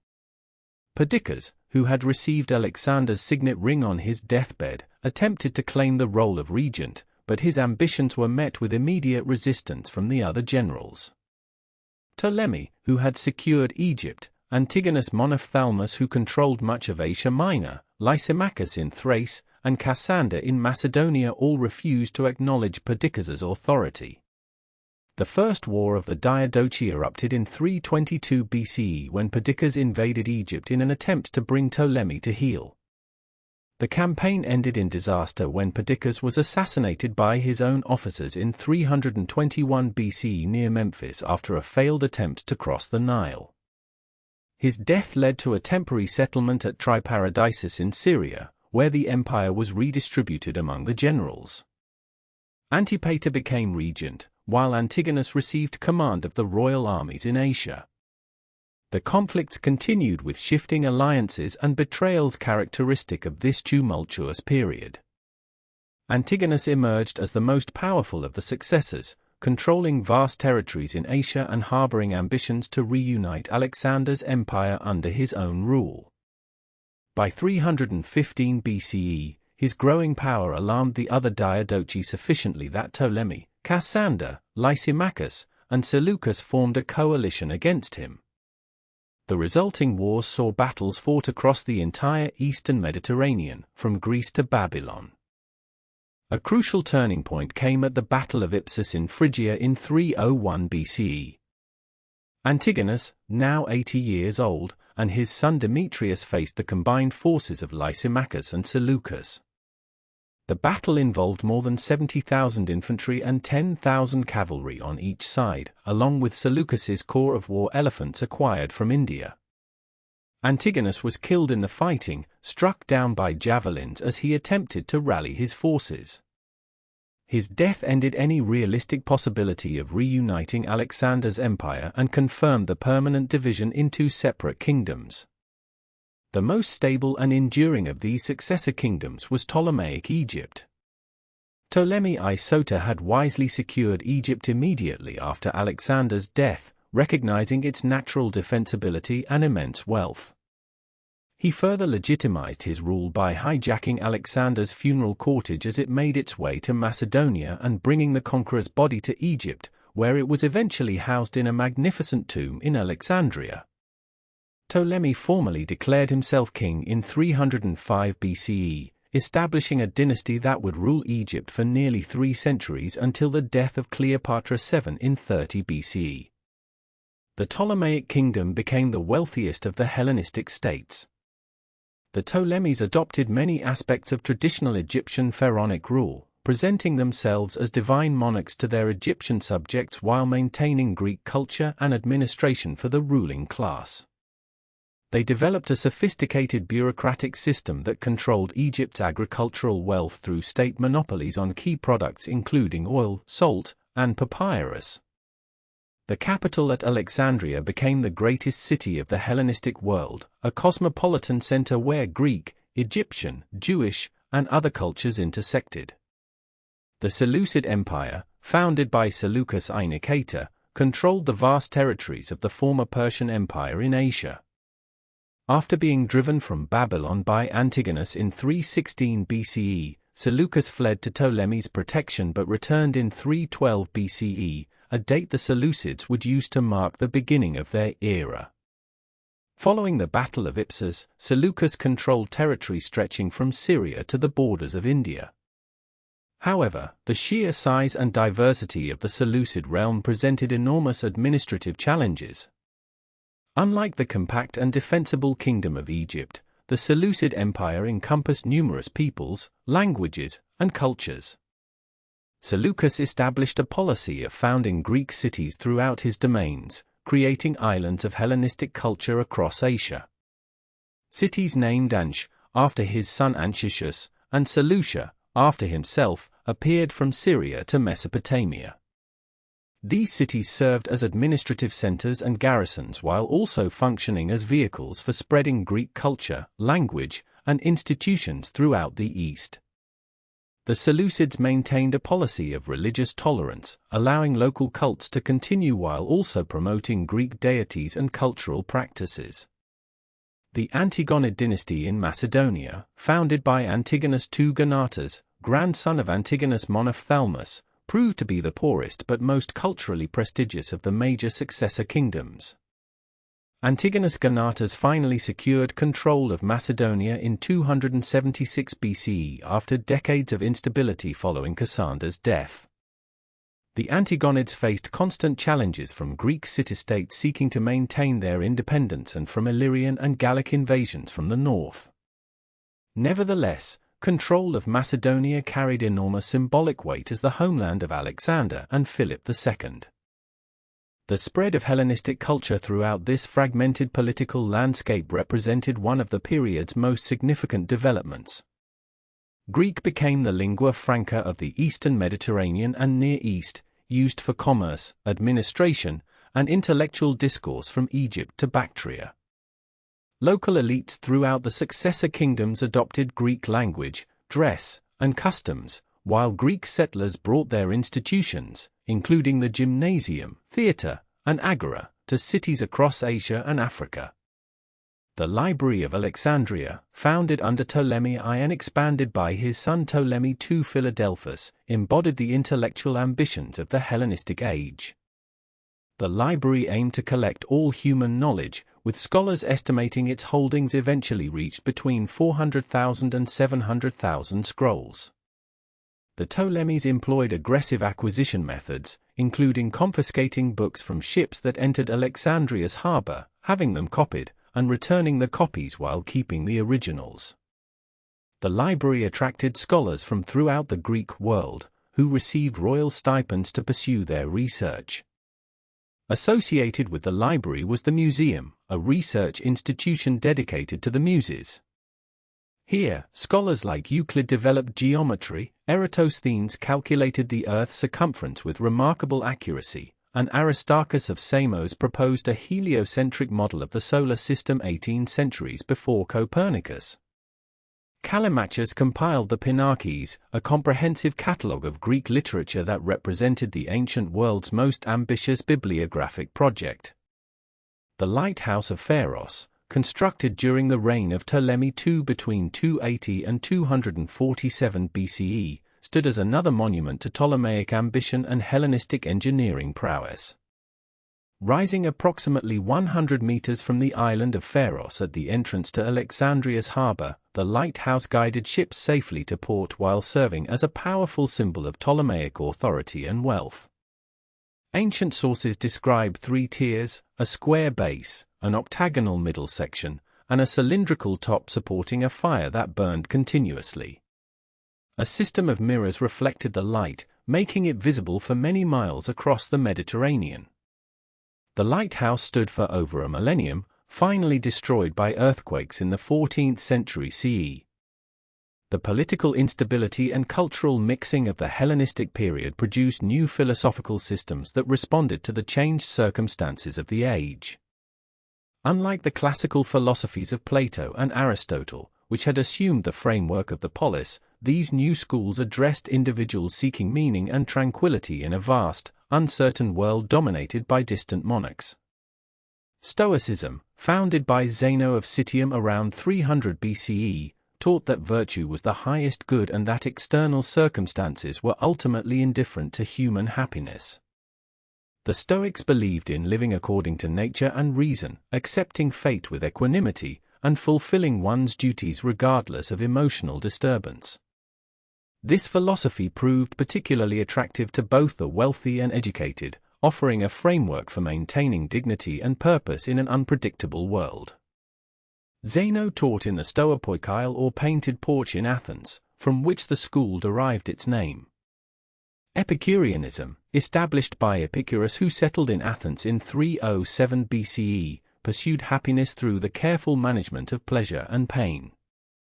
Contrary to later misunderstandings, Epicurus advocated not hedonistic indulgence but rather the cultivation of simple pleasures, friendship, and freedom from fear, particularly fear of death and the gods. Epicurus taught that the soul was material and mortal, dissolving at death, and that the gods, while existing, did not intervene in human affairs. This materialist philosophy offered liberation from religious anxiety and supernatural dread. Cynicism, while predating the Hellenistic period in the teachings of Diogenes of Sinope, flourished in this era as its radical rejection of conventional values resonated with the age's uncertainties. Cynics advocated living according to nature in its most basic sense, rejecting wealth, social status, and cultural conventions as obstacles to virtue and freedom.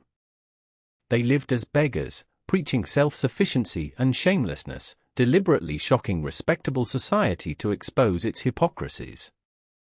Hellenistic art reflected the period's cosmopolitanism and emotional range. Sculptors moved beyond the idealized forms of the classical period to explore individual character, extreme emotion, and dramatic movement. The Laocoon group depicted the Trojan priest and his sons in their death struggle with serpents, their faces contorted in agony. The Dying Gaul showed a wounded Celtic warrior in his final moments, rendered with sympathetic realism. The Nike of Samothrace captured the goddess of victory in dynamic motion, her robes whipped by invisible winds. The systematic inquiry into the natural world and the development of mathematical reasoning stand among the most enduring contributions of ancient Greek civilization.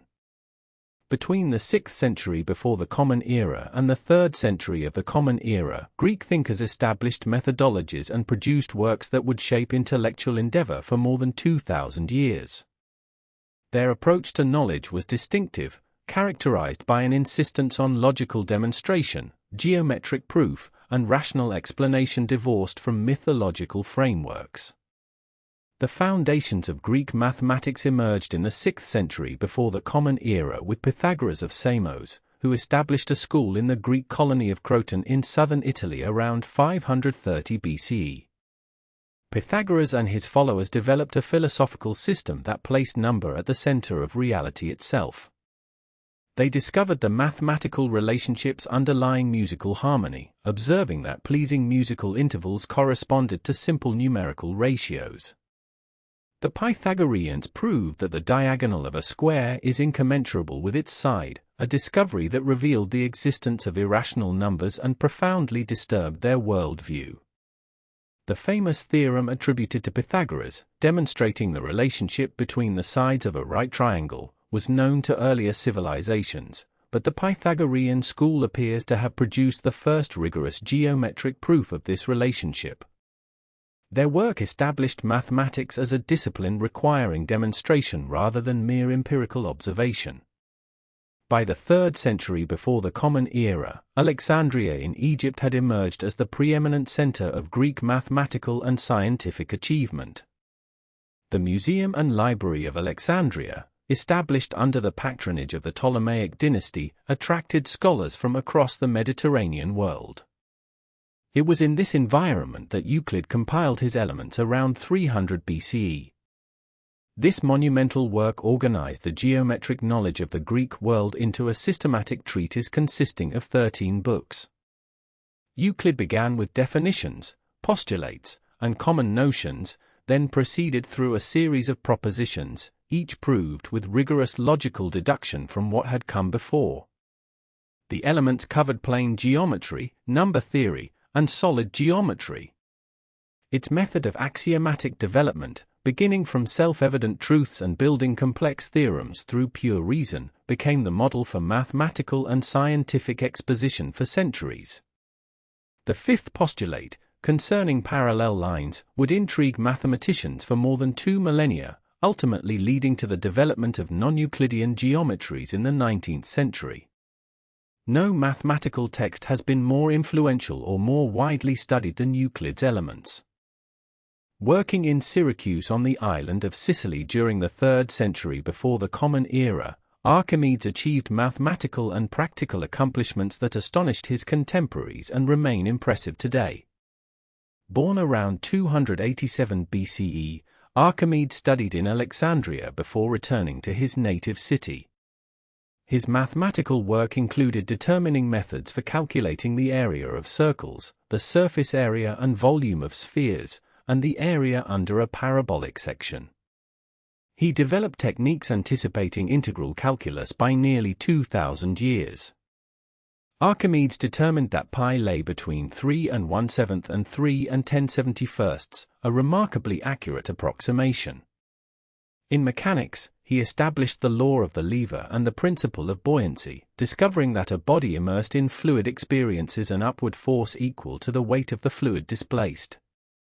His work on the equilibrium of floating bodies laid the foundations for hydrostatics.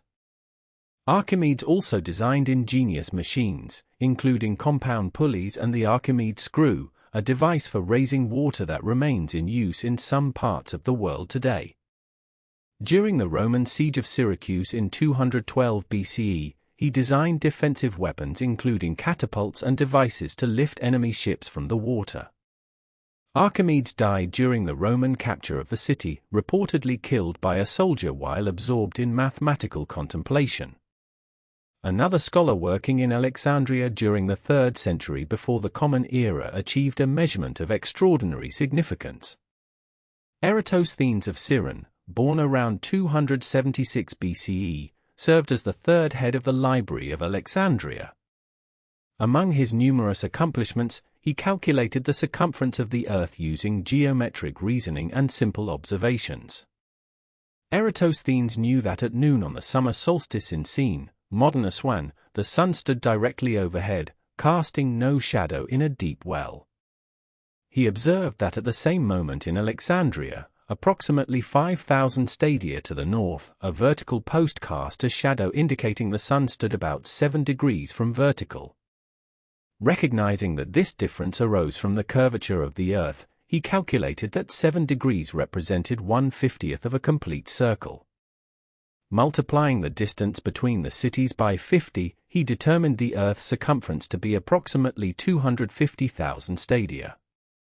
While uncertainty exists about the exact length of the stadium Eratosthenes employed, his result was remarkably close to the actual value, falling within 2 to 15% of the modern measurement depending on which stadium unit is assumed. This achievement demonstrated both the power of geometric reasoning and the Greek understanding that the Earth was spherical, a fact established by earlier thinkers through observations such as the circular shadow cast on the Moon during lunar eclipses. Greek inquiry extended beyond mathematics to systematic observation and theory in astronomy. Aristarchus of Samos, working in the 3rd century before the Common Era, proposed a heliocentric model of the cosmos, placing the Sun rather than the Earth at the center of the universe.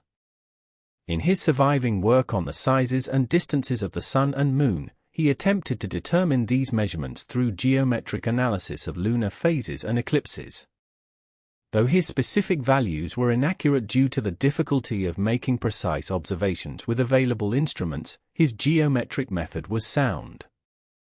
Aristarchus recognized that if the Earth moved around the Sun, the fixed stars should display parallax, an apparent shift in position when viewed from different points in Earth's orbit.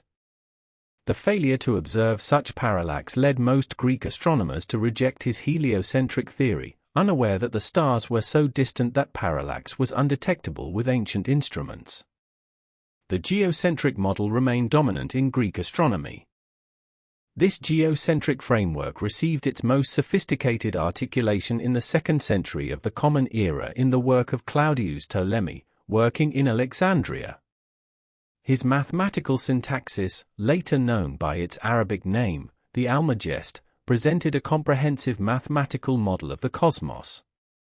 Ptolemy developed a system of epicycles, deferents, and equants that could predict the positions of celestial bodies with considerable accuracy. Each planet moved on a small circle called an epicycle, whose center moved along a larger circle called the deferent. By carefully adjusting the sizes and speeds of these circles, Ptolemy could account for the observed retrograde motion of planets and other celestial phenomena. His model dominated astronomical thought until the 16th century. Ptolemy also compiled a geographical work describing the known world with coordinates of latitude and longitude for thousands of locations, and he studied optics, investigating the refraction of light through different media. The application of geometric principles to the study of conic sections produced significant mathematical advances. Apollonius of Perga, working in the late 3rd and early 2nd centuries before the Common Era, wrote a comprehensive treatise on conic sections that introduced the terms ellipse, parabola, and hyperbola. He demonstrated the properties of these curves produced by intersecting a plane with a cone at various angles. His work found applications in astronomy, as planetary orbits follow elliptical paths, though this would not be discovered until Johannes Kepler's work in the 17th century. In the field of medicine, Greek practitioners developed an approach based on systematic observation and natural explanation. Hippocrates of Kos, active in the 5th century before the Common Era, became associated with a body of medical writings known as the Hippocratic Corpus, though many texts in this collection were written by his followers rather than by Hippocrates himself.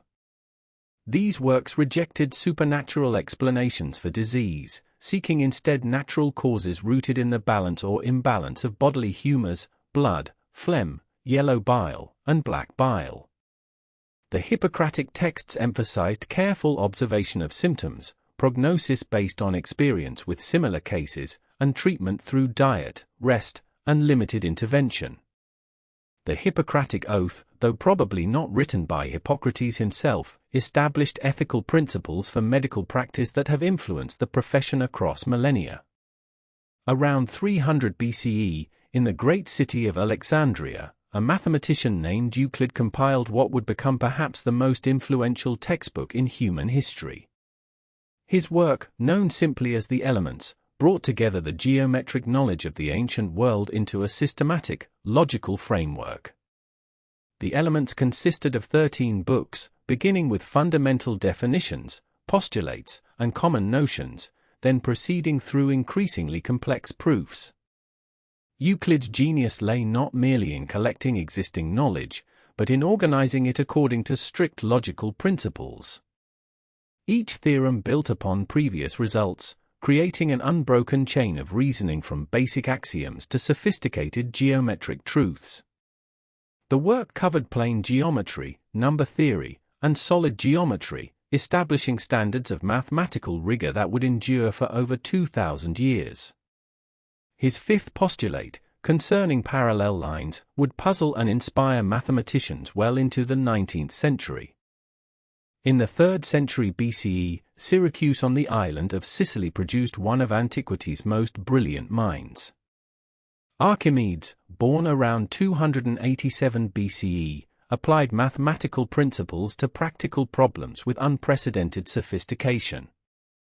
During the Second Punic War, when Roman forces under Marcus Claudius Marcellus laid siege to Syracuse in 213 BCE, Archimedes designed elaborate defensive machines. He created compound pulleys capable of lifting enemy ships from the water, and according to later accounts, devised systems of mirrors to focus sunlight on Roman vessels.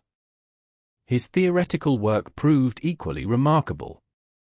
Archimedes calculated an accurate approximation of pi, determining it lay between 3 and 1/7 and 3 and 10/71. He discovered the principle of buoyancy, establishing that an object immersed in fluid experiences an upward force equal to the weight of the fluid it displaces. His work on the measurement of circles, spheres, and cylinders advanced geometry considerably. In his treatise on floating bodies, he laid the foundations for hydrostatics. His method of mechanical theorems, lost for centuries and rediscovered only in 1906, revealed techniques that anticipated integral calculus by nearly 2 millennia. Archimedes died in 212 BCE during the Roman sack of Syracuse, allegedly killed by a Roman soldier while absorbed in geometric diagrams drawn in the sand. Around 240 BCE, another Alexandrian scholar achieved a feat of remarkable ingenuity. Eratosthenes, who served as chief librarian of the Great Library of Alexandria, determined the circumference of the earth with extraordinary accuracy. He had heard that at noon on the summer solstice in the southern Egyptian city of Sin, modern Aswan, the sun stood directly overhead, casting no shadow down a deep well. Yet in Alexandria, approximately 5,000 stadia to the north, vertical objects cast shadows at the same moment. Eratosthenes measured the angle of the shadow in Alexandria, finding it to be approximately 7 degrees, or 1/50th of a complete circle. Reasoning that if this angular difference corresponded to the distance between the two cities, the Earth's full circumference must be 50 times that distance, he calculated a result of 250,000 stadia. The exact length of the stadion Eratosthenes used remains debated, but his calculation yielded a value remarkably close to the modern measurement. This achievement demonstrated both the power of geometric reasoning and the sophisticated observational techniques available to Greek scholars. In the 5th century BCE, on the island of Kos, a medical tradition began that would transform the practice of healing. Hippocrates, born around 460 BCE, established medicine as a discipline separate from religious and magical practices. The Hippocratic Corpus, a collection of approximately 60 medical texts composed over several centuries, embodied this rational approach. These works emphasized careful observation of symptoms, detailed case histories, and the principle that diseases arose from natural causes rather than divine punishment or supernatural forces. The Hippocratic method stressed the importance of prognosis based on clinical experience. The texts classified diseases, described surgical procedures, and discussed medical ethics. The famous Hippocratic Oath, though its exact origins remain uncertain, established standards for professional conduct that included patient confidentiality and the prohibition against deliberate harm. Hippocratic medicine relied heavily on the theory of the 4 humors: blood, phlegm, yellow bile, and black bile. Health resulted from the proper balance of these humors, while disease indicated an imbalance requiring correction through diet, rest, or other interventions. Though the humoral theory proved incorrect, the emphasis on systematic observation and rational treatment marked a fundamental advance in medical thinking. In the 2nd century CE, Claudius Ptolemy working in Alexandria produced astronomical works that would dominate Western understanding of the cosmos for 14 centuries. His mathematical treatise, better known by its Arabic-derived title the Almagest, synthesized Greek astronomical knowledge into a comprehensive geocentric model. Ptolemy built upon the work of earlier astronomers, particularly Hipparchus of the 2nd century BCE, who had compiled star catalogues and discovered the precession of the equinoxes. Ptolemy's system placed Earth at the center of the universe, with the Moon, Sun, planets, and stars moving in complex patterns around it. To account for the observed retrograde motion of planets, where they appear to reverse direction periodically, Ptolemy employed epicycles, smaller circles whose centers moved along larger circles called deferents. He further refined the model with equants, points offset from Earth around which planetary motion appeared uniform. While geocentric and ultimately incorrect, Ptolemy's system predicted celestial positions with considerable accuracy. His geography compiled geographical knowledge of the known world, including coordinates for thousands of locations. His optics discussed the properties of light and vision, and his harmonics explored musical theory. The comprehensive nature and mathematical sophistication of his works ensured their authority for centuries. In the 1st century CE, Alexandria produced another remarkable inventor and mathematician. Hero, also known as Heron, created numerous mechanical devices that demonstrated both theoretical knowledge and practical skill. His pneumatica described devices powered by air, steam, and water pressure. These included automatic doors for temples, operated by heat from altar fires, and the eolipile, a primitive steam engine consisting of a sphere that rotated when steam escaped from bent tubes mounted on it.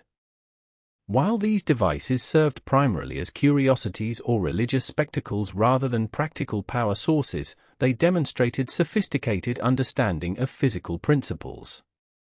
Hero's Automata Poetica detailed the construction of mechanical theaters where automated figures performed entire plays through systems of strings, pulleys, and falling weights.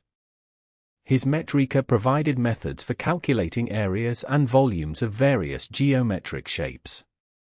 His Dioptra described a surveying instrument and its applications in measuring distances and constructing tunnels. Hero's formula for calculating the area of a triangle from the lengths of its sides alone represents an enduring contribution to geometry.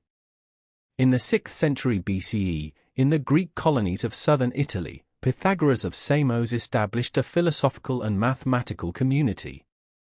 Born around 570 BCE, Pythagoras founded a school at Croton that combined mathematical investigation with religious and ethical teachings. The Pythagoreans maintained strict secrecy about their discoveries, attributing all findings to their founder, which makes distinguishing Pythagoras' personal contributions from those of his followers difficult. The Pythagorean theorem, stating that in right triangles the square of the hypotenuse equals the sum of the squares of the other two sides, was known to earlier civilizations, but the Pythagoreans provided rigorous geometric proof. They investigated the mathematical basis of musical harmony, discovering that pleasing musical intervals corresponded to simple numerical ratios. They studied figure-8 numbers, representing numbers as geometric patterns of dots. The Pythagorean discovery of irrational numbers, numbers that cannot be expressed as ratios of integers, allegedly caused considerable distress, as it contradicted their belief that all reality could be understood through whole numbers and their ratios. Pythagorean influence extended beyond mathematics into philosophy, where their ideas about the immortality of the soul and the harmony of the cosmos influenced Plato and later thinkers. In the 3rd century BCE, Aristarchus of Samos proposed a revolutionary astronomical theory. Around 270 BCE, he suggested that the Earth rotated on its axis and orbited the Sun, placing the Sun rather than Earth at the center of the cosmos. This heliocentric model contradicted everyday experience and prevailing philosophical assumptions about Earth's central importance. Aristarchus's proposal faced several compelling objections. If Earth truly moved, observers asked, why did objects fall straight down rather than being left behind? Why were no stellar parallaxes observed, the apparent shifts in star positions that should occur if Earth changed position? Aristarchus could not answer these objections satisfactorily. The absence of observable parallax actually resulted from the immense distances to stars, far greater than ancient astronomers imagined. His heliocentric theory found few supporters in antiquity. Most astronomers and philosophers rejected it in favor of geocentric models that better matched observation and philosophical principles. Nevertheless, Aristarchus had proposed the essential insight that would, 18 centuries later, revolutionize astronomy. Around 200 BCE, the mathematician Apollonius of Perga made fundamental contributions to geometry through his study of conic sections.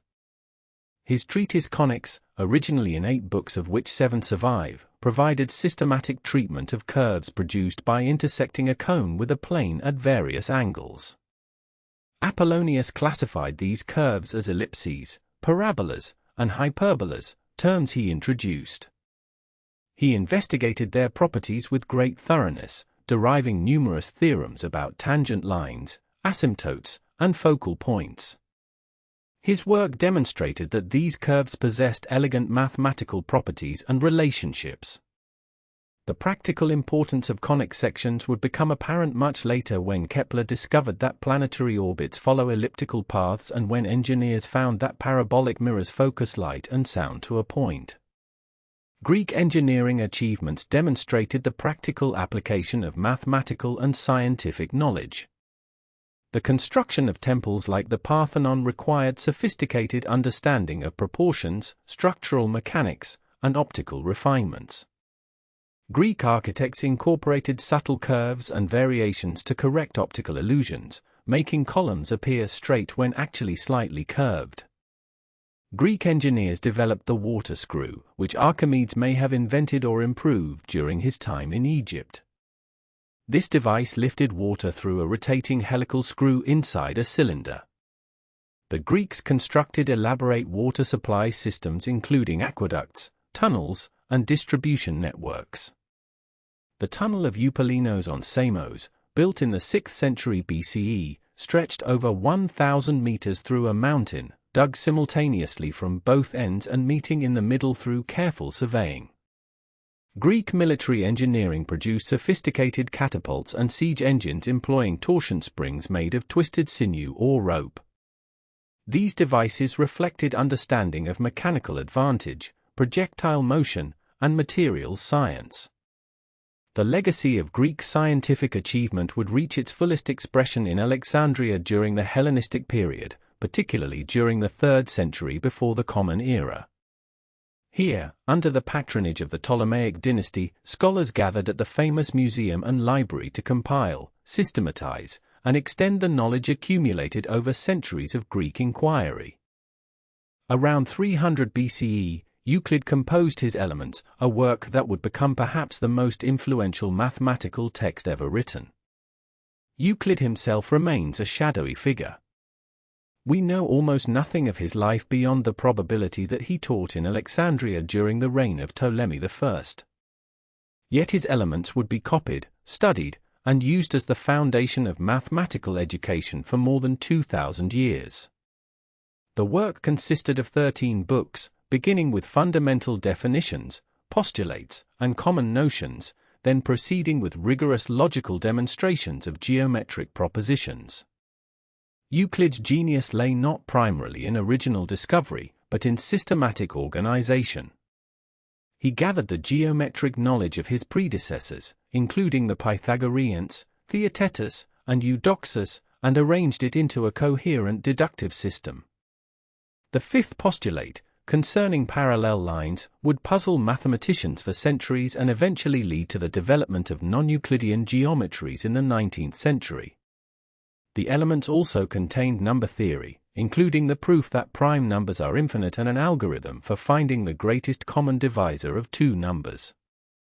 This work established the axiomatic method that would become the ideal for all mathematical and scientific reasoning. Archimedes of Syracuse, born around 287 BCE, represented the pinnacle of ancient mathematical and physical science. He studied in Alexandria but spent most of his life in his native Syracuse on Sicily. His achievements span pure mathematics, applied mechanics, and engineering. In mathematics, Archimedes calculated accurate approximations of pi by inscribing and circumscribing polygons around a circle, determining that the value lay between 3 and 1/7 and 3 and 10/71. He discovered formulas for the volumes and surface areas of spheres, cylinders, and other geometric solids. His method of exhaustion anticipated integral calculus by nearly 2 millennia. He proved that the volume of a sphere is 2/3 that of the cylinder which circumscribes it, a result he considered his greatest achievement and requested be inscribed on his tomb. In mechanics, Archimedes established the law of the lever and discovered the principle of buoyancy, supposedly while bathing, leading to his solution of the problem of determining whether King Hieron's crown was pure gold. He wrote treatises on floating bodies that founded the science of hydrostatics. As an engineer, he designed ingenious defensive weapons for Syracuse during the Roman siege of 214 to 212 BCE, including systems of pulleys and cranes to lift and overturn ships, and possibly burning mirrors to set enemy vessels aflame. When Syracuse finally fell to the Roman general Marcellus, Archimedes was killed by a Roman soldier, reportedly while absorbed in contemplating geometric diagrams drawn in the sand. He was 75 years old. Eratosthenes of Cyrene, who lived from approximately 276 to 194 BCE, served as the third librarian of Alexandria. A polymath whose interests encompassed geography, poetry, chronology, and literary criticism, he achieved fame for his remarkably accurate measurement of the Earth's circumference. Around 240 BCE, Eratosthenes learned that at noon on the summer solstice in Sine, modern Aswan, the sun stood directly overhead, casting no shadow down a deep well. On the same day in Alexandria, approximately 5,000 stadia to the north, the sun cast a shadow corresponding to an angle of 1/50th of a circle. Reasoning that the Earth was spherical and that the sun's rays were essentially parallel, Eratosthenes concluded that the angular difference represented 1/50th of the Earth's total circumference.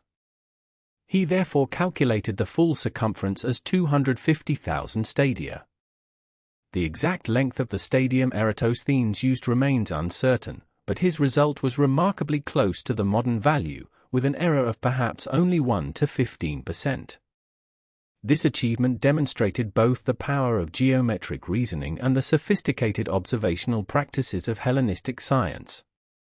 The medical tradition established by Hippocrates of Kos in the 5th century BCE continued to develop through the Hellenistic period. Hippocrates, who lived approximately from 460 to 370 BCE, founded a medical school on his native island and compiled or inspired a collection of medical writings known as the Hippocratic Corpus. These texts, numbering around 60 treatises, varied in authorship, date, and quality, but shared a commitment to naturalistic explanations of disease. The Hippocratic physicians rejected supernatural causes, seeking instead to understand illness as the result of imbalances in the bodies for humors, blood, phlegm, yellow bile, and black bile. The famous Hippocratic Oath, though probably not written by Hippocrates himself, established ethical standards for medical practice that would influence physicians for centuries. The corpus included careful clinical observations of diseases, discussions of prognosis, surgical techniques, and treatments emphasizing diet, rest, and minimal intervention. In Alexandria during the 3rd century BCE, Herophilus and Erasistratus advanced anatomical knowledge through systematic dissection of human cadavers, a practice permitted in Alexandria but forbidden elsewhere. They distinguished sensory from motor nerves, described the brain's ventricles, and studied the vascular system. This brief period of human dissection ended by the 2nd century BCE, and much of this knowledge was subsequently lost or distorted. Claudius Ptolemy, who worked in Alexandria during the 2nd century of the Common Era, synthesized centuries of Greek astronomical observation and theory in his mathematical syntaxis, later known by its Arabic title, the Almagest. Ptolemy developed a comprehensive geocentric model of the cosmos that could predict planetary positions with unprecedented accuracy. His system employed epicycles, small circles whose centers moved along larger circles called deferents, to account for the apparent retrograde motion of the planets. He added equant points, locations offset from the Earth around which angular motion appeared uniform, to improve predictive accuracy. Although his fundamental assumption of Earth centrality proved incorrect, Ptolemy's mathematical methods were sophisticated and his model functionally effective. The Almagest remained the authoritative astronomical text in Europe and the Islamic world for nearly 1,500 years. Ptolemy also composed works on geography, optics, and astrology, establishing himself as one of the most influential scientists of antiquity. Hero of Alexandria, who lived during the 1st century of the Common Era, embodied the practical application of scientific principles. His surviving works describe numerous mechanical devices and automata, including a primitive steam engine called the eolipile, automatic doors operated by altar fires, self-trimming oil lamps, and coin-operated dispensers. Hero's Pneumatica explored the properties of air and vacuum through ingenious experiments and devices. His Mechanica discussed simple machines, the lever, wheel and axle, pulley, wedge, and screw. He developed a surveying instrument called the dioptra and wrote on methods for measuring distances and areas. Hero's work on optics included the first proof that light travels in straight lines and obeys the principle that angle of incidence equals angle of reflection. His writings reveal a culture that valued both theoretical knowledge and practical application, though his inventions remained largely curiosities rather than foundations for industrial development. Pythagoras of Samos, who lived in the 6th century BCE, established a philosophical and mathematical community in Croton in southern Italy. The Pythagoreans believed that number constituted the fundamental nature of reality. They discovered the mathematical ratios underlying musical harmony, noting that consonant intervals corresponded to simple numerical ratios, the octave to 2 to 1, the fifth to 3 to 2, the fourth to 4 to 3. The famous Pythagorean theorem, relating the sides of right triangles, was known to Babylonian mathematicians centuries earlier, but the Pythagoreans may have provided the first deductive proof. Their discovery of incommensurable magnitudes, such as the diagonal of a square relative to its side, revealed numbers that could not be expressed as ratios of integers, profoundly challenging their worldview. The Pythagorean emphasis on mathematical order influenced Plato and subsequent Greek philosophy. Aristarchus of Samos, working around 270 BCE, proposed a heliocentric model of the cosmos nearly 18 centuries before Copernicus. In his only surviving work, On the Sizes and Distances of the Sun and Moon, Aristarchus used geometric methods to estimate these celestial dimensions. Though his results were inaccurate due to limitations in observational precision, his method was sound. Ancient sources report that Aristarchus also suggested that the Earth rotates on its axis and revolves around the Sun, with the other planets doing likewise, while the stars remain fixed at vast distances. This revolutionary proposal failed to gain acceptance, partly because it contradicted common-sense observation and partly because it required the stars to be inconceivably distant to explain the absence of observable stellar parallax. The geocentric view prevailed, and Aristarchus's heliocentric theory remained a historical curiosity until the 16th century. Apollonius of Perga, who lived during the late 3rd and early 2nd centuries BCE, made fundamental contributions to geometry through his study of conic sections. His treatise Conics, originally in 8 books of which 7 survive, systematically investigated the properties of ellipses, parabolas, and hyperbolas. Apollonius introduced much of the terminology still used today and proved hundreds of theorems concerning these curves.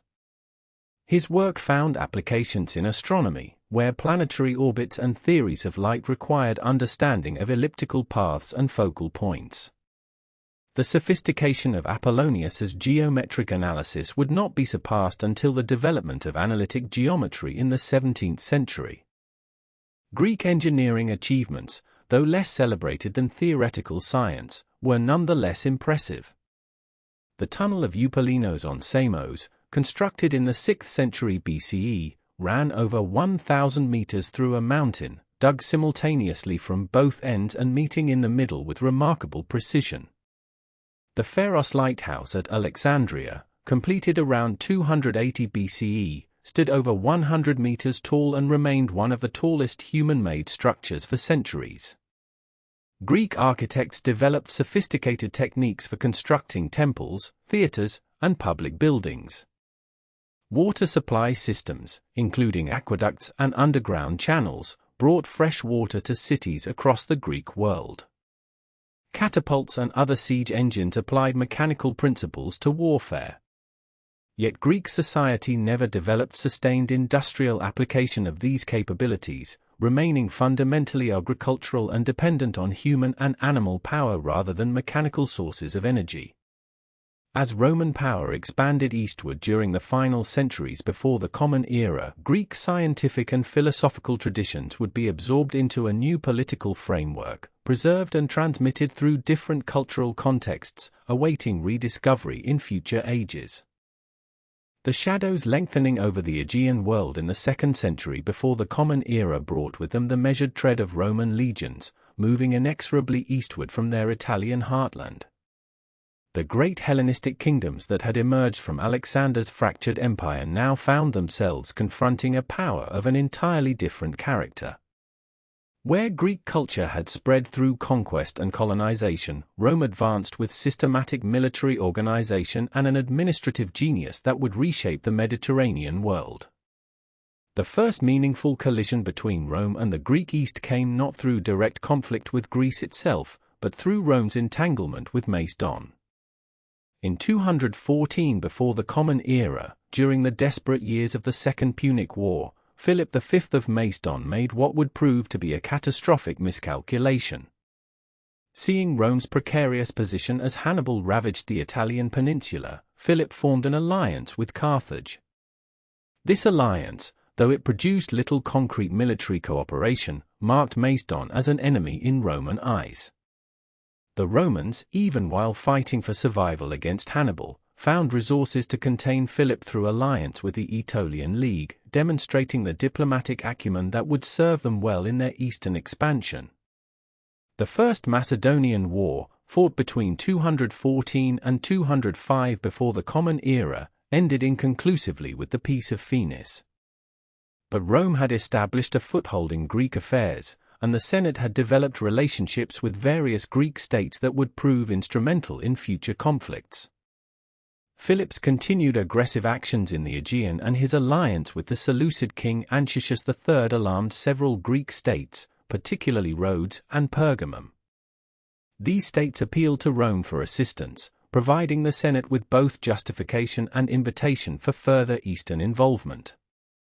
The Second Macedonian War commenced in 200 before the Common Era. The Roman commander Titus Quinctius Flamininus prosecuted the war with both military skill and diplomatic sophistication.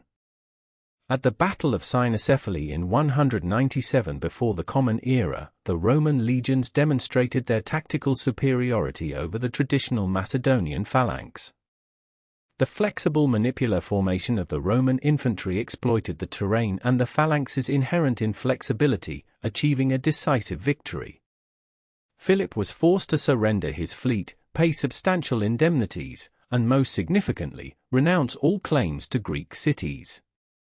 At the Isthmian Games of 196 before the Common Era, Flamininus made a dramatic proclamation. Before the assembled crowds of Greeks, he declared that all Greek cities formerly subject to Macedon were now free. The announcement was met with thunderous acclaim. The Greeks believed they had found a liberator, a new champion who would respect their autonomy while providing protection from Macedonian and Seleucid ambitions. This perception, however sincere it may have initially been on both sides, would not long survive the realities of Roman power politics. The Third Macedonian War erupted in 171 before the Common Era under Philip's son Perseus, who had worked to restore Macedonian power and prestige. This conflict proved more challenging for Rome, revealing weaknesses in their military and political systems. But at the Battle of Pydna in 168 before the Common Era, the consul Lucius Aemilius Paulus achieved a crushing victory. The aftermath saw the end of the Macedonian monarchy. The kingdom was divided into 4 separate republics, forbidden to intermarry or conduct commerce with one another. Perseus himself was taken to Rome to grace Paulus's triumph, dying in captivity. The Antigonid dynasty, which had ruled Macedon since the Wars of the Diadochi, ceased to exist.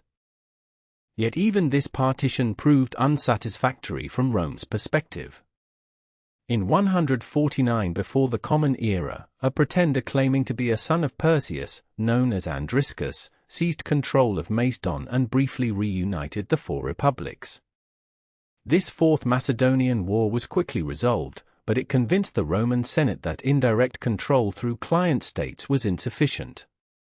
In 148 before the Common Era, Macedon was formally annexed as a Roman province, the first Greek-speaking territory to receive this status. The decisive moment in Rome's relationship with the Greek mainland came in 146 before the Common Era, a year that witnessed the destruction of 2 great cities. While Roman forces under Scipio Aemilianus razed Carthage to the ground, ending the Third Punic War, another Roman army under the consul Lucius Mummius confronted the Achaean League in southern Greece. The Achaean League had been one of the most powerful political entities in Greece during the Hellenistic period, bringing together numerous Peloponnesian cities in a federal structure. Tensions with Rome had been building over questions of league membership and autonomy. When negotiations broke down, the Achaeans chose to fight. At the Battle of Leucopetra, also known as the Battle of Corinth, the League's forces were utterly defeated. Mummius then turned his attention to Corinth itself, the wealthiest and most strategically important city in Greece, commanding both the eastern and western approaches to the Peloponnese. What followed shocked the Greek world. Mummius ordered the complete destruction of Corinth. The city was burned, its male population killed or sold into slavery, its women and children enslaved, its art treasures shipped to Rome. The great commercial metropolis that had flourished for centuries was reduced to ruins. The destruction of Corinth served multiple Roman purposes. It eliminated a potential center of resistance.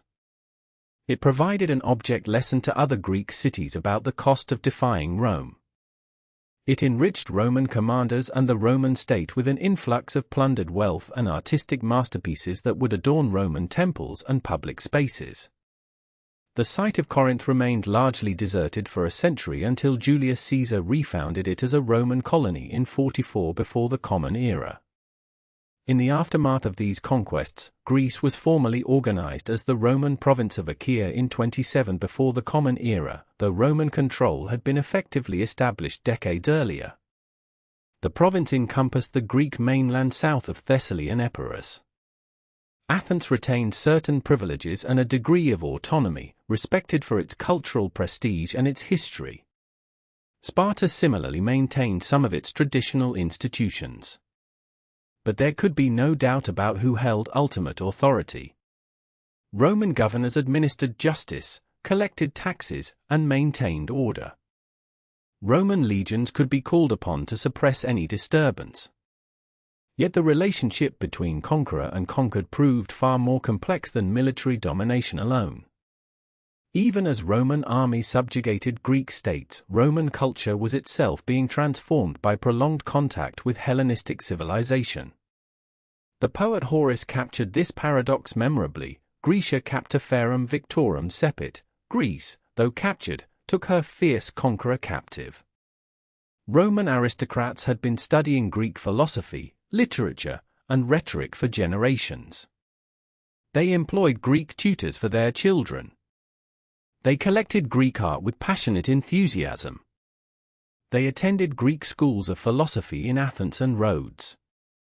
This cultural synthesis produced what we call Greco-Roman civilization, a fusion that would define the Mediterranean world for centuries. Roman literature drew heavily on Greek models. Virgil consciously emulated Homer. Roman poets adapted Greek meters and poetic forms to Latin verse. Roman drama was based on Greek theatrical traditions. Roman architecture incorporated Greek orders and aesthetic principles while developing distinctively Roman forms like the arch and dome. Roman sculpture adapted Greek styles and techniques, often creating copies of famous Greek originals that have survived while the originals themselves have been lost. Perhaps most significantly, Greek remained the dominant language of culture and commerce throughout the Eastern Mediterranean. While Latin served as the language of Roman administration and law in the West, educated Romans were expected to be bilingual, fluent in both Latin and Greek. Greek continued to be the language of philosophy, science, medicine, and much literature. When Paul of Tarsus wrote his letters to early Christian communities, he wrote in Greek. When the physician Galen composed his medical treatises in the 2nd century of the Common Era, he wrote in Greek. The New Testament was written entirely in Greek, even the Gospel according to Matthew, which addressed a Jewish Christian audience. Christianity's spread through the Greek-speaking Eastern Mediterranean transformed the religious landscape of the former Hellenic world. The Apostle Paul preached in Greek cities, establishing communities in Philippi, Thessalonica, Corinth, and Athens. The sophisticated philosophical vocabulary of Greek thought provided early Christian theologians with conceptual tools to articulate complex theological doctrines. Greek philosophical schools, particularly Platonism and Stoicism, influenced Christian thinking about the soul, virtue, and the divine nature. The city of Byzantium, which Constantine would rename Constantinople and designate as his new capital in 330 of the Common Era, became the center of Greek-speaking Christianity.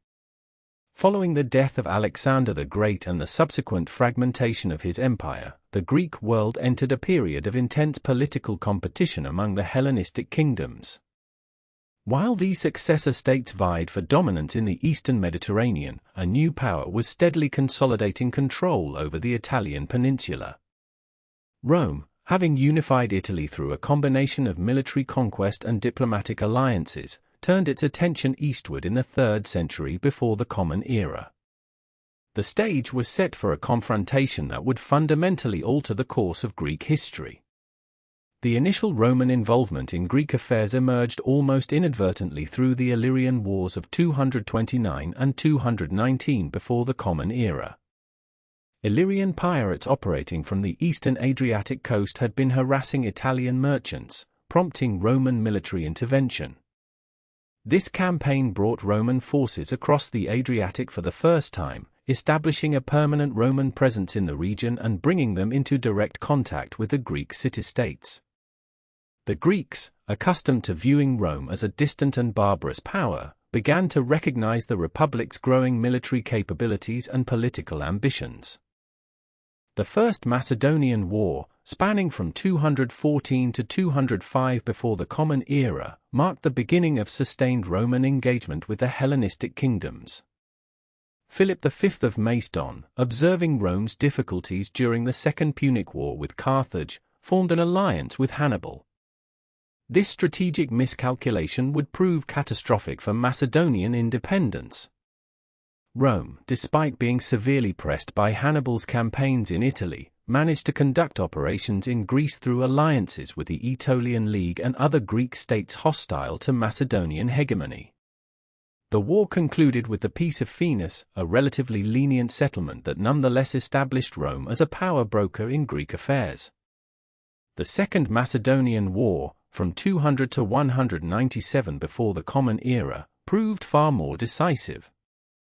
Roman forces under the command of Titus Quinctius Flamininus confronted Philip V's armies in Thessaly. The Battle of Cynocephaly in 197 before the Common Era demonstrated the superiority of the Roman legion over the Macedonian phalanx in broken terrain. Philip suffered a crushing defeat, losing more than 8,000 men. The subsequent peace terms stripped Macedon of its possessions outside the Greek peninsula and imposed severe limitations on its military capabilities. At the Isthmian Games of 196 before the Common Era, Flamininus made a dramatic proclamation, declaring the freedom of the Greek cities from Macedonian control. The assembled Greeks reportedly erupted in such loud celebration that birds fell from the sky, though this freedom would prove short-lived and largely illusory.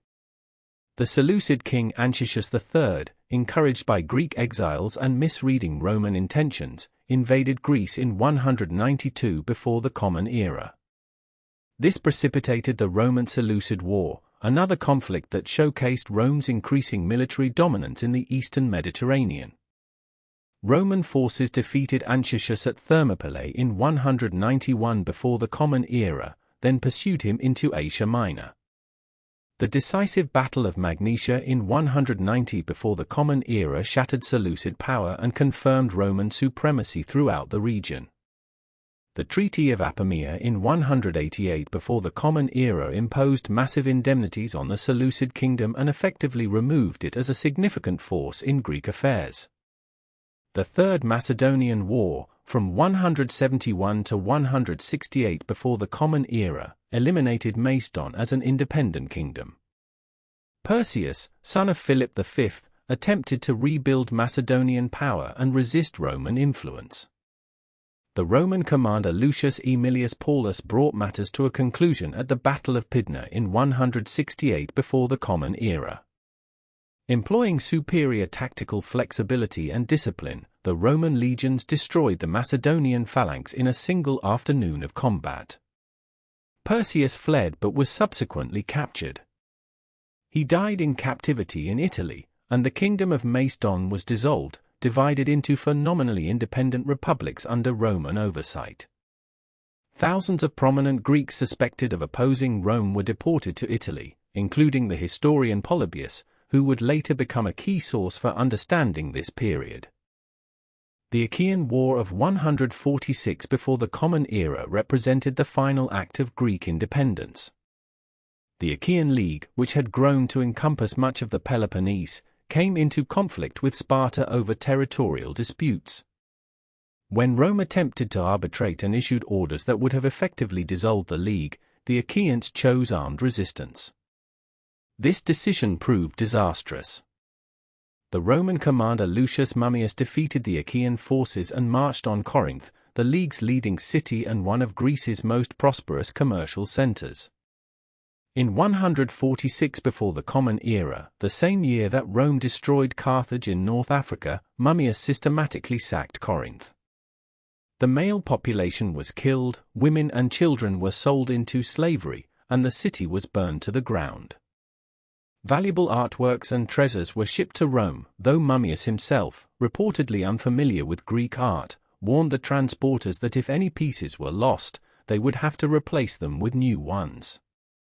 Corinth would remain abandoned and desolate for a full century until Julius Caesar refounded it as a Roman colony in 44 before the Common Era. Following the destruction of Corinth, the Roman Senate organized Greece and Macedonia into formal provinces. The province of Macedonia was established in 148 before the Common Era, incorporating northern Greece and the former Macedonian kingdom. In 146 before the Common Era, the province of Achaea was created, encompassing most of southern Greece. Some cities, including Athens and Sparta, were initially granted nominal independence as client states, but they remained firmly under Roman control. The Greek world, which had maintained its independence for over a millennium, had become part of the Roman Empire. The Roman conquest did not result in the destruction of Greek culture. Quite the opposite occurred. As the Roman poet Horace would later write, captive Greece took its fierce conqueror captive. Greek culture, philosophy, art, and literature had already been influencing Rome for centuries through contacts in southern Italy and Sicily, but the conquest of Greece itself accelerated this process dramatically. Educated Greeks served as tutors in wealthy Roman households, teaching language, rhetoric, and philosophy. Greek became the language of culture and learning throughout the Eastern Mediterranean, a status it would retain for centuries. The Greek language achieved a remarkable dominance in the Roman East. While Latin remained the language of law and military command, Greek served as the lingua franca for commerce, literature, and intellectual discourse. The New Testament of Christian scripture would be composed entirely in Greek, not the Aramaic Jesus spoke or the Latin of the Roman authorities. This linguistic continuity ensured the preservation and transmission of classical Greek literature and thought. Roman authors including Cicero, Lucretius, and Marcus Aurelius wrote extensively in Greek or drew heavily upon Greek philosophical traditions. The fusion of Greek and Roman culture created what scholars term Greco-Roman civilization, a synthesis that would define the Mediterranean world for centuries. Christianity emerged in this Greco-Roman world and spread rapidly through the Greek-speaking Eastern Mediterranean. The Apostle Paul conducted his missionary journeys primarily through Greek cities, and many of his epistles were addressed to communities in Greece itself, including Corinth, Philippi, and Thessalonica. The early Christian communities in Greece flourished despite periodic persecution. When the Roman Emperor Constantine legalized Christianity in 313 of the Common Era and subsequently convened the Council of Nicaea in 325, Greek-speaking bishops played dominant roles in defining Christian doctrine and theology. The development of Christian thought owed an enormous debt to Greek philosophical traditions, particularly Platonism and Stoicism. The division of the Roman Empire into Eastern and Western administrative units in the 4th century positioned Greece firmly within the Eastern realm. When Theodosius I formally divided the empire between his sons in 395 of the Common Era, Greece became part of what historians would later call the Byzantine Empire, though its inhabitants knew themselves simply as Romans. Constantinople, founded by Constantine on the site of the ancient Greek city of Byzantium, became the political and cultural center of this Greek-speaking Christian empire. The Byzantine Empire would preserve Greek learning, literature, and culture for over 1,000 years, surviving the fall of the Western Roman Empire in 476 and continuing until the Ottoman conquest of Constantinople in 1453. The legacy of ancient Greece, transmitted through Rome and Byzantium, profoundly shaped the development of Western civilization. Greek political thought, particularly the Athenian experiment with democracy, provided conceptual frameworks that would inspire political reformers more than 2 millennia later. The founding fathers of the American Republic studied Greek history intensively, drawing lessons from both the successes and failures of ancient Greek governance. Greek philosophy, from the pre-Socratics through Plato and Aristotle to the Stoics and Epicureans, established fundamental questions and methodologies that continue to define philosophical inquiry. The scientific method traces its origins to Greek natural philosophy and the systematic observation pioneered by figures such as Aristotle and the Hellenistic scholars of Alexandria. Greek mathematics, from Euclidean geometry to Archimedean physics, formed the foundation for subsequent scientific advancement. Greek art and architecture established aesthetic principles and forms that have been continuously revived and reinterpreted, from the Renaissance through neoclassicism to the present day. The Romans, having secured their position in the Western Mediterranean through the Punic Wars, turned their attention eastward with calculated determination. The year 214 BC marked the beginning of what would become known as the First Macedonian War, a conflict born from Philip V of Macedon's decision to ally with Hannibal during Rome's desperate struggle against Carthage. This alliance would prove to be a catastrophic miscalculation, drawing Rome's enduring attention to the Greek world. The First Macedonian War concluded in 205 BC without decisive result, but it established a pattern that would define the next 60 years. Rome would not tolerate strong monarchies in the East, particularly those that might threaten its growing sphere of influence. The Second Macedonian War began in 200 BC when Rome, responding to appeals from smaller Greek states, confronted Philip V directly. At the Battle of Cynoscephaly in 197 BC, the Roman legions under Titus Quinctius Flamininus decisively defeated the Macedonian phalanx, demonstrating the tactical superiority of the Roman military system. Flamininus famously proclaimed the freedom of the Greek cities at the Isthmian Games in 196 BC, a gesture that briefly suggested Rome might act as liberator rather than conqueror. This illusion did not last.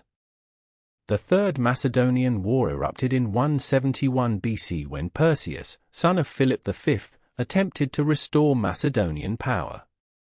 The conflict culminated at the Battle of Pydna in 168 BC, where Lucius Aemilius Paulus annihilated the Macedonian army. Perseus was captured and paraded through Rome in chains. Macedonia was divided into four separate republics, forbidden to interact with one another, effectively dismembering the kingdom that had once dominated Greece. The Seleucid Empire, which controlled much of the former Persian territory conquered by Alexander, also drew Roman intervention. When the Seleucid king Anchises III invaded Greece in 192 BC, Rome responded with military force. At the Battle of Magnesia in 190 BC, Roman and allied forces crushed the Seleucid army, permanently restricting Seleucid power to the eastern Mediterranean. The Peace of Apamea in 188 BC forced Anchises to surrender all territories in Asia Minor west of the Taurus Mountains and imposed a massive indemnity. Throughout these conflicts, Rome maintained the fiction that it fought to preserve Greek freedom. In reality, Roman commissioners increasingly dictated policy to the Greek cities, interfering in local governance and settling disputes.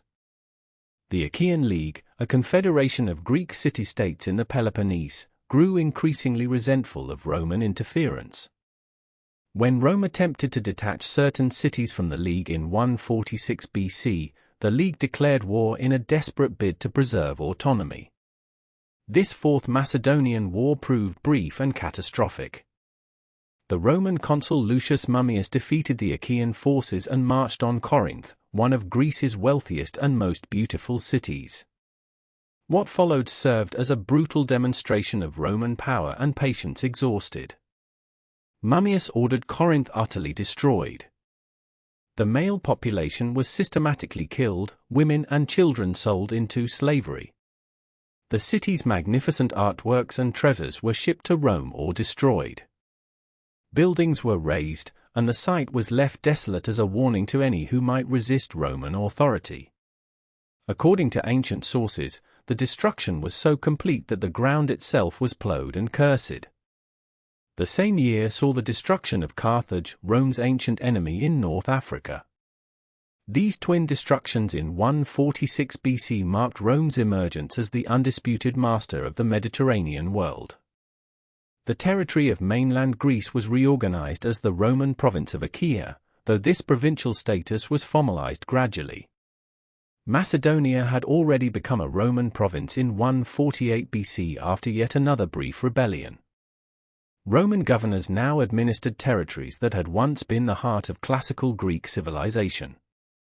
The proud city-states that had defeated Persia and pioneered democracy now answered to Roman proconsuls. Some cities retained limited autonomy, particularly Athens, which Rome treated with respect for its cultural heritage, but real power resided in Roman hands. Yet the Roman conquest paradoxically ensured Greek civilization's wider dissemination and preservation. As the poet Horace would later write, captive Greece took her savage victor captive. Roman aristocrats became passionate admirers of Greek culture. They learned Greek, studied Greek philosophy, collected Greek art, and employed Greek tutors for their children. The Greek language became the lingua franca of the Eastern Mediterranean, a position it would maintain for centuries. This cultural synthesis created what we term Greco-Roman civilization. Greek artistic styles influenced Roman sculpture and architecture. Greek dramatic forms inspired Roman theatre. The Roman pantheon absorbed and adapted Greek religious concepts, with Zeus becoming Jupiter, Hera becoming Juno, and so forth. Greek philosophy, particularly Stoicism, profoundly influenced Roman thought. The Emperor Marcus Aurelius would write his philosophical meditations in Greek, not Latin. The Greek language's dominance in the Eastern Mediterranean had profound consequences for the spread of Christianity. When Christian texts were written, they were composed in Greek, not Aramaic or Hebrew. The Septuagint, the Greek translation of Hebrew scriptures completed in the 3rd and 2nd centuries BC, became the standard text for early Christians. The New Testament was written entirely in Koine Greek, the common dialect that emerged after Alexander's conquests. This meant Christian ideas could spread rapidly through the Greek-speaking world. Greece itself became an important center for early Christianity.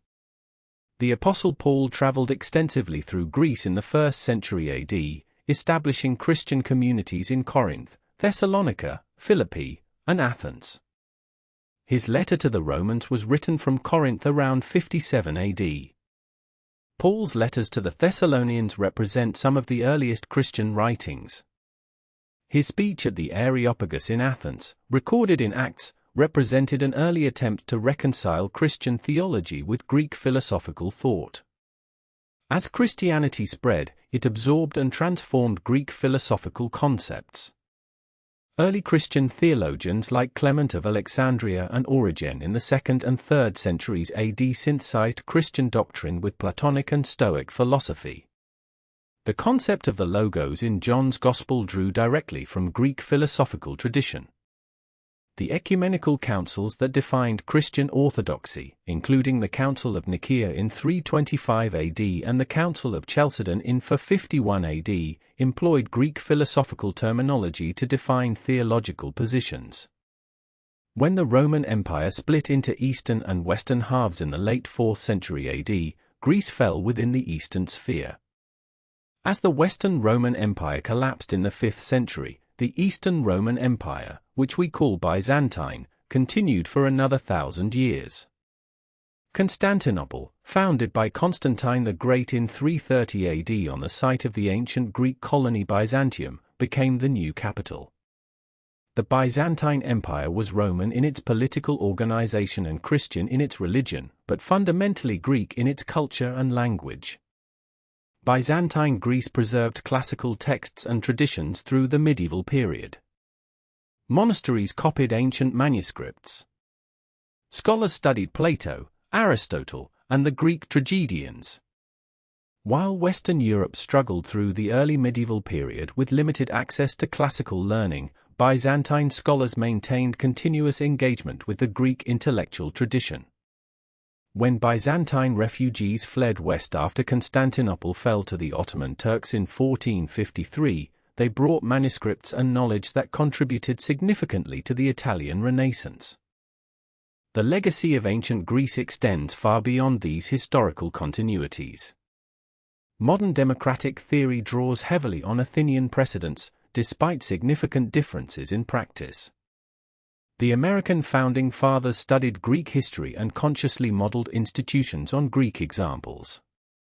The concept of citizenship, civic participation, and reasoned political debate all trace roots to ancient Greece. Greek philosophy established fundamental questions and methods that remain central to Western thought. Plato's dialogues continue to be read and studied. Aristotle's works on logic, ethics, and politics still appear in university curricula worldwide.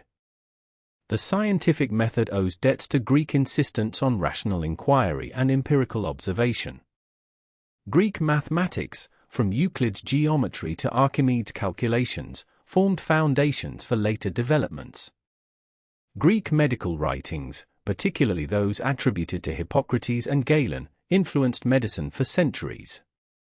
Greek dramatic forms, tragedy and comedy, continue to influence theatre and literature. The Greek language itself survives not only in modern Greek but in countless words adopted into other languages, particularly in scientific, medical, and philosophical terminology. Democracy, philosophy, mathematics, physics, biology, psychology, all derive from Greek roots. Ancient Greece ended not with sudden collapse but through gradual transformation and absorption into larger political structures. Yet its ideas, achievements, and spirit persisted, transmitted through Rome, Byzantium, Islam's preservation of Greek texts, and eventually the Renaissance recovery of classical learning. The civilization that emerged in the Aegean more than 2 millennia ago continues to shape how we think, govern, and understand the world.